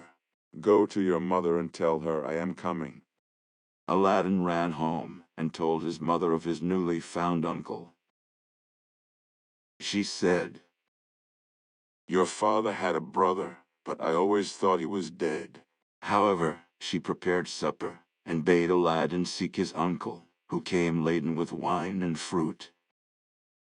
He presently fell down and kissed the place where Mustafa used to sit, bidding Aladdin's mother not to be surprised at not having seen him before, as he had been 40 years out of the country. He then turned to Aladdin, and asked him his trade, at which the boy hung his head, while his mother burst into tears. On learning that Aladdin was idle and would learn no trade, he offered to take a shop for him and stock it with merchandise.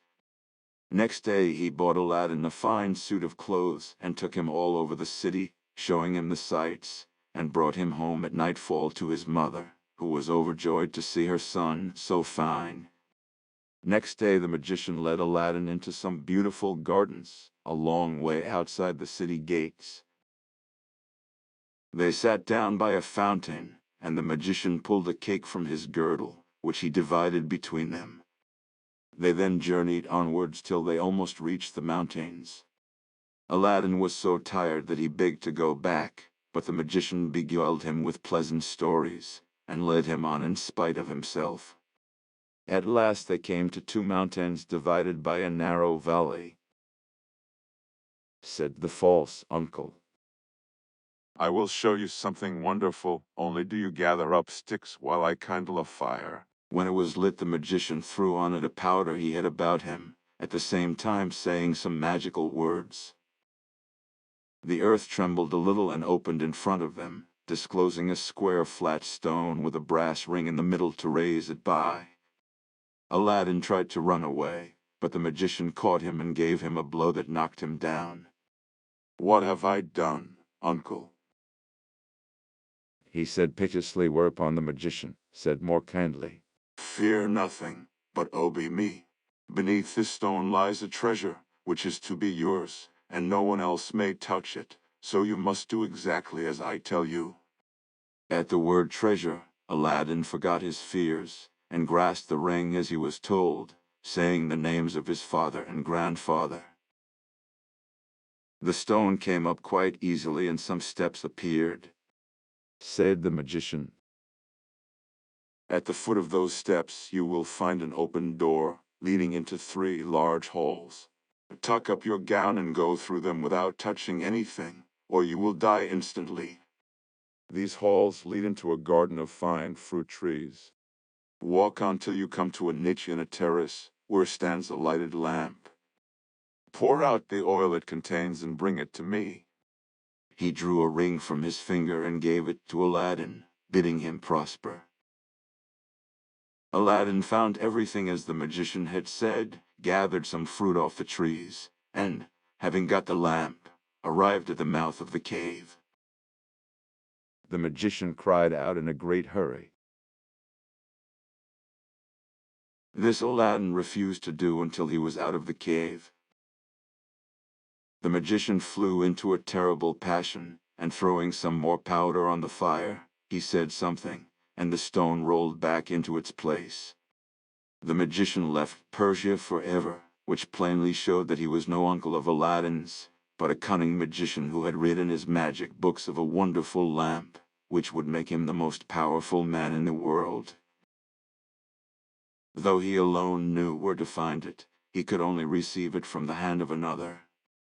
He had picked out the foolish Aladdin for this purpose, intending to get the lamp and kill him afterwards. For 2 days Aladdin remained in the dark, crying and lamenting. At last he clasped his hands in prayer, and in so doing rubbed the ring, which the magician had forgotten to take from him. Immediately an enormous and frightful genie arose out of the earth, saying, What wouldst thou with me?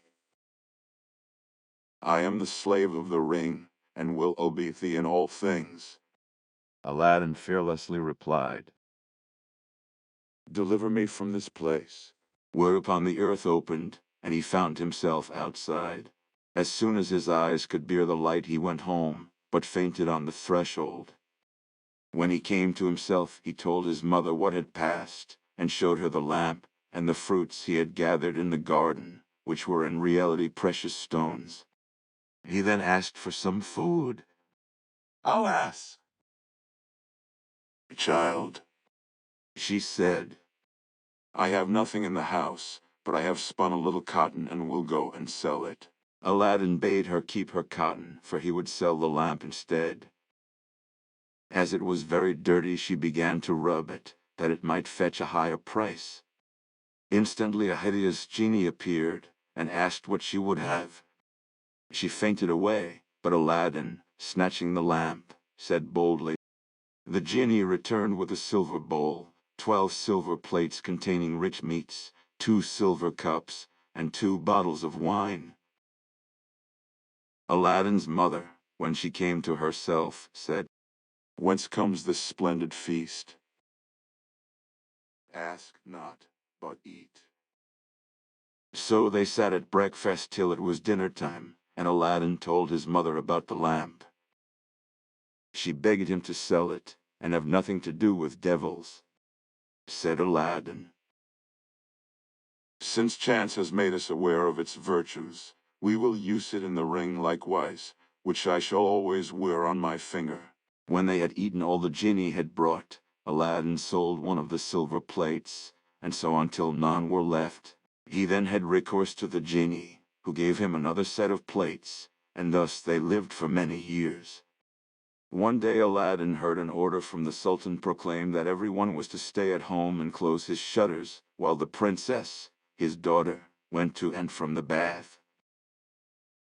Aladdin was seized by a desire to see her face, which was very difficult, as she always went veiled. He hid himself behind the door of the bath, and peeped through a chink. The princess lifted her veil as she went in, and looked so beautiful that Aladdin fell in love with her at first sight. He went home so changed that his mother was frightened. He told her he loved the princess so deeply that he could not live without her, and meant to ask her in marriage of her father. His mother, on hearing this, burst out laughing, but Aladdin at last prevailed upon her to go before the Sultan and carry his request. She fetched a napkin and laid in it the magic fruits from the enchanted garden, which sparkled and shone like the most beautiful jewels.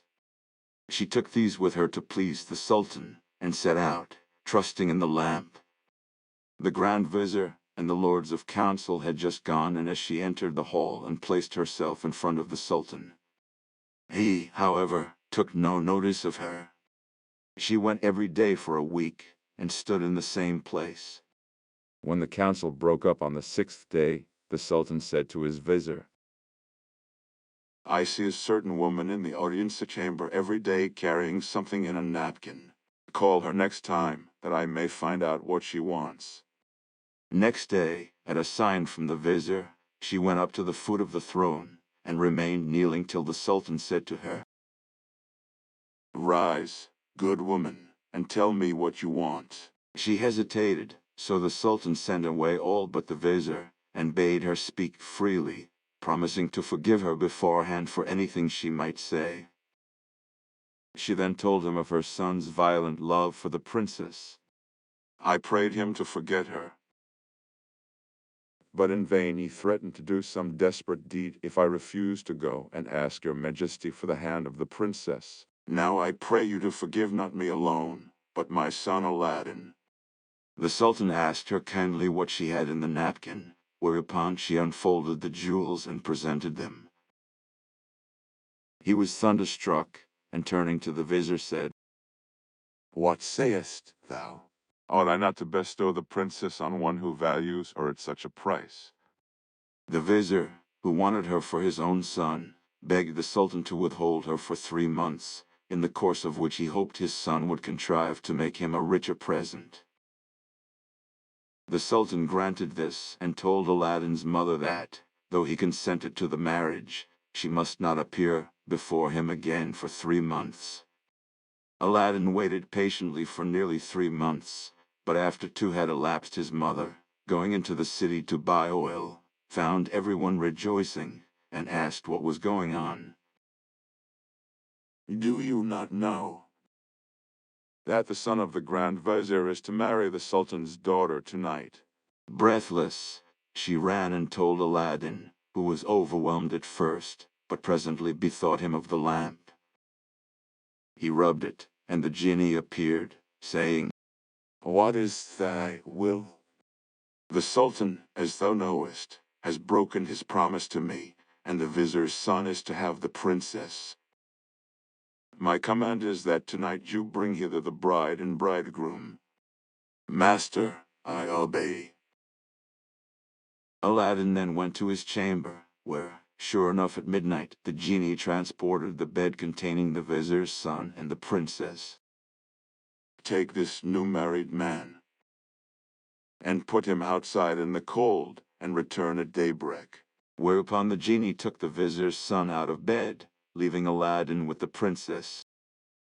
Fear nothing, Aladdin said to her, you are my wife, promised to me by your unjust father, and no harm shall come to you.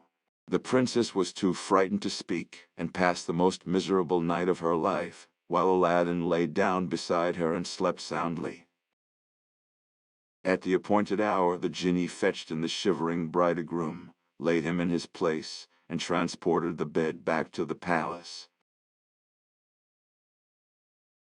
Presently the Sultan came to wish his daughter good morning.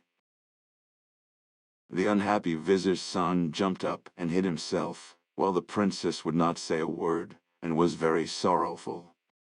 The Sultan sent her mother to her, who said, "How comes it, child, that you will not speak to your father?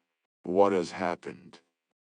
The princess sighed deeply, and at last told her mother how, during the night, the bed had been carried into some strange house, and what had passed there. Her mother did not believe her in the least, but bade her rise and consider it an idle dream.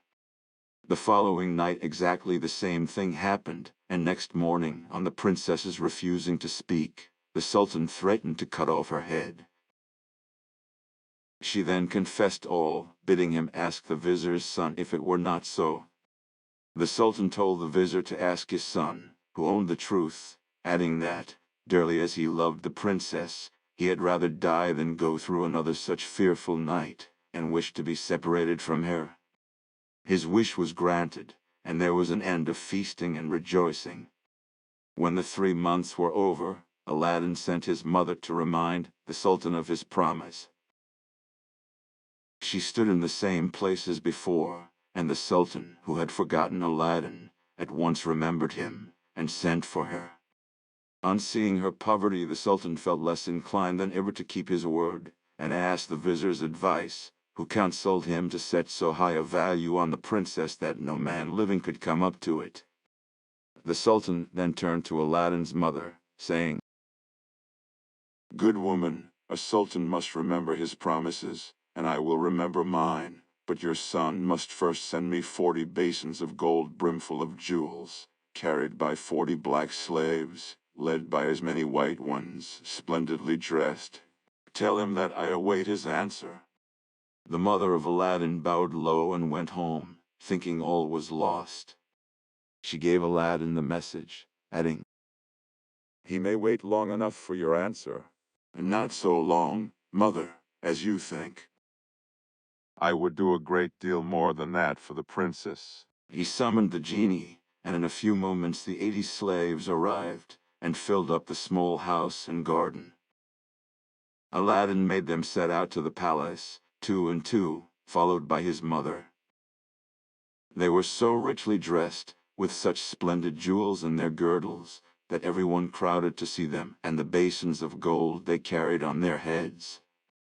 They entered the palace, and after kneeling before the Sultan, stood in a half-circle round the throne with their arms crossed, while Aladdin's mother presented them to the Sultan. He hesitated no longer, but said, "Good woman, return and tell your son that I wait for him with open arms." She lost no time in telling Aladdin, bidding him make haste. But Aladdin first called the genie. "I want a scented bath." He said, "A richly embroidered habit, a horse surpassing the Sultan's, and 20 slaves to attend me. Besides this, 6 slaves, beautifully dressed, to wait on my mother, and lastly, 10,000 pieces of gold and 10 purses." No sooner said than done. Aladdin mounted his horse and passed through the streets, the slaves strewing gold as they went. Those who had played with him in his childhood knew him not, he had grown so handsome. When the Sultan saw him, he came down from his throne, embraced him, and led him into a hall where a feast was spread, intending to marry him to the princess that very day. But Aladdin refused, saying, "I must build a palace fit for her." Once home, he said to the genie, "Build me a palace of the finest marble, set with jasper, agate, and other precious stones.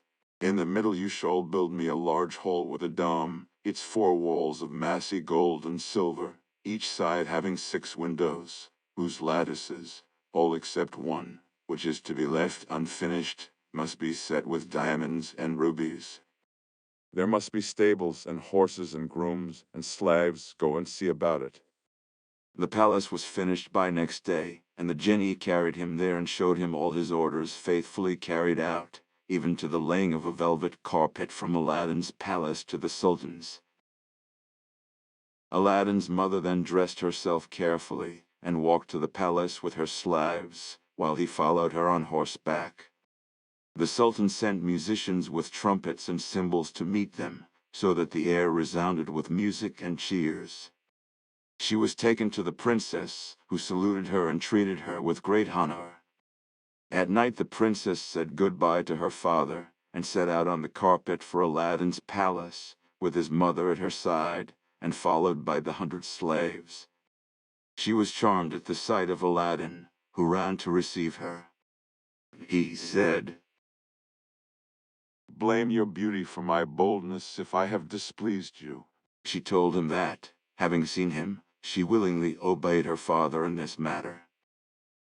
After the wedding had taken place, Aladdin led her into the hall, where a feast was spread, and she supped with him, after which they danced till midnight. Next day Aladdin invited the Sultan to see the palace.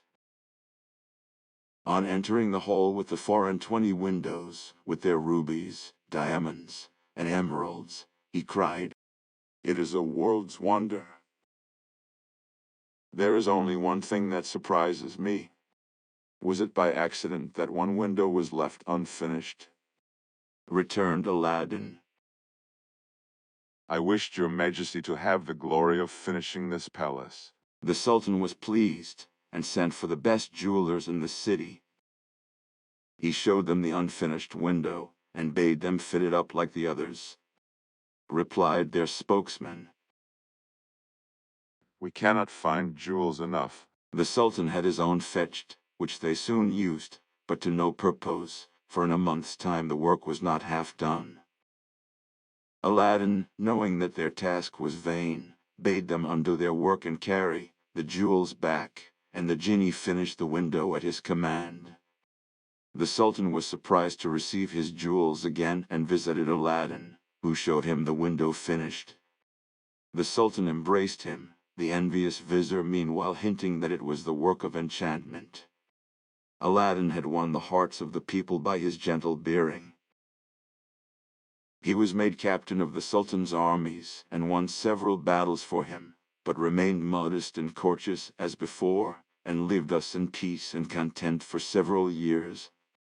But far away in Africa the magician remembered Aladdin, and by his magic arts discovered that Aladdin, instead of perishing miserably in the cave, had escaped, and had married a princess, with whom he was living in great honor and wealth. He knew that the poor tailor's son could only have accomplished this by means of the lamp, and traveled night and day till he reached the capital of China, bent on Aladdin's ruin. As he passed through the town he heard people talking everywhere about a marvelous palace. He asked, What is this palace you speak of? Have you not heard of Prince Aladdin's palace? Was the reply. The greatest wonder of the world. I will direct you if you have a mind to see it. The magician thanked him who spoke, and having seen the palace knew that it had been raised by the genie of the lamp, and became half mad with rage. He determined to get hold of the lamp, and again plunge Aladdin into the deepest poverty. Unluckily, Aladdin had gone a-hunting for 8 days, which gave the magician plenty of time. He bought a dozen copper lamps, put them into a basket, and went to the palace, crying, followed by a jeering crowd.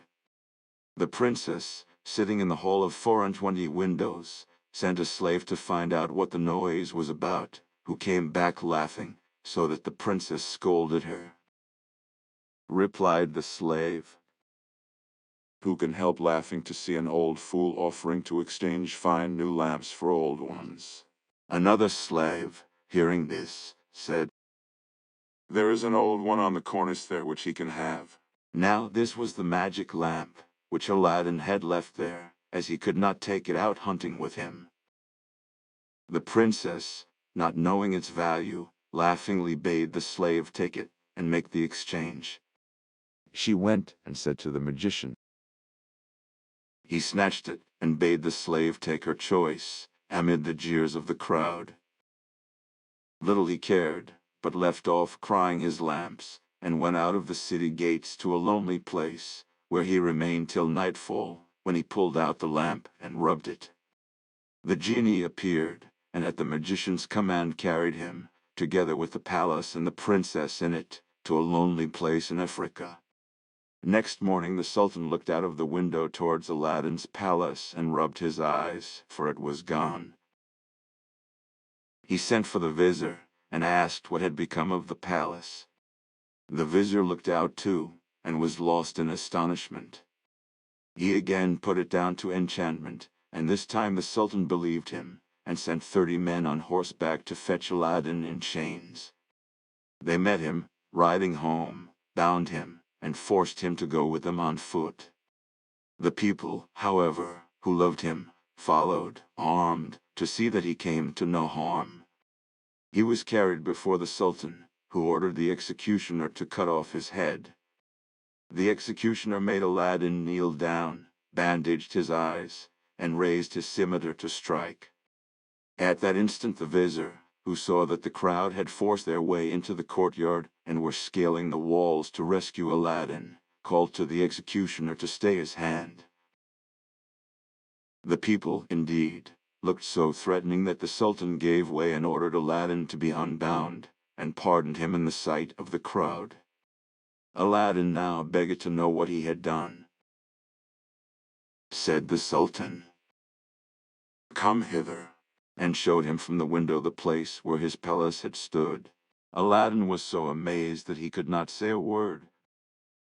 Where is my palace and my daughter? Demanded the Sultan. For the first I am not so deeply concerned, but my daughter I must have, and you must find her or lose your head. Aladdin begged for 40 days in which to find her, promising if he failed to return and suffer death at the Sultan's pleasure.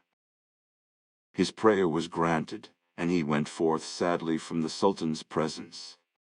For 3 days he wandered about like a madman, asking everyone what had become of his palace, but they only laughed and pitied him. He came to the banks of a river, and knelt down to say his prayers before throwing himself in. In so doing he rubbed the magic ring he still wore. The genie he had seen in the cave appeared, and asked his will. Said Aladdin, And bring my palace back. That is not in my power. Said the genie. I am only the slave of the ring. You must ask the slave of the lamp. Said Aladdin. But thou canst take me to the palace, and set me down under my dear wife's window. He at once found himself in Africa, under the window of the princess, and fell asleep out of sheer weariness. He was awakened by the singing of the birds, and his heart was lighter. He saw plainly that all his misfortunes were owing to the loss of the lamp, and vainly wondered who had robbed him of it. That morning the princess rose earlier than she had done since she had been carried into Africa by the magician, whose company she was forced to endure once a day. She, however, treated him so harshly that he dared not live there altogether. As she was dressing, one of her women looked out and saw Aladdin. The princess ran and opened the window, and at the noise she made Aladdin looked up. She called to him to come to her, and great was the joy of these lovers at seeing each other again. I beg of you, princess, in God's name, before we speak of anything else, for your own sake and mine, tell me what has become of an old lamp I left on the cornice in the hall of 24 windows, when I went a-hunting. Alas! She said, I am the innocent cause of our sorrows. and told him of the exchange of the lamp. Cried Aladdin, That we have to thank the African magician for this. Where is the lamp? He carries it about with him. said the princess. I know, for he pulled it out of his breast to show me. He wishes me to break my faith with you and marry him, saying that you were beheaded by my father's command. He is forever speaking ill of you, but I only reply by my tears. If I persist, I doubt not that he will use violence.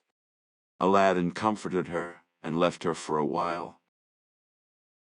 He changed clothes with the first person he met in the town, and having bought a certain powder returned to the princess, who let him in by a little side door. He said to her, And receive the magician with smiles, leading him to believe that you have forgotten me. Invite him to sup with you, and say you wish to taste the wine of his country. He will go for some, and while he is gone, I will tell you what to do. She listened carefully to Aladdin, and when he left her arrayed herself gaily for the first time since she left China. She put on a girdle and headdress of diamonds, and seeing in a glass that she looked more beautiful than ever, received the magician, saying to his great amazement, I have made up my mind that Aladdin is dead, and that all my tears will not bring him back to me, so I am resolved to mourn no more, and have therefore invited you to sup with me. But I am tired of the wines of China, and would fain taste those of Africa. The magician flew to his cellar, and the princess put the powder Aladdin had given her in her cup. When he returned she asked him to drink her health in the wine of Africa, handing him her cup in exchange for his as a sign she was reconciled to him. Before drinking the magician made her a speech in praise of her beauty, but the princess cut him short, saying, Let me drink first, and you shall say what you will afterwards. She set her cup to her lips and kept it there, while the magician drained his to the dregs and fell back lifeless. The princess then opened the door to Aladdin, and flung her arms round his neck, but Aladdin put her away, bidding her to leave him, as he had more to do. He then went to the dead magician, took the lamp out of his vest, and bade the genie carry the palace, and all in it back to China. This was done, and the princess in her chamber only felt 2 little shocks, and little thought she was at home again. The sultan, who was sitting in his closet, mourning for his lost daughter, happened to look up, and rubbed his eyes, for there stood the palace as before. He hastened thither, and Aladdin received him in the hall of the 24 windows, with the princess at his side. Aladdin told him what had happened, and showed him the dead body of the magician, that he might believe. A 10 days' feast was proclaimed, and it seemed as if Aladdin might now live the rest of his life in peace, but it was not to be. The African magician had a younger brother, who was, if possible, more wicked and more cunning than himself. He traveled to China to avenge his brother's death, and went to visit a pious woman called Fatima, thinking she might be of use to him. He entered her cell and clapped a dagger to her breast, telling her to rise and do his bidding on pain of death. He changed clothes with her, colored his face like hers, put on her veil and murdered her, that she might tell no tales. Then he went towards the palace of Aladdin, and all the people, thinking he was the holy woman, gathered round him, kissing his hands and begging his blessing. When he got to the palace there was such a noise going on round him that the princess bade her slave look out of the window, and ask what was the matter. The slave said it was the holy woman, curing people by her touch of their ailments, whereupon the princess, who had long desired to see Fatima, sent for her. On coming to the princess the magician offered up a prayer for her health and prosperity. When he had done the princess made him sit by her, and begged him to stay with her always. The false Fatima, who wished for nothing better, consented, but kept his veil down for fear of discovery. The princess showed him the hall, and asked him what he thought of it. It is truly beautiful. In my mind it wants but one thing. And what is that? Said the princess. If only a roc's egg were hung up from the middle of this dome, it would be the wonder of the world. After this the princess could think of nothing but a roc's egg, and when Aladdin returned from hunting he found her in a very ill humor. He begged to know what was amiss, and she told him that all her pleasure in the hall was spoilt for the want of a roc's egg hanging from the dome. If that is all, You shall soon be happy. He left her and rubbed the lamp, and when the genie appeared commanded him to bring a roc's egg. The genie gave such a loud and terrible shriek that the hall shook. He cried, "Is it not enough that I have done everything for you, but you must command me to bring my master and hang him up in the midst of this dome? You and your wife and your palace deserve to be burned to ashes, but this request does not come from you, but from the brother of the African magician whom you destroyed. He is now in your palace disguised as the holy woman whom he murdered. He was who put that wish into your wife's head. Take care of yourself, for he means to kill you." So saying, the genie disappeared. Aladdin went back to the princess, saying his head ached, and requesting that the holy Fatima should be fetched to lay her hands on it. But when the magician came near, Aladdin, seizing his dagger, pierced him to the heart. Cried the princess. "You have killed the holy woman," Replied Aladdin, "but a wicked magician," and told her of how she had been deceived. After this, Aladdin and his wife lived in peace. He succeeded the Sultan when he died, and reigned for many years, leaving behind him a long line of kings. The Adventures of Harun al-Rashid, Caliph of Baghdad. The Caliph Harun al-Rashid sat in his palace, wondering if there was anything left in the world that could possibly give him a few hours' amusement, when Jafar the Grand Vizier, his old and tried friend, suddenly appeared before him. Bowing low, he waited, as was his duty, till his master spoke, but Harun al-Rashid merely turned his head, and looked at him, and sank back into his former weary posture. Now Jafar had something of importance to say to the Caliph, and had no intention of being put off by mere silence, so with another low bow in front of the throne, he began to speak. Said he, "I have taken on myself to remind your highness that you have undertaken secretly to observe for yourself the manner in which justice is done and order is kept throughout the city. This is the day you have set apart to devote to this object, and perhaps in fulfilling this duty you may find some distraction from the melancholy to which, as I see to my sorrow, you are a prey." "You are right," returned the Caliph. "I had forgotten all about it. Go and change your coat, and I will change mine." A few moments later they both re-entered the hall, disguised as foreign merchants, and passed through a secret door, out into the open country.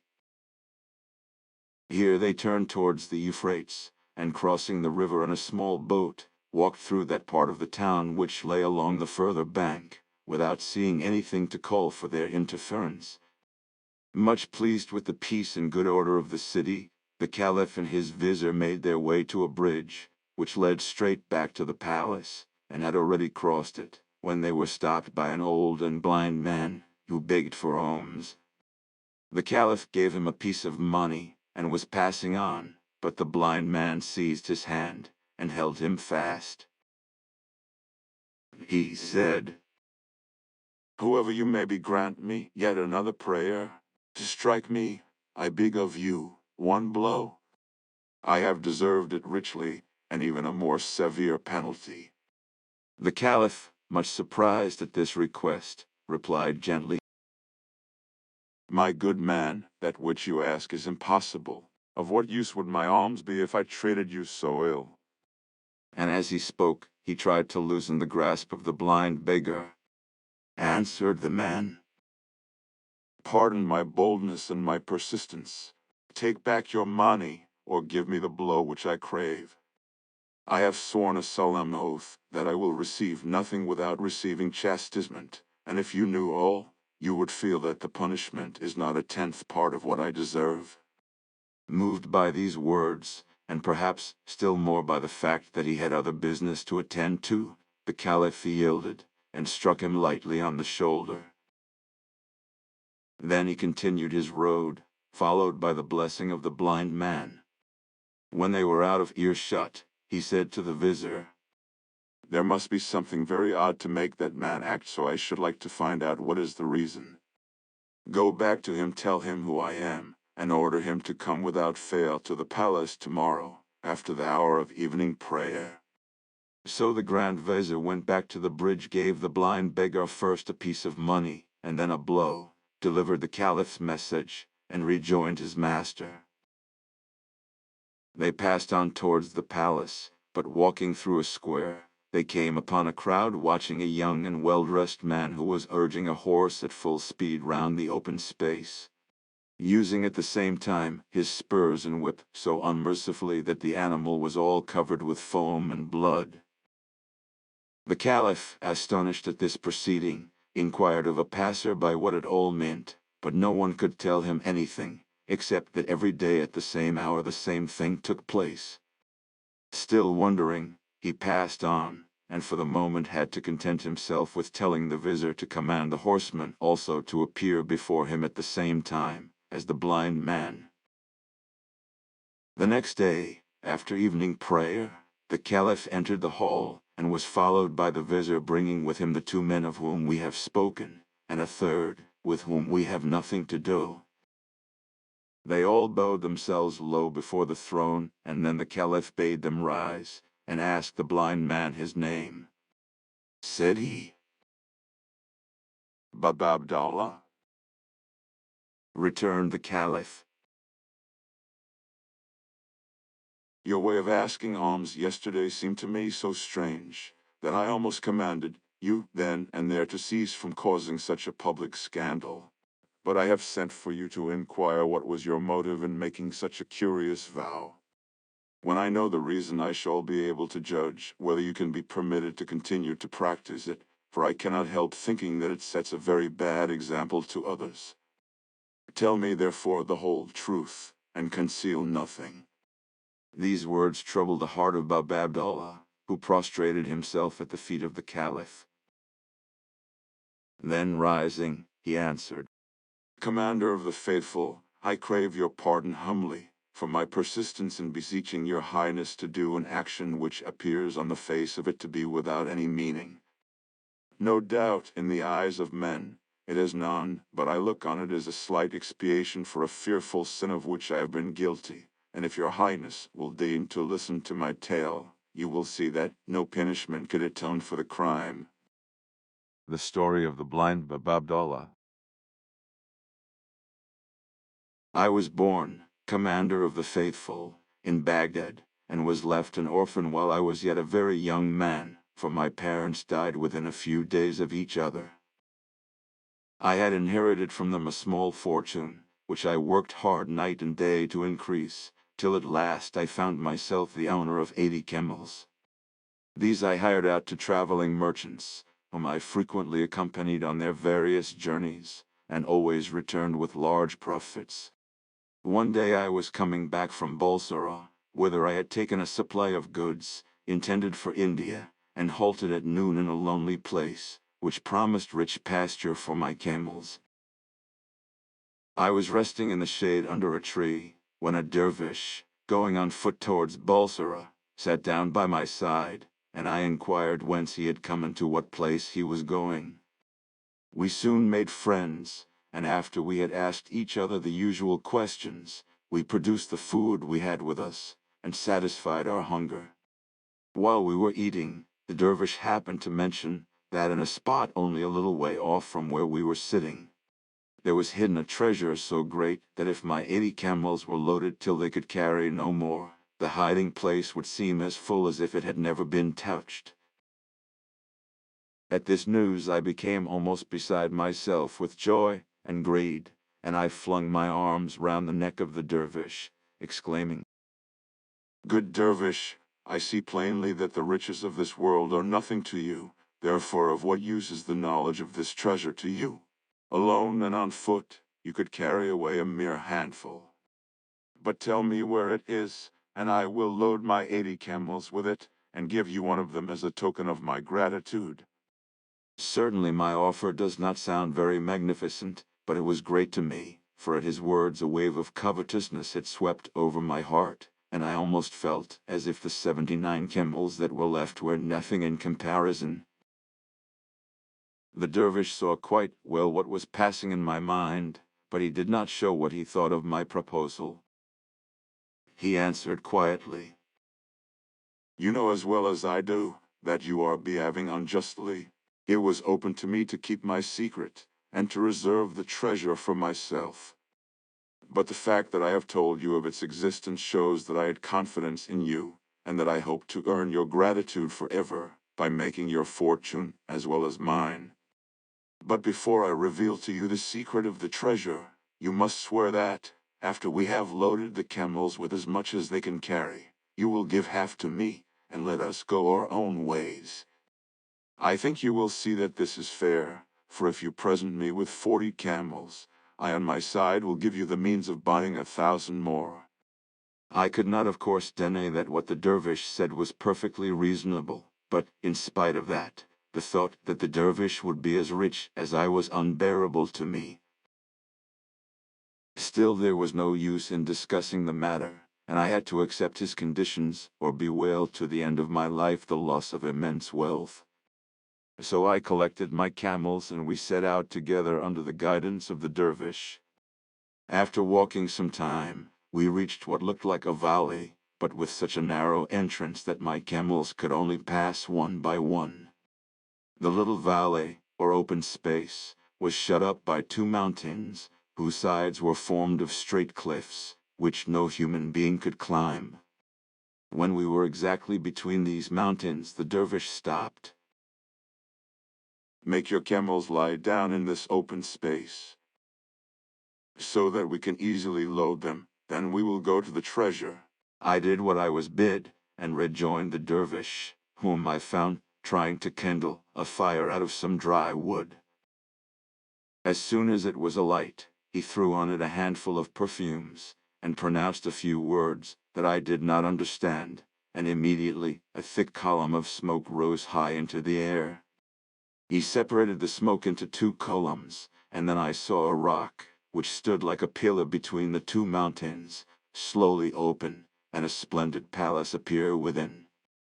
But, commander of the faithful, the love of gold had taken such possession of my heart, that I could not even stop to examine the riches, but fell upon the first pile of gold within my reach and began to heap it into a sack that I had brought with me. The dervish likewise set to work, but I soon noticed that he confined himself to collecting precious stones, and I felt I should be wise to follow his example. At length the camels were loaded with as much as they could carry, and nothing remained but to seal up the treasure, and go our ways. Before, however, this was done, the dervish went up to a great golden vase, beautifully chased, and took from it a small wooden box, which he hid in the bosom of his dress, merely saying that it contained a special kind of ointment. Then he once more kindled the fire, threw on the perfume, and murmured the unknown spell, and the rock closed, and stood whole as before.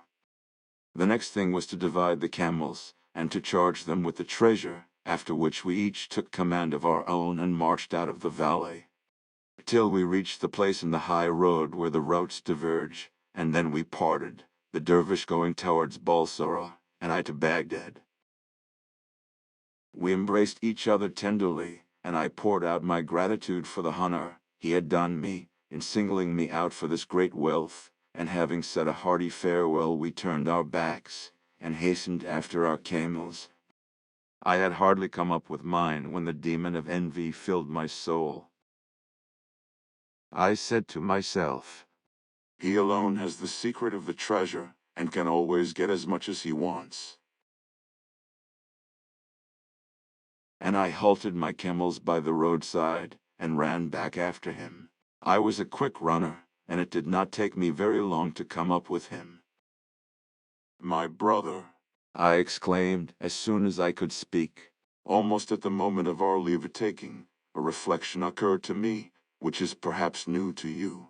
You are a dervish by profession, and live a very quiet life, only caring to do good, and careless of the things of this world. You do not realize the burden that you lay upon yourself, when you gather into your hands such great wealth, besides the fact that no one, who is not accustomed to camels from his birth, can ever manage the stubborn beasts. If you are wise, you will not encumber yourself with more than 30, and you will find those trouble enough," replied the dervish, who understood me quite well, but did not wish to fight the matter. "I confess I had not thought about it. Choose any 10 you like, and drive them before you." I selected 10 of the best camels, and we proceeded along the road, to rejoin those I had left behind. I had got what I wanted, but I had found the dervish so easy to deal with that I rather regretted I had not asked for 10 more. I looked back. He had only gone a few paces, and I called after him. "My brother," I said, "I am unwilling to part from you without pointing out what I think you scarcely grasp, that large experience of camel driving is necessary to anybody who intends to keep together a troop of 30. In your own interest, I feel sure you would be much happier if you entrusted 10 more of them to me, for with my practice it is all one to me if I take 2 or 100. As before, the dervish made no difficulties, and I drove off my 10 camels in triumph, only leaving him with 20 for his share. I had now 60, and anyone might have imagined that I should be content. But, Commander of the Faithful, there is a proverb that says, The more one has, the more one wants. so it was with me. I could not rest as long as one solitary camel remained to the dervish, and returning to him, I redoubled my prayers and embraces, and promises of eternal gratitude, till the last 20 were in my hands. "Make a good use of them, my brother," said the holy man. "Remember, riches sometimes have wings if we keep them for ourselves, and the poor are at our gates expressly that we may help them."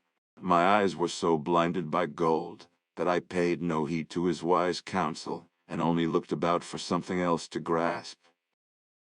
Suddenly I remembered the little box of ointment that the dervish had hidden, and which most likely contained a treasure more precious than all the rest.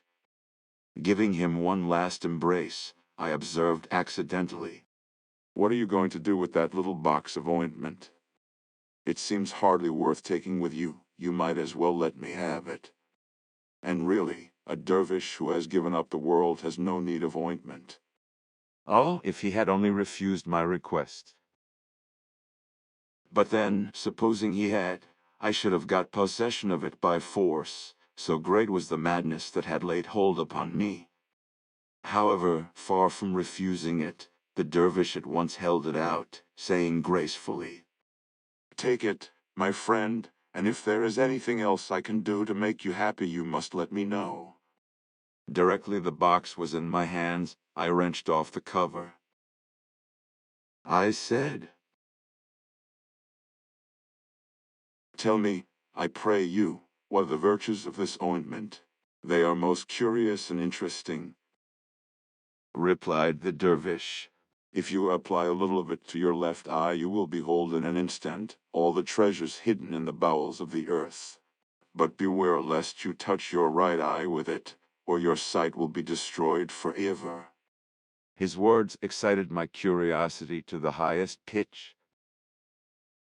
"Make trial on me, I implore you," I cried, holding out the box to the dervish. You will know how to do it better than I. "I am burning with impatience to test its charms." The dervish took the box I had extended to him, and, bidding me shut my left eye, touched it gently with the ointment. When I opened it again, I saw spread out, as it were before me, treasures of every kind and without number.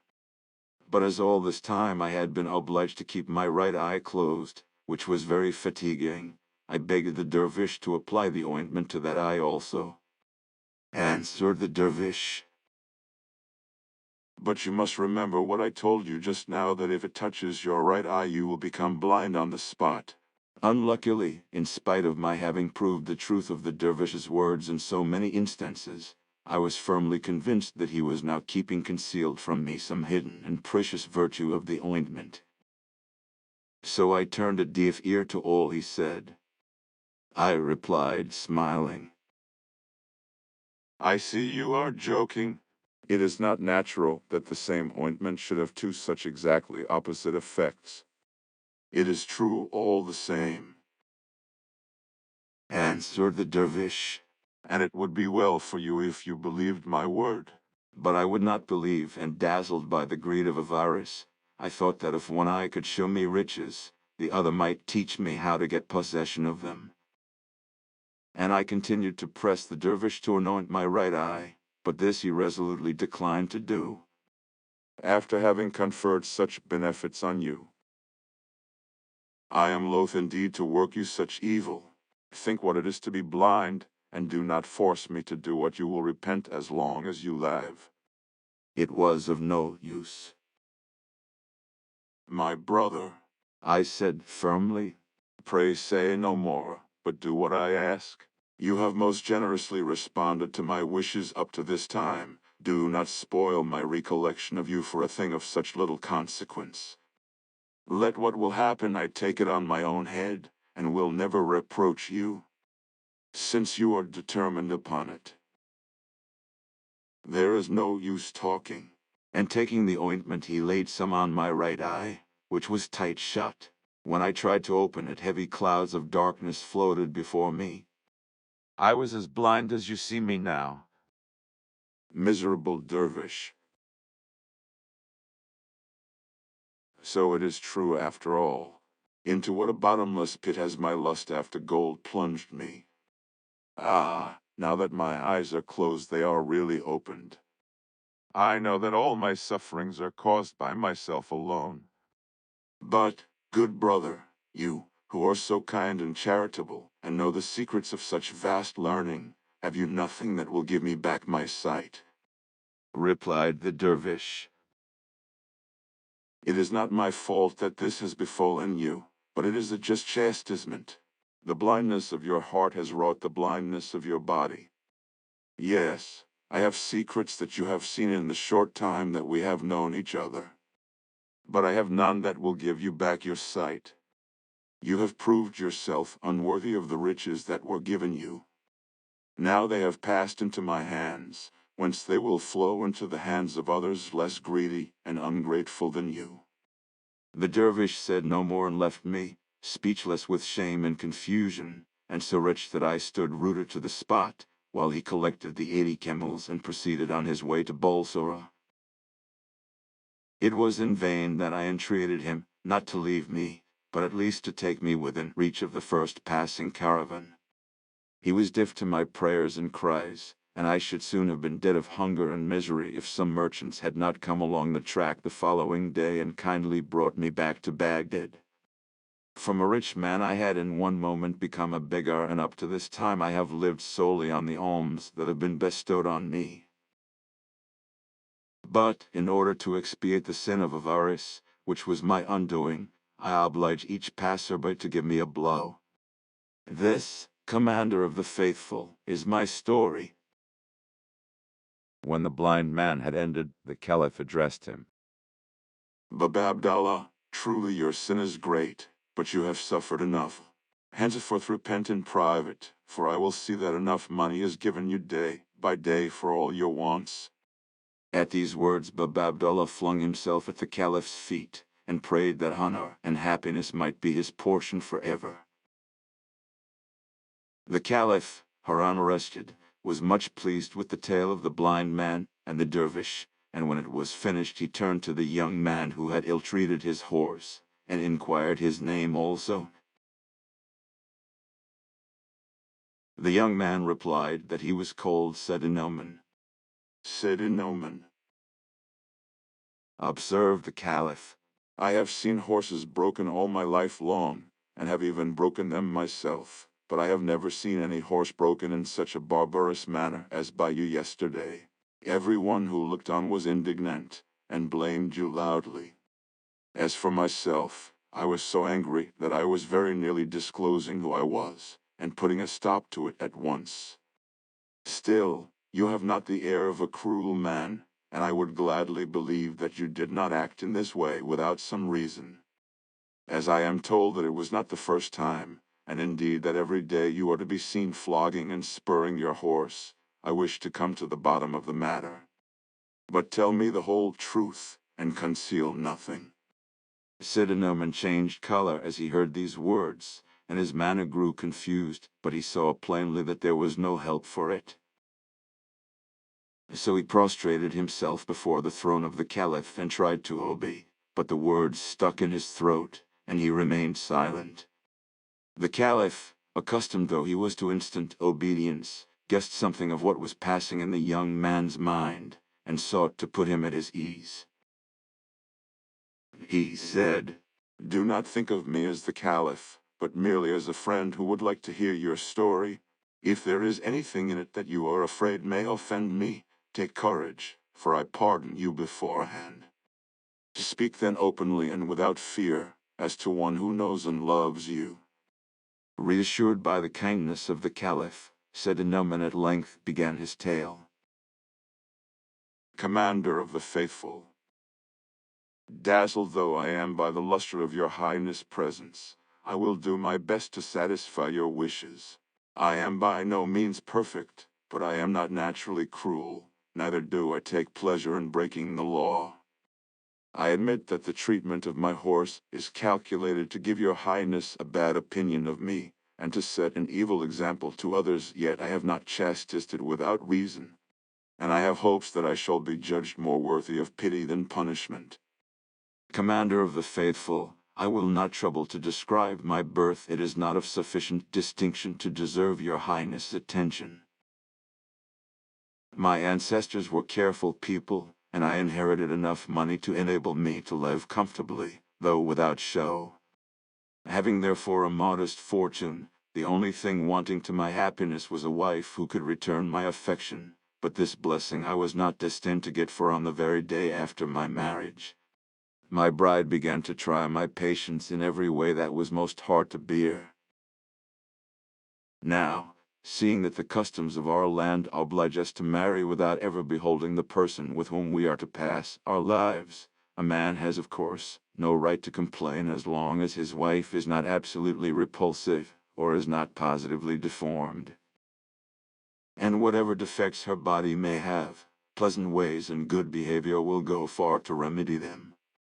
The first time I saw my wife unveiled, when she had been brought to my house with the usual ceremonies, I was enchanted to find that I had not been deceived in regard to the account that had been given me of her beauty.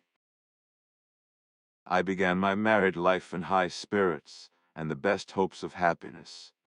The following day a grand dinner was served to us, but as my wife did not appear, I ordered a servant to call her. Still she did not come, and I waited impatiently for some time. At last she entered the room, and she took our places at the table, and plates of rice were set before us. I ate mine, as was natural, with a spoon, but great was my surprise to notice that my wife, instead of doing the same, drew from her pocket a little case, from which she selected a long pin, and by the help of this pin conveyed her rice grain by grain to her mouth. I exclaimed in astonishment, "Is that the way you eat rice at home? And did you do it because your appetite was so small, or did you wish to count the grains so that you might never eat more than a certain number? If it was from economy, and you are anxious to teach me not to be wasteful, you have no cause for alarm. We shall never ruin ourselves in that way. Our fortune is large enough for all our needs, therefore, dear Amina, do not seek to check yourself, but eat as much as you desire, as I do."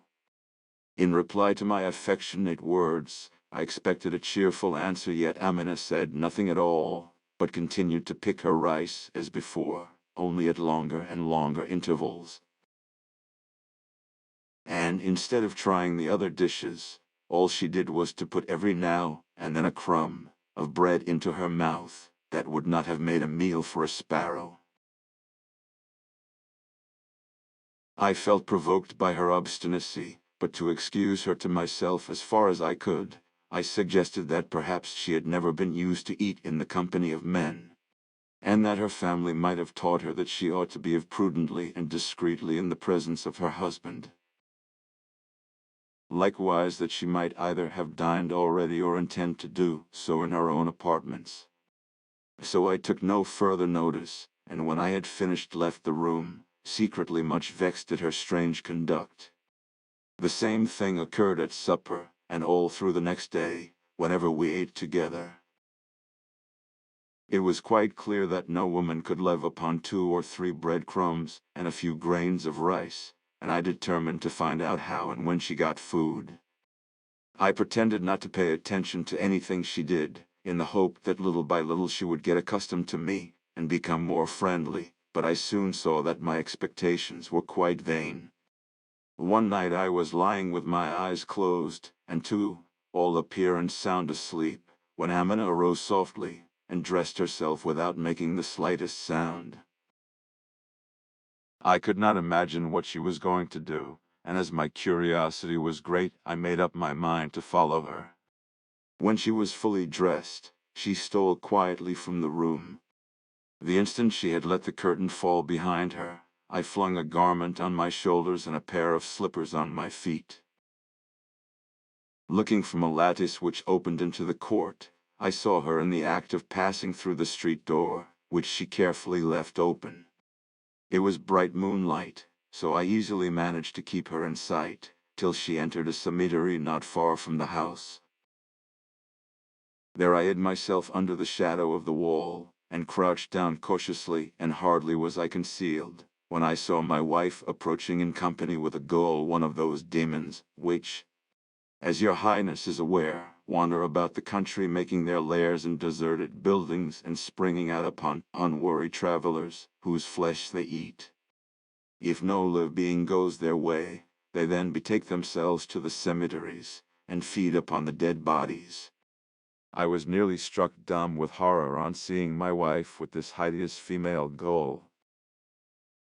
They passed by me without noticing me, began to dig up a corpse which had been buried that day, and then sat down on the edge of the grave to enjoy their frightful repast, talking quietly and cheerfully all the while, though I was too far off to hear what they said. When they had finished, they threw back the body into the grave, and heaped back the earth upon it. I made no effort to disturb them, and returned quickly to the house, when I took care to leave the door open, as I had previously found it. Then I got back into bed, and pretended to sleep soundly. A short time after, Amina entered as quietly as she had gone out. She undressed and stole into bed, congratulating herself apparently on the cleverness with which she had managed her expedition. As may be guessed, after such a scene it was long before I could close my eyes, and at the first sound which called the faithful to prayer, I put on my clothes, and went to the mosque. But even prayer did not restore peace to my troubled spirit, and I could not face my wife until I had made up my mind what future course I should pursue in regard to her. I therefore spent the morning roaming about from one garden to another, turning over various plans for compelling my wife to give up her horrible ways. I thought of using violence to make her submit, but felt reluctant to be unkind to her. Besides, I had an instinct that gentle means had the best chance of success, so, a little soothed, I turned towards home, which I reached about the hour of dinner. As soon as I appeared, Amina ordered dinner to be served, and we sat down together. As usual, she persisted in only picking a few grains of rice, and I resolved to speak to her at once of what lay so heavily on my heart. I said, as quietly as possible, You must have guessed the surprise I felt when the day after our marriage you declined to eat anything but a few morsels of rice, and altogether behaved in such a manner that most husbands would have been deeply wounded. However, I had patience with you, and only tried to tempt your appetite by the choicest dishes I could invent, but all to no purpose. Still, Amina, it seems to me that there be some among them as sweet to the taste as the flesh of a corpse. I had no sooner uttered these words than Amina, who instantly understood that I had followed her to the graveyard, was seized with a passion beyond any that I have ever witnessed. Her face became purple, her eyes looked as if they would start from her head, and she positively foamed with rage. I watched her with terror, wondering what would happen next, but little thinking what would be the end of her fury. She seized a vessel of water that stood at hand, and plunging her hand in it, murmured some words I failed to catch.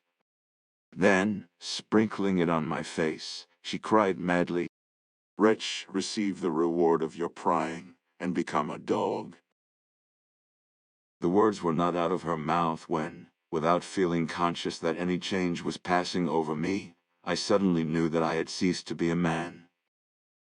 In the greatness of the shock and surprise, for I had no idea that Amina was a magician, I never dreamed of running away, and stood rooted to the spot, while Amina grasped a stick and began to beat me. Indeed, her blows were so heavy, that I only wonder they did not kill me at once. However, they succeeded in rousing me from my stupor, and I dashed into the courtyard, followed closely by Amina, who made frantic dives at me, which I was not quick enough to dodge. At last she got tired of pursuing me, or else a new trick entered into her head, which would give me speedy and painful death. She opened the gate leading into the street, intending to crush me as I passed through. Dog though I was, I saw through her design, and stung into presence of mind by the greatness of the danger, I timed my movements so well that I contrived to rush through, and only the tip of my tail received a squeeze as she banged the gate. I was safe, but my tail hurt me horribly, and I yelped and howled so loud all along the streets, that the other dogs came and attacked me, which made matters no better. In order to avoid them, I took refuge in a cook shop, where tongues and sheep's heads were sold. At first the owner showed me great kindness, and drove away the other dogs that were still at my heels, while I crept into the darkest corner. But though I was safe for the moment, I was not destined to remain long under his protection, for he was one of those who hold all dogs to be unclean, and that all the washing in the world will hardly purify you from their contact. So after my enemies had gone to seek other prey, he tried to lure me from my corner in order to force me into the street. But I refused to come out of my hole, and spent the night in sleep, which I sorely needed, after the pain inflicted on me by Amina. I have no wish to weary your highness by dwelling on the sad thoughts which accompanied my change of shape, but it may interest you to hear that the next morning my host went out early to do his marketing, and returned laden with the sheep's heads and tongues and trotters that formed his stock in trade for the day. The smell of meat attracted various hungry dogs in the neighborhood, and they gathered round the door, begging for some bits. I stole out of my corner and stood with them. In spite of his objection to dogs as unclean animals, my protector was a kind-hearted man, and knowing I had eaten nothing since yesterday, he threw me bigger and better bits than those which fell to the share of the other dogs. When I had finished, I tried to go back into the shop, but this he would not allow, and stood so firmly at the entrance with a stout stick, that I was forced to give it up, and seek some other home. A few paces further on was a baker's shop, which seemed to have a gay and merry man for a master. At that moment he was having his breakfast, and though I gave no signs of hunger, he at once threw me a piece of bread. Before gobbling it up, as most dogs are in the habit of doing, I bowed my head and wagged my tail, in token of thanks, and he understood, and smiled pleasantly. I really did not want the bread at all, but felt it would be ungracious to refuse, so I ate it slowly, in order that he might see that I only did it out of politeness. He understood this also, and seemed quite willing to let me stay in his shop, so I sat down, with my face to the door, to show that I only asked his protection. This he gave me, and indeed encouraged me to come into the house itself, giving me a corner where I might sleep, without being in anybody's way. The kindness heaped on me by this excellent man was far greater than I could ever have expected.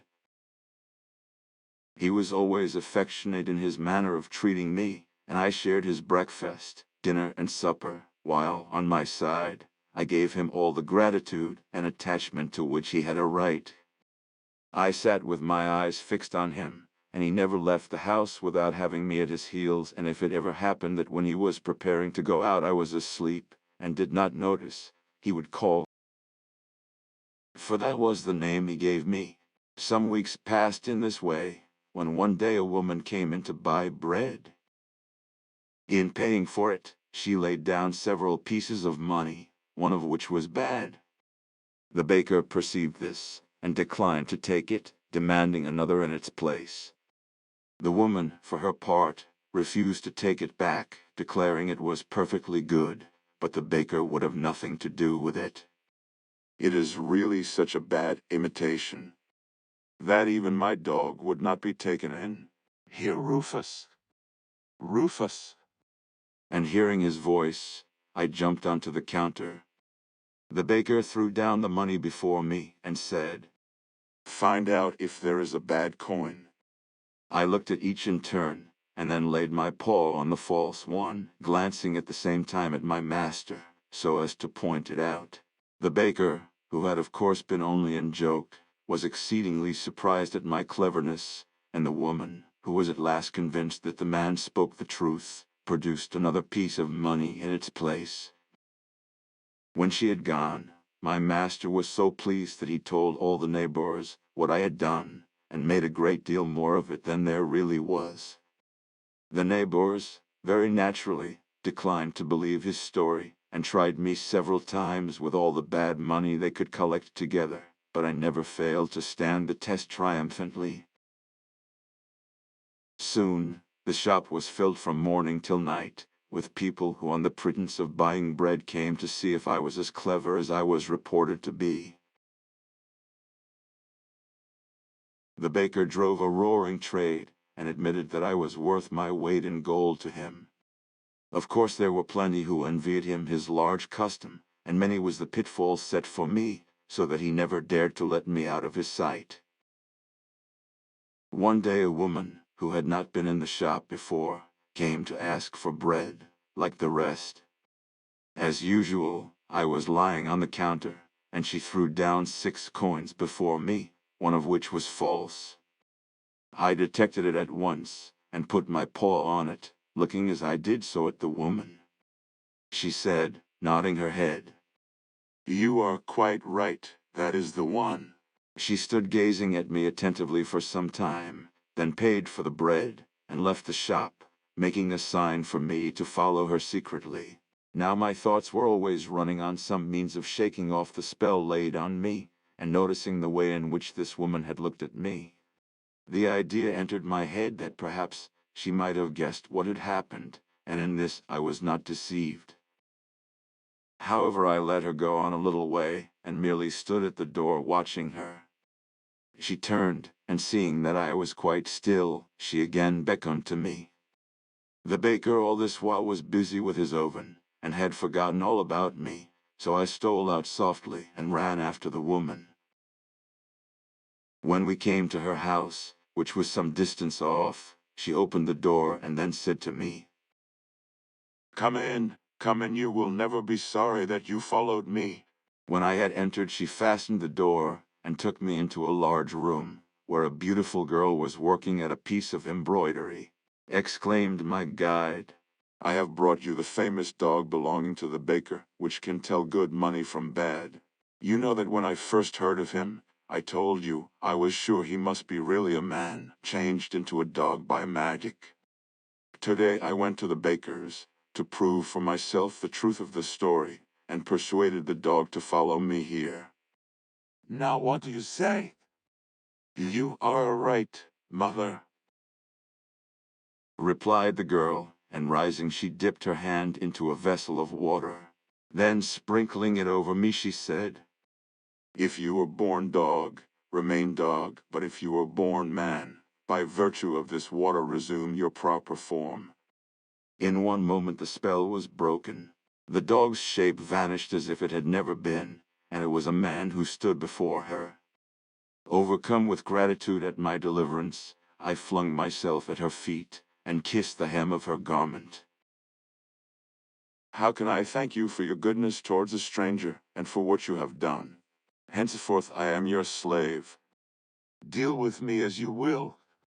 Then, in order to explain how I came to be changed into a dog, I told her my whole story, and finished with rendering the mother the thanks due to her for the happiness she had brought me.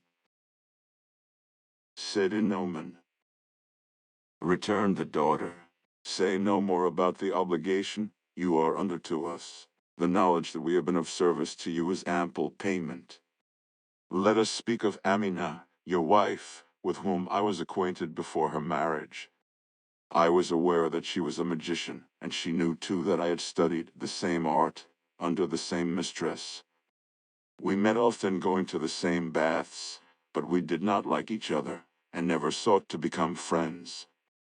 As to what concerns you, it is not enough to have broken your spell, she must be punished for her wickedness. Remain for a moment with my mother, I beg. She added hastily. I will return shortly. Left alone with the mother, I again expressed the gratitude I felt to her as well as to her daughter.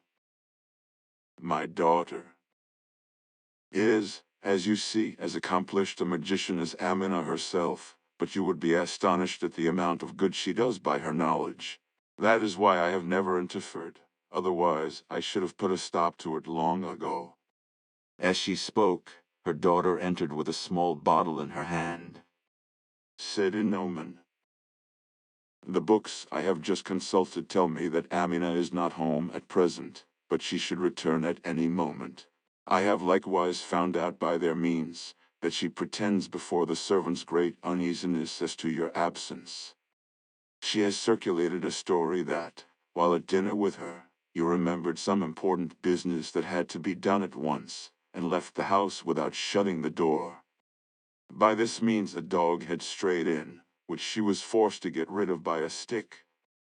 Go home then without delay, and await Amina's return in your room. When she comes in, go down to meet her, and in her surprise, she will try to run away. Then have this bottle ready, and dash the water it contains over her, saying boldly, Receive the reward of your crimes.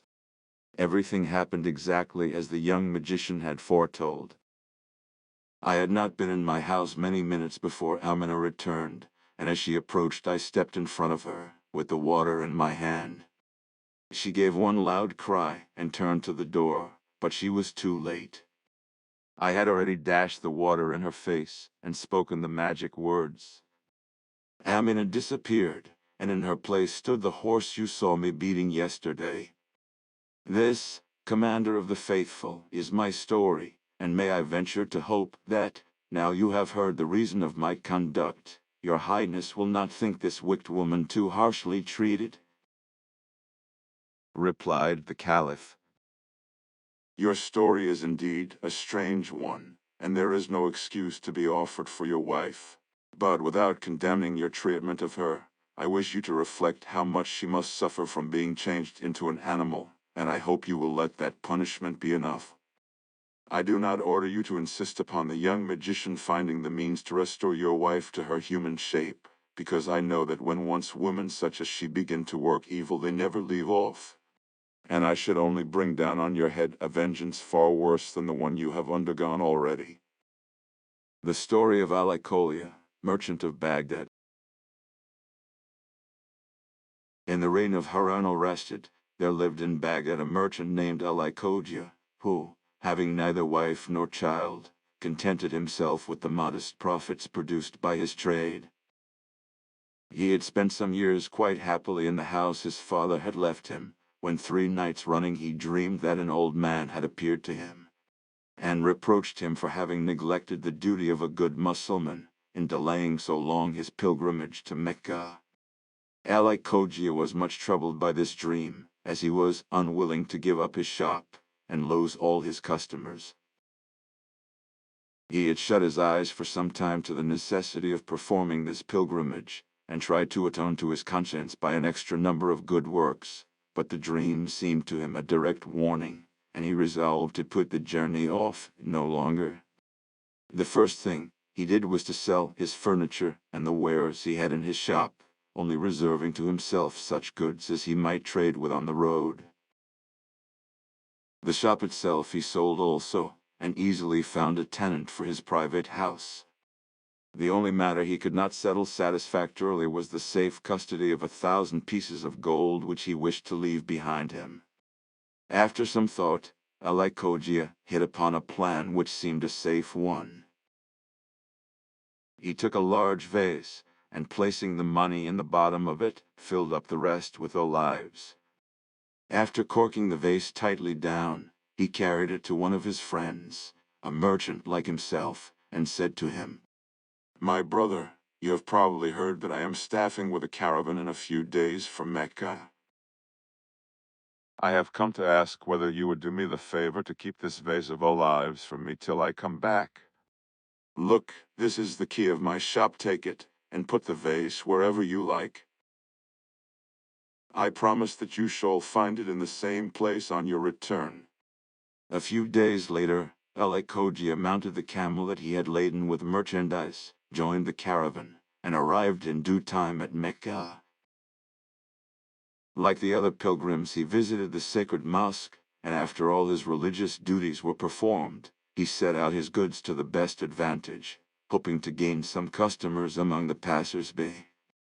Very soon 2 merchants stopped before the pile, and when they had turned it over, one said to the other, If this man was wise, he would take these things to Cairo, where he would get a much better price than he is likely to do here.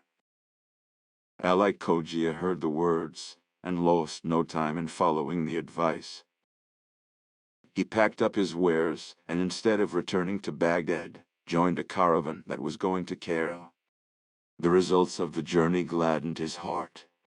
He sold off everything almost directly, and bought a stock of Egyptian curiosities, which he intended selling at Damascus. But as the caravan with which he would have to travel would not be starting for another 6 weeks, he took advantage of the delay to visit the pyramids and some of the cities along the banks of the Nile.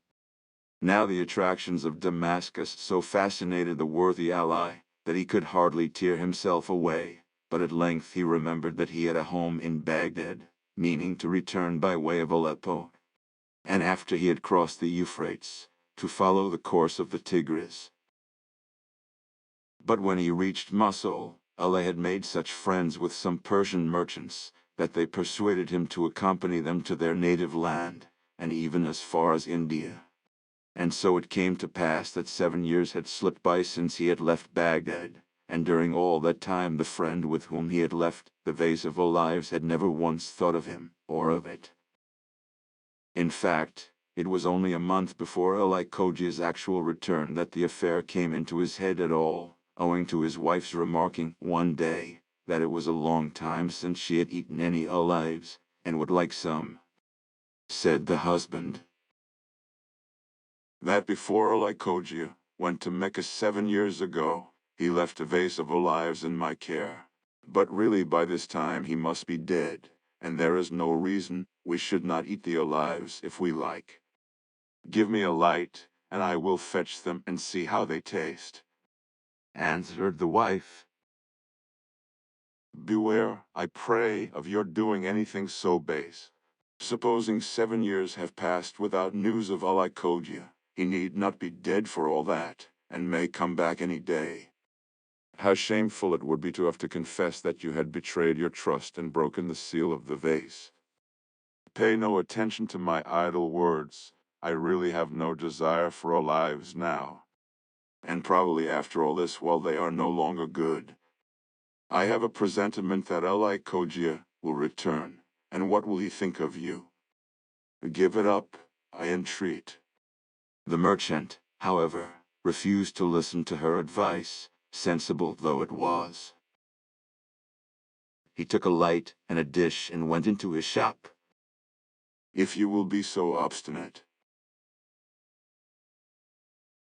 Said his wife. I cannot help it, but do not blame me if it turns out ill. When the merchant opened the vase, he found the topmost olives were rotten, and in order to see if the under ones were in better condition, he shook some out into the dish. As they fell out, a few of the gold pieces fell out too. The sight of the money roused all the merchant's greed.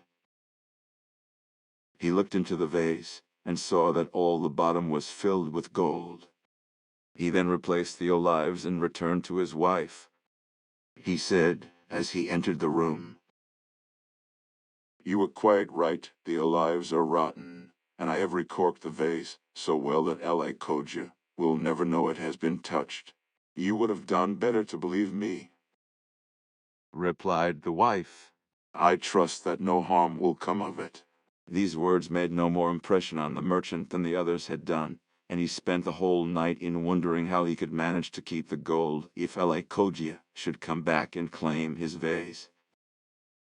Very early next morning he went out and bought fresh new olives. He then threw away the old ones, took out the gold and hid it, and filled up the vase with the olives he had bought. This done, he recorked the vase and put it in the same place where it had been left by Alaikoja. A month later Alaikoja re-entered Baghdad, and as his house was still let, he went to an inn, and the following day he set out to see his friend the merchant, who received him with open arms and many expressions of surprise. After a few moments given to inquiries, Alaikoja begged the merchant to hand him over the vase that he had taken care of for so long. Said he, "I am only glad I could be of use to you in the matter.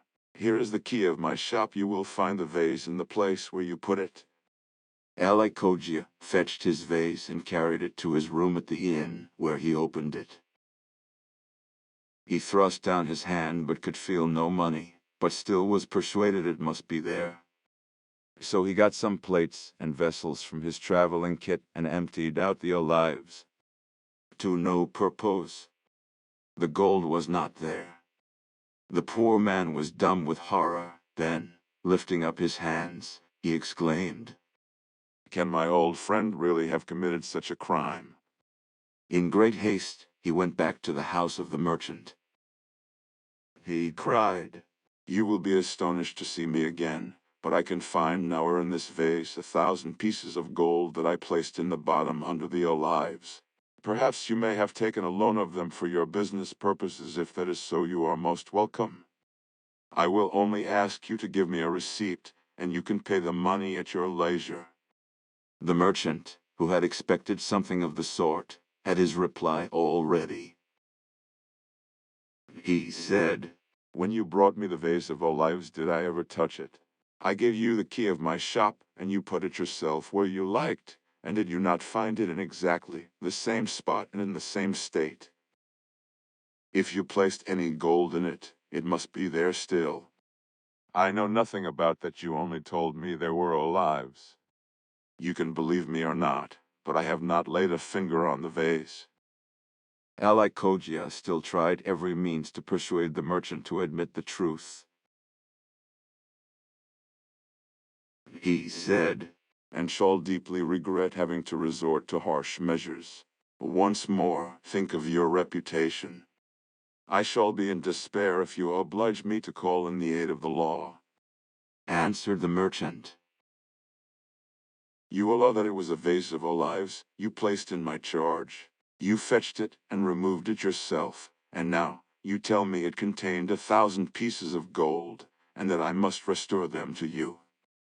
Did you ever say anything about them before?" "Why, I did not even know that the vase had olives in it." "You never showed them to me. I wonder you have not demanded pearls or diamonds. Retire, I pray you, lest a crowd should gather in front of my shop." By this time not only the casual passers-by, but also the neighboring merchants, were standing round, listening to the dispute, and trying every now and then to smooth matters between them. But at the merchant's last words Alaikoja resolved to lay the cause of the quarrel before them, and told them the whole story.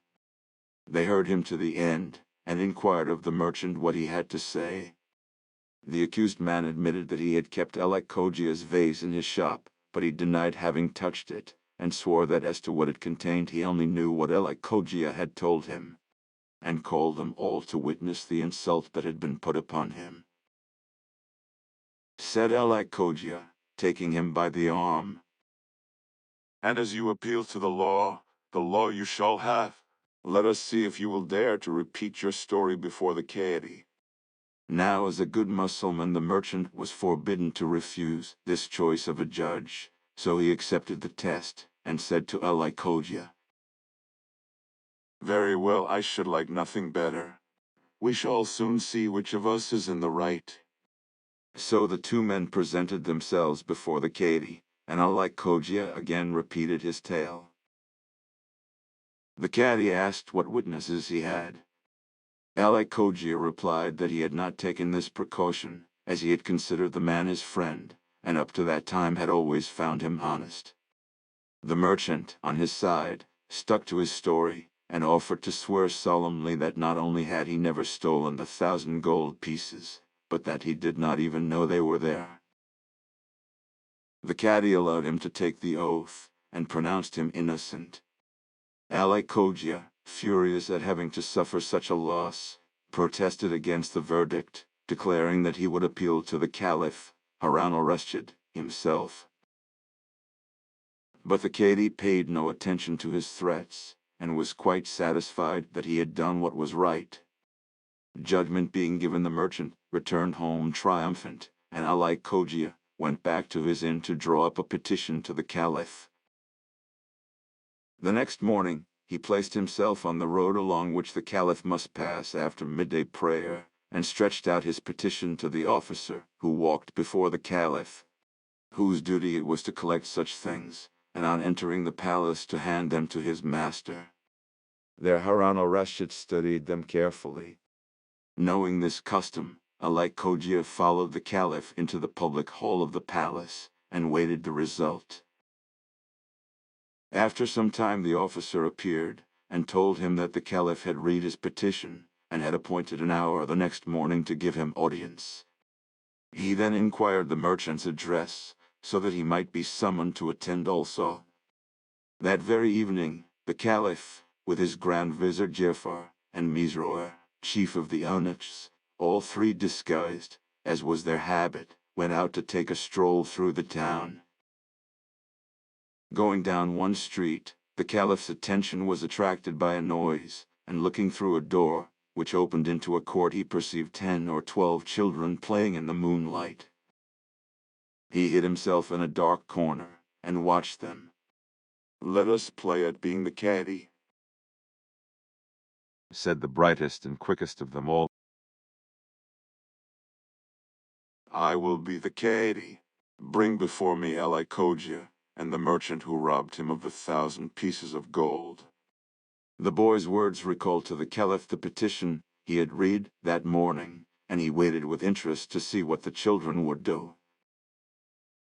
The proposal was hailed with joy by the other children, who had heard a great deal of talk about the matter, and they quickly settled the part each one was to play.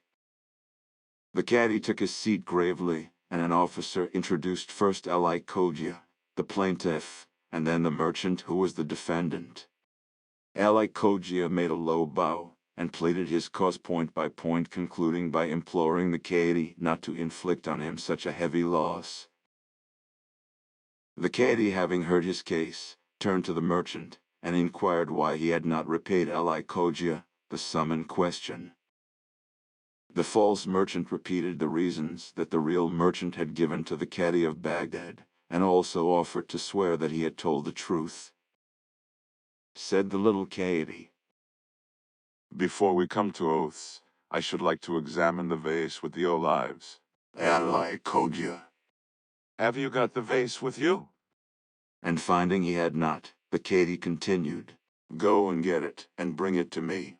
So Ali Khoja disappeared for an instant, and then pretended to lay a vase at the feet of the Cadi, declaring it was his vase, which he had given to the accused for safe custody. And in order to be quite correct, the Cadi asked the merchant if he recognized it as the same vase. By his silence the merchant admitted the fact, and the Cadi then commanded to have the vase opened. Ali Khoja made a movement as if he was taking off the lid, and the little Cadi on his part made a pretense of peering into a vase. He said, I should like to taste one. And pretending to put one in his mouth, he added, "They are really excellent." He went on. It seems to me odd that olives 7 years old should be as good as that.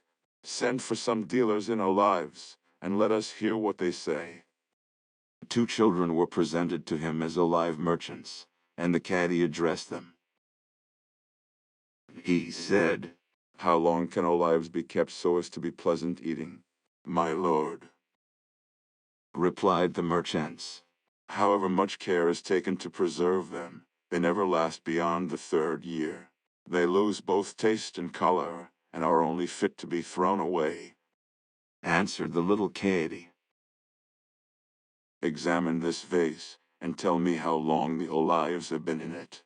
The olive merchants pretended to examine the olives and taste them, then reported to the caddy that they were fresh and good. Said he, Ali Cogia declares he put them in that vase 7 years ago. returned the olive merchants. We can assure you that the olives are those of the present year. And if you consult all the merchants in Baghdad, you will not find one to give a contrary opinion. The accused merchant opened his mouth as if to protest, but the caddy gave him no time. He said, "You are a thief. Take him away and hang him." So the game ended, the children clapping their hands in applause, and leading the criminal away to be hanged. Harun al-Rashid was lost in astonishment at the wisdom of the child, who had given so wise a verdict on the case which he himself was to hear on the morrow. Is there any other verdict possible? He asked the Grand Vizier, who was as much impressed as himself. "I can imagine no better judgment, if the circumstances are really such as we have heard. It seems to me your highness could only follow the example of this boy, in the method of reasoning, and also in your conclusions. Then take careful note of this house," said the Caliph, "and bring me the boy tomorrow, so that the affair may be tried by him in my presence. Summon also the Kaidi, to learn his duty from the mouth of a child. Bid Ali Cogia bring his vase of olives, and see that 2 dealers in olives are present." So saying, the Caliph returned to the palace. The next morning early, the Grand Vizier went back to the house where they had seen the children playing, and asked for the mistress and her children. 3 boys appeared, and the Grand Vizier inquired which had represented the Cadi in their game of the previous evening. The eldest and tallest, changing color, confessed that it was he, and to his mother's great alarm, the Grand Vizier said that he had strict orders to bring him into the presence of the Caliph. Does he want to take my son from me? Cried the poor woman, but the Grand Vizier hastened to calm her, by assuring her that she should have the boy again in an hour, and she would be quite satisfied when she knew the reason of the summons. So she dressed the boy in his best clothes, and the 2 left the house. When the Grand Vizier presented the child to the Caliph, he was a little awed and confused, and the Caliph proceeded to explain why he had sent for him. He said candidly, I think it was you who judged the case of Ali Cogia and the merchant last night. "I overheard you by chance, and was very pleased with the way you conducted it. Today you will see the real Ali Cogia and the real merchant. Seat yourself at once next to me." The Caliph being seated on his throne with the boy next him, the parties to the suit were ushered in. One by one they prostrated themselves, and touched the carpet at the foot of the throne with their foreheads. When they rose up, the Caliph said, "Now speak." This child will give you justice, and if more should be wanted I will see to it myself. Ali Cogia and the merchant pleaded one after the other, but when the merchant offered to swear the same oath that he had taken before the Cadi, he was stopped by the child, who said that before this was done he must first see the vase of olives. At these words, Ali Cogia presented the vase to the Caliph, and uncovered it. The Caliph took one of the olives, tasted it, and ordered the expert merchants to do the same. They pronounced the olives good, and fresh that year. The boy informed them that Ali Koji had declared it was 7 years since he had placed them in the vase, to which they returned the same answer as the children had done. The accused merchant saw by this time that his condemnation was certain, and tried to allege something in his defense. The boy had too much sense to order him to be hanged, and looked at the Caliph, saying, Commander of the faithful, this is not a game now, it is for your highness to condemn him to death and not for me. Then the Caliph, convinced that the man was a thief, bade them take him away and hang him, which was done, but not before he had confessed his guilt and the place in which he had hidden Ali Koji's money. The Caliph ordered the Cadi to learn how to deal out justice from the mouth of a child, and sent the boy home, with a purse containing 100 pieces of gold as a mark of his favor. It was the feast of the New Year, the oldest and most splendid of all the feasts in the kingdom of Persia, and the day had been spent by the king in the city of Shiraz, taking part in the magnificent spectacles prepared by his subjects to do honor to the festival. The sun was setting, and the monarch was about to give his court the signal to retire, when suddenly an Indian appeared before his throne, leading a horse richly harnessed, and looking in every respect exactly like a real one. Sire, said he, prostrating himself as he spoke, although I make my appearance so late before your highness, I can confidently assure you that none of the wonders you have seen during the day can be compared to this horse. If you will deign to cast your eyes upon him, I see nothing in it, replied the king, except a clever imitation of a real one, and any skilled workman might do as much, returned the Indian. It is not of his outward form that I would speak, but of the use that I can make of him.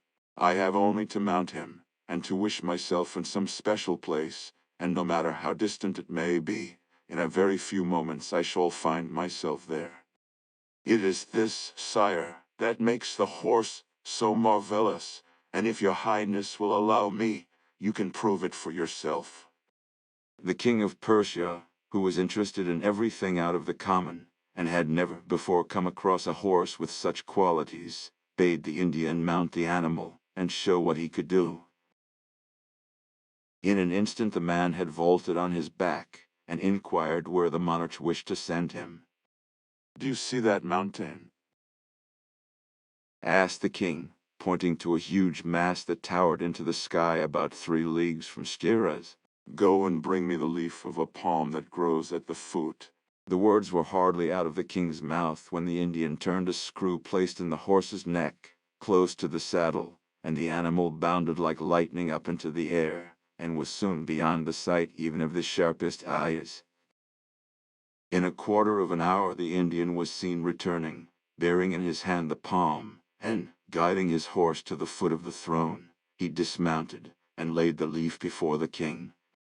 Now the monarch had no sooner proved the astonishing speed of which the horse was capable than he longed to possess it himself, and indeed, so sure was he that the Indian would be quite ready to sell it, that he looked upon it as his own already. I never guessed from his mere outside how valuable an animal he was, and I am grateful to you for having shown me my error, said he. If you will sell it, name your own price, replied the Indian. I never doubted that a sovereign so wise and accomplished as your highness would do justice to my horse, when he once knew its power, and I even went so far as to think it probable that you might wish to possess it. Greatly as I prize it, I will yield it up to your highness on one condition. The horse was not constructed by me, but it was given me by the inventor, in exchange for my only daughter, who made me take a solemn oath that I would never part with it, except for some object of equal value. Name anything you like, cried the monarch, interrupting him. My kingdom is large, and filled with fair cities. You have only to choose which you would prefer, to become its ruler to the end of your life, answered the Indian, to whom the proposal did not seem nearly so generous as it appeared to the king. I am most grateful to your highness for your princely offer, and beseech you not to be offended with me if I say that I can only deliver up my horse in exchange for the hand of the princess your daughter." A shout of laughter burst from the courtiers as they heard these words, and Prince Firouzschah, the heir apparent, was filled with anger at the Indian's presumption.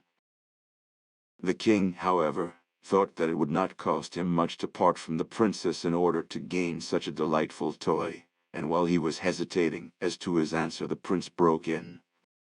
He said, "It is not possible that you can doubt for an instant what reply you should give to such an insolent bargain. Consider what you owe to yourself, and to the blood of your ancestors," replied the king. "You speak nobly, but you do not realize either the value of the horse, or the fact that if I reject the proposal of the Indian, he will only make the same to some other monarch. And I should be filled with despair at the thought that anyone but myself should own the seventh wonder of the world. Of course I do not say that I shall accept his conditions, and perhaps he may be brought to reason, but meanwhile I should like you to examine the horse, and, with the owner's permission, to make trial of its powers." The Indian, who had overheard the king's speech, thought that he saw in it signs of yielding to his proposal, so he joyfully agreed to the monarch's wishes, and came forward to help the prince to mount the horse, and show him how to guide it. But, before he had finished, the young man turned the screw, and was soon out of sight.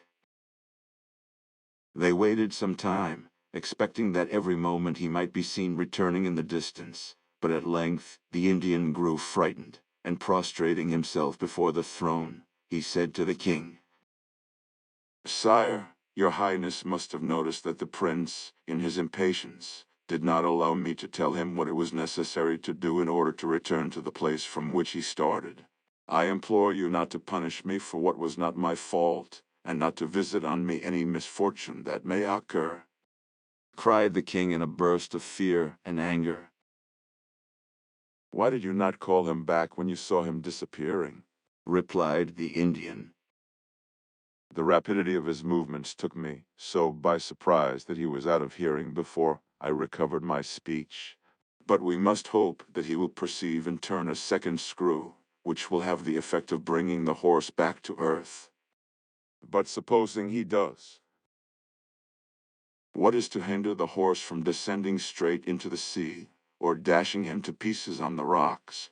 "Have no fears, your highness," said the Indian. "The horse has the gift of passing over seas, and of carrying his rider wherever he wishes to go. Well, your head shall answer for it. And if in 3 months he is not safe back with me, or at any rate does not send me news of his safety, your life shall pay the penalty."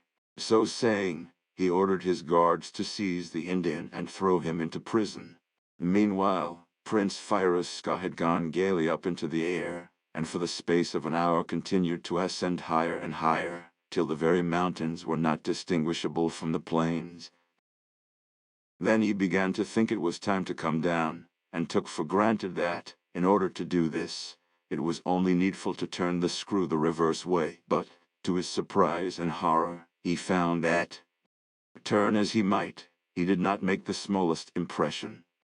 He then remembered that he had never waited to ask how he was to get back to earth again, and understood the danger in which he stood.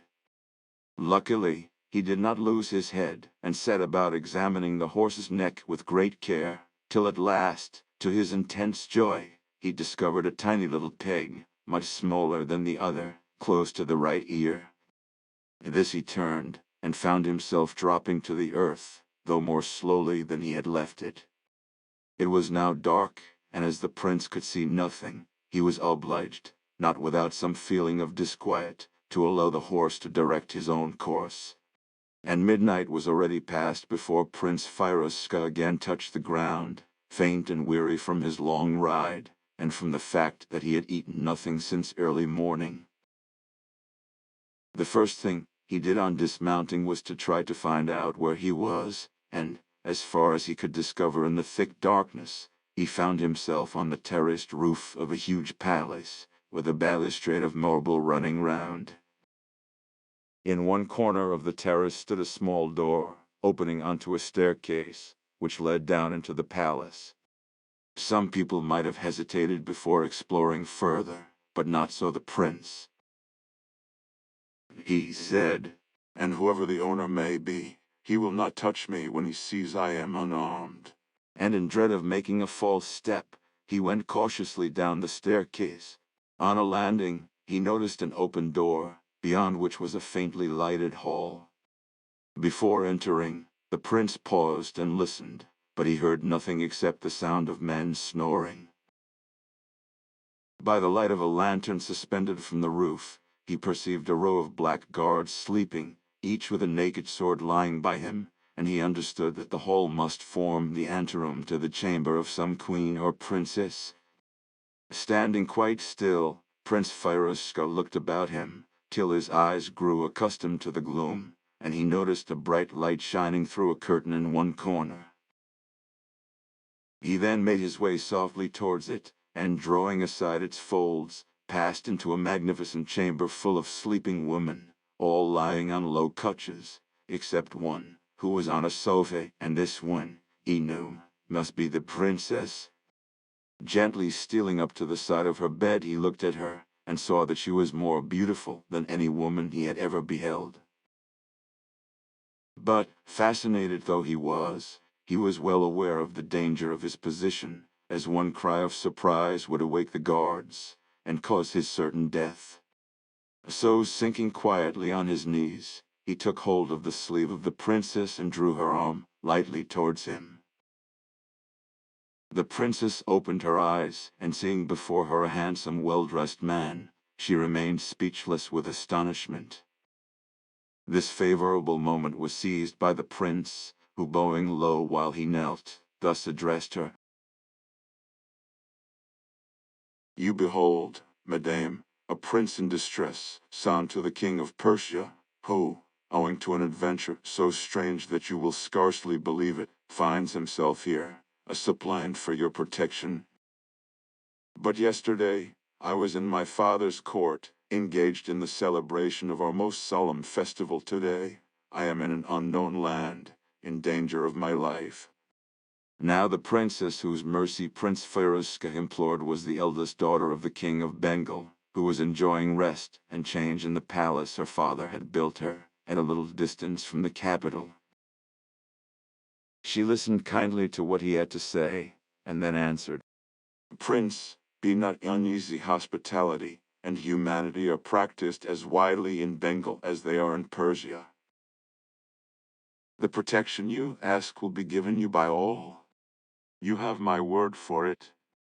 And as the prince was about to thank her for her goodness, she added quickly, "However great may be my curiosity to learn by what means you have traveled here so speedily, I know that you must be faint for want of food.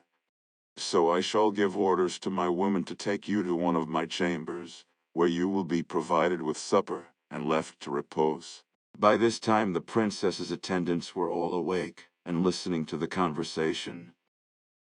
At a sign from their mistress they rose, dressed themselves hastily, and snatching up some of the tapers which lighted the room, conducted the prince to a large and lofty room, where two of the number prepared his bed, and the rest went down to the kitchen, from which they soon returned with all sorts of dishes.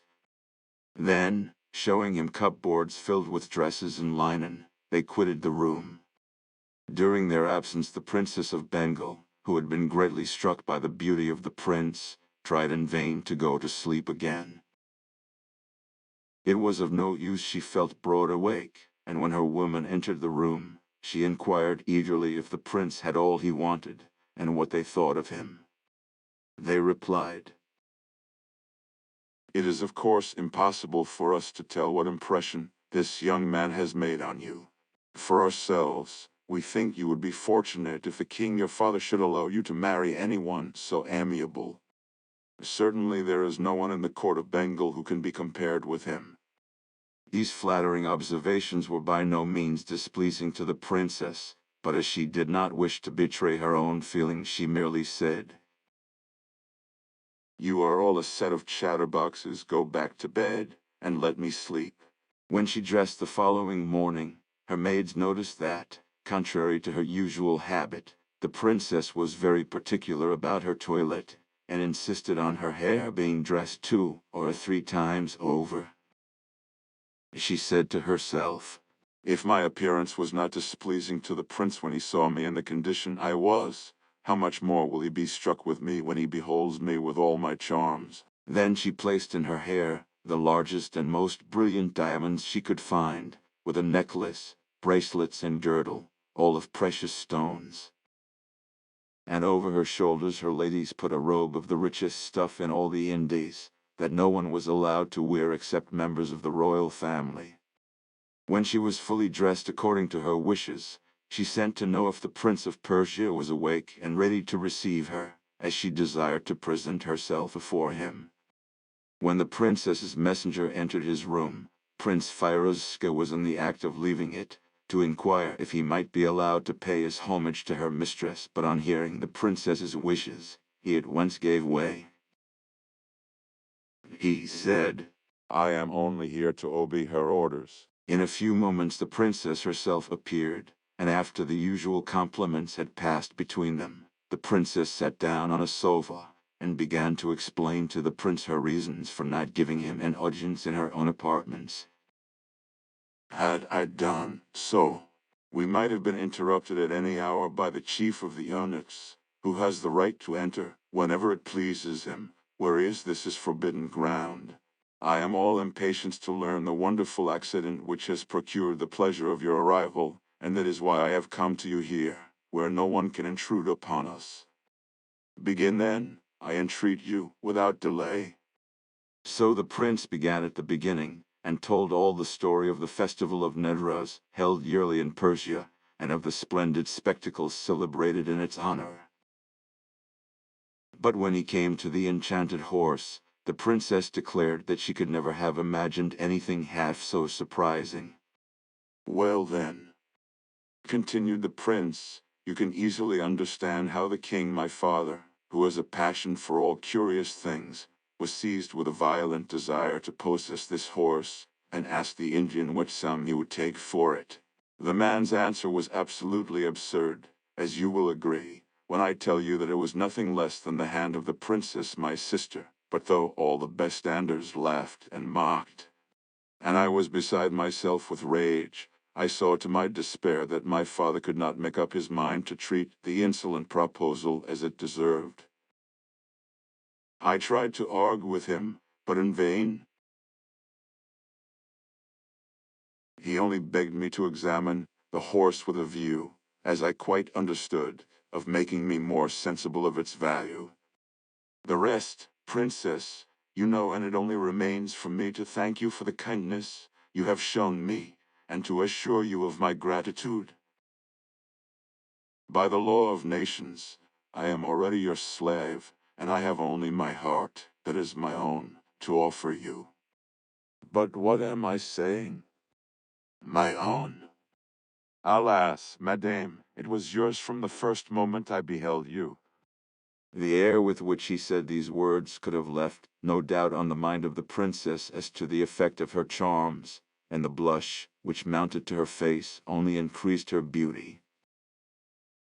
Returned she as soon as her confusion permitted her to speak.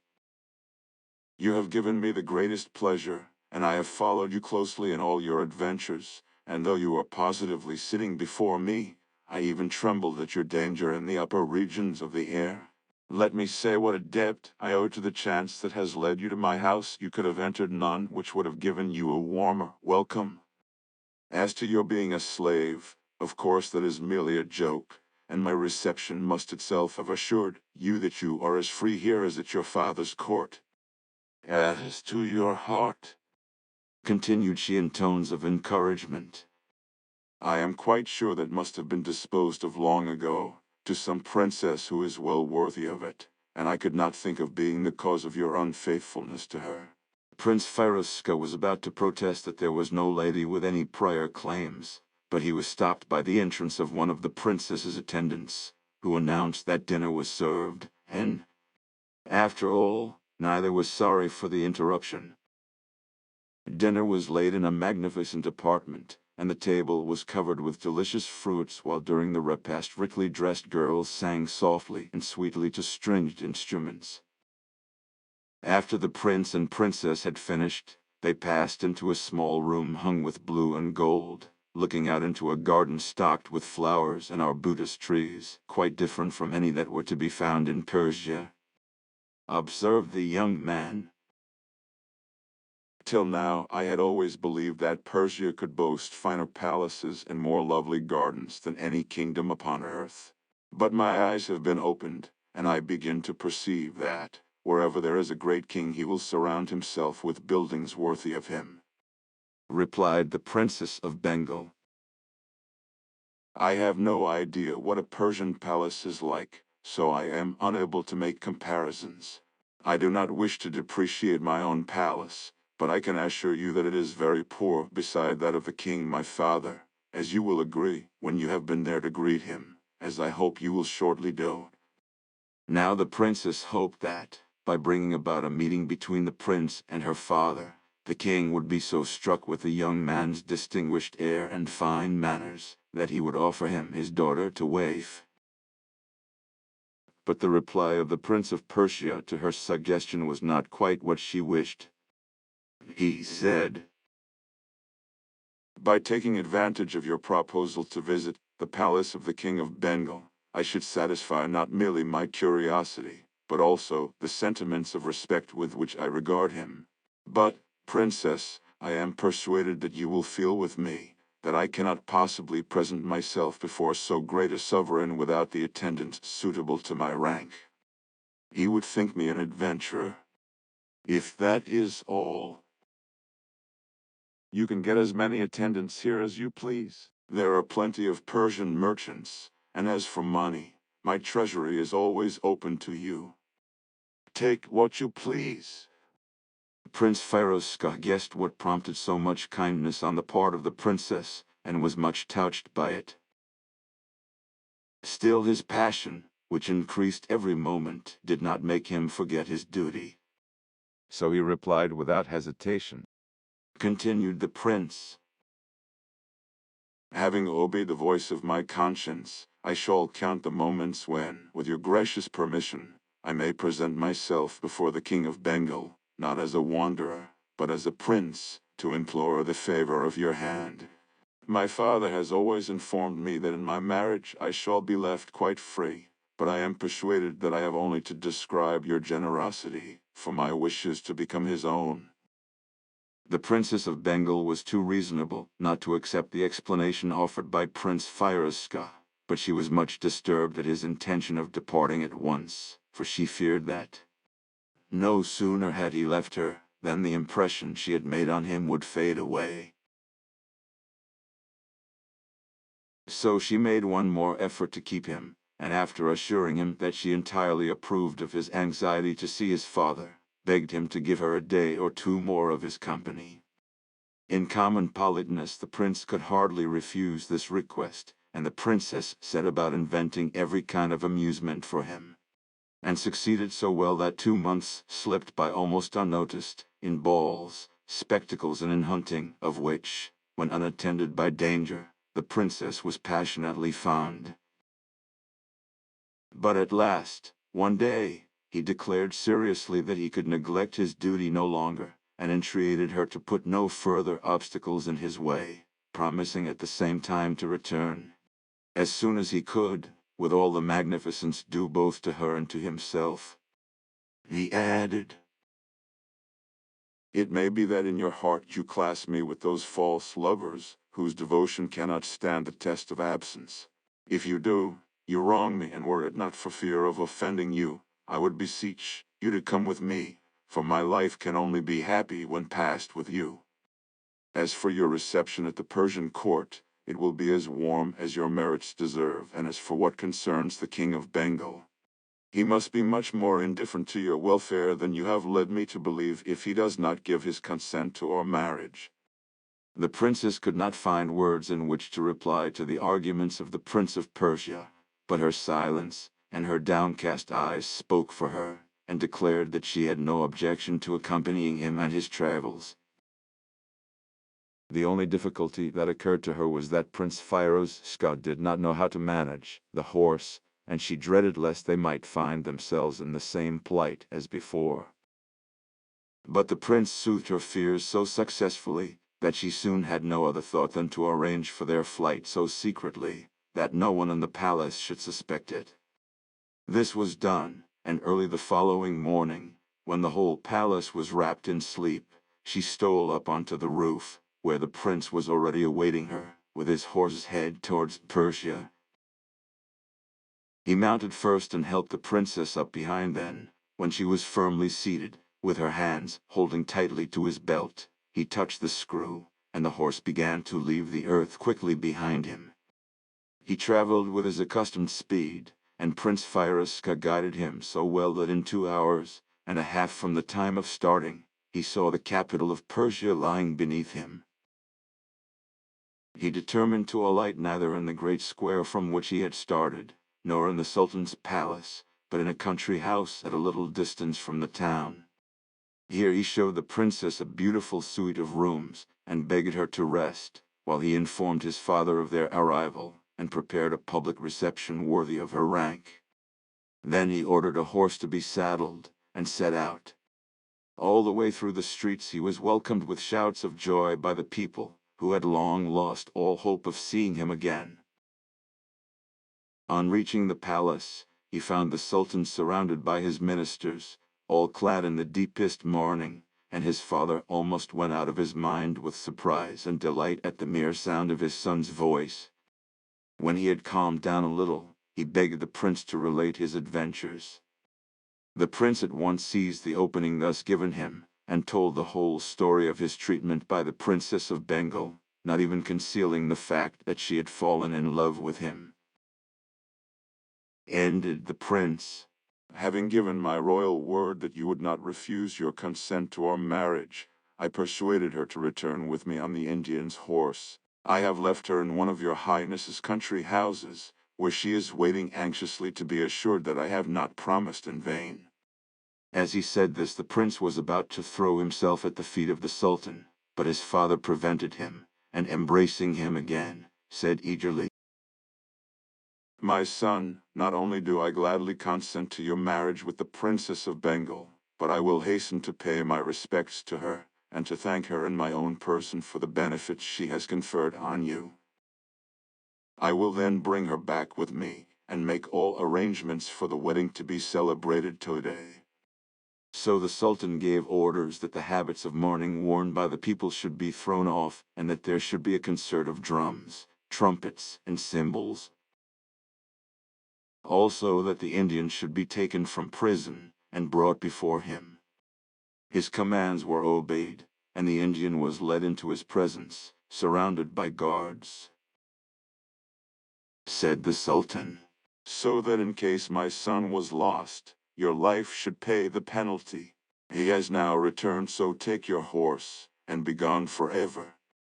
The Indian hastily quitted the presence of the Sultan, and when he was outside, he inquired of the man who had taken him out of prison where the prince had really been all this time, and what he had been doing.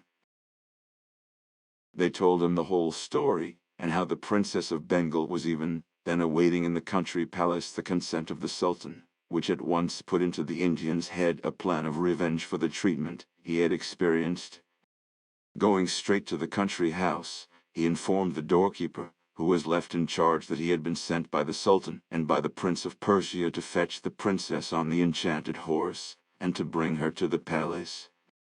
The doorkeeper knew the Indian by sight, and was of course aware that nearly 3 months before he had been thrown into prison by the Sultan, and seeing him at liberty, the man took for granted that he was speaking the truth, and made no difficulty about leading him before the Princess of Bengal, while on her side, hearing that he had come from the prince, the lady gladly consented to do what he wished.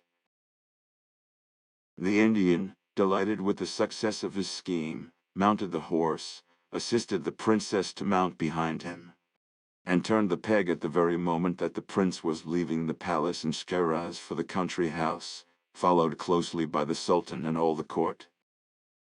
Knowing this, the Indian deliberately steered the horse right above the city, in order that his revenge for his unjust imprisonment might be all the quicker and sweeter. When the Sultan of Persia saw the horse and its riders, he stopped short with astonishment and horror, and broke out into oaths and curses, which the Indian heard quite unmoved, knowing that he was perfectly safe from pursuit. But mortified and furious as the Sultan was, his feelings were nothing to those of Prince Firouzschah, when he saw the object of his passionate devotion being borne rapidly away. And while he was struck speechless with grief and remorse at not having guarded her better, she vanished swiftly out of his sight. What was he to do? Should he follow his father into the palace, and there give reins to his despair? Both his love and his courage alike forbade it, and he continued his way to the palace. The sight of the prince showed the doorkeeper of what folly he had been guilty, and flinging himself at his master's feet, implored his pardon. Said the prince, I am the cause of this misfortune, and not you. Go and find me the dress of a dervish, but beware of saying it is for me. At a short distance from the country house, a convent of dervishes was situated, and the superior, or skia, was the doorkeeper's friend. So by means of a false story made up on the spur of the moment, it was easy enough to get hold of a dervish's dress, which the prince at once put on, instead of his own. Disguised like this and concealing about him a box of pearls and diamonds he had intended as a present to the princess, he left the house at nightfall, uncertain where he should go, but firmly resolved not to return without her. Meanwhile the Indian had turned the horse in such a direction that, before many hours had passed, it had entered a wood close to the capital of the kingdom of Kashmir. Feeling very hungry, and supposing that the princess also might be in want of food, he brought his steed down to the earth, and left the princess in a shady place, on the banks of a clear stream. At first, when the princess had found herself alone, the idea had occurred to her of trying to escape and hide herself. But as she had eaten scarcely anything since she had left Bengal, she felt she was too weak to venture far, and was obliged to abandon her design. On the return of the Indian with meats of various kinds, she began to eat voraciously, and soon had regained sufficient courage to reply with spirit to his insolent remarks. Goaded by his threats, she sprang to her feet, calling loudly for help, and luckily her cries were heard by a troop of horsemen, who rode up to inquire what was the matter. Now the leader of these horsemen was the Sultan of Kashmir, returning from the chase, and he instantly turned to the Indian to inquire who he was, and whom he had with him. The Indian rudely answered that it was his wife, and there was no occasion for anyone else to interfere between them. The princess, who, of course, was ignorant of the rank of her deliverer, denied altogether the Indian's story. She cried, Whoever you may be, put no faith in this impostor. He is an abominable magician who has this day torn me from the Prince of Persia, my destined husband, and has brought me here on this enchanted horse. She would have continued, but her tears choked her, and the Sultan of Kashmir, convinced by her beauty, and her distinguished air of the truth of her tale, ordered his followers to cut off the Indian's head, which was done immediately. But rescued though she was from one peril, it seemed as if she had only fallen into another. The Sultan commanded a horse to be given her, and conducted her to his own palace, where he led her to a beautiful apartment, and selected female slaves to wait on her, and eunuchs to be her guard. Then, without allowing her time to thank him for all he had done, he bade her repose, saying she should tell him her adventures on the following day. The princess fell asleep, flattering herself that she had only to relate her story for the Sultan to be touched by compassion, and to restore her to the prince without delay. But a few hours were to undeceive her. When the king of Kashmir had quitted her presence the evening before, he had resolved that the sun should not set again without the princess becoming his wife. And at daybreak proclamation of his intention was made throughout the town, by the sound of drums, trumpets, cymbals, and other instruments calculated to fill the heart with joy. The Princess of Bengal was early awakened by the noise, but she did not for one moment imagine that it had anything to do with her, till the Sultan, arriving as soon as she was dressed to inquire after her health, informed her that the trumpet blasts she heard were part of the solemn marriage ceremonies, for which he begged her to prepare. This unexpected announcement caused the princess such terror that she sank down in a dead faint. The slaves that were in waiting ran to her aid, and the Sultan himself did his best to bring her back to consciousness, but for a long while it was all to no purpose. At length her senses began slowly to come back to her, and then, rather than break faith with the Prince of Persia, by consenting to such a marriage, she determined to feign madness. So she began by saying all sorts of absurdities, and using all kinds of strange gestures, while the Sultan stood watching her with sorrow and surprise. But as this sudden seizure showed no sign of abating, he left her to her women, ordering them to take the greatest care of her. Still, as the day went on, the malady seemed to become worse, and by night it was almost violent. Days passed in this manner, till at last the Sultan of Kashmir decided to summon all the doctors of his court to consult together over her sad state. Their answer was that madness is of so many different kinds that it was impossible to give an opinion on the case without seeing the princess. So the Sultan gave orders that they were to be introduced into her chamber, one by one, every man according to his rank.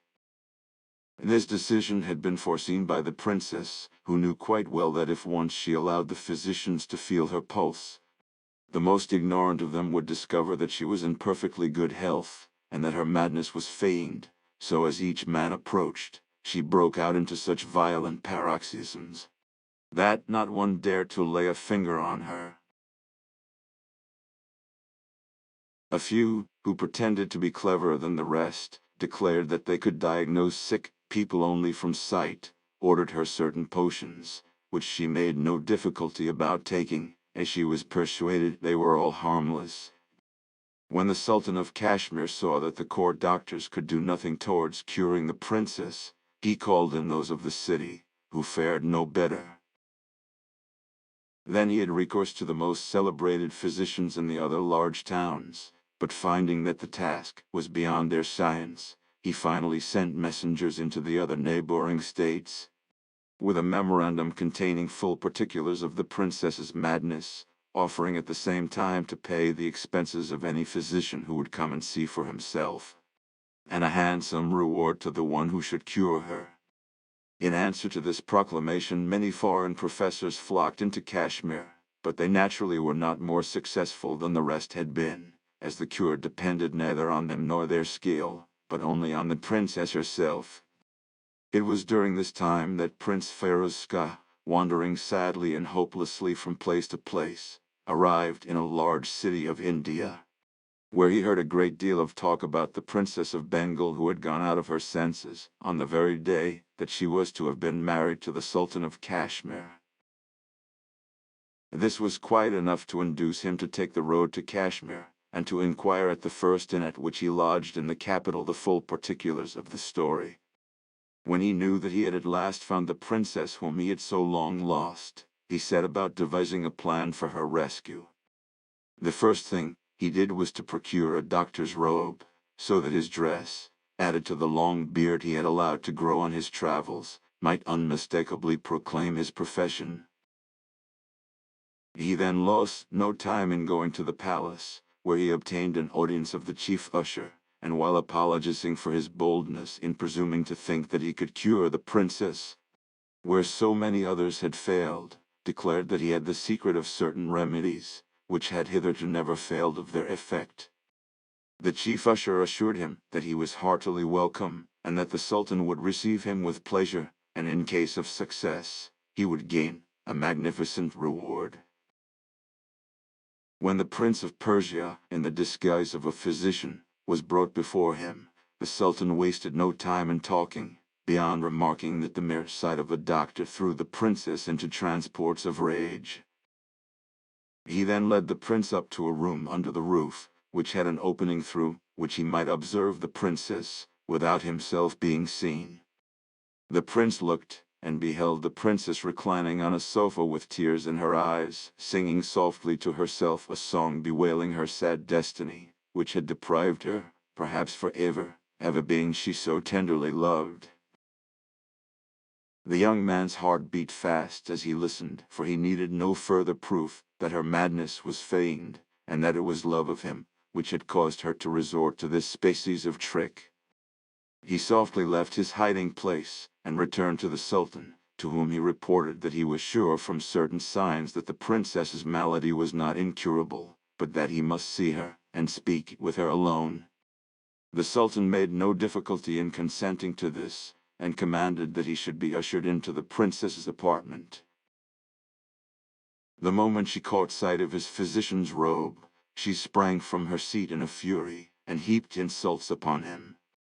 The prince took no notice of her behavior, and approaching quite close, so that his words might be heard by her alone, he said in a low whisper, Look at me, princess, and you will see that I am no doctor, but the Prince of Persia, who has come to set you free.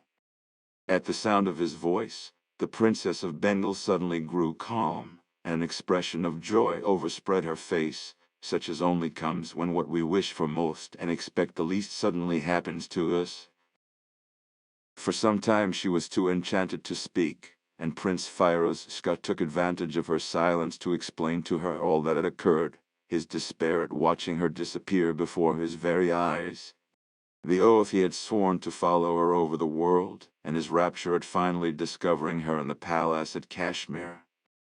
When he had finished, he begged in his turn that the princess would tell him how she had come there, so that he might the better devise some means of rescuing her from the tyranny of the Sultan.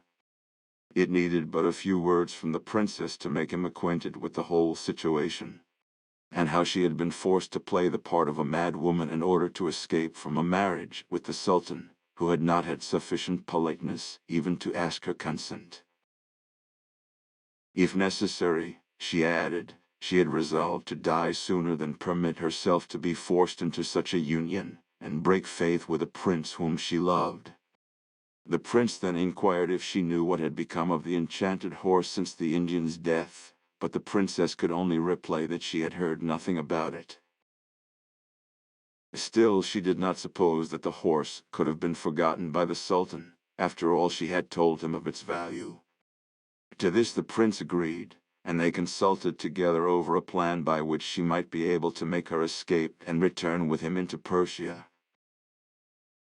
And as the first step, she was to dress herself with care, and receive the Sultan with civility when he visited her next morning.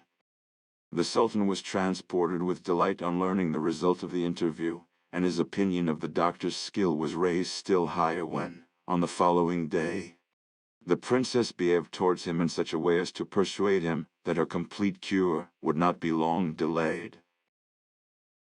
However, he contented himself with assuring her how happy he was to see her health so much improved, and exhorted her to make every use of so clever a physician, and to repose entire confidence in him.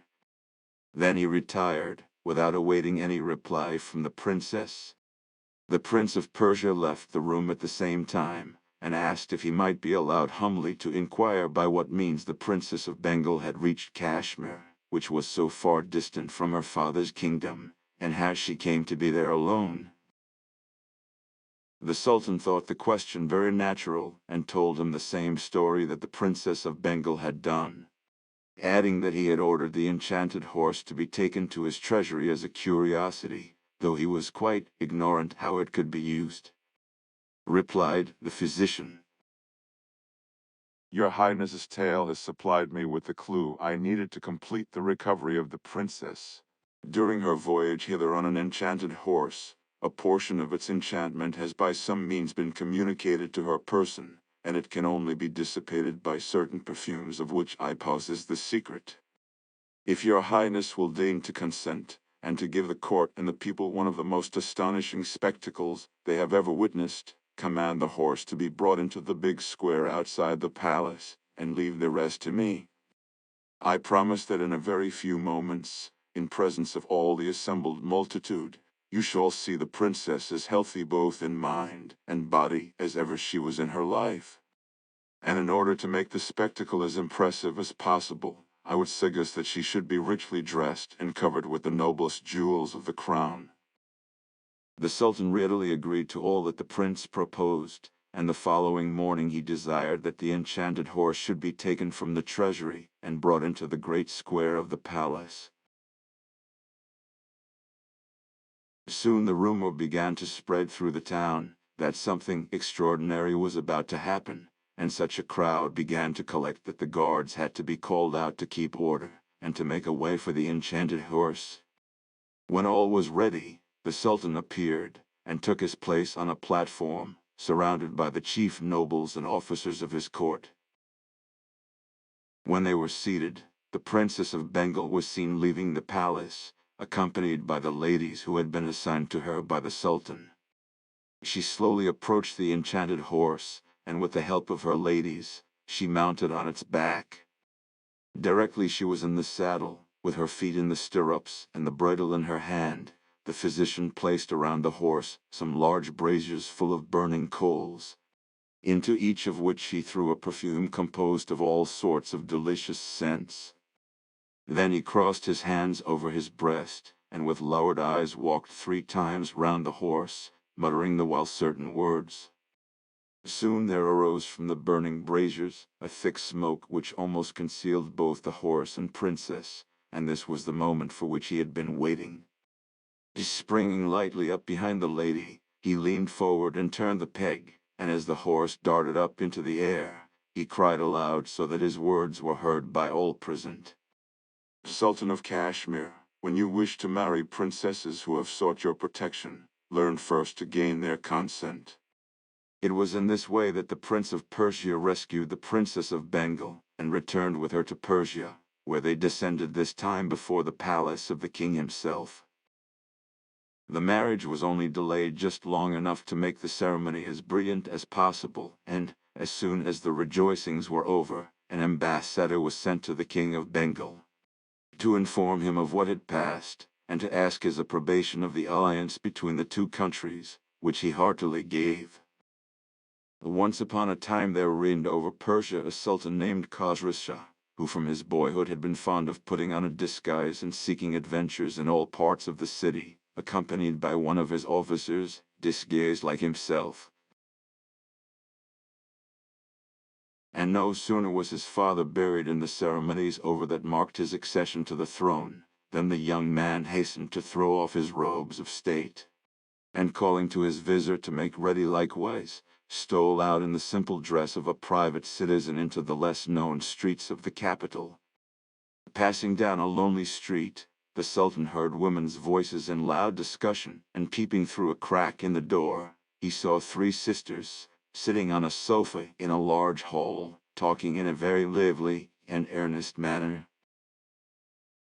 Judging from the few words that reached his ear, they were each explaining what sort of men they wished to marry. "I ask nothing better," cried the eldest, "than to have the Sultan's baker for a husband. Think of being able to eat as much as one wanted of that delicious bread that is baked for His Highness alone. Let us see if your wish is as good as mine." replied the second sister. "I should be quite content with the Sultan's head cook. What delicate stews I should feast upon! And, as I am persuaded that the Sultan's bread is used all through the palace, I should have that into the bargain. You see, my dear sister, my taste is as good as yours." It was now the turn of the youngest sister, who was by far the most beautiful of the 3, and had, besides, more sense than the other 2. She said, "I should take a higher flight, and if we are to wish for husbands, nothing less than the Sultan himself will do for me." The Sultan was so much amused by the conversation he had overheard, that he made up his mind to gratify their wishes, and turning to the Grand Vizier, he bade him note the house, and on the following morning to bring the ladies into his presence. The Grand Vizier fulfilled his commission, and hardly giving them time to change their dresses, desired the three sisters to follow him to the palace. Here they were presented one by one, and when they had bowed before the Sultan, the sovereign abruptly put the question to them. Tell me, do you remember what you wished for last night, when you were making merry? Fear nothing, but answer me the truth. These words, which were so unexpected, threw the sisters into great confusion. Their eyes fell, and the blushes of the youngest did not fail to make an impression on the heart of the Sultan. All three remained silent, and he hastened to continue. Do not be afraid. I have not the slightest intention of giving you pain, and let me tell you at once, that I know the wishes formed by each one. You, He said, turning to the youngest, who desired to have me for an husband, shall be satisfied this very day. And you, he added, addressing himself to the other two, shall be married at the same moment to my baker and to my chief cook. When the Sultan had finished speaking, the three sisters flung themselves at his feet, and the youngest faltered out. Oh, sire, since you know my foolish words, believe, I pray you, that they were only said in joke. I am unworthy of the honor you propose to do me, and I can only ask pardon for my boldness. The other sisters also tried to excuse themselves, but the Sultan would hear nothing. He said, My mind is made up. Your wishes shall be accomplished. So the three weddings were celebrated that same day, but with a great difference. That of the youngest was marked by all the magnificence that was customary at the marriage of the Shah of Persia, while the festivities attending the nuptials of the Sultan's baker and his chief cook were only such as were suitable to their conditions. This, though quite natural, was highly displeasing to the elder sisters, who fell into a passion of jealousy, which in the end caused a great deal of trouble and pain to several people. And the first time that they had the opportunity of speaking to each other, which was not till several days later at a public bath, they did not attempt to disguise their feelings. Can you possibly understand what the Sultan saw in that little cat? Said one to the other. For him to be so fascinated by her. Returned the wife of the chief cook. As for her looking a little younger than we do, what does that matter? You would have made a far better sultana than she. Oh, I say nothing of myself. And if the Sultan had chosen you, it would have been all very well, but it really grieves me that he should have selected a wretched little creature like that. However, I will be revenged on her somehow, and I beg you will give me your help in the matter, and to tell me anything that you can think of that is likely to mortify her. In order to carry out their wicked scheme, the two sisters met constantly to talk over their ideas, though all the while they pretended to be as friendly as ever towards the Sultana, who, on her part, invariably treated them with kindness. For a long time no plan occurred to the two plotters that seemed in the least likely to meet with success, but at length the expected birth of an heir gave them the chance for which they had been hoping. They obtained permission of the Sultan to take up their abode in the palace for some weeks, and never left their sister night or day. When at last a little boy, beautiful as the sun, was born, they laid him in his cradle and carried it down to a canal which passed through the grounds of the palace. Then, leaving it to its fate, they informed the Sultan that instead of the son he had so fondly desired, the Sultana had given birth to a puppy. At this dreadful news the Sultan was so overcome with rage and grief that it was with great difficulty that the Grand Vizier managed to save the Sultana from his wrath. Meanwhile the cradle continued to float peacefully along the canal till, on the outskirts of the royal gardens, it was suddenly perceived by the intendant, one of the highest and most respected officials in the kingdom. He said to a gardener who was working near, And get that cradle out for me. The gardener did as he was bid, and soon placed the cradle in the hands of the intendant. The official was much astonished to see that the cradle, which he had supposed to be empty, contained a baby, which, young though it was, already gave promise of great beauty. Having no children himself, although he had been married some years, it at once occurred to him that here was a child which he could take and bring up as his own. And, bidding the man pick up the cradle and follow him, he turned towards home. He exclaimed as he entered the room, Heaven has denied us any children, but here is one that has been sent in their place. Send for a nurse, and I will do what is needful publicly to recognize it as my son. The wife accepted the baby with joy, and though the intendant saw quite well that it must have come from the royal palace, he did not think it was his business to inquire further into the mystery.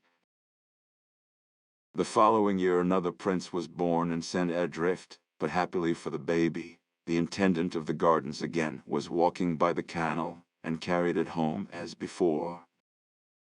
The Sultan, naturally enough, was still more furious the second time than the first, but when the same curious accident was repeated in the third year he could control himself no longer, and, to the great joy of the jealous sisters, commanded that the Sultaness should be executed. But the poor lady was so much beloved at court that not even the dread of sharing her fate could prevent the Grand Vizier and the courtiers from throwing themselves at the Sultan's feet and imploring him not to inflict so cruel a punishment for what, after all, was not her fault. Entreated the Grand Vizier, and banish her from your presence for the rest of her days. That in itself will be punishment enough. His first passion spent, the Sultan had regained his self-command. Let her live, then, since you have it so much at heart. But if I grant her life, it shall only be on one condition, which shall make her daily pray for death. Let a box be built for her at the door of the principal mosque, and let the window of the box be always open. There she shall sit in the coarsest clothes, and every Mussulman who enters the mosque shall spit in her face in passing. Anyone that refuses to obey shall be exposed to the same punishment himself. You, Vizier, will see that my orders are carried out.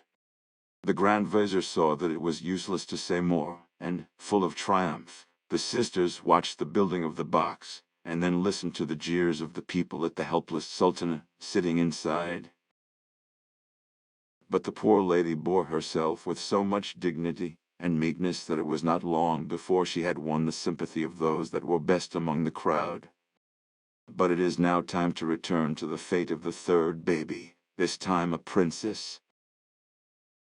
Like its brothers, it was found by the intendant of the gardens, and adopted by him and his wife, and all three were brought up with the greatest care and tenderness.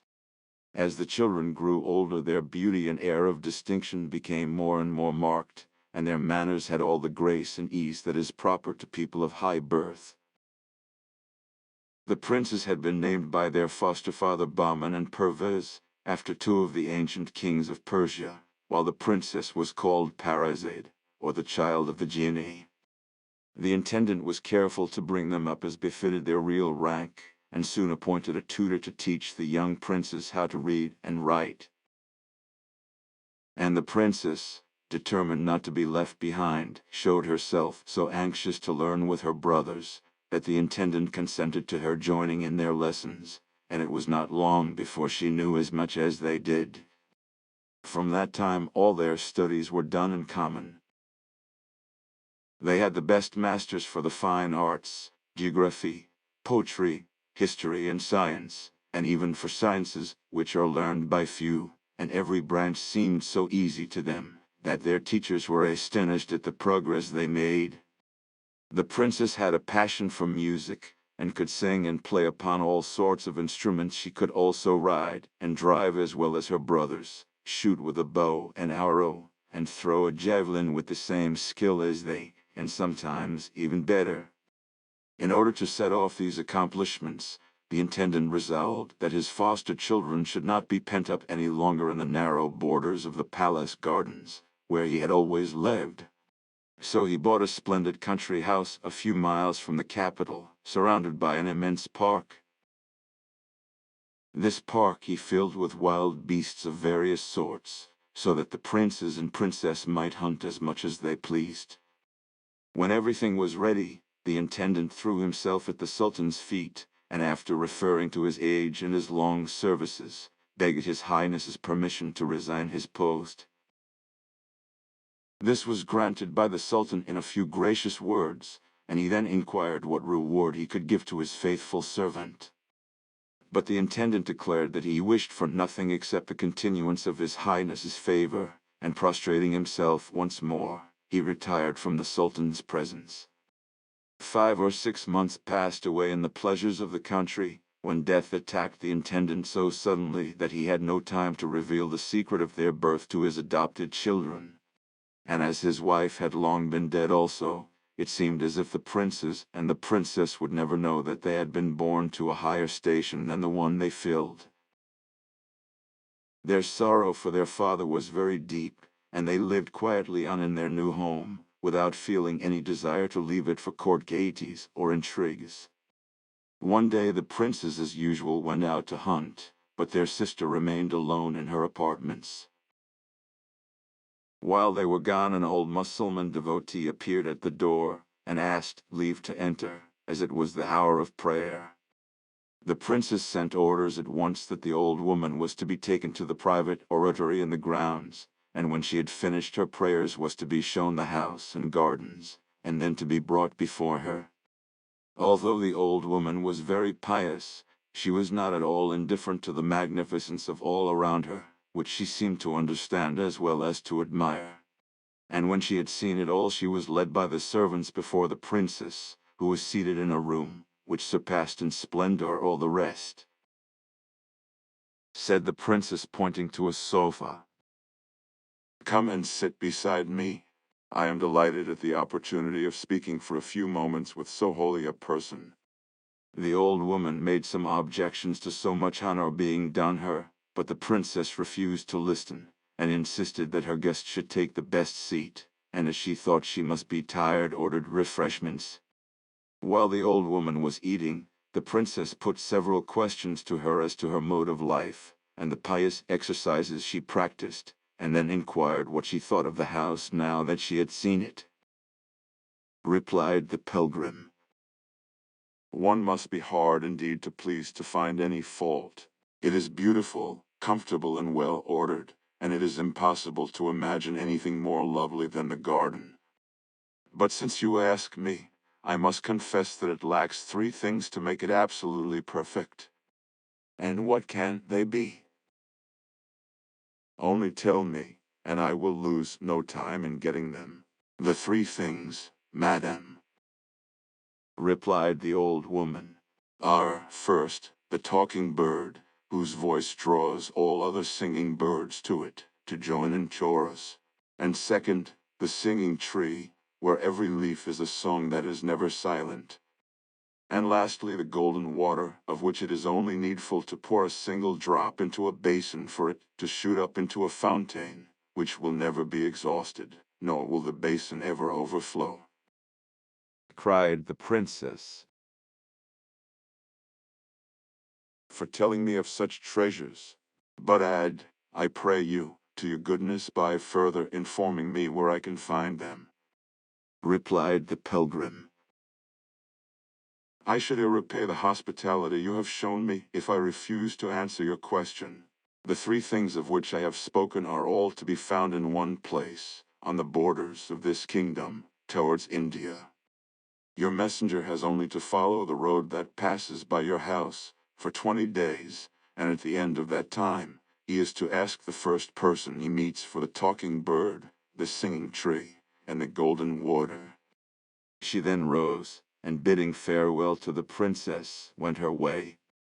The old woman had taken her departure so abruptly that the Princess Parizade did not perceive till she was really gone that the directions were hardly clear enough to enable the search to be successful. And she was still thinking of the subject, and how delightful it would be to possess such rarities, when the princes, her brothers, returned from the chase. What is the matter, My sister? Why are you so grave? Are you ill? Or has anything happened? Princess Parizade did not answer directly, but at length she raised her eyes, and replied that there was nothing wrong. But there must be something, persisted Prince Bauman. for you to have changed so much during the short time we have been absent. Hide nothing from us, I beseech you, unless you wish us to believe that the confidence we have always had in one another is now to cease. When I said that, it was nothing, said the princess, moved by his words. I meant that it was nothing that affected you, although I admit that it is certainly of some importance to me. Like myself, you have always thought this house that our father built for us was perfect in every respect, but only today I have learned that three things are still lacking to complete it. These are the talking bird, the singing tree, and the golden water. After explaining the peculiar qualities of each, the princess continued. It was a Mussulman devotee who told me all this, and where they might all be found. Perhaps you will think that the house is beautiful enough as it is, and that we can do quite well without them, but in this I cannot agree with you, and I shall never be content until I have got them. So counsel me, I pray, whom to send on the undertaking. My dear sister, replied Prince Bauman. that you should care about the matter is quite enough, even if we took no interest in it ourselves. But we both feel with you, and I claim, as the elder, the right to make the first attempt, if you will tell me where I am to go, and what steps I am to take. Prince Pervez at first objected that, being the head of the family, his brother ought not to be allowed to expose himself to danger, but Prince Bauman would hear nothing, and retired to make the needful preparations for his journey. The next morning Prince Bauman got up very early, and after bidding farewell to his brother and sister, mounted his horse. But just as he was about to touch it with his whip, he was stopped by a cry from the princess. Oh, perhaps after all you may never come back. One never can tell what accidents may happen. Give it up, I implore you, for I would 1,000 times rather lose the talking bird, and the singing tree and the golden water, than that you should run into danger, answered the prince. Accidents only happen to unlucky people, and I hope that I am not one of them. But as everything is uncertain, I promise you to be very careful. Take this knife, he continued, handing her one that hung sheathed from his belt, and every now and then draw it out and look at it. As long as it keeps bright and clean as it is today, you will know that I am living, but if the blade is spotted with blood, it will be a sign that I am dead, and you shall weep for me. So saying, Prince Bauman bade them farewell once more, and started on the high road, well mounted and fully armed. For 20 days he rode straight on, turning neither to the right hand nor to the left, till he found himself drawing near the frontiers of Persia. Seated under a tree by the wayside he noticed a hideous old man, with a long white mustache, and beard that almost fell to his feet. His nails had grown to an enormous length, and on his head he wore a huge hat, which served him for an umbrella. Prince Bauman, who, remembering the directions of the old woman, had been since sunrise on the lookout for someone, recognized the old man at once to be a dervish. He dismounted from his horse, and bowed low before the holy man, saying by way of greeting, My father, may your days be long in the land, and may all your wishes be fulfilled.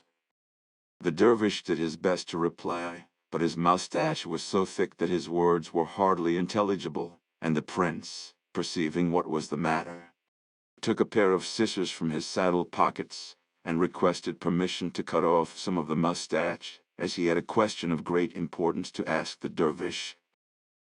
The dervish made a sign that he might do as he liked, and when a few inches of his hair and beard had been pruned all round, the prince assured the holy man that he would hardly believe how much younger he looked. The dervish smiled at his compliments, and thanked him for what he had done. He said, "Show you my gratitude for making me more comfortable by telling me what I can do for you." "Gentle dervish," replied Prince Bahman, "I come from far, and I seek the talking bird, the singing tree, and the golden water. I know that they are to be found somewhere in these parts, but I am ignorant of the exact spot. Tell me, I pray you, if you can, so that I may not have traveled on a useless quest." While he was speaking, the prince observed a change in the countenance of the dervish, who waited for some time before he made reply. He said at last, "I do know the road for which you ask, but your kindness and the friendship I have conceived for you make me loath to point it out." "But why not?" inquired the prince. "What danger can there be?" "The very greatest danger," answered the dervish. "Other men, as brave as you, have ridden down this road, and have put me that question. I did my best to turn them also from their purpose, but it was of no use. Not one of them would listen to my words, and not one of them came back. Be warned in time, and seek to go no further. I am grateful to you for your interest in me, and for the advice you have given, though I cannot follow it. But what dangers can there be in the adventure, which courage and a good sword cannot meet?" And suppose answered the dervish. "That your enemies are invisible, how then?" nothing will make me give it up." "And for the last time I ask you to tell me where I am to go." When the dervish saw that the prince's mind was made up, he drew a ball from a bag that lay near him, and held it out. "If it must be so," he said, with a sigh, "take this, and when you have mounted your horse, throw the ball in front of you. It will roll until it reaches the foot of a mountain, and when it stops, you will stop also. You will then throw the bridle on your horse's neck without any fear of his straying, and will dismount. On each side you will see vast heaps of big black stones, and will hear a multitude of insulting voices, but pay no heed to them, and, above all, beware of ever turning your head. If you do, you will instantly become a black stone like the rest. For those stones are in reality men like yourself, who have been on the same quest, and have failed, as I fear that you may fail also.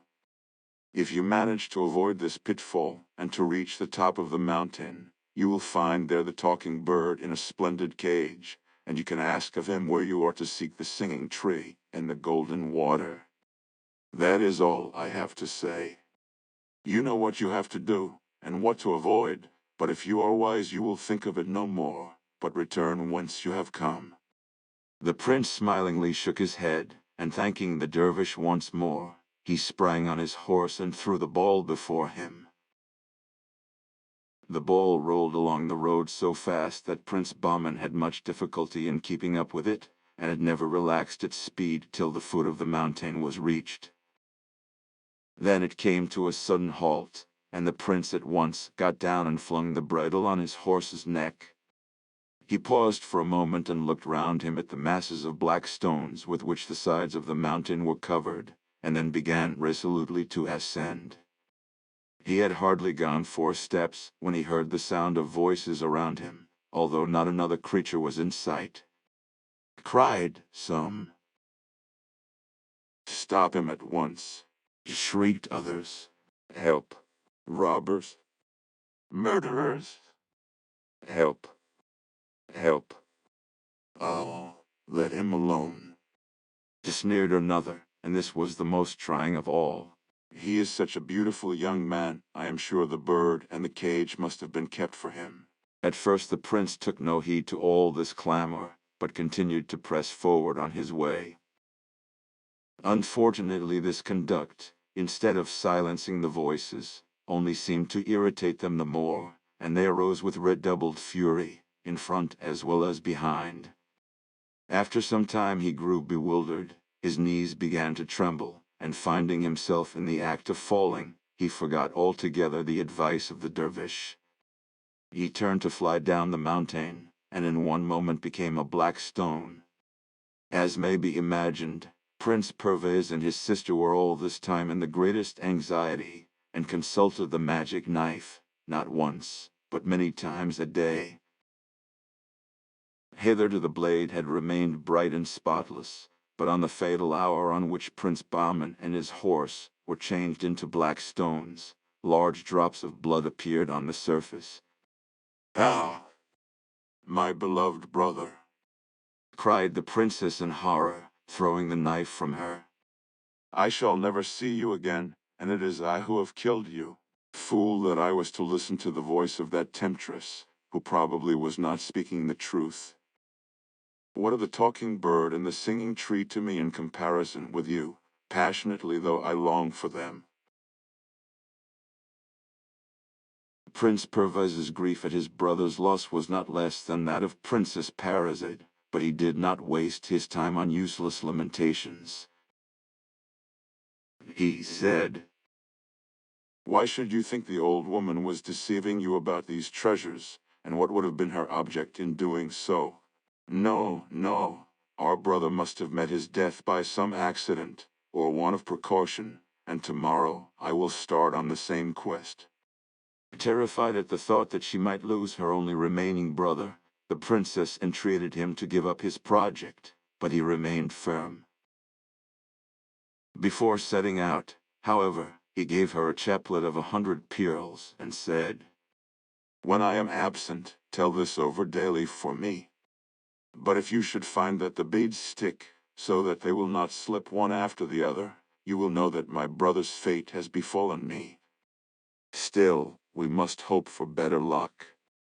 Then he departed, and on the 20th day of his journey fell in with the dervish on the same spot as Prince Bahman had met him, and began to question him as to the place where the talking bird, the singing tree, and the golden water were to be found. As in the case of his brother, the dervish tried to make him give up his project, and even told him that only a few weeks since a young man, bearing a strong resemblance to himself, had passed that way, but had never come back again. Replied Prince Pervez, "Was my elder brother, who is now dead, though how he died I cannot say. He is changed into a black stone," answered the dervish, "like all the rest who have gone on the same errand, and you will become one likewise if you are not more careful in following my directions." Then he charged the prince, as he valued his life, to take no heed of the clamor of voices that would pursue him up the mountain, and handing him a bowl from the bag, which still seemed to be half full, he sent him on his way. When Prince Pervez reached the foot of the mountain, he jumped from his horse, and paused for a moment to recall the instructions the dervish had given him. Then he strode boldly on, but had scarcely gone 5 or 6 paces when he was startled by a man's voice that seemed close to his ear, exclaiming, "Stop, rash fellow, and let me punish your audacity." This outrage entirely put the dervish's advice out of the prince's head. He drew his sword, and turned to avenge himself, but almost before he had realized that there was nobody there, he and his horse were 2 black stones. Not a morning had passed since Prince Pervez had ridden away without Princess Parizade telling her beads, and at night she even hung them round her neck, so that if she woke she could assure herself at once of her brother's safety. She was in the very act of moving them through her fingers at the moment that the prince fell a victim to his impatience, and her heart sank when the first pearl remained fixed in its place. However, she had long made up her mind what she would do in such a case, and the following morning the princess, disguised as a man, set out for the mountain. As she had been accustomed to riding from her childhood, she managed to travel as many miles daily as her brothers had done, and it was, as before, on the 20th day that she arrived at the place where the dervish was sitting. She said politely, "Will you allow me to rest by you for a few moments, and perhaps you will be so kind as to tell me if you have ever heard of a talking bird, a singing tree, and some golden water that are to be found somewhere near this?" "Madam," replied the dervish. For in spite of your manly dress, your voice betrays you. I shall be proud to serve you in any way I can. But may I ask the purpose of your question? Answered the princess. I have heard such glowing descriptions of these three things, that I cannot rest till I possess them, said the dervish. They are far more beautiful than any description, but you seem ignorant of all the difficulties that stand in your way, or you would hardly have undertaken such an adventure. Give it up, I pray you, and return home, and do not ask me to help you to a cruel death. Holy Father, answered the princess. I come from far, and I should be in despair if I turned back without having attained my object. You have spoken of difficulties. Tell me, I entreat you, what they are, so that I may know if I can overcome them, or see if they are beyond my strength. So the dervish repeated his tale, and dwelt more firmly than before on the clamor of the voices, the horrors of the black stones, which were once living men, and the difficulties of climbing the mountain, and pointed out that the chief means of success was never to look behind till you had the cage in your grasp. Said the princess. The first thing is not to mind the tumult of the voices that follow you till you reach the cage, and then never to look behind. As to this, I think I have enough self-control to look straight before me, but as it is quite possible that I might be frightened by the voices, as even the boldest men have been, I will stop up my ears with cotton, so that, let them make as much noise as they like, I shall hear nothing, cried the dervish. Out of all the number who have asked me the way to the mountain, you are the first who has ever suggested such a means of escaping the danger. It is possible that you may succeed, but all the same, the risk is great, answered the princess. I feel in my heart that I shall succeed, and it only remains for me to ask you the way I am to go. Then the dervish said that it was useless to say more, and he gave her the bowl, which she flung before her. The first thing the princess did on arriving at the mountain was to stop her ears with cotton, and then, making up her mind, which was the best way to go, she began her ascent.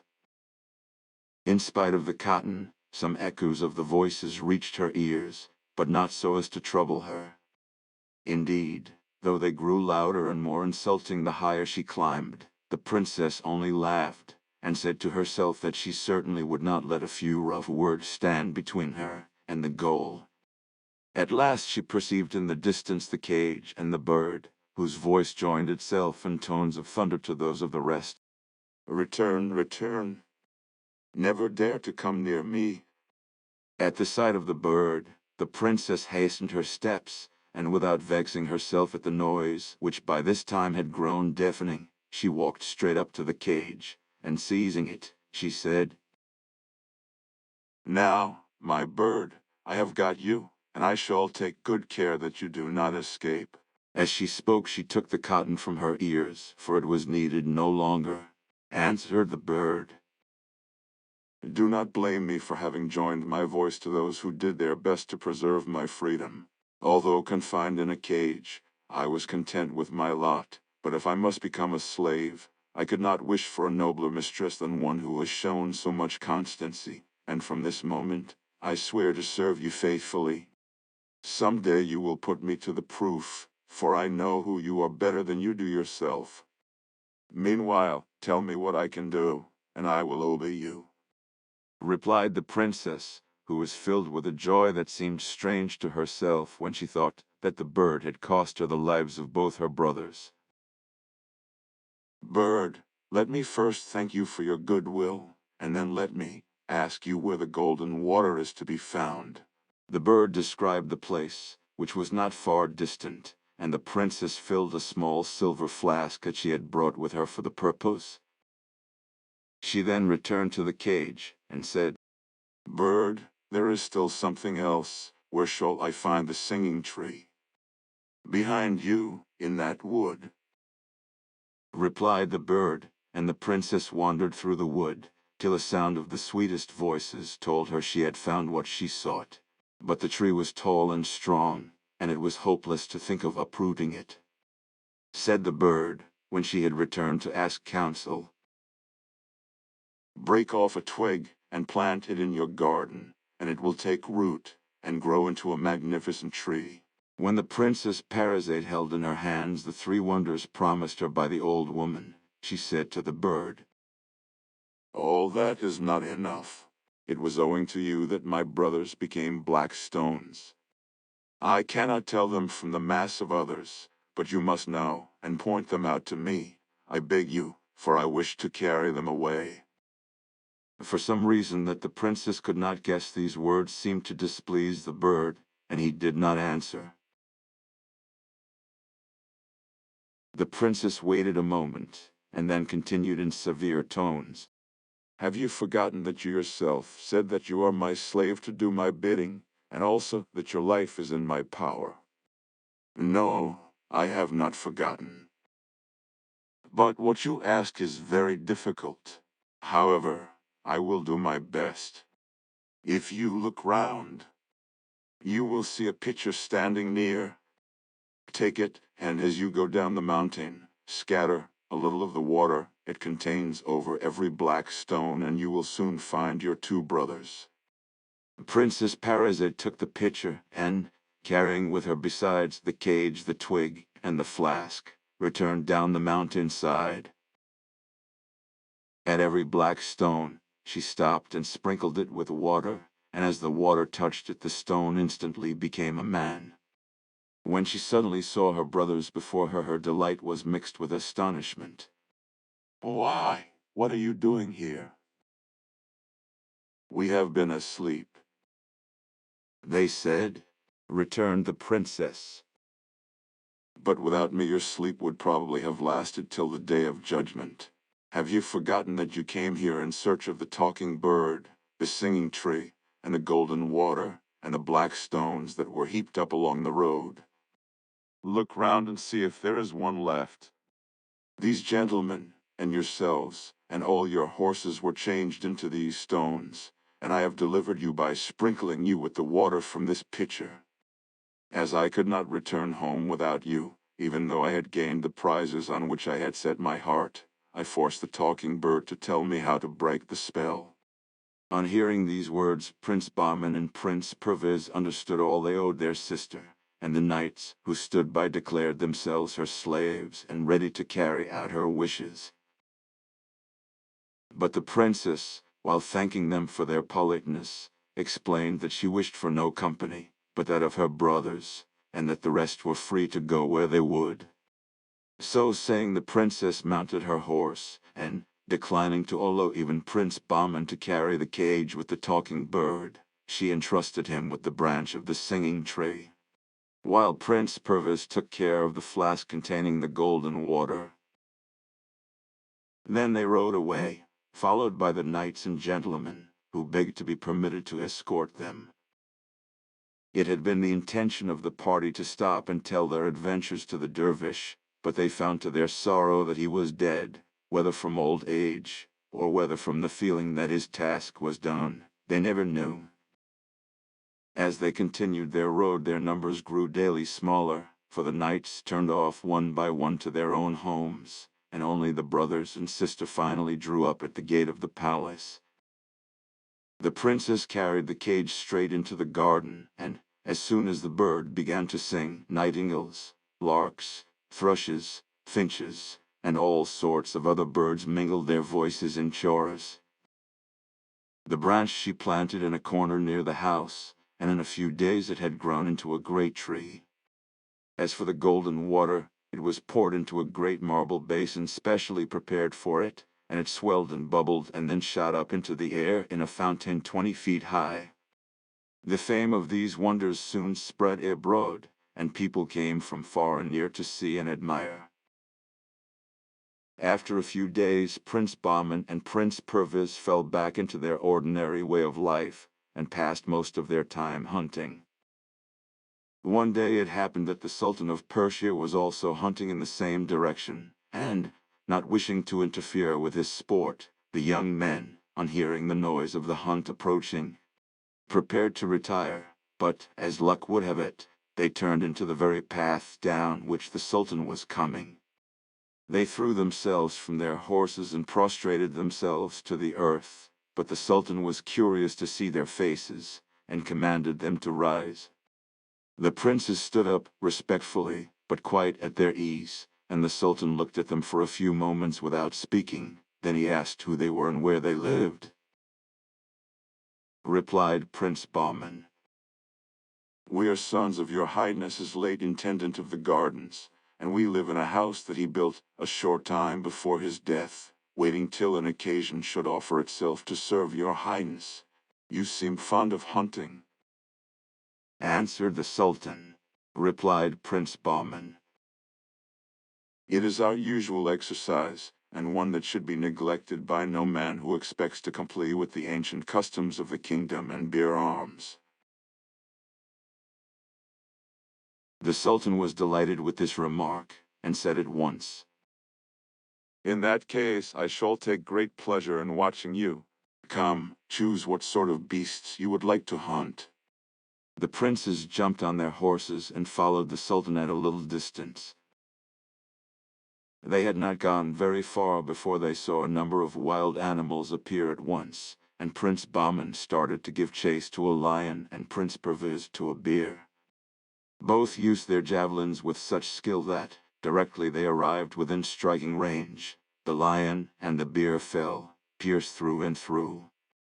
Then Prince Perviz pursued a lion and Prince Bahman a bear, and in a very few minutes they, too, lay dead. As they were making ready for a third assault, the Sultan interfered, and, sending one of his officials to summon them, he said, smiling, "If I let you go on, there will soon be no beast left to hunt. Besides, your courage and manners have so won my heart that I will not have you expose yourselves to further danger." I am convinced that some day or other I shall find you useful as well as agreeable. He then gave them a warm invitation to stay with him altogether, but with many thanks for the honor done them, they begged to be excused, and to be suffered to remain at home. The Sultan, who was not accustomed to see his offers rejected, inquired their reasons, and Prince Bahman explained that they did not wish to leave their sister, and were accustomed to do nothing without consulting all three together. Replied the Sultan, "And tomorrow come and hunt with me, and give me your answer." The two princes returned home, but their adventure made so little impression on them that they quite forgot to speak to their sister on the subject. The next morning when they went to hunt, they met the Sultan in the same place, and he inquired what advice their sister had given. The young men looked at each other and blushed. At last Prince Bahman said, "Sire, we must throw ourselves on your Highness's mercy. Neither my brother nor myself remembered anything about it." answered the Sultan. "And bring me back your reply tomorrow." When, however, the same thing happened a second time, they feared that the Sultan might be angry with them for their carelessness. But he took it in good part, and, drawing 3 little golden balls from his purse, he held them out to Prince Bahman, saying, "Put these in your bosom, and you will not forget a third time, for when you remove your girdle tonight, the noise they will make in falling will remind you of my wishes." It all happened as the Sultan had foreseen, and the 2 brothers appeared in their sister's apartments just as she was in the act of stepping into bed, and told their tale. The Princess Parizade was much disturbed at the news, and did not conceal her feelings. "Your meeting with the Sultan is very honorable to you, and will, I dare say, be of service to you, but it places me in a very awkward position. It is on my account, I know, that you have resisted the Sultan's wishes, and I am very grateful to you for it. But kings do not like to have their offers refused, and in time he would bear a grudge against you, which would render me very unhappy. Consult the talking bird, who is wise and far-seeing, and let me hear what he says."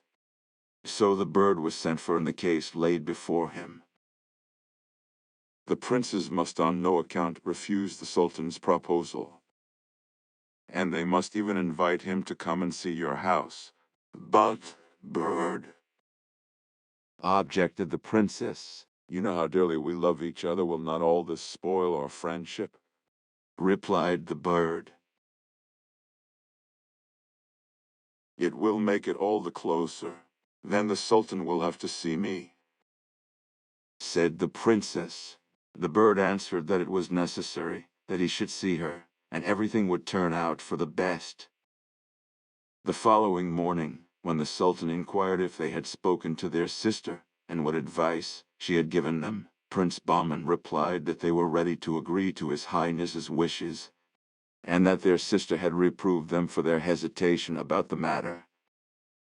The Sultan received their excuses with great kindness, and told them that he was sure they would be equally faithful to him, and kept them by his side for the rest of the day, to the vexation of the Grand Vizier and the rest of the court. When the procession entered in this order the gates of the capital, the eyes of the people who crowded the streets were fixed on the two young men, strangers to every one. Oh, if only the Sultan had had sons like that. They look so distinguished and are about the same age that his sons would have been. The Sultan commanded that splendid apartments should be prepared for the two brothers, and even insisted that they should sit at table with him. During dinner he led the conversation to various scientific subjects, and also to history, of which he was especially fond. But whatever topic they might be discussing, he found that the views of the young men were always worth listening to. If they were my own sons, he said to himself, they could not be better educated. And aloud he complimented them on their learning and taste for knowledge. At the end of the evening the princes once more prostrated themselves before the throne and asked leave to return home, and then, encouraged by the gracious words of farewell uttered by the Sultan, Prince Bahman said, Sire, may we dare to take the liberty of asking whether you would do us, and our sister, the honor of resting for a few minutes at our house the first time the hunt passes that way? Replied the Sultan. And as I am all impatience to see the sister of such accomplished young men, you may expect me the day after tomorrow. The princess was of course most anxious to entertain the Sultan in a fitting way, but as she had no experience in court customs she ran to the talking bird, and begged he would advise her as to what dishes should be served. My dear mistress, your cooks are very good and you can safely leave all to them, except that you must be careful to have a dish of cucumbers, stuffed with pearl sauce, served with the first course. Cucumbers stuffed with pearls, exclaimed the princess. Why, bird, whoever heard of such a dish? The Sultan will expect a dinner he can eat, and not one he can only admire. Besides, if I were to use all the pearls I possess, they would not be half enough. Replied the bird. Do what I tell you and nothing but good will come of it. And as to the pearls, if you go at dawn tomorrow and dig at the foot of the first tree in the park, on the right hand, you will find as many as you want. The princess had faith in the bird, who generally proved to be right, and taking the gardener with her early next morning followed out his directions carefully. After digging for some time, they came upon a golden box fastened with little clasps. These were easily undone, and the box was found to be full of pearls, not very large ones, but well-shaped and of a good color. So, leaving the gardener to fill up the hole he had made under the tree, the princess took up the box and returned to the house. The two princes had seen her go out, and had wondered what could have made her rise so early. Full of curiosity they got up and dressed, and met their sister, as she was returning with the box under her arm. They asked, And did the gardener come to tell you he had found a treasure? On the contrary, replied the princess. It is I who have found one. And opening the box, she showed her astonished brothers the pearls inside. Then, on the way back to the palace, she told them of her consultation with the bird, and the advice it had given her. All three tried to guess the meaning of the singular counsel, but they were forced at last to admit the explanation was beyond them, and they must be content blindly to obey. The first thing the princess did on entering the palace was to send for the head cook and to order the repast for the sultan. When she had finished, she suddenly added, "Besides the dishes I have mentioned, there is one that you must prepare expressly for the sultan, and that no one must touch but yourself. It consists of a stuffed cucumber, and the stuffing is to be made of these pearls." The head cook, who had never in all his experience heard of such a dish, stepped back in amazement. Answered the princess, who perceived what was in his mind. "But I know quite well what I am doing. Go and do your best, and take the pearls with you." The next morning the princes started for the forest, and were soon joined by the sultan. The hunt began and continued till midday, when the heat became so great that they were obliged to leave off.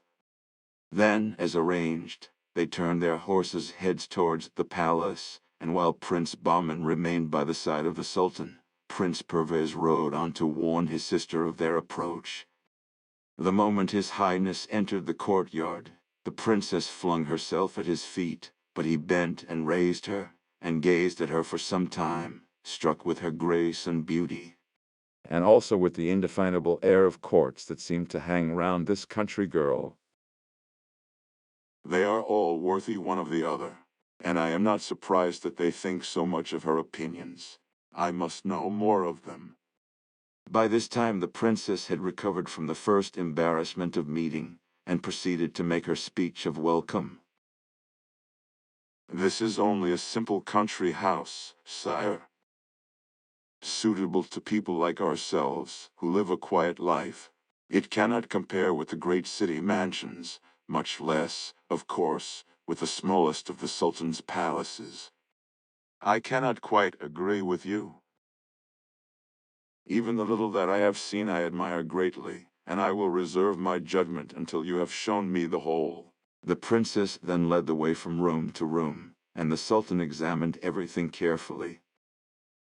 "Do you call this a simple country house?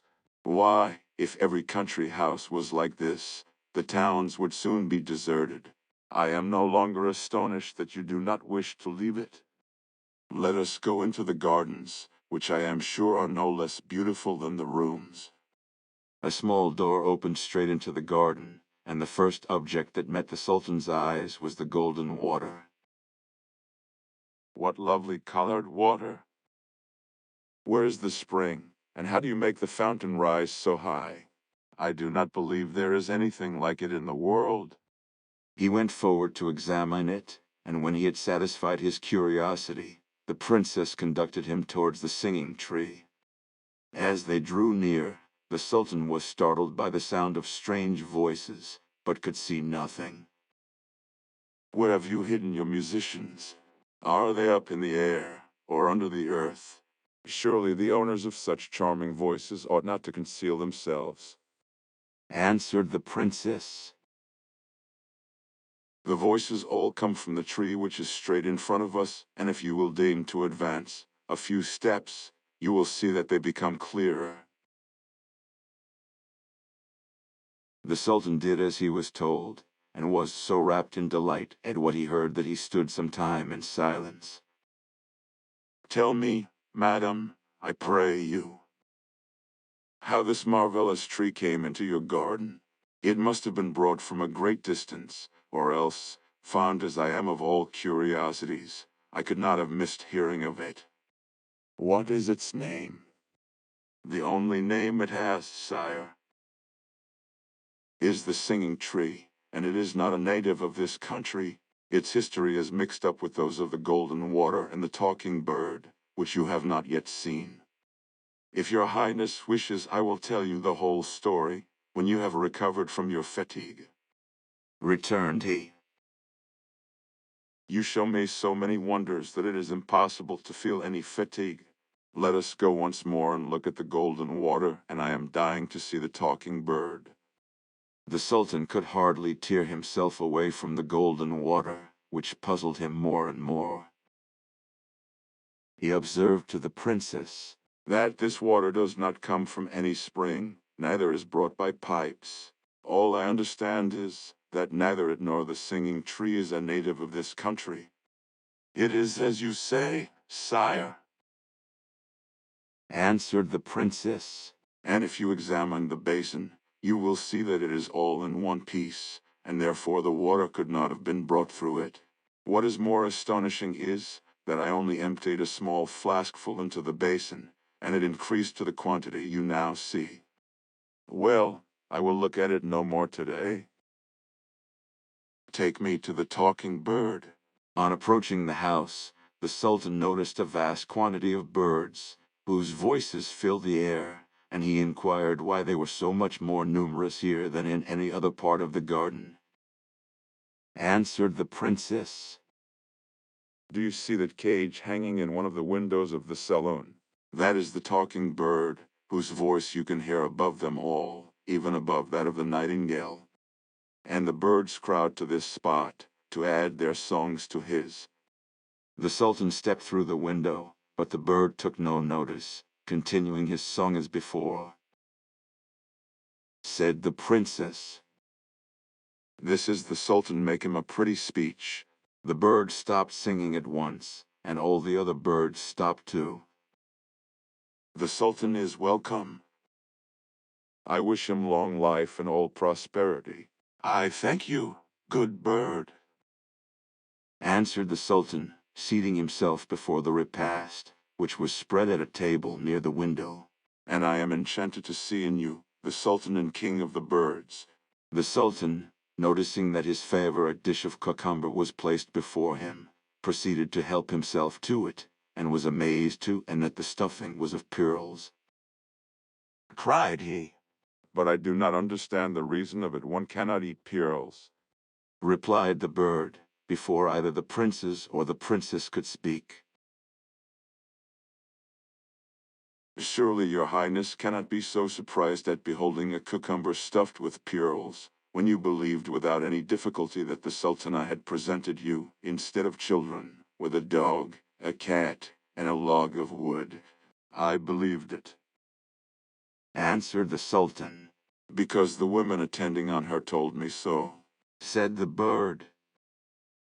Were the sisters of the Sultana, who were devoured with jealousy at the honor you had done her, and in order to revenge themselves invented this story. Have them examined, and they will confess their crime. These are your children, who were saved from death by the intendant of your gardens, and brought up by him as if they were his own. Like a flash the truth came to the mind of the Sultan. He cried. My heart tells me that what you say is true.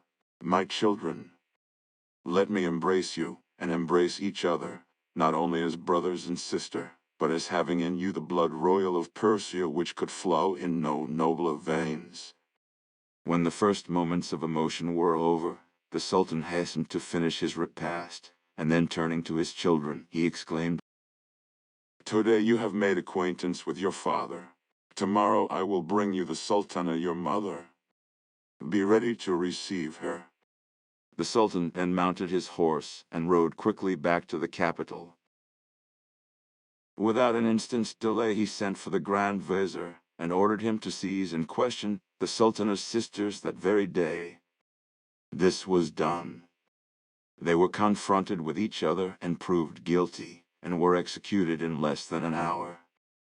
But the Sultan did not wait to hear that his orders had been carried out before going on foot, followed by his whole court to the door of the great mosque, and drawing the Sultana with his own hand out of the narrow prison where she had spent so many years.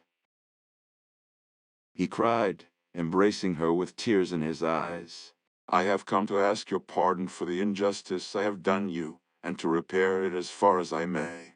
I have already begun by punishing the authors of this abominable crime, and I hope you will forgive me when I introduce you to our children, who are the most charming and accomplished creatures in the whole world.